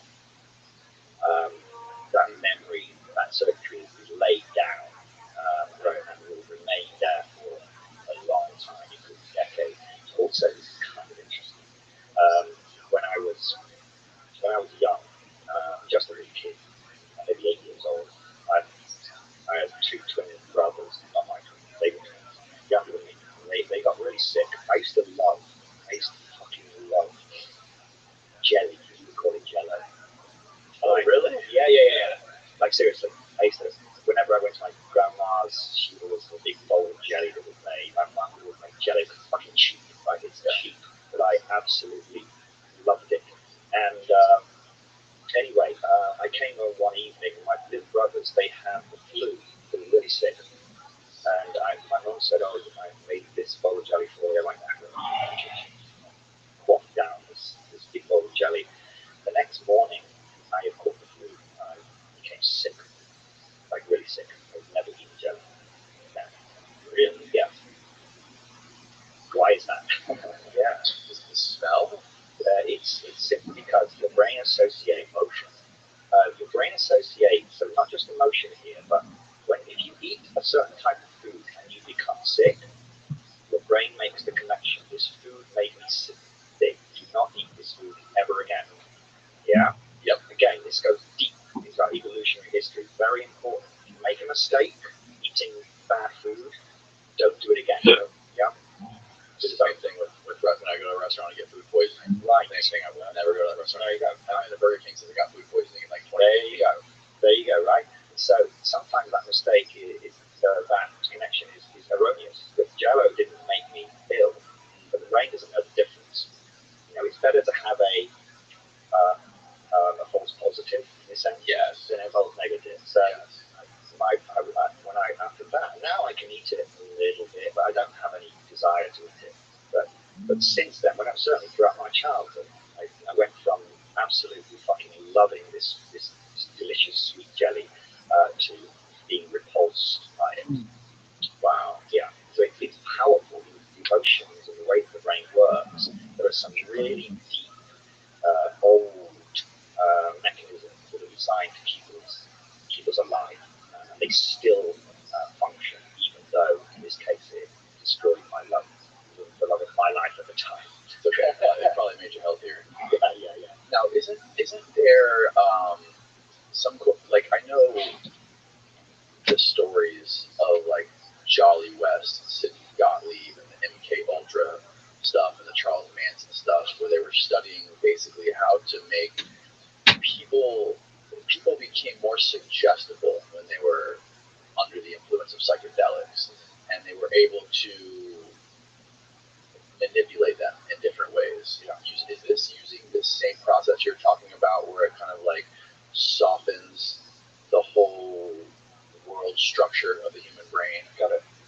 Yeah, exactly. So it's the same, presumably. Anyway, it's the same process going on. You have this highly manipulatable, like there's such a word, brain in many ways, and it could be information-driven reorganization, essentially information-driven environment, but it could also be ideas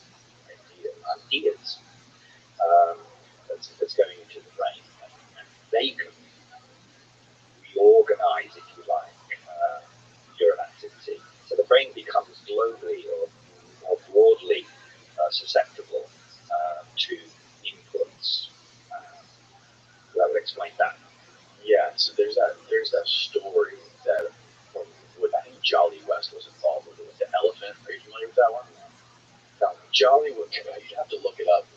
Look up Jolly West. He killed an elephant with LSD, I think.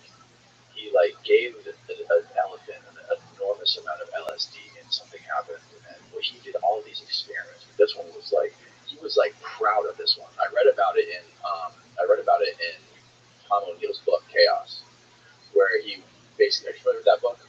Tom O'Neill, he was an investigative reporter who was tasked to write an article for, I think it was the 20th anniversary of the Panther Myrtle murders, and it ended up being like a 20-year story he did, and he basically like got sued by the publications that he was hired by, but he refused to stop reporting on it because he just kept finding all of these holes in the case, these gaping holes, and he eventually got connected to this clinic in Haight-Ashbury, where it was a CIA-funded clinic where they were giving people LSD and amphetamines, and there was these research papers where these two guys were doing giving these hippies LSD and giving them amphetamines, and like studying all this stuff. And Jolly West was connected to this clinic, and Jolly West was the guy who did that experiment on the LSD-related death of the elephant.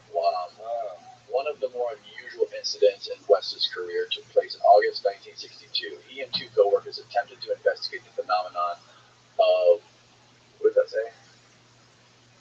Muscle in elephants? I can't read it. Musaf in elephants by doing Tusco. A bull elephant at the Lincoln Park Zoo in Oklahoma City with LSD. They expected that the drug would trigger a state of similar. What is that word, Michael? Must. M-U-S-T-H. Instead, the animal began to have seizures for 5 minutes after the LSD was administered. Beginning 20 minutes later, West and his colleagues administered the antipsychotic promazine hydrochloride. They injected a total of 2,800 milligrams over 11 minutes. The large promazine dose was not effective and may have contributed to the animal's death. It died an hour and 40 minutes after the LSD was given. But yeah, so he's being interviewed by Tom in his book about Charles Manson, and he's like bragging about how he killed that elephant with LSD, and he was just fascinated by, like, he would go live in dormitories with students and like be like giving them, like, they would all be doing LSD and they're a part of this crazy new movement. It was sort of like in the 60s. He was a wild character, but I don't know where I was going with that, but like suggestibility. Yeah, the suggestibility part of it with like Manson and his followers, and then like he was this just wild, charismatic guy who had a talk, and when he was giving his followers LSD, and he wasn't necessarily taking it himself, and that's just, it's wild, what can be done to the human setting. Sure, I mean, with LSD, even if you take it on your own, you can have some kind of rather wild ideas and thought processes that often seem quite profound at the time. When you kind of come back to a more focused, rational state, you realize actually that was not as profound as I imagined it was. Right. You regain some insight, right? Yeah. But if you have someone reinforcing this, when you're in a psychedelic state, whatever message they want to imprint to you, I imagine this can be quite effective as a tool of so-called mind control. And what about, I'm curious too, because they were doing amphetamine studies. Are you familiar with what amphetamines do to the brain? Yeah, I mean, so this might have been the same study. I mean, Ken Kesey, who wrote On the Floor Over the Cuckoo's Nest, Yes. he was also given, he was in a medical trial, it was probably around the same time, and he was given a mixture, he was given LSD, and he was also given alpha-methyl-tryptamine, IT-290 at the time. It was described as super amphetamine, but it wasn't actually. Yeah. It wasn't actually an amphetamine. But yeah, so I mean, amphetamines, they work completely differently than psychedelics. They release noradrenaline and dopamine, particularly into certain areas of the cortex. So so you have these.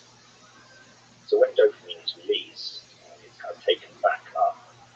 It's kind of vacuumed back up into the neurons, released from the neuron and vacuumed back up with special transporters that kind of terminate its action, which basically allows the brain to control the levels of dopamine that are active.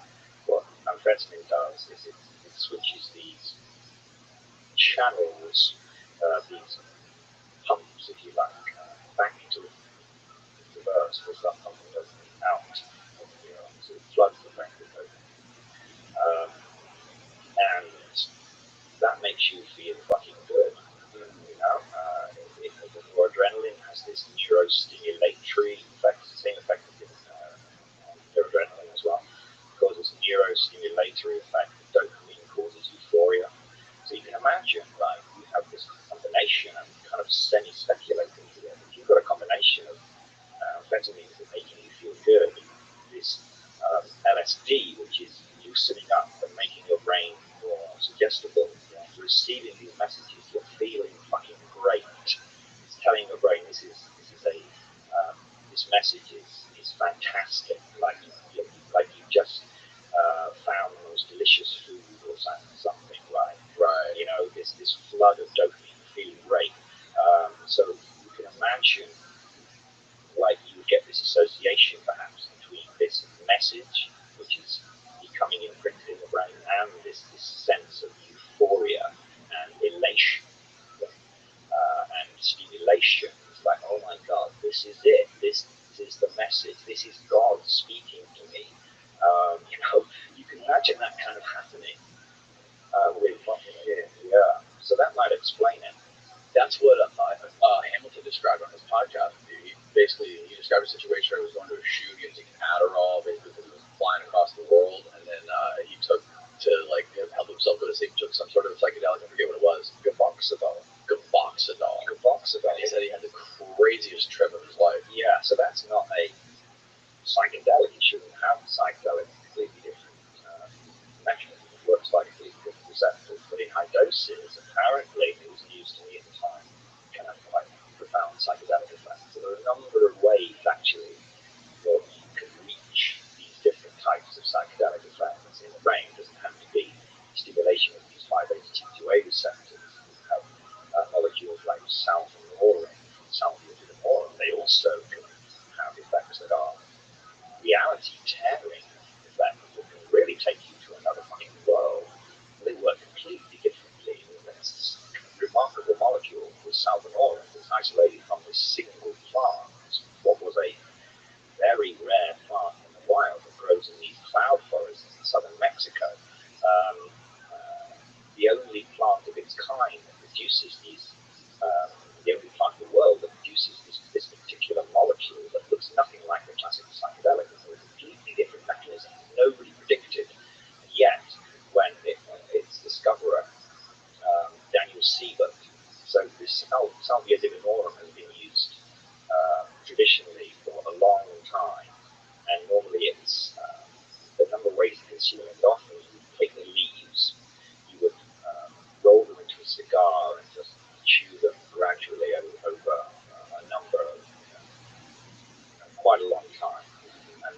this salvinorin molecule is absorbed into your bloodstream and generates this psychedelic effect. But we didn't know until I think it was the early 90s what the psychedelic component was of this molecule. And Daniel Siebert, who's kind of a salvia aficionado, he's the man when it comes to psychedelics. He made this extract of salvia divinorum, a very pure extract, it turns out. He didn't know this at the time. It was like 80% pure salvinorin. And he smoked just a small amount, again, a couple of milligrams, what seemed to be a small amount. And he was instantaneously catapulted. He was taken out of the body. He found himself in this impossibly strange world. His reality was torn apart, obliterated in a second. It was a horrifying experience for him, but he developed, he discovered the psychedelic essence of salvia divinorum, so in many ways he was related. What else did he say about that world? Well, he describes it. You can find it on the internet. I forget the details, but so the thing about salvia is, or salvinorin, particularly the isolated molecule, is that it's very different to DMT. It takes you to, like DMT, in high doses, it takes you to incredibly strange worlds with very strange kind of geometry, populated world filled with intelligent beings, often more malevolent. There seems to be a greater propensity for negative experiences with salvia. Most people don't like it. Most people who do purified salvinorin never repeat their experience. Some do. Some from kind of psychedelic head cases, they really kind of get into it. But he found himself being propelled through many different types of worlds, over about 15 minutes, possibly bizarre worlds, until finally he kind of came back. What's kind of, I think, quite frightening about deep salvinorin states is what I call existential absoluteness. Once you're in that space is all that's ever existed. Any memory, any connection to your humanness in this world is gone. It's completely gone. You've no memory of it, no memory of ever taking a drug. Nothing has been brought with you. You were in this space, and you've always been in this space, and you will always be in this space. And for me, that thought is horrifying. Not having a thread back to reality, back to, or should I say, not having a thread to the normal waking world in your existence via finding yourself in this existential absolute space that is not necessarily a nice space. It's not like going to heaven. Right? What would you say is happening? Okay, so there's a deep part of the cortex. So the graphic psychedelic, they work the cortex. I spoke about this pyramidal slide. It's stimulating the pyramidal cell, the green cell, the deep layer of the cortex. Now, underneath the cortex, you have this very important but relatively small part of the brain called the colostrum. And the colostrum is right in the middle. Yes, same word, same word, but completely different. And the colostrum is, well, we don't fully understand the colostrum. There are still like conferences debated to understand the colostrum. And that's that, yeah. We've known about it for a long time, but we don't really understand it completely. But it seems to be an orchestrator of cortical messages. It's a global inhibitor. It's your the construction of your molecules, neural activity constrained, constantly sending out inhibitory signals, keeping the brain under control. That's what it's doing all the time. It's like a conductor of orchestra. Yes, it's telling a conductor of orchestra, controlling which instruments are sounding. So which ones should be quiet, which ones should be loud, flow of the music moment to moment. Now imagine a colostrum doing that in your brain. That is your world model being constructed by your cortex. It's telling which parts of the brain need to be quiet, which ones need to become activated, and then quiet them down so other parts can become active. Constantly maintaining control over the flow of cortical states from moment to moment. Yeah? Now, what happens when you consume salmonella? Salmonella binds to a type of receptor called the kappa-opioid receptor. The same family of receptors that cortices binds to, right? But completely different. Now, these kappa-opioid receptors, they inhibit the neurons which they're getting. So activate the kappa-opioid receptor, basically shuts down the neuron. There are lots of these kappa-opioid receptors in hospitals. So when you take salmonella, it binds strongly to the kappa-opioid receptor and shuts down the muscle. So it's like shooting a conductor of the orchestra in the head. Yeah? And the orchestra just goes quiet and no one to do, right? So your brain is like a release mechanism, whereas the classic psychedelics are stimulating the brain directly. Yeah, stimulating the cortex by binding to these gray receptors. Salmonella is shutting down the conductor. It's avoiding this release mechanism. It releases the cortex back. Postural controlling that session. This is why you can fly the so there's no string back to our there you go. That's the it. I mean, you don't really understand why. It has certain qualities, but that's kind of a broad explanation of why the salvia device, from a subjective perspective, why your world model is completely disrupted.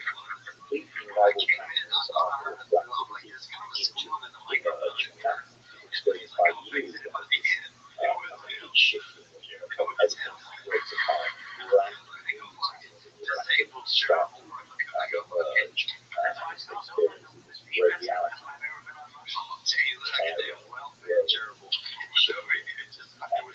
Quite dramatic. Has anybody ever used psychedelics or any of these other drugs to a little bit ago about like how you can reconstruct somebody who's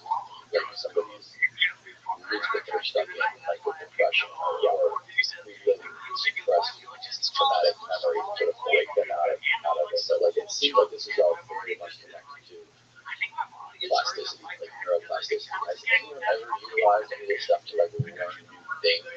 Like to, for example, learning Japanese for the first time, which is essentially sort of like loosen up those cortical columns in your neurons and introduce something new or like a new way of looking at the world and that kind of relearn or retrain your mind in some way. Yeah. I mean, certainly the way that we view the world sometimes impede the rigidity, because these very strict and rigid models that we construct, ways of thinking about things, ways of approaching problems. Yes, this can become quite embedded, quite rigid, and in this context, kind of a good way to approach a problem that's worked in the past. In this specific way, 95% of the time or whatever, that's going to work for you. But what happens when you're facing a problem you can't solve? It's like, what do I do now? Very difficult to get out of that rigid way of approaching something. And so if you take a psychedelic, you start up, it allows your brain to explore more possibilities and perhaps arrive at a novel solution to the problem. And that's why I think psychedelics is so useful for creativity. Getting our own way, trying to create solutions, for example, find yourself in a garage. You find yourself going through the same progressions, or you can't let yourself go. And I was speaking actually instead to the airport Palm Springs, transitioning location to the side, like the ground. It's well, maybe, but you still have conversation that everything's loose about it allows him to become much more free in his thinking new ideas. He gets out of the crazy nights, there's the very capable of drawing novels. Gets out of these kind of embedded rigid standards of time, and into novel narrative. So you can imagine it being useful for stories of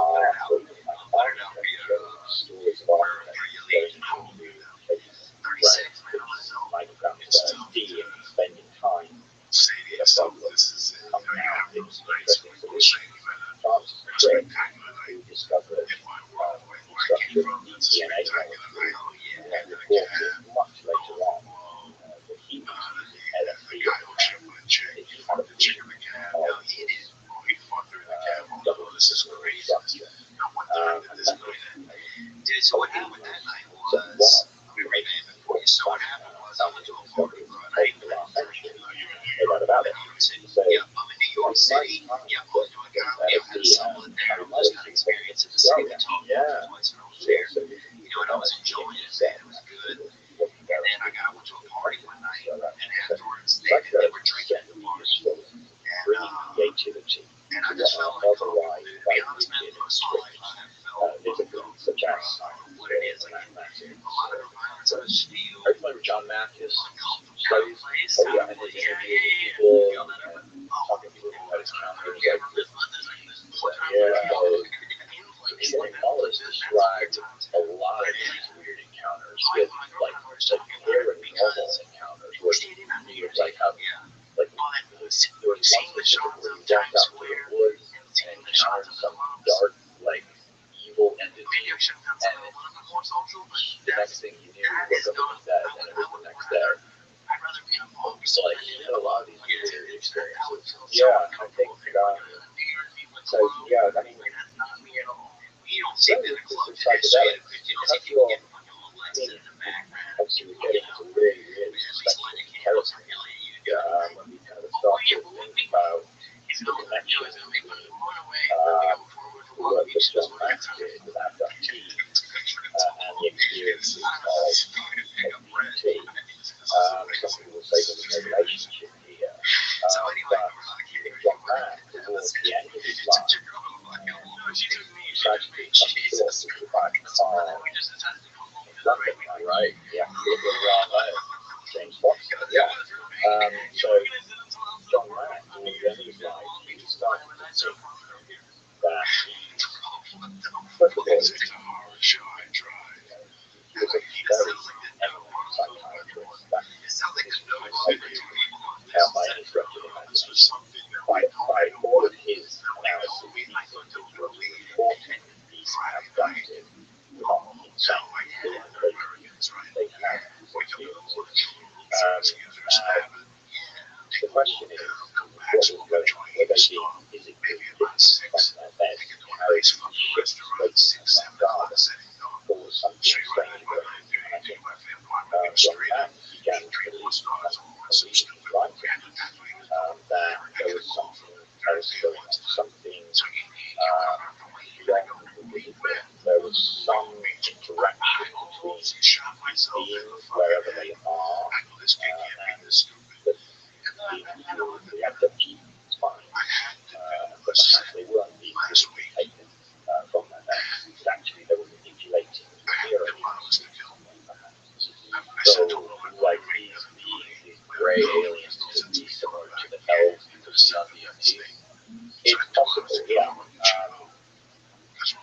Just don't know, but I think there's a much closer relationship to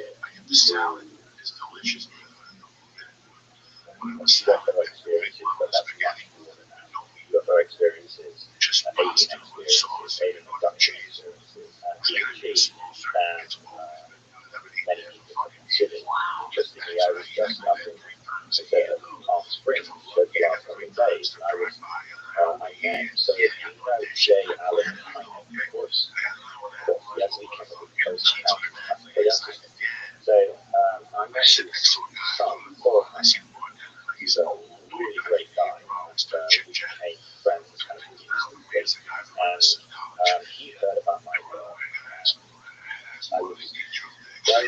pleasantly surprised that there are so many people, including Paul, who no longer consider the alien phenomenon to be restricted to brain physical beings coming from other planets. There is some other, shall we say, other dimensional or trans-dimensional or choose the word. We don't really know where these beings might be coming from or the relationship between their reality and our reality.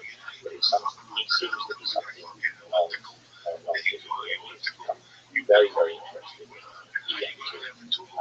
What it does is reliably grant access to what is often described as a hyper-technological and extremely intelligent being, exactly the kind of being we might imagine as being far more advanced intelligence, far more advanced alien intelligence. What would that look like? Now, okay, it's a little bit of getting to just how to accept that. So maybe as people see alien, maybe there is this relationship with alien intelligence that other people have been describing. We're both and the MTX2. But to me, that's not satisfactory. I don't know why that relationship might exist. Why should there be this connection here? So I go back to thinking about the progression of advancement in civilization, right? So let's take an example. We are humans with all sorts of wet brains, carbon and water-based creatures that exist on this earth. And so far, for most people, when they think about aliens, they think about other wet-brained carbon or something-based beings that live like us on a different planet. So it's pretty naive in a way to think like that. That's how humans have imagined it for a long time. Because that's all we know. That's all we know what intelligence looks like. It looks like us. It looks like us. But actually, I think that is a grave error that we're making here for a number of reasons. This isn't kind of a fringe or ranky position that I'm taking here. Many physicists and astrobiologists and philosophers have thought about this. We're looking for life, other intelligence elsewhere, on what on Earth. What's the best way to look for it? What's the best way to make contact with this intelligence? And so far, we've been firing electromagnetic pulses in the sky. Hopefully we'll get some findings in 25,000 years or something from some other distant star system. But that's kind of a stupid idea. Terence McKenna would say, research expectancy for a really significant distant civilization is the bounded presumption of certain galaxies of really current restaurant. Right? Take line, the ledger.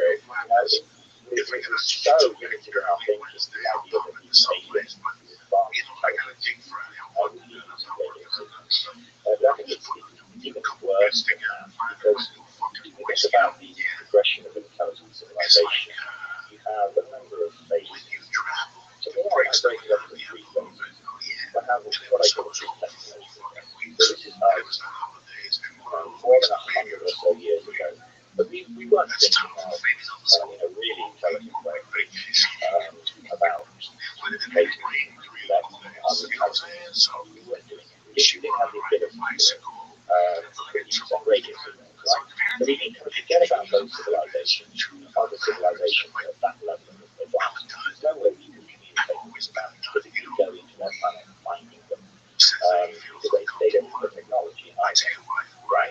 Then we have us, we are in this technological phase. We can conceive of other intelligences elsewhere.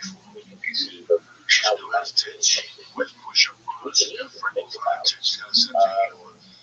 how we might ultimately transfer, how we might even transcend our biology. That is something that's strongly considered now in part of form of artificial intelligence. The idea of uploading us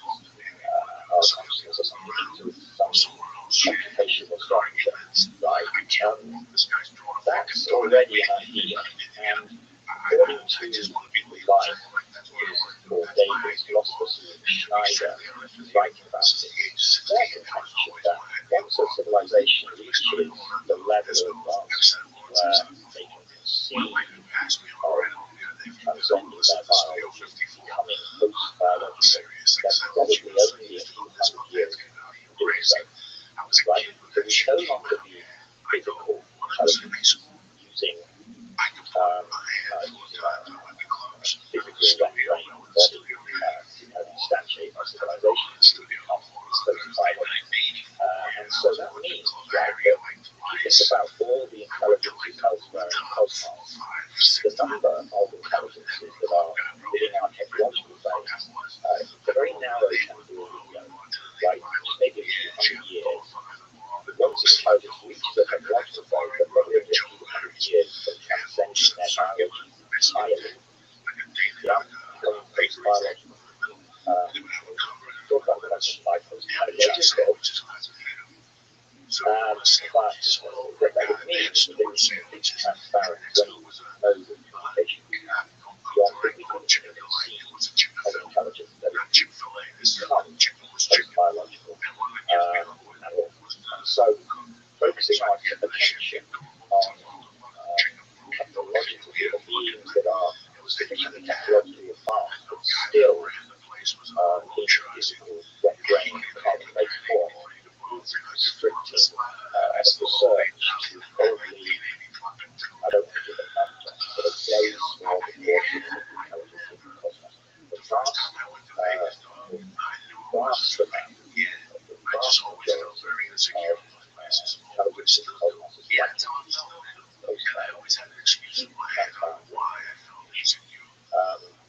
so what is post-biological mean? So there are a number of ways of thinking about the advancement of civilization, intelligent civilization. So the Kardashev story is interesting. The Kardashev story is a way of looking at the progression of advancement of civilization based on how they evolve. So you have type 1, type 2, type 3 Kardashev civilization. Yeah, right. So you have a type 1 Kardashev civilization that will control all of the energy of their home planet. So we're kind of before that. We're like a type 0, type 0. We're not even there yet. Think of everything intelligence that control the energy of the nearest star. Solar system, right? That would be a type 2, something like that. You can expand that through intelligence that control the energy of the entire galaxy. Going further and further outwards to larger and larger scale. Yeah? And you can imagine a civilization that control and manipulate the entire galaxy, entire universe. Imagine at higher and higher ends of consciousness and extrapolate quite a bit. But imagine a civilization that control the entire universe, the entire multiverse, able to actually create and destroy the universe as it will. You have no idea what the technology might have to look like. This is how you progress in one direction. But actually, when we think about how civilization is progressing, we're not so much thinking about where we're at. Yeah, okay, there's some field carbon populating Mars, but actually, most of our efforts is directed not at larger scale, but at smaller scale. Yeah, so think of the large hadron and LIDAR. Now, we're more and more interested in nano scale, small, manipulating much lower scales of reality. The chemistry goes back to taking molecules, then down to atom, manipulating something like particles, interactions and stuff like that. That's something we also kind of do to a certain extent. So you can imagine going deeper and deeper. That's she said the progression of intelligent civilization. Then you come to the deeper and deeper ground reality. That's where we're trying to get. I've got a large hadron collider about understanding the fundamental structure of our reality.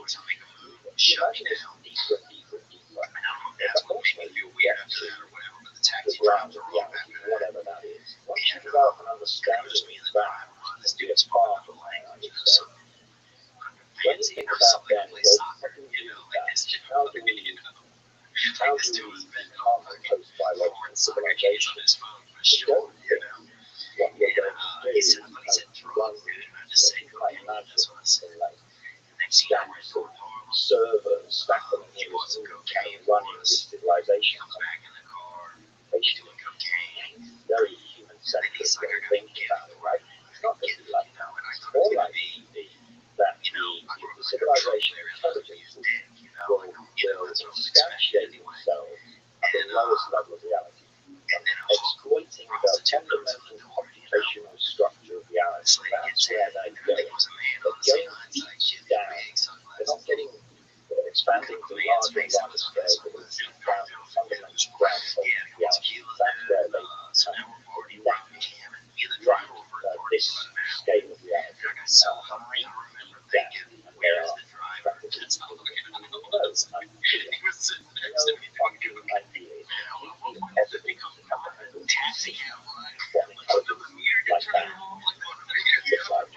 John Barrow is eventually so he's got to work at micro-dimensional scale. So both the mainstream famous so the micro-dimensional scale is that opposite of the college. Looking at the development civilization down yeah. Like I'm not saying there's anything wrong with that. I'm just like if I want a game show, so yeah, down I need to that. And get to the it starts at type 1 minus everything type 1 minus civilization from the type of mega minus.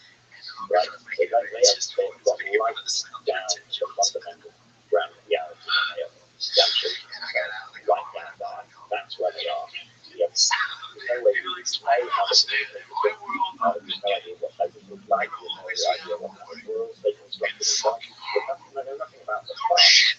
But it's fairly well a destiny. And if that's the destiny of all conceptual civilization, then the vast majority of intelligences being out of the vast majority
But again, you're talking probably several layers lower than atoms, right? We don't really know. We call them certain things in the particles coming out of carbon, but that's the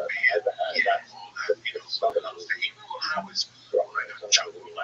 but actually, many levels below that, you just don't understand the fundamental structure of reality. And so there's the problem. There's the problem. You don't understand how the reality rules, our relationship to this other, those biological domains, civilization by design.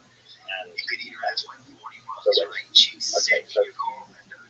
so going back to what I said before, right? The DMT or other psychedelics, then the exploration of great disease, the exploration is that when the brain is not positive, you become information. Yeah? The information is within the organization. So that would be precisely the state in which the brain would be susceptible to receiving information somehow. I think it would be at the lowest level of information. Somehow these are better more functional senses. The brain is entering the brain and reorganizing time. I always say, you don't break through the DMT world. The DMT world is control of your world as machinery, using your world to construct its world. You're not going anywhere. You don't need to go anywhere. All that needs to happen is information flowing into your brain. The brain. The will to be machine brain. Stuff in bottle for that. You think people like very violent could have the ability to like that could have the ability to happen without psychedelics. Possibly, yeah. I'm not saying necessarily DMT seems to be the most efficient. Seems core, unlike the other psychedelics, which create this really hot state of brain. With DMT, seems to go past the transcend state. Get this sudden reorganization of the emergent interactive cortex. It seems to be the reason that we understand makes the brain more susceptible to reorganization if that's what's actually happening. I put little speculative around what I'm saying. Yes, don't take the empty work because you advance those high levels of realization. Essentially, it's ground reality. I'm not saying that's true, but I'm trying to find the connection there. We do take these entities seriously. I think we need to. I don't really explain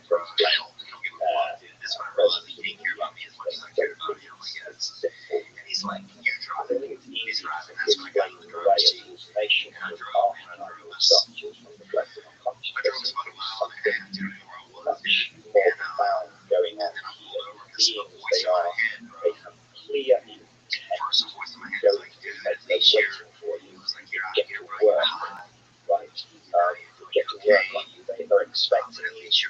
They welcome you, and they have an agenda. They have an agenda. And it seems to be far more than the brain just making it up. The brain doesn't really inspire people. You see how this ability to model these hyper-complex, hyper-dimensional realities beings that have no relationship to anything. And how to be able to get you that we need to actually take seriously. I say this as somebody who is something of a sober neuroscientist. I don't just, I'm not one of these people who says, oh, it's the world of the astral plane. Always important that there's no explanation for that. If you say go to the astral plane, well, what's the connection? How does that work? So I'm looking for some kind of coherent explanation of what's going on, and I haven't found it in the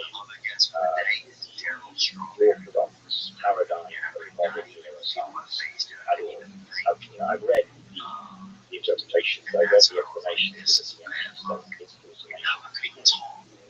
hallucination, they're far too complex, they're far too complicated.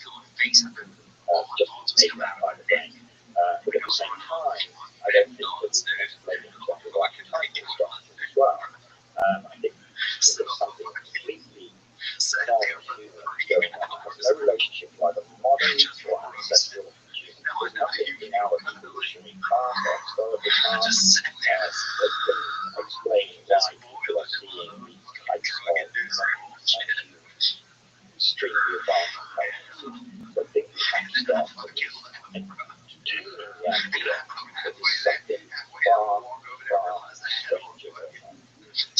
Fascinating also that Hynek and Wallace and Jack Parsons, the father of rocket science. Jack Parsons is like one of the most, I think, Morgan Ron attributed a lot of his discoveries to Jack Parsons. Jack Parsons was hanging out with Aleister Crowley and L. Ron Hubbard. There you go. And there's like this deep Hynek is obsessed with, what is it? I never know how to pronounce it. Esoteric. Well, I would say, what would I say? I've said esoteric before, but I think it's esoteric.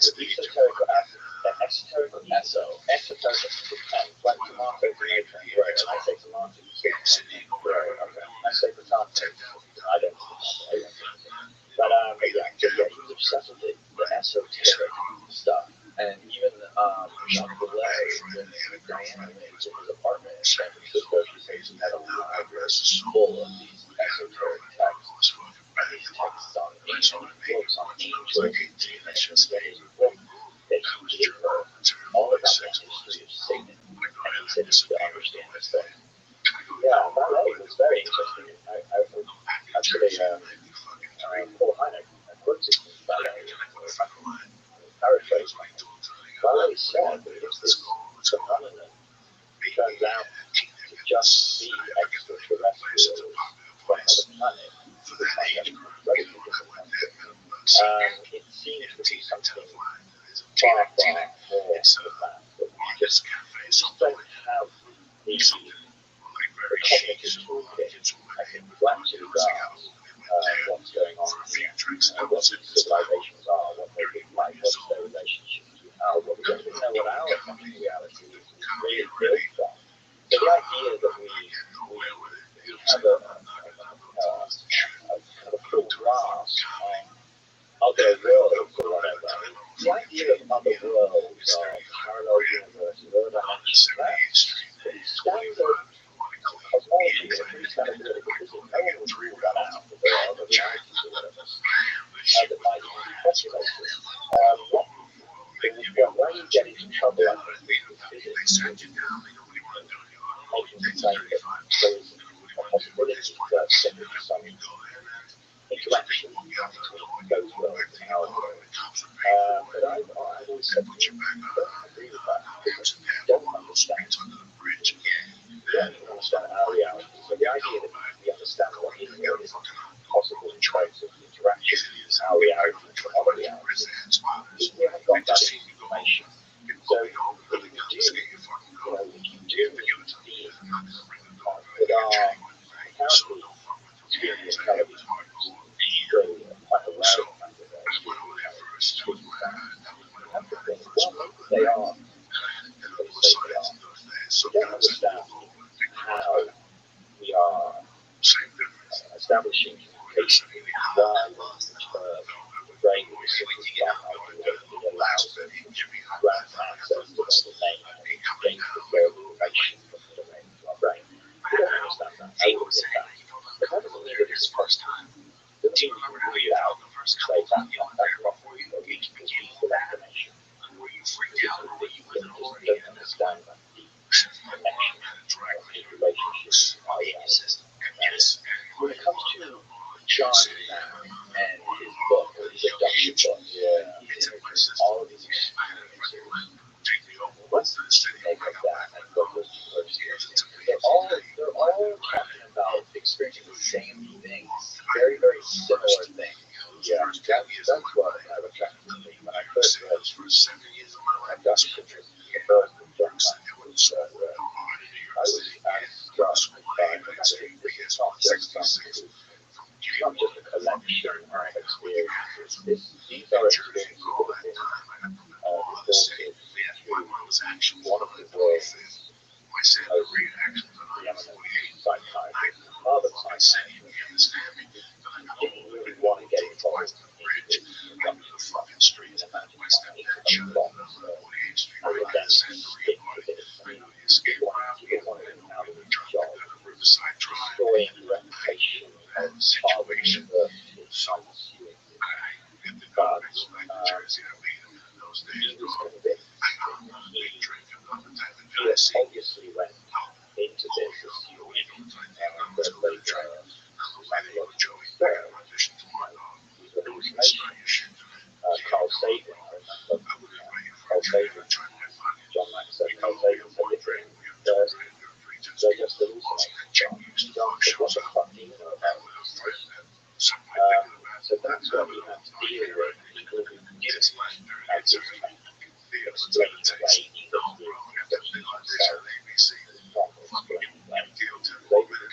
explain away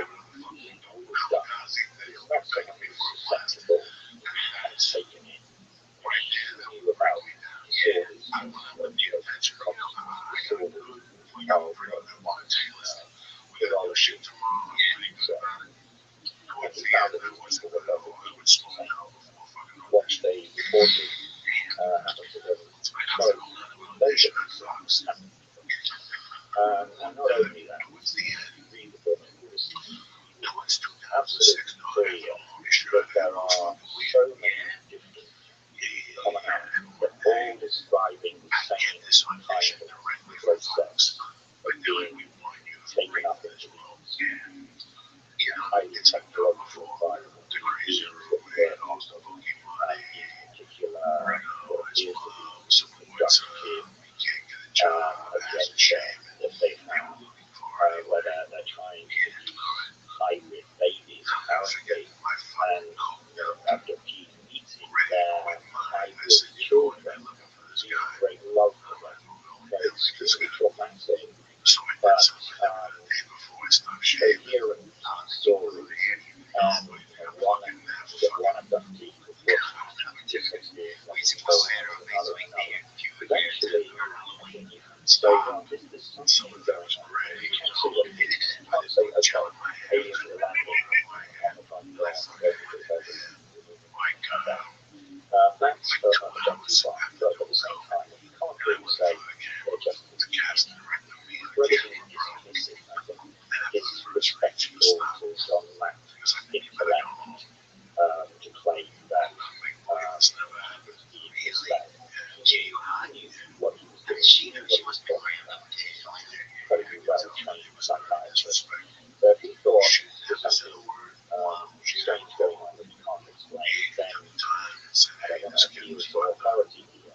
But there's something John Mack's so I tend to focus my attention on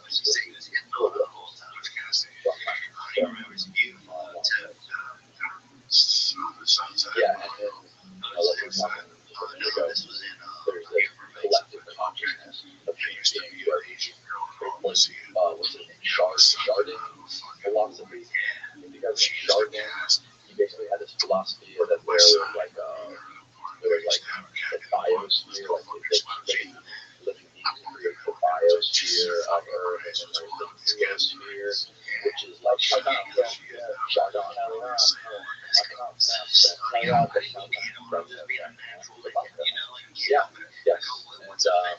this geosphere is like thought, consciousness, how it's like this extra layer above the biology of us, and then it's like it permeates everywhere, right? It's like it's its own entity, and I think about that a lot when it comes to like technology, screens, people seeing things like Betty and Barney Hill were abducted right around that time. There was this TV program that came out that showed the rays. I forget exactly what the show was, but they described it, and then there was other people describing it, and then more and more people talk about it. There's this collective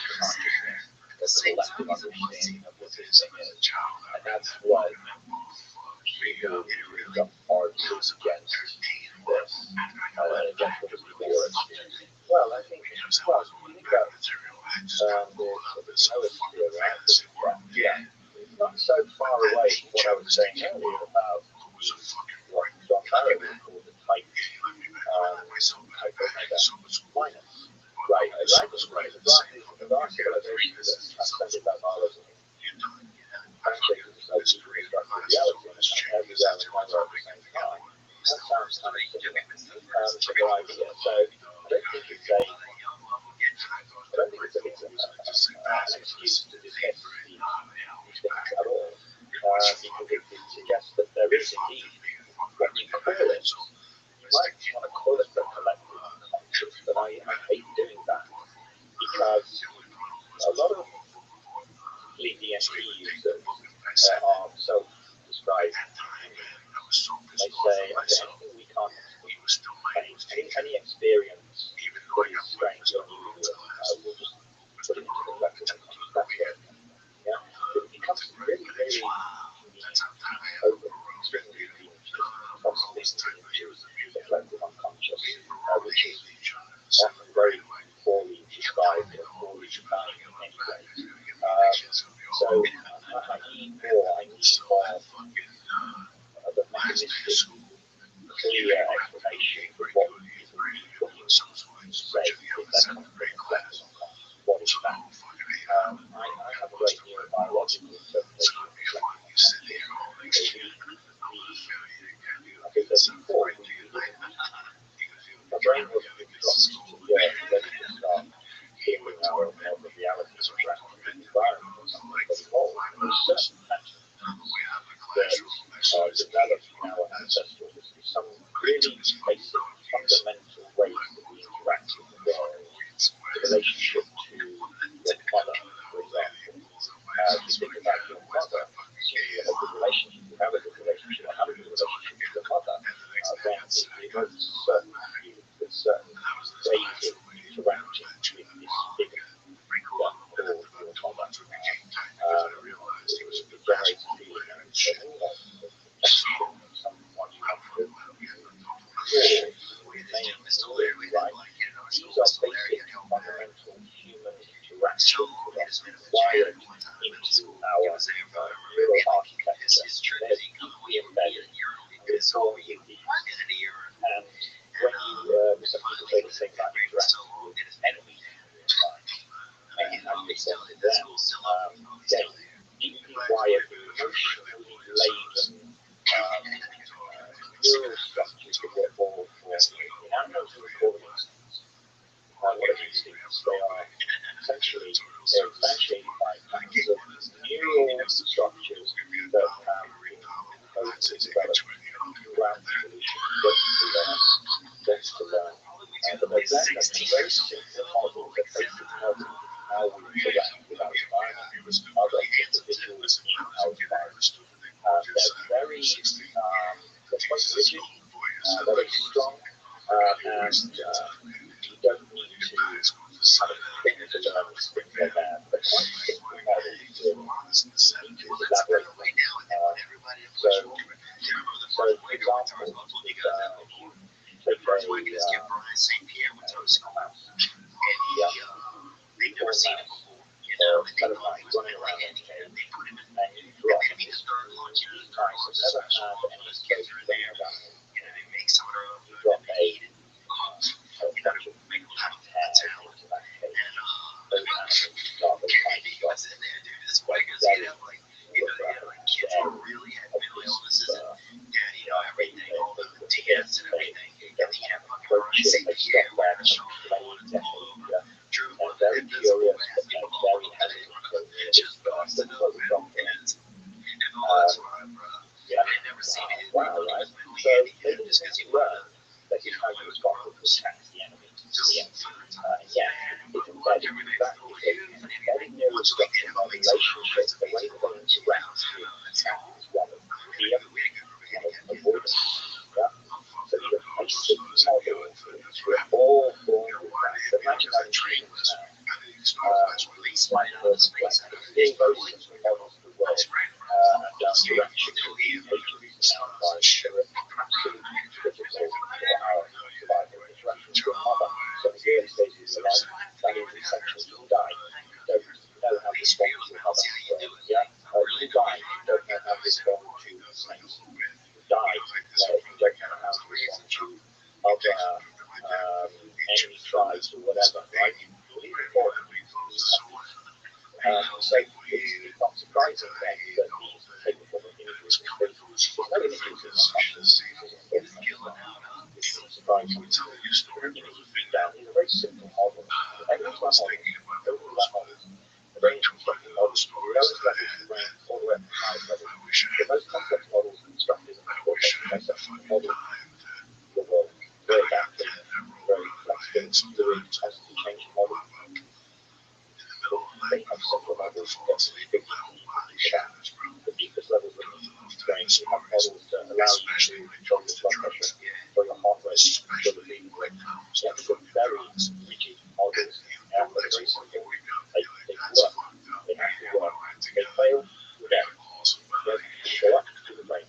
Unfortunately, also have simple models based on reactions to other humans. For example, on certain animals, why people are scared of spiders, they're scared of snakes, but they're simple models. We all carry that collective. This is the collective unconscious, in my opinion. It's not this magical, mystical brain that we see by it's a controlled, universal, inherited structure that give life to certain images. So if I ask you to draw a novel, right, or something, or just not something quite different, just trace it to a personal experience, or you would describe a novel, you would have certain basic fundamental characteristics that could also be coded by your own personal experience, right? But the model itself is actually very, very, very, very simple. These are the archetypal structures, not images, but basic patterns of neural architecture that you're neural structures that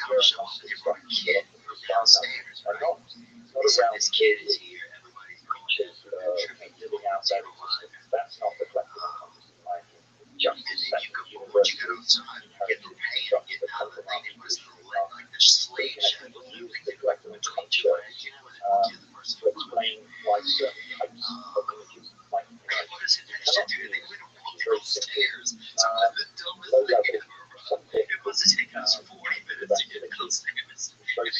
models to explain why people see higher dimensional objects or why they see extremely advanced intelligent civilization existing within this complex space. Makes sense. You're trying to create great complexity what are actually very simple models. It doesn't make sense that you can explain away these type of experiences as archetypal structures. Some people will disagree with me on that, but I'm trying to find an explanation that makes sense to me as a neuroscientist. Appealing to the psychic unconscious to explain anything that is otherwise inexplicable, even complex. People in convenient places often unexplained. Just don't agree with that from the collective unconscious. One of the things that I really watched about the basal ganglia and hearing about some people have a very hyperactive basal ganglia. What was that? Obviously, you didn't know anything about that one. No, I didn't. And I tried to think about it a lot to come up with a semi-coherent response to that. But yes, we can think about, we can look deeper into the brain, but we can't disconnect what we understand about the brain. We don't know everything about the brain. We do at least know something about the way that the brain is constructed, the way that the brain evolved, the way that the brain is constructed from these very simple models down what a complex model is. The reason we have a cortex is to allow you to build very complex models. Some very complex models is really complex. Certainly not the complexity of the model is constructed. The cortex So we have to be careful, I think, about appealing to these lower structures to explain away anomalous experience. There might be relationships, there could be relationships disturbed, not all going on at the forefront. You start to perturb the behavior of the subcortical structure as well. The brain is connected. Everything's working together. Stimulate or you inhibit or you somehow disrupt certain areas of the brain. If you want to get to about what's going on at the higher level where you're experiencing the world. So we saw with LSD, for example, where you get this effect in the cortex, but it also causes the release of inhibits these lower subcortical structures like the hippocampus, for example, which is sending constantly sending memory information up to allow blood of information into the cortex. So the brain is unified, highly complex. So often disrupting one part of the brain has eruptive effects without predicting until you actually do it the rest of the Okay, so let's go into your DMTX research. How did you get into this? How the hell did you get funding for this? This is beyond any sort of like clinical trial I have ever heard of. Yeah, so well, first of all, I didn't get any funding. You funded it yourself. I don't personally support with my DMTX study. I don't do any DMTX study, right? I live in Tokyo. I don't work with DMT or anything like that. So let me tell you the story. So I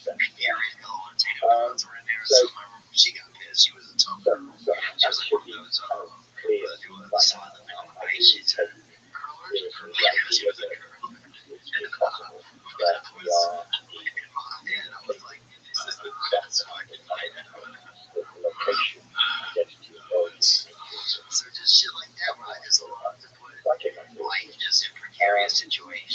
then the question arises, well, what do we call DMT, reliable draft access to intelligence, but to be very short answer, it's roller coaster phase, reverse through, breakthrough phase, into this strange, very strange domain with these intelligences, and then suddenly, maybe just a few minutes later, just 3, 4, 5 minutes later, you're speaking back right now. Just as the state started to stabilize, and you're starting to establish communication with these entities, you're being dragged back out. So it's not conducive to establishing stable relation with whatever it is. It's actually studying the state, studying the development of relationships, really learn about what they are.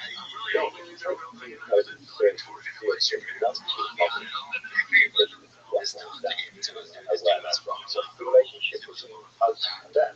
Stop treating DMT like a drug. Treat it like a technology. The technology that you develop is that you're an important cognitive shift.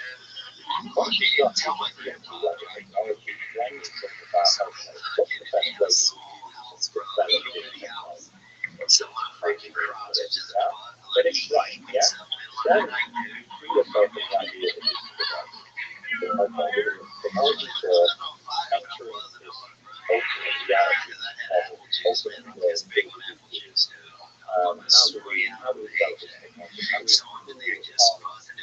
How do we improve on methods of administration and utilization of technology? That's the key cognitive switch. So that switch has to be let's think about how we can improve this technology. So DMT is fascinating molecule, not just fascinating, but but also it has these what I call pharmacological peculiarities. Unlike the other classic psychedelics, it's very short acting. It can make people most people might spend minutes in that space by extended, but as I said, for extended journey in that space, giving you time to interact.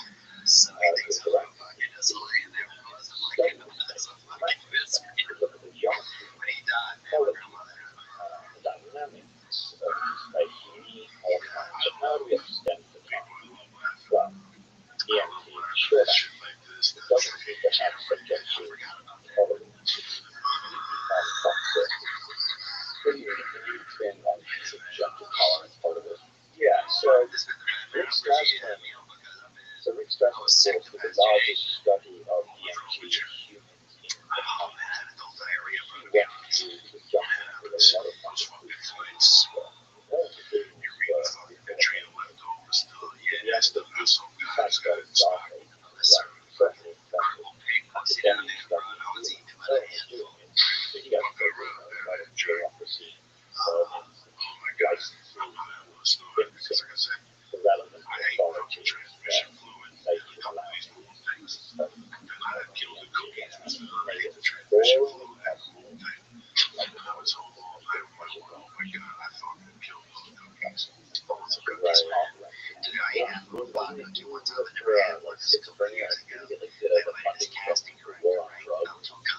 He got fucked like half a load on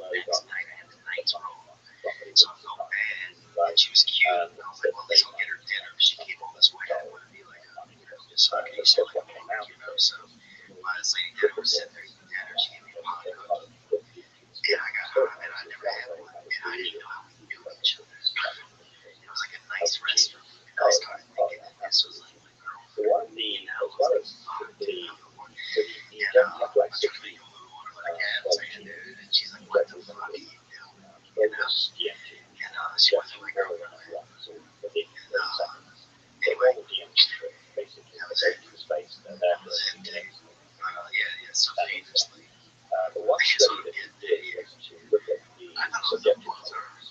So, if you take something like LSD, say LSD on day one, if you take the same dose the next day, you'll have a much more diminished experience, like subjective tolerance. That's what you see for the tolerance. Tolerance over. The reason they say subjective tolerance to the effect. Measure the effect. They are just now, Rick Strassman went successful that was still the case with DMT, where he injected some of the DMT and measured the effects using his hallucinogen rating scale. Then injected them again 30 minutes later. What did he go down? Didn't go down. The intensive effect, the effect remained the same no matter how many times you injected them. Which is kind of fascinating. But what that in itself is an interesting scientific result. More than anything, just the pharmacological peculiarity of DMT has this particular characteristic. But to me, this suggested that DMT could be utilized not by bolus injection, but you could actually infuse DMT into someone's bloodstream and actually maintain a stable brain DMT concentration. And the intensity of the subjective effect would remain constant because there's no subjective tolerance. Yes, but also because it's so rapidly metabolized in the brain, it doesn't clear you up either. Yeah?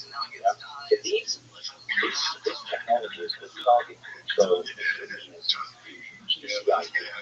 Well established technology that's used for decades in anesthesiology. In anesthesiology, once you put somebody under general anesthetic, what they don't do is inject you the anesthetic and then sleep.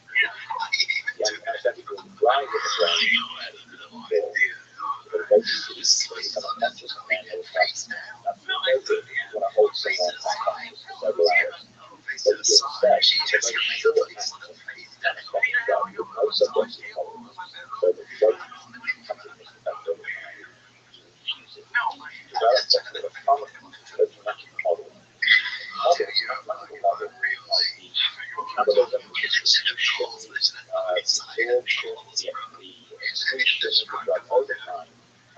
allows you to program the computer device so that you can maintain a stable brain anesthetic drug concentration.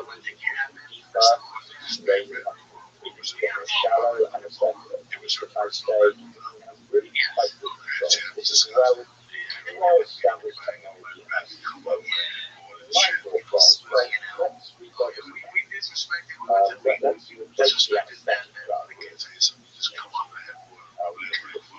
develop a mathematical model, the same pharmacokinetic model that's used in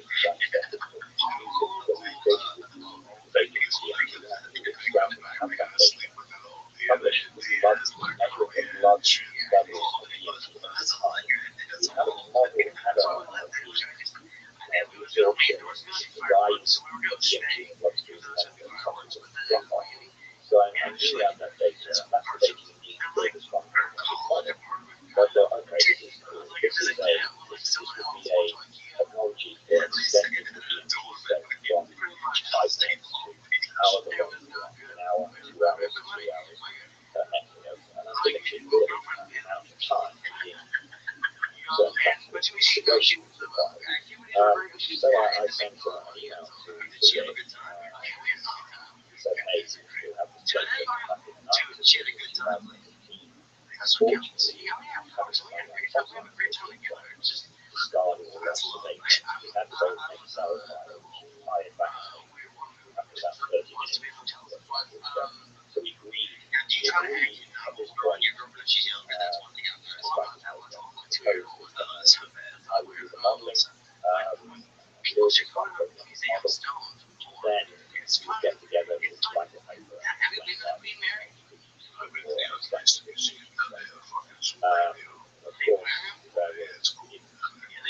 course, necessarily, my aim was this would allow us to take intelligence it's just not that easy like that.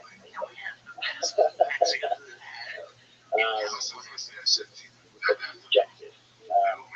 But we wrote a presentation certified.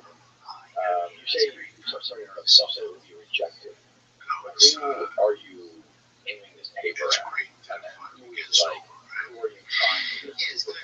Yeah, I mean, he's right, and I'm going to take this one. Published in a peer review academic journal. Okay, yeah, so you have to skill set is based about the right.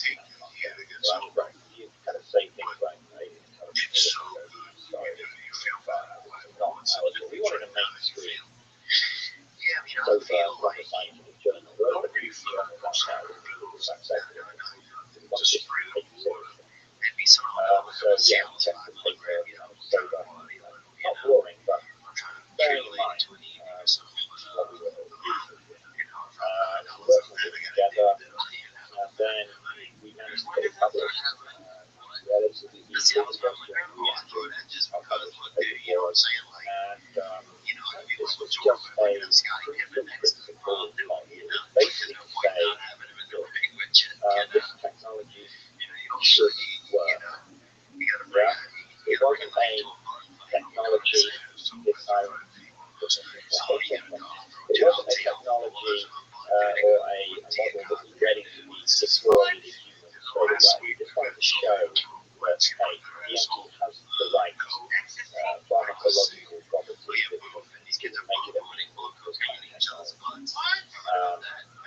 And when the paper was published, there was quite a lot of attention. People were writing articles about science to build big failures, a lot of kind of absolutely, yeah. And so for that reason, many people still think that I am getting people with that was never the aim. I was studying.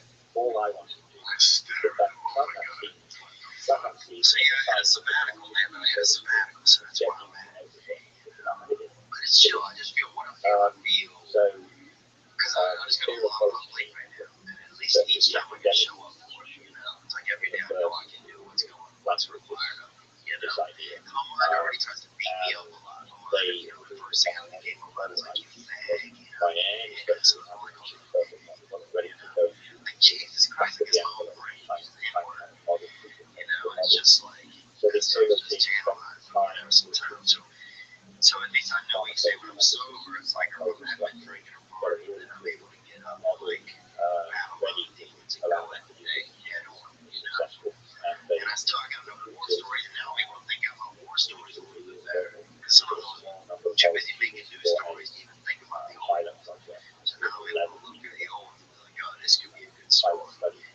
And we also sent a couple of paper very recently, last month, and demonstrating that it works. They can stabilize this DMT state. This study for and it was tolerable. It was not freaking out, they weren't going mad. Their anxiety levels peaked at the start of the experience and settled back down. Dose level. It's very comfortable to say that heart rate again, same deal, blood pressure, etc. They're dealing with it very well. They were experienced DMT.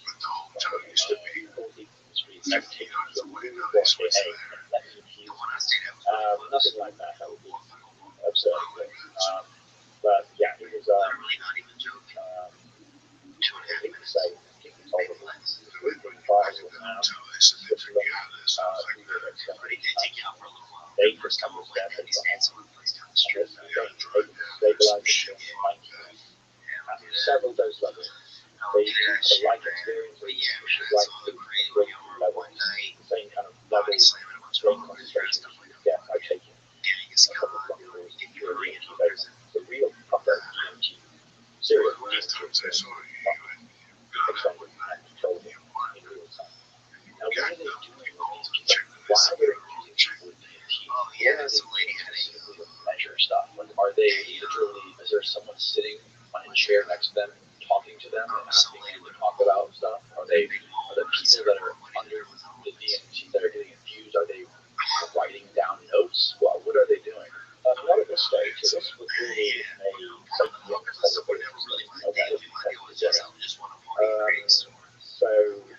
no, they didn't have that. They were getting measurements of drug intensity or ecstasy.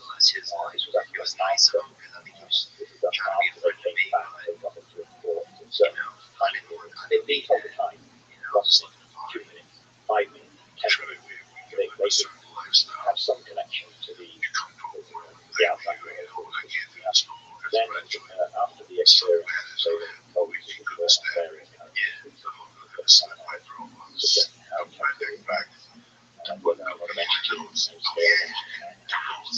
of things like this. Very broad, kind of coarse-grained data. Just to establish that it was horrible.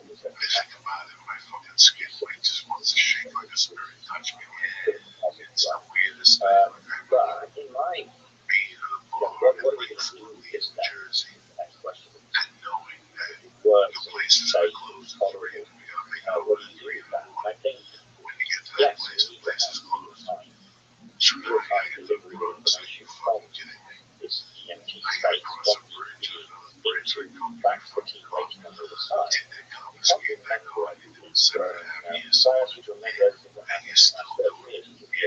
So, breakdown data is struggle. So imagine doing that in a DMT experience. Forget about it. So what do? You need some technique. You still need to develop to actually deliver information to Unless you Miss Victoria, dude, just drop her ass in your ass and just sit there and lay your friend hang out the side of your car. That's basically what's in the place where you go when they run out of your car and sit in the trail sort of like relay of what people are experiencing. How coherent are you on this topic? Remarkably, actually, what I hoped would happen is that the DMT state, like I said, initially it's roller coaster, very disorientating. You don't know where the fuck you are. You don't know what's happening. Everything's moving, changing very rapidly. And I was hoping that once the brain settles into constructing this ultimate reality model, reality, what's going on here, that it would stabilize, the brain would settle, and the experience would still, of course, progress quite rapidly, change, but it would be more stable, more navigable, more coherent over time. Over time. So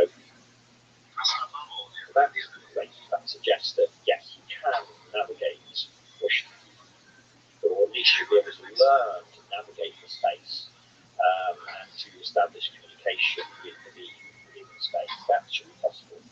Then question, how do you get information out in real time? And there are a number of ways you can think about this. One is you can ask them to describe what's going on. Alternatively, you might have a very interesting and a cheap course because well known for LSD. But he had deep interest in drugs, and he developed this device for the experiential typewriter. He was two typewriters, really, one in each hand, with a number of keys, and each key was matched to a certain feature of the subject, feature of the subjective experience. And so you would go under, live with the empty space, into the empty breakthrough, with the empty space, and then you would, rather than having to speak, you would use this keyboard, which would be trained upon, of course, to deliver information. You have this control, like paper roll, pen, that kind of thing. So he knew the way was way ahead of his time, and he was already thinking about how do you get information back.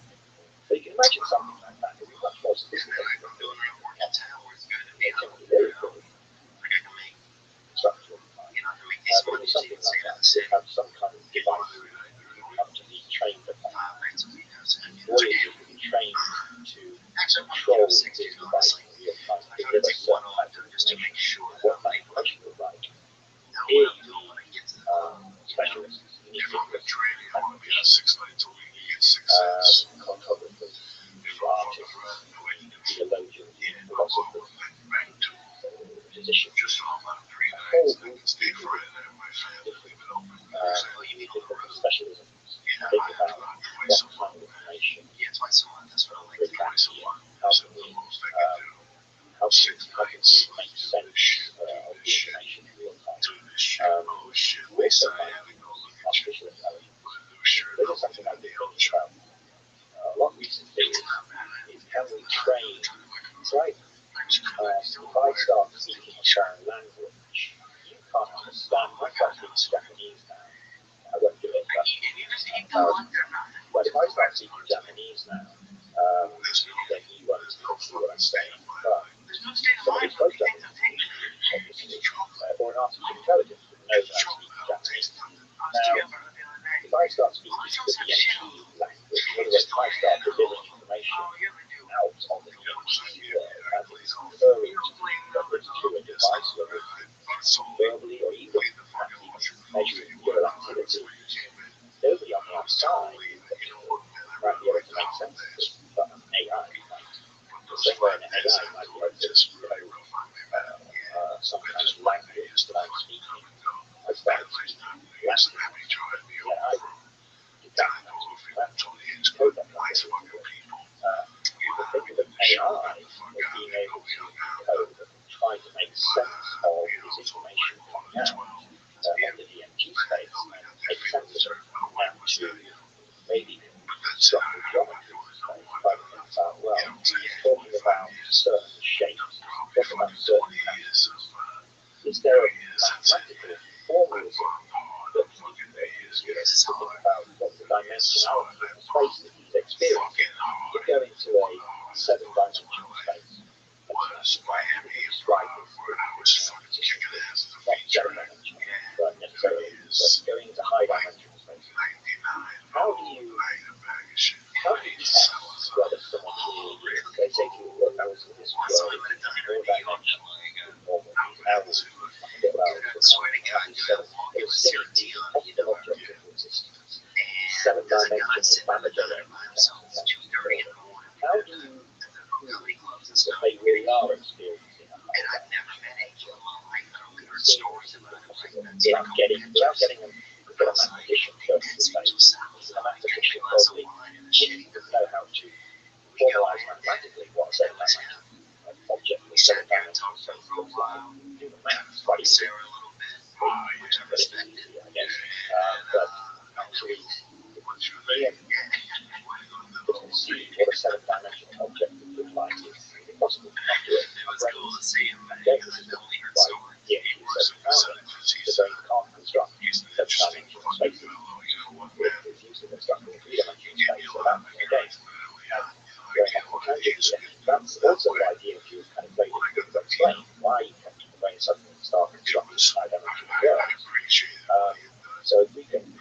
just individuals really are experiencing a higher dimension world, 4, 5, 6, 7, 8, 9 dimension. That in itself is some great idea that we're dealing with some other space, some other reality. So how do you do it? Each of them test but you might ask the subject to describe what they're seeing, describing the way lines are shown, describing the kind of shapes that they're seeing, the kind of structures, to get some experience after poses or algebraic poses or some other high dimension mathematician space.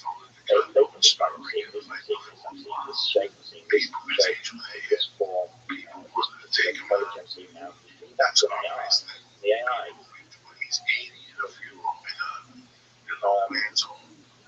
integrates all that information. So, it looks like this is within 6 dimensions. So then, so the AI can interpret data that was just looks like fragmented pieces of information, bring it together and say what kind of world is this functioning. So what happens is really get AI trained on high dimension data sets. Use it down to mathematical formalisms and say, okay, this is a 6 dimensional space that this person is experiencing. That would be why it's if we could achieve this and figure out exactly what this is, how many levels, how many dimensions there are, and sort of like map this other world that we're going to better, what would that mean for us? What sort of application would we use this for? And what would be the implications of being able to have some sort of a real grip on what's going on and where and what it is? Well, there are a number of levels here. So, first of all, the fact that we have access to a world, the fact that our brain is constructed the world that has no relationship to our reality, all the depth, rich, dynamic, filled with intelligent beings, that in itself is remarkable. That in itself is worth it. So, no doubt about it. But I think even if you don't accept that we're interfacing with some actual other autonomous intelligence, even so, it's a state of consciousness that should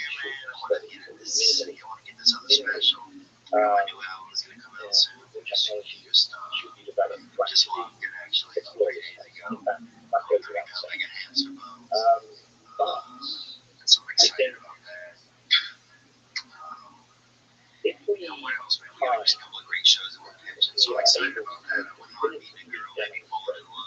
that these are worlds that are higher dimension, that are in many ways possible to see and possible to recognize, then we are in a different situation. Well, orthodox science is a very difficult situation because they're faced with the data, they're faced with incontrovertible evidence. The EMT grants you answer to those questions which suggests that indeed there is perhaps some interface, some interaction, some engagement with further information from some other domain, some other reality. There's actual intelligence from that. That is the most profound and shattering discovery in the history of communication. No doubt about it. This is light years ahead of that. We cannot comprehend of other people's of our place in the cosmos, our place within reality. That discovery, not only that intelligence exists, not only inside our universe, but that intelligence exists elsewhere in another dimension, not here, which have a close relationship with something where it flows and that indicates these intelligences such facility as it takes a couple of examples, simple algorithms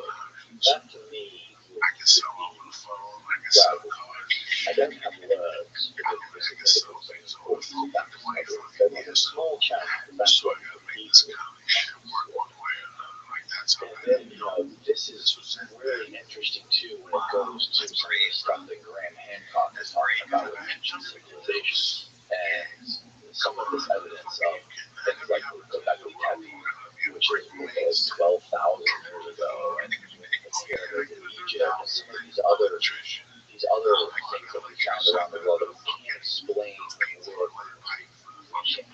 we could not construct today if we wanted to. And people, you think it's like some high technology, what sort of crazy technology they have, some enormous scale pulleys or saws that could cut some of the hardest stones that exist on Earth that we can't even do today.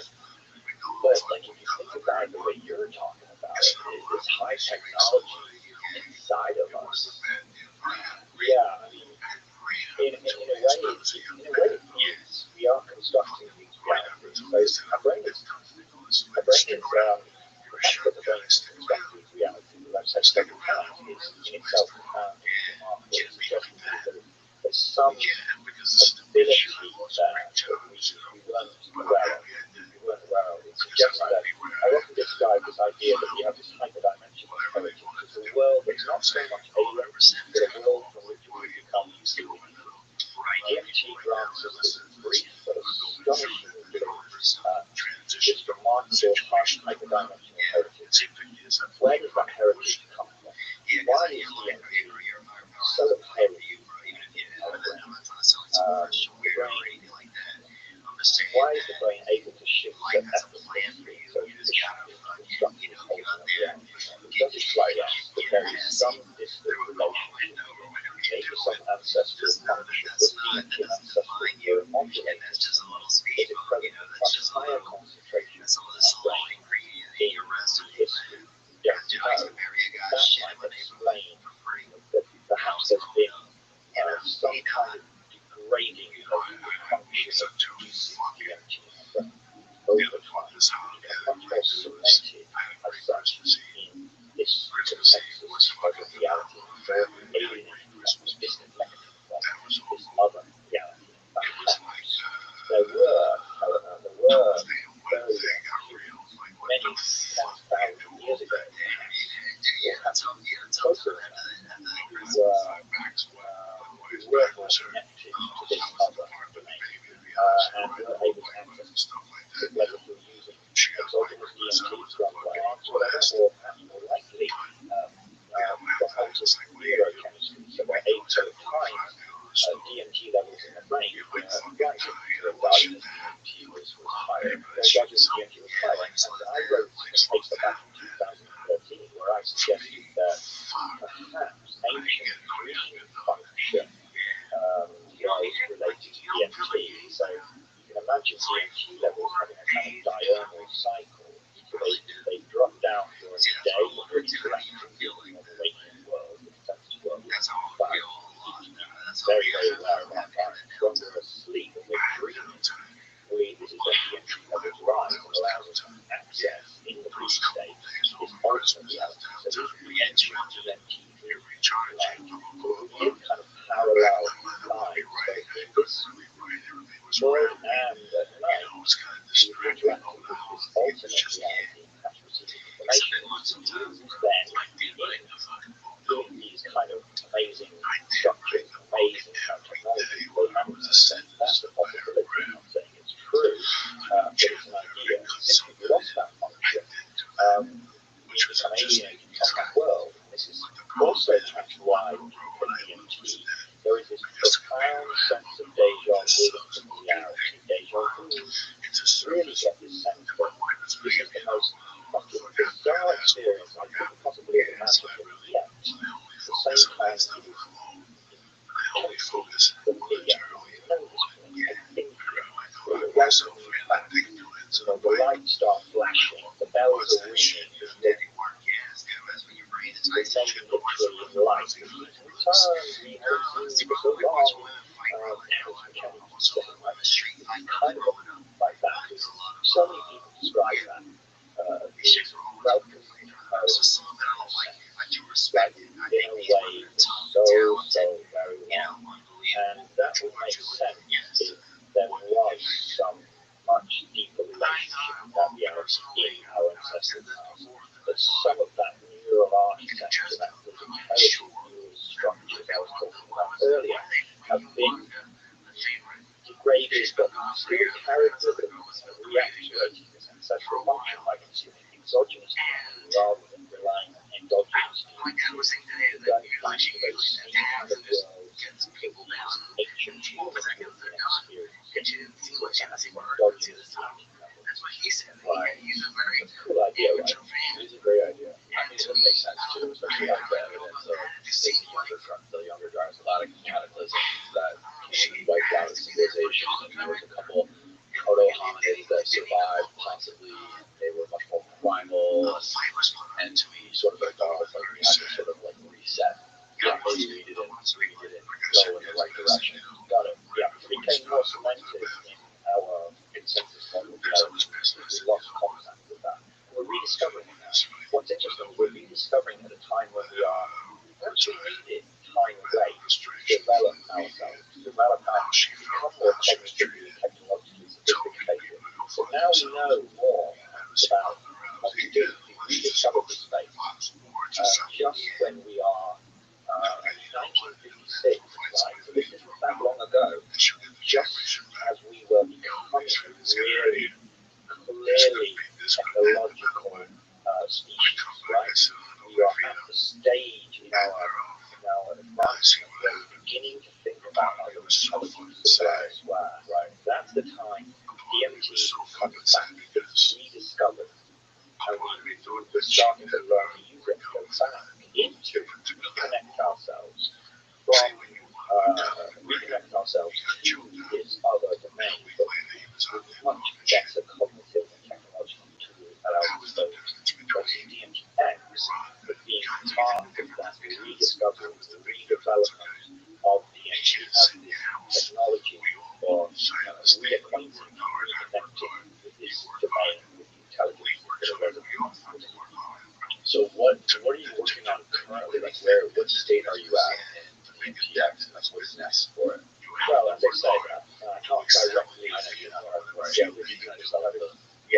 just to kind of model, but I think you can imagine a bunch of different ways that this kind of research. You can imagine many different research groups, by the way, taking up on this and having their own protocols. And yeah, what are you going to do? You can have experiments within space. Can you establish stable communication with the intelligence? Can you decode their language? Can you map the space, the science, map the geometry, the topology of the space? That's possible. The possibility. We discovered a new world. This is a new world, not a stranger. And imagine when Columbus landed on the shores of the United States, looking at the sun. There we go. A new frontier, right? A new world. Immense possibilities lay before. Yeah? Here we are now. After all that, not that long actually, 20 years. Now imagine, we're at that same kind of phase that we've discovered a world that is incomprehensible, stranger, and more complex, faster than anything that Columbus could have dreamt about. So working on this new world, the possibilities are quite literally endless. Endless worlds, endless landscapes, endless intelligences. It's like unfathomable what we might have discovered here, and the potential for how we might use it, how we might explore, navigate, study, establish relationships with intelligence within the space, thinking about the nature, their origin, what they make intelligence, get from great what we can give to them, maybe. Yeah. Thank you so much for doing this. We just did 3.5 hours. That was absolutely fascinating. So which one of these books is your most recent book? The Reality Switch Technologies? Reality Switch Technologies. Can you hear that? Yes, absolutely. Right next to your face. Look at that. There you go. Perfect. Beautiful. Yeah, so the Reality Switch Technologies is my latest book. And let's hold up the other one too. The cover is so cool. Yeah. You designed it yourself. Everything. So it's the inside as well. Full coloring. So this is kind of a digital, so you can then 5 or It's called alien information theory. Yeah, Psychedelic drug technologies and the cosmic game. yeah. So that's a very speculative metaphysics kind of book about speculating about what is possibly the relationship our reality is alien intelligence. So relationship with intelligence. It's very speculative. It's kind of nuanced vision. The idea is to keep thinking about what we really understand, what could actually be true, the actual truth of the matter is probably far from stranger. Reality is not just stranger than supposed, stranger than so I want to get into thinking about what could really be going on, the origin of our reality, where we might be heading. Reality switch technology, my second book, is more about talking about today I was talking about the idea of a world building machine. Also world building tools. So when you think about the brain ancestry construct the alternate reality, the ancient reality, for example, the ancient world, but also constructing strange, bizarre, technology worlds to reach other kind of worlds in ketamine, or those main alkaloids, melamine, you've got all these different worlds of brain. Your brain can construct a number, a large number, practically infinite number of worlds using psychedelics, whether you think the world goes into space or whatever, you know the brain can construct them. So you have this like, you think of the brain as this tool, world building machine, using intelligence to so I wrote this book. It's also really, in my opinion, detailed and comprehensive, thorough dive into how psychedelics work. That's what I wanted to write that book. It's really good that anyone who's not a neuroscientist or pharmacologist, anyone that's curious, interested, and willing to spend the time with it, not easy reading by stretch of the imagination. But if you want to develop a really deep understanding of how psychedelics interface with the brain, a molecular level all the way up to the ultimate level, world-building level, one day, this book will do it. So, yeah. Well, thank you for doing this stuff. I mean, it's so often that people like you, with your level of education, are so worried about being labeled with being labeled as a psychedelic guy, or they're too worried about not being taken seriously. And they present stuff in just like this boring, bland, undigestible way. Yeah, you've done it in this phenomenal, incredibly immersive, entertaining way. The way you create your books and the way you talk about this too is just so fascinating. So like, kudos to you for doing that and having the balls to dive into this world and not being worried about being attached to any sort of stigmas or not worried about being taken seriously.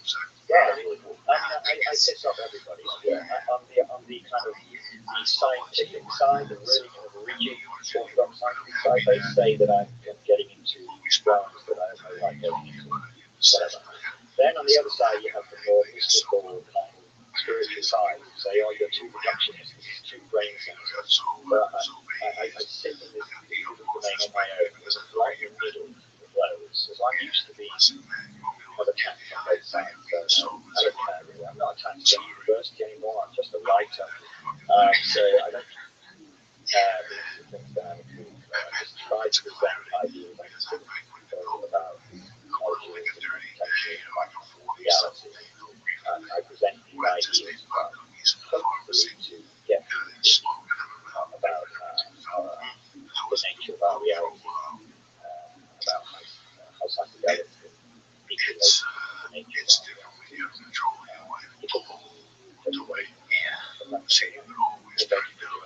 Thank you for coming all the way to Florida from Tokyo. I'll link the books below so you'll find them. Thank you very much, Ben. Absolutely enjoyed. Thank you. Good night, world.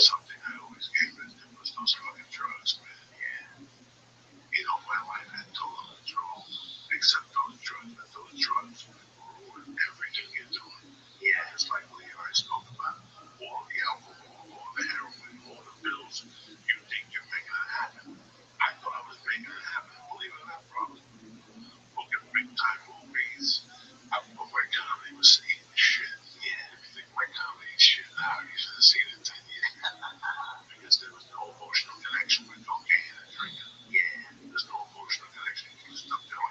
Just fucking total stupidity. So what's that whole? Whenever I see a young comic on stage or post, it does something. Yeah. Because in all my 25 years, you know how many times I've broke rules up to the stage? Maybe 3 times. Yeah. I never thought it looked good. I always thought you'd give me like the wrong impression. I don't know why. I have friends that do it. I've never said nothing to my was a professor of in my mind, I just never liked it. I don't know why.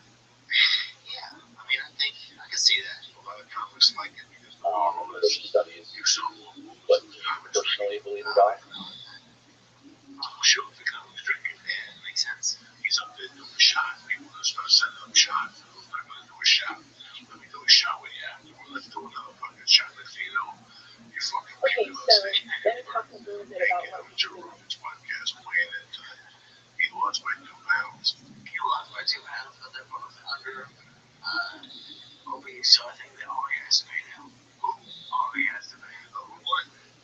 Well, Segura was 219 today, and Burt was In 221. religious studies, So it's a they both have to multidisciplinary be under group, 227. and So then, some of us then are they're both under archaeologists, 227 an hour. some are historians, What was the price? some are a combination of No those. price, just And our method is that we take a step back from obese. And the then study no of price, how sorry, we the pay. perform They practices were going to trip around. and worldwide movements and things like that. Religion is a very powerful force. I gotta take a trip, man. I got somebody here, John. Before you go, I gotta go home. So I gotta film an episode of my we're podcast. academics and don't actually, like, I don't throw my students that review because I don't think it's helpful. We're learning about religion. I'm not advocating religion. But I personally love them. But it's not part of my view. This is not atheists. Some of the best people in the field are atheists. So it's not being a minister or a priest or something like that. I actually did get a master's degree along with priests and Jesuits and Jesuits. Jesuits for theology, which was a great religious professor. It was part of the graduate theological unit, which is very similar to Harvard University, but and then I went on to get a PhD at Syracuse University in religious studies, which is a field of international academics who study religion. A lot of people are religious who study religion, but a lot of them are not as well. So that's the first thing, is I just want to get clear what the message is. And I've been a person who studied history for my whole career until I moved over into studying UFOs. And I took my method with me to study that. And we talked about how I got into studying UFOs, because I think that's interesting.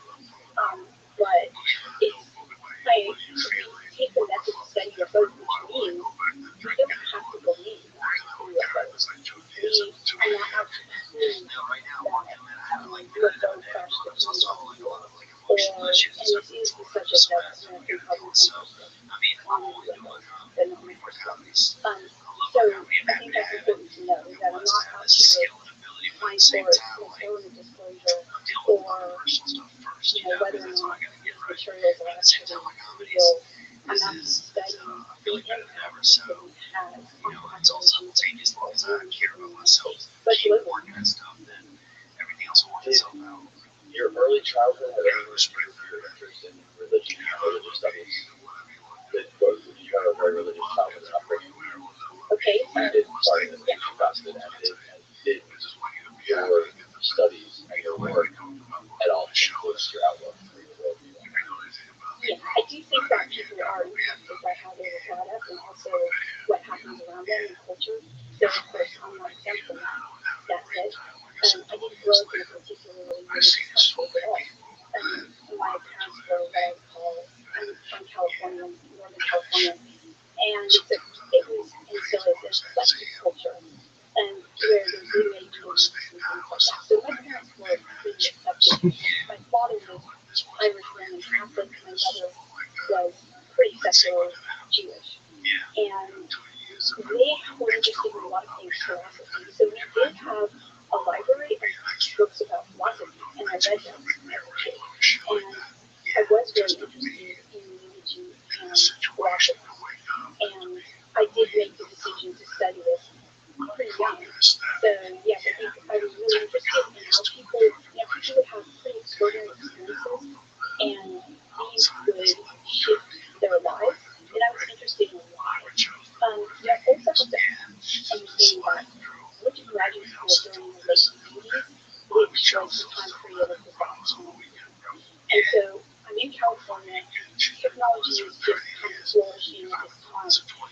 seen that the infrastructure is changing the way people believe in their religion.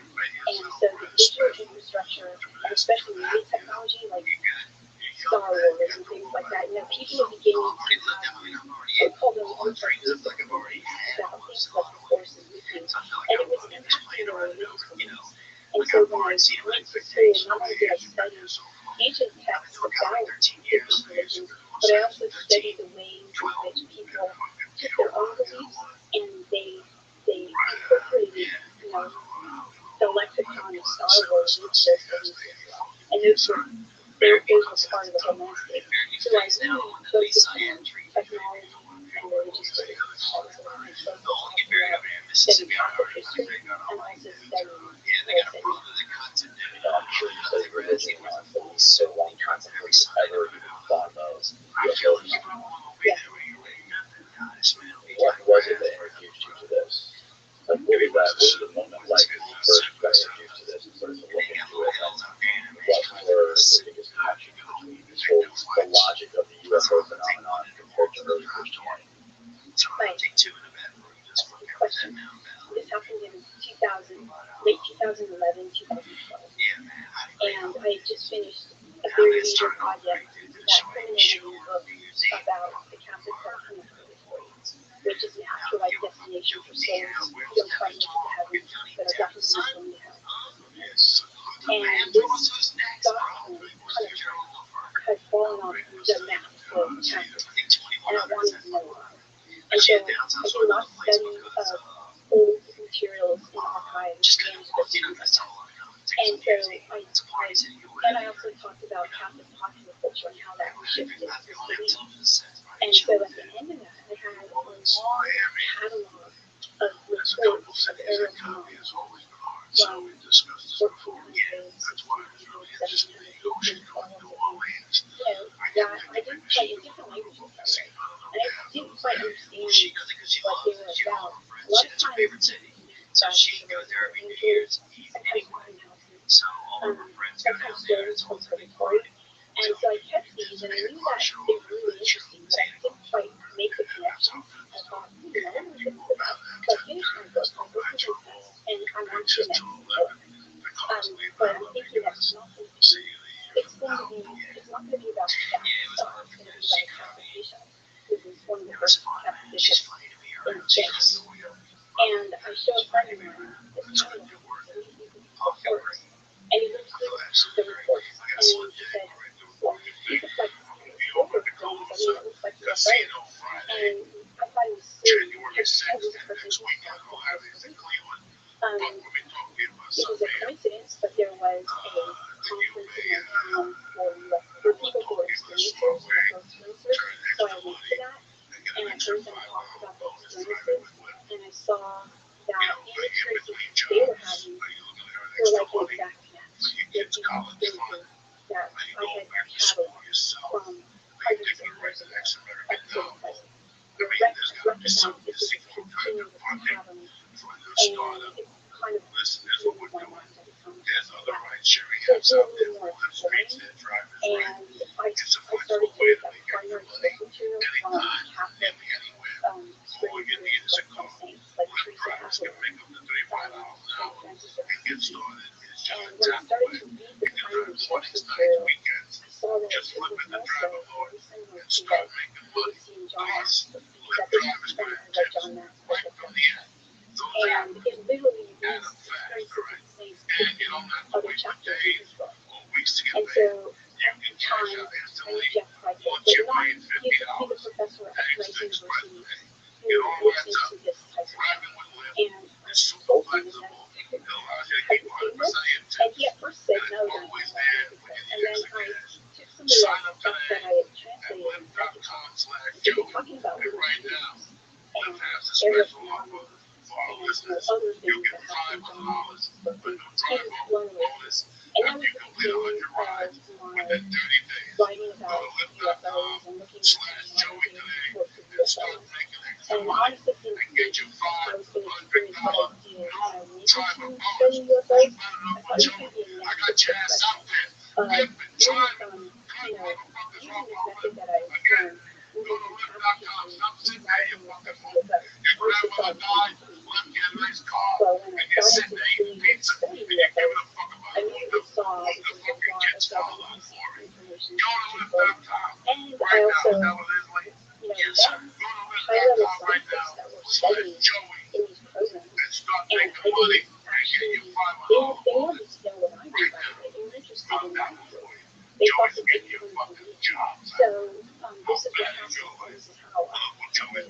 wrote the first book about UFOs, and the second book. So I found myself in an environment that was actually completely different than anything I had ever studied before. Now, when you say these experiences that you have, right, their experiences were an exact match of what you were reading in some of these old texts. Can you give me some like specific examples of like what was the thing that stood out to you most? Yeah. So this would be disturbing for people who are very literally like Catholic, right? And by the way, I'm a Catholic, so these are scary and rude, you know. But so if you look at Teresa of Avila, she's who is now a doctor of the church. She's very well known beloved saint in the Catholic Church. She had an experience that she had an experience with what she considered to be an angel. But when you look at the timeline of this experience, and this is in the 1500s, and it's during the time period when there was an Inquisition. So it's not like she was not but she did write about it.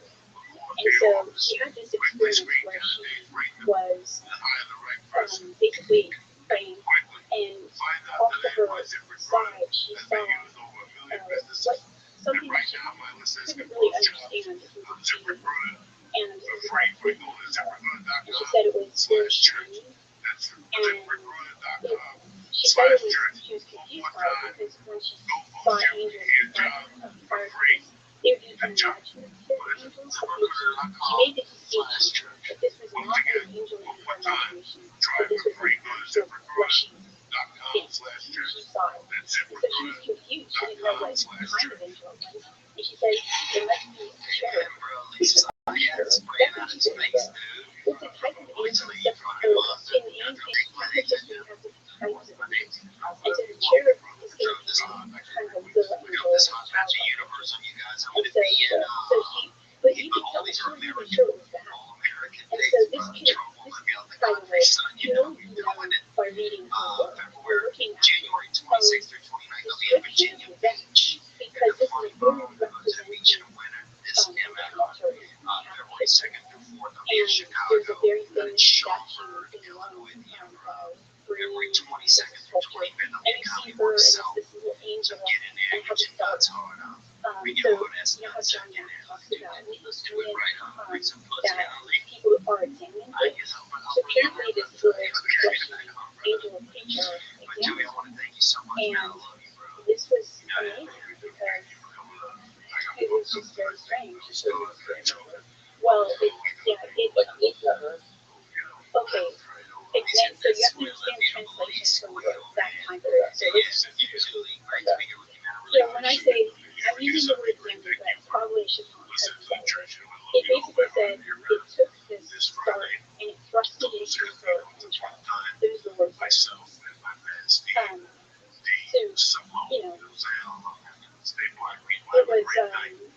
it was something that I didn't expect. So this would be the example, but there were many more examples that weren't as famous as those famous, or the one that Catholics would know about. But there are a lot of examples that I had that no one would know about because they're not famous. They're in old manuscripts. And there's lots of things, by the way, at the Vatican archive, and the Vatican private archive is also known as the secret archive. And literally wild of these transactions. I read a lot of, I did read it, and I took one of the people that was a scientist who was studying this, and we both were there, and because he was really interested in experiences, because he was also trying to get data on what he was studying. And this is the guy you called Tyler T. Bucky, right? This is the name you got on how long after you started researching this stuff? Pretty quickly. So, how did you interview him? Okay, so he reached out to me, and he said that he was interested in this field, and he was working in the space program, and I wanted to know why he was interested in my work, because I didn't make the connection that it had anything to do with space, space stuff. And so he explained that a breakthrough in history is going to come from micro. And so we started to communicate. And you have to understand that 2013, 2013, I was still pretty reticent to talk to people who were affiliated with government stuff because it wasn't my field. It wasn't something that I ever thought people would be interested in. So it took me about a year and a half to actually reach them first. And so yeah, so I know a lot of people. I met the people that, you know, we call musical college. So, yeah, so for a person who didn't believe in those who had no understanding of the history, thought he was all history, you know, this is really strange experience. People like Gary Nolan, who came out and was dominant in the first book, and kind of what the opinion was. What is the connection between all these people? Okay, so they're all studying what they believe is the modern day, you know, encounter with non-human intelligence. They weren't studying it publicly, right? Well, no, nobody was studying it publicly. This was all before 2021, before the Pentagon reported that there were programs and that they were studying. So this is all, and honestly, I mean, you know, you have to understand, I didn't believe.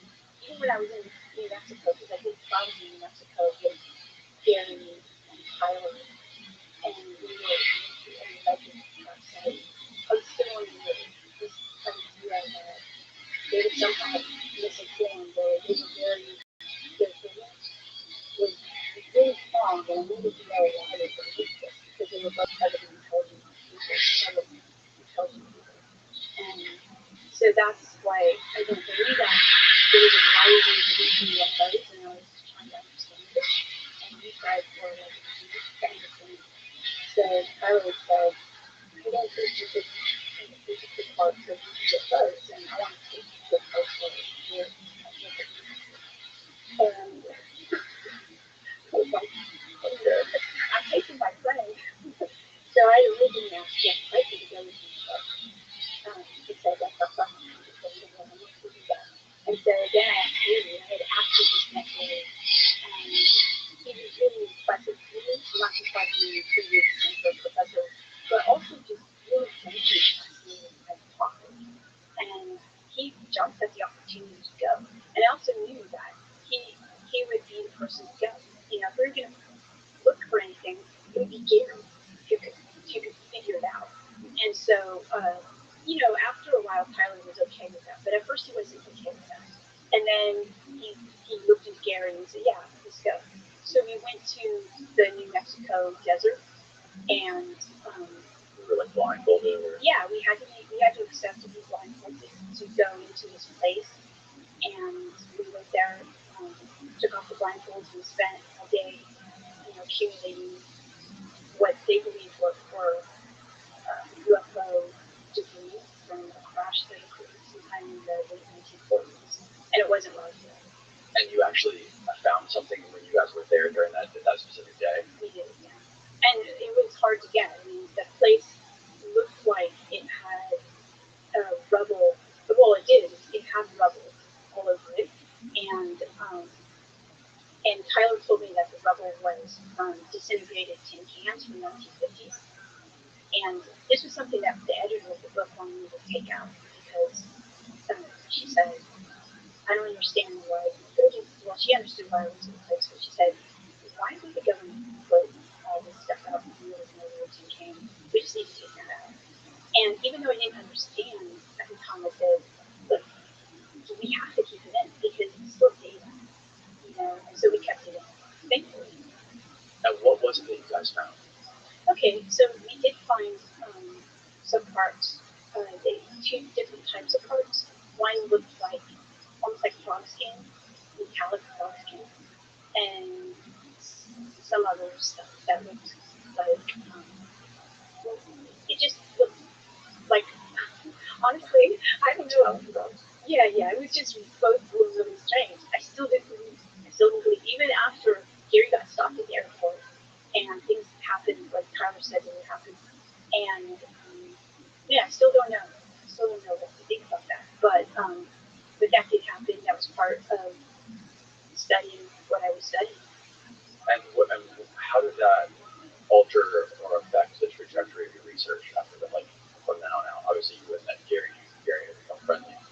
But how did that experience going to the alleged crash site affect your mind and your thinking around this whole topic? Yeah. Okay. So I think that we have to see that this is, in its very most basic sense, this is a belief that would be considered by people in my field as an ecology. This idea that we have parts of craft from extraterrestrials and we're back engineering those with technology. This is actually important. This is, the Greeks had the myth of Prometheus. Prometheus was a, god person who gave humanity fire, which was a tool in technology, gave humanity technology. So this is like the modern Promethean myth. That's how I was looking at it. But it's something more than that. And that's really what I was trying to figure out. So while I was writing the book, it was incredibly difficult to write as an academic because I felt like this is more than a myth. Something really interesting is going on here. And I'm in the midst of it, and I have to write about it. How am I going to write about it? Because generally, a person in my field is going to write this academic book that basically says, I was on this journey with these people, they believed this, and they keep their distance, but I felt like I couldn't keep my distance, that I was within the myth itself.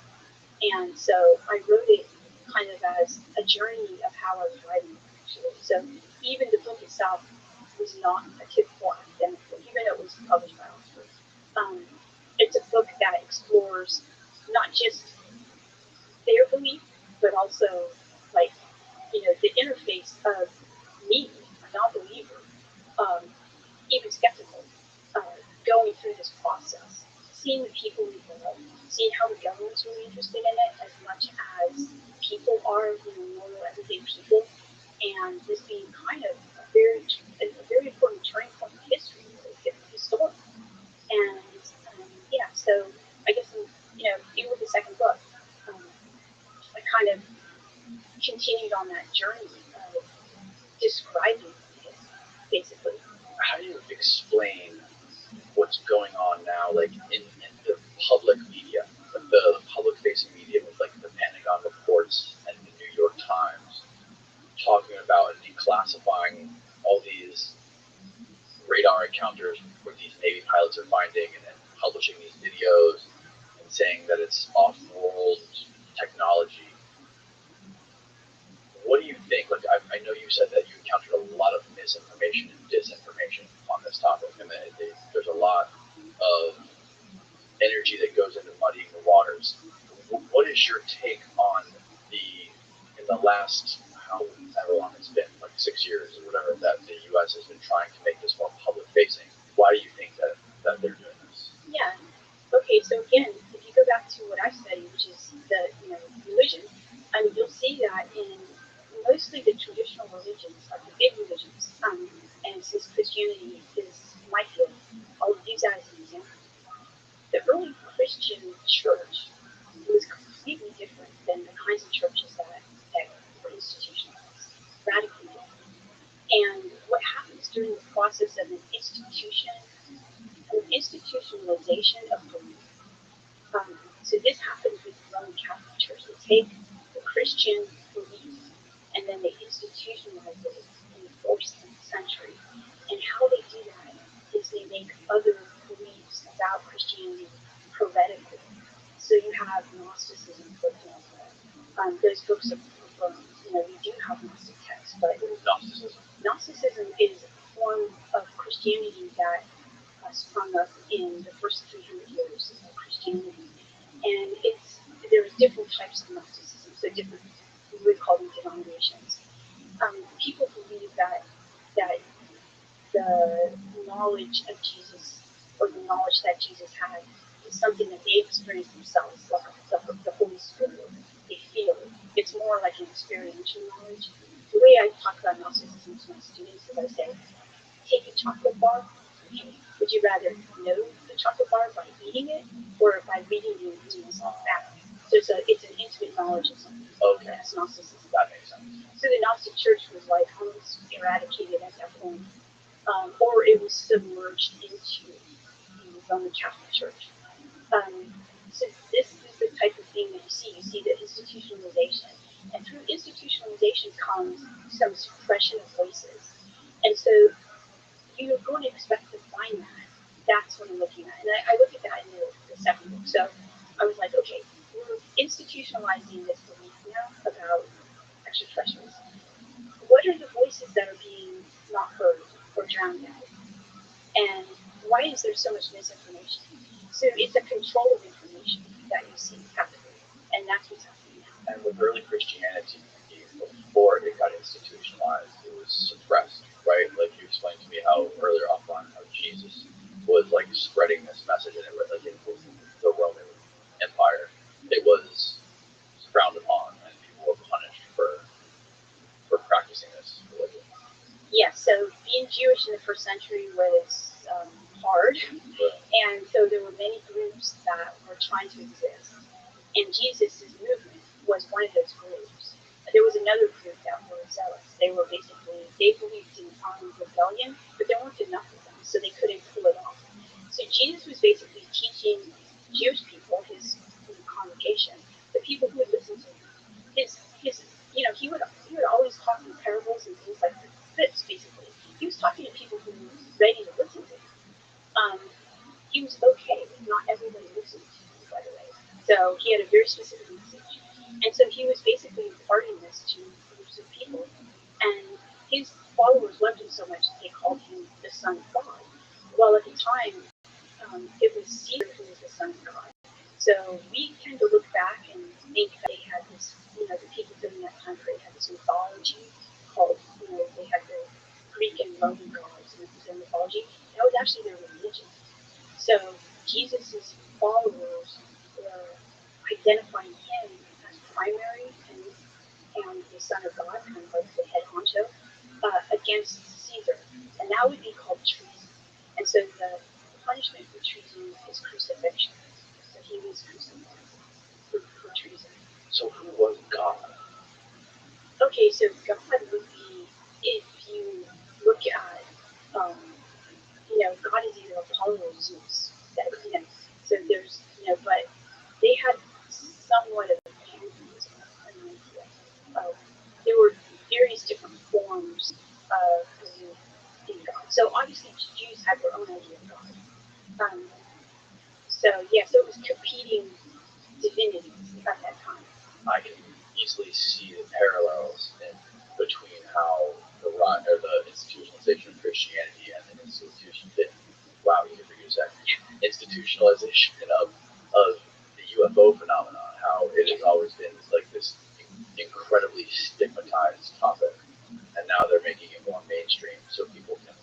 I mean, there's so many blockbuster TV shows that cover this topic. It's almost unfathomable. But that's the thing, that the government isn't necessarily talking about the ancient aspect of it or the religious side of it. They're talking about it as it's just technology or like quote unquote aliens possibly. Yeah. So I think this is interesting. I think that the one thing that shifts this, makes it different from the Christianity example, I would say that UFOs right now are having a Christianity moment where there's, the institutionalization going on. But the one thing that's different is that whereas the other was the focus on we have the divinity, the Catholic Church is the one who has the access to divinity. It's an interesting shift in that this divinity is secularized. Can you define secular? Oh yeah, secular is not religious. There's no religion here. But that completely goes against what I'm looking at. So I'm happy to call it secular if that's what I found. Like I said, I don't care. I'm not here promoting, the existence of this or that. I'm just doing my job, which is basically to see what I've seen and then make conclusions based on what I know, the data. And so what I find is very people who are most immersed in the study of even the quote-unquote technology are having experiences that I would call religious-like experiences. And these are changing them and shifting them. They live really almost like monastic or ascetic lives. And so to not include that as data is probably, and well, let's just put it this way. I think it's interesting. I'm including it because that's what I see. So I think that the public-facing aspect of it, not including that data, I think that there are probably reasons for that. One of which is they probably just aren't trained. They don't know. They miss it. So here's an example. The recent James Fox film about the Brazil. Yeah. Okay, so love his stuff. He's great. He is great. Yeah. So, and I talked to him, I don't know, about 10 years ago. I talked to him at a conference, and he said, so tell me about the religious aspects of this stuff, because I don't see that connection. And so, you know, kind of time told him a little bit of it. But this was 10 years ago, yeah. Yeah, about 10 years ago. However, this last video of his, moment of contact. Yeah. So Argentina, Brazil, there was a crash landing, and apparently there was a machine that was running around the town for a couple of days. It was captured by the military for 2 weeks. So this was fascinating to watch, mostly because to me what was interesting, you know, he's bringing the framework of what I would call the secular idea of the UFO as extraterrestrial, crash lands, and then the government covers it up, and people are intimidated, and the being looks really creepy, you know, these kinds of things. So all those elements are there. But what's also there, but what gets completely missed generally, is that this isn't a Catholic country. And the people that first see the being, they're like, what is it, a demon? It's not human. So they identify it, and they also, there's a lore to demons as well. And part of that lore is that they have cloven feet, and they have a really terrible smell like sulfur. Both of these are mentioned many, many times. They come up repeatedly in the video. And I'm thinking, if I ever see him again, you know, I'll say, hey, you brought up a lot of the religious stuff, but of course he didn't see it because he's coming from a secular framework. But a person trained in religious studies is going to see that, or a Catholic is going to see that. Somebody who's very Christian, they're not going to miss that. Yeah, this kind of blew my mind when you told me this last night. You mentioned the clovis feet and the smell of sulfur. And this is, so you're saying that this is talked about a lot in some of these Catholic texts? Yes. So I'm not saying that that's what it is, because I don't do that. But I'm pointing out that when people had these experiences in 1500, 1600, these are the same kinds of things that they would say. They would say it smelled like sulfur. They would talk about the feet and things like that.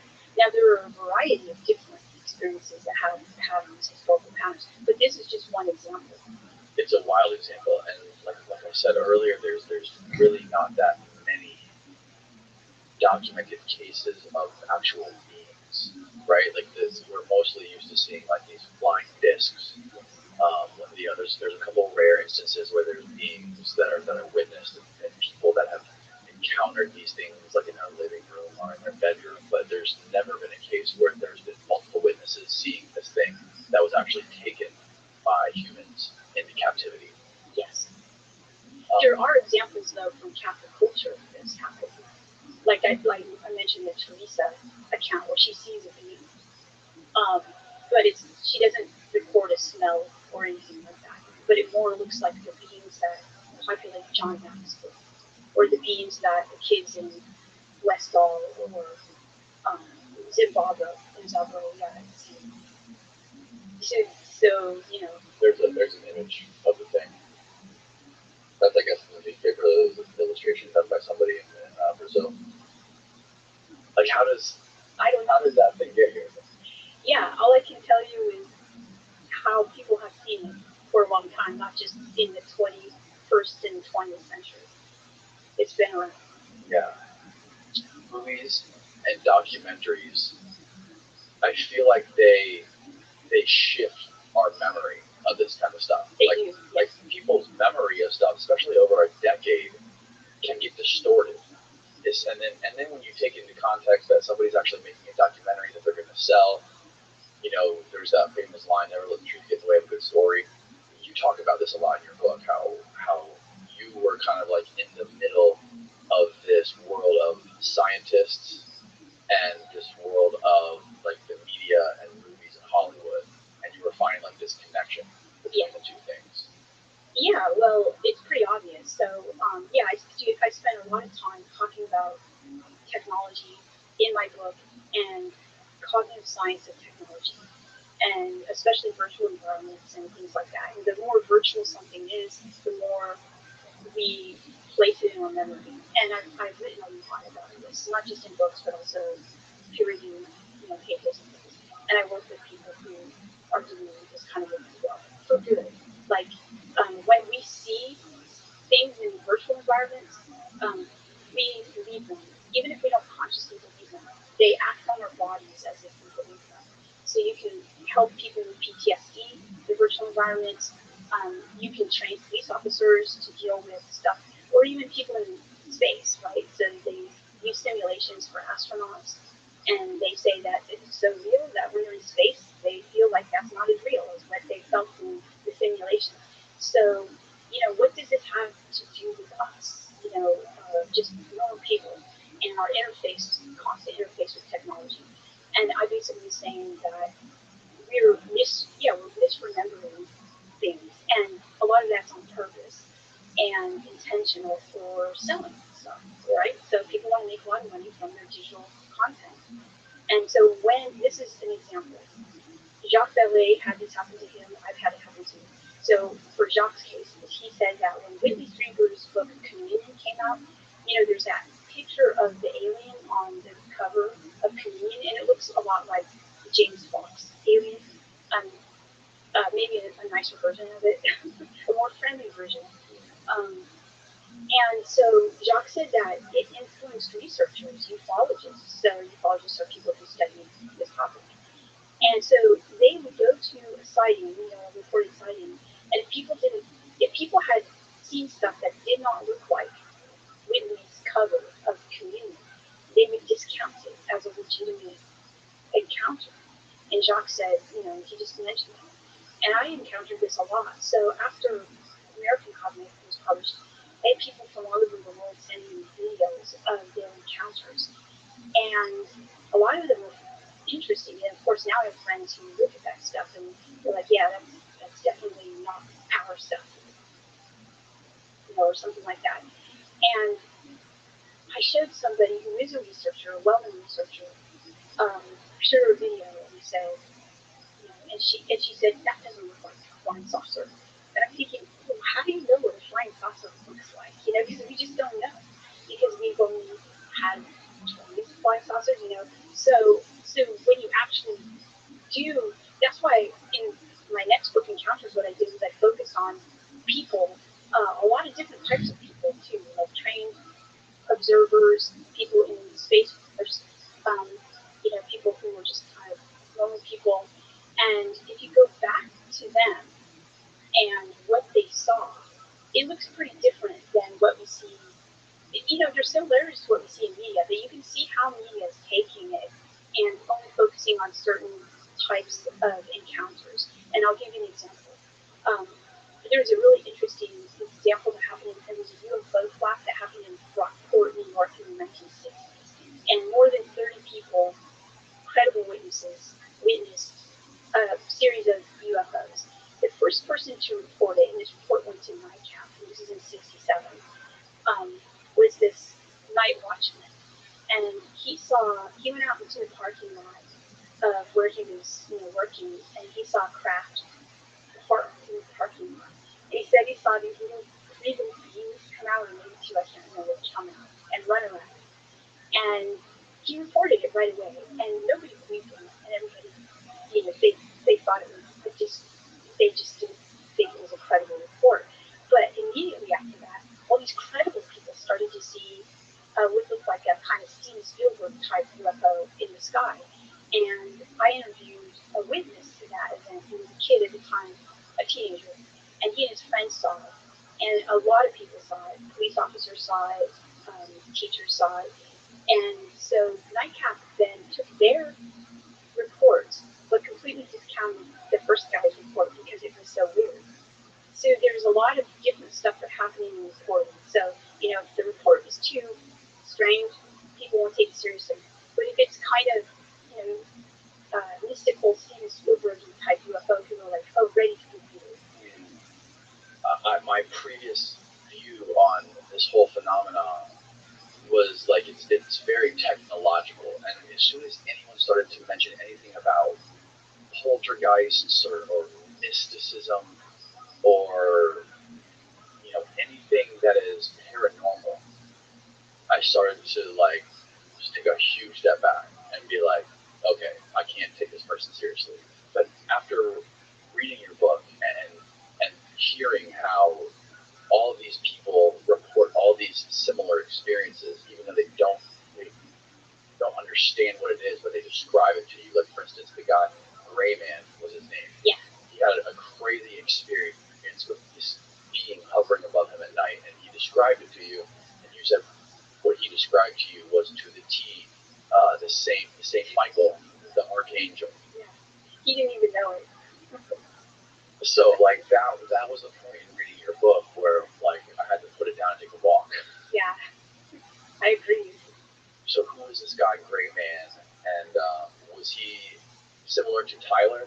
Well, he worked in the same field, and he has to be pseudonymous because of that.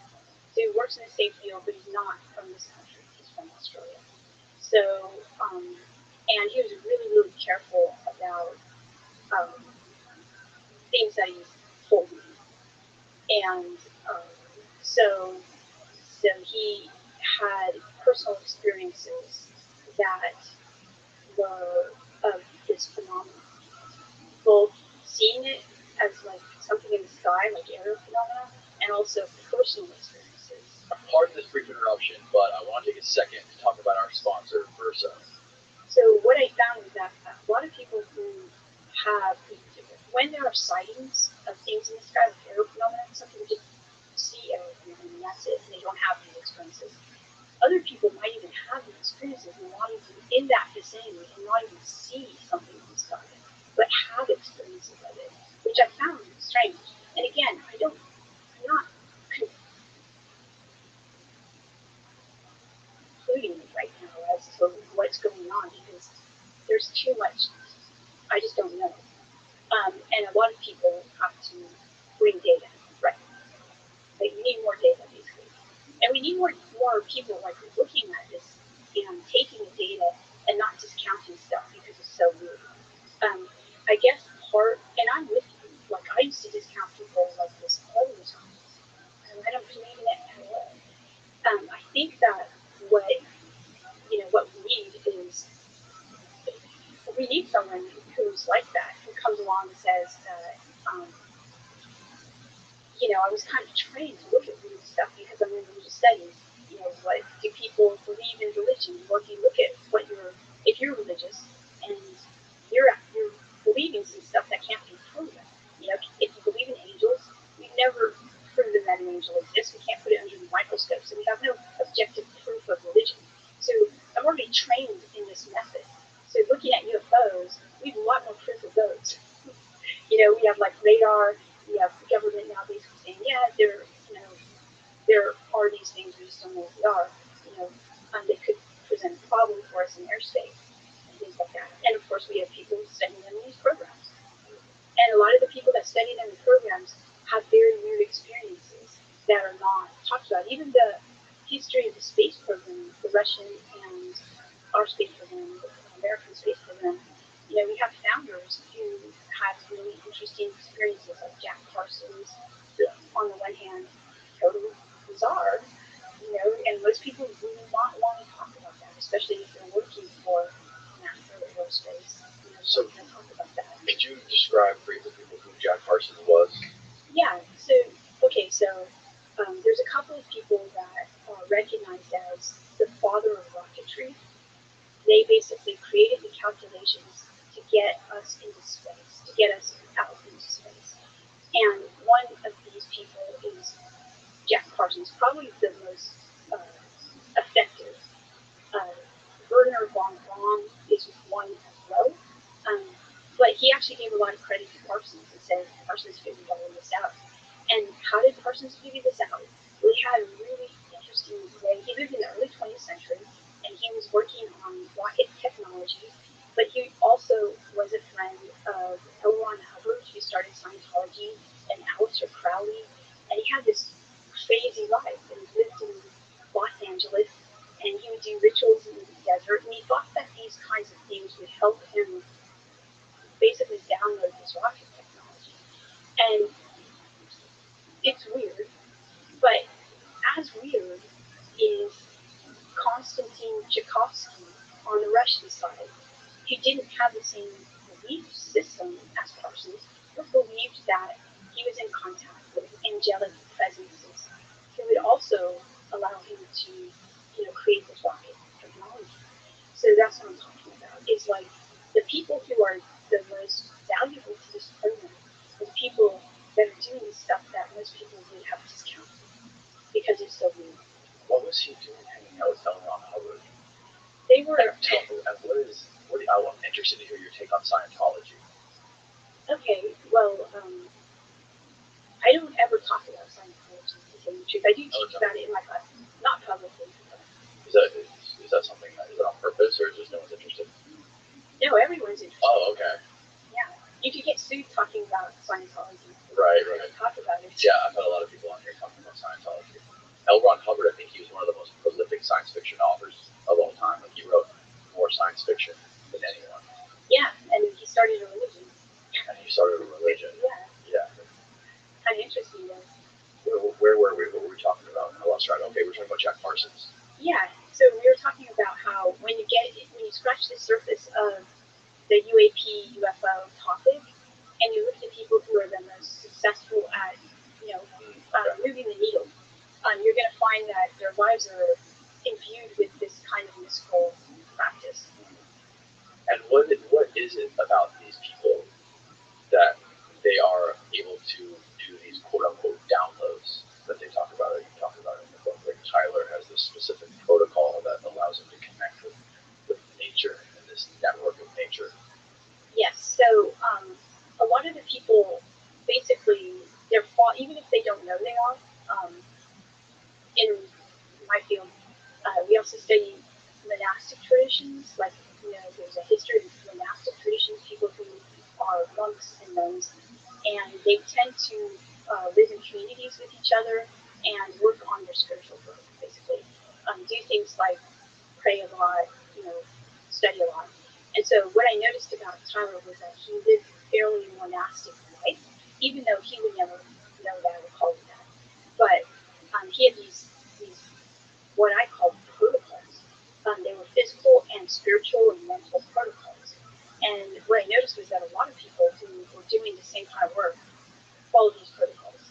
And they enabled them to download information that they were interested in. They could be useful things like technologies, or other things like artistic things, projects and things like that. And so when I finished American Cosmic and it was out there, a lot of people with this ability reached out to me, and I met a lot of very incredibly successful people who were doing this their whole lives, doing similar things their whole lives. And so I interviewed them too, because I wanted to know, what's going on, what were they doing, why are they doing this? And so what I figured out, for the most part, is that religions, different traditional religions, were the traditions that held these technologies. And now I see these protocols as like body technologies or technologies of connection. And they would enable people to be super creative and help culture in many ways. Like Teresa of Avila, the doctor of the church, she was able to do this. She was a nun. And a lot of the tradition in the Catholic tradition, the saints, they were doing the same thing. They had these practices that enabled them, they believed, to connect to their God, but that's just because we didn't have a global society. Now we have a global society, and we can actually do analysis of what's going on when people are connecting. Harvard's done studies of people it changes, physiologically changes your brain structure. Right? Yeah. So, so I think that this is, if I were to say the one thing I learned most from my work so far with UFOs is I learned about these protocols, and I've met a lot of people who do that. And that's what I'm interested in right now, is that, because it seems to me that the other stuff is a huge distraction. Because if we could just focus on this type of thing, it would, where people, they're able to resist being distracted by the media and focus on what they actually are interested in. What are you really interested in, instead of being hung up on being distracted by stuff and consuming stuff and going on to the next thing because you're bored. Right. So these people are never bored. There's this thing that creative people, specifically writers and painters, they talk about when they're trying to get into like a creative flow process of doing their work. So when they start working on something, whether it be a poem or a piece of artwork, they just start by picking up the brush and just like splattering paint everywhere. And then once they start to once time passes, they start to like get into this flow, and some people like to call it the muse, where this thing just sort of comes out of the ether, and creativity and things just flow through you without thinking. That's right. That's it.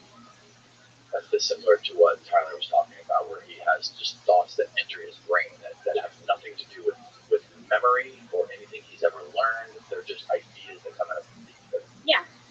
So he's not the only one. There's so many of people. There's so many people like that. So yes. So to me, that's the most interesting thing. And I was, and a lot of people are very interested in it. So I gave a class on it, because, and people from all over the world took the class, and a lot of people who were doing it, because they want to know, what am I doing? Are other people doing that too? But so the idea is that our bodies are, if we're at the cellular level, it's all electronic, right? Like the electrons in our bodies that make up our atoms and our cells and our DNA and everything about us, and we're like 90% water. And the idea behind this is that, I'm sorry if I'm messing this up, but that our bodies are like these radio transmitters, and that like if we can treat our body the right way and eliminate all of these outside peripheral signals, that we can connect to some sort of network. Yeah, so I've talked to a lot of people about this because, at some point my own training fails me and I need to access people who are into AI or into, that are scientists. And so I've talked to a lot of them, and there are two different kinds of theories. One is that it's like a network, right? And there was a Jesuit priest in the early 20th century who built this network. His name is Chardon. I'll tell you, Chardon. Right. And so he described it as the noosphere. And so he built this network when he was on the front in World War I. And, there's a lot of tension going on there. And he felt like this was going to connect with technology in the future. And he felt like, his work is interpreted in different ways. But I interpret his work as basically saying that there's almost like a new form of a human that's going to happen in the early 21st century. And he sees it as connected to this network. Yeah. And so I met a lot of people who believe this too. So he's a very well-known philosopher in communities of people who are creating AI. And so the belief systems of people who are creating AI, I interviewed them too, because, because really I was interviewing people who were in Silicon Valley believing in aliens and ET and reverse engineering things, for American customers. Well, the whole world has shifted. AI is something that wasn't a big deal. I mean, it was a big deal in that time period, but it's now become super public. And so during the time period that American Cosmos was published in, and then this book here that I just finished, I focused on people who were in these communities of AI. And a lot of them know about this idea of the organic network that's now somewhat infiltrated with the actual other internet, and how these how your body is impacted by age. Competing with the internet, right? Kind of. I mean, let's put it this way. Some of them said that they do detox from the internet in order to connect to the original, I guess, network, in order to come back and code, which is so ironic. But yeah. There's a deeper meaning here when it comes to like our evolution. We have the choice to either develop technology as a tool or develop something that is gonna make us sort of irrelevant. Yeah. Or trample us. Yeah, there's like a fork in the road. Right, a fork in the road is a good way of putting it. Chardon saw this. It's one of his warnings, and so the person who is included in the book that is this person that we call Google, right? And so she's one of the major creators of AI back 20 years ago.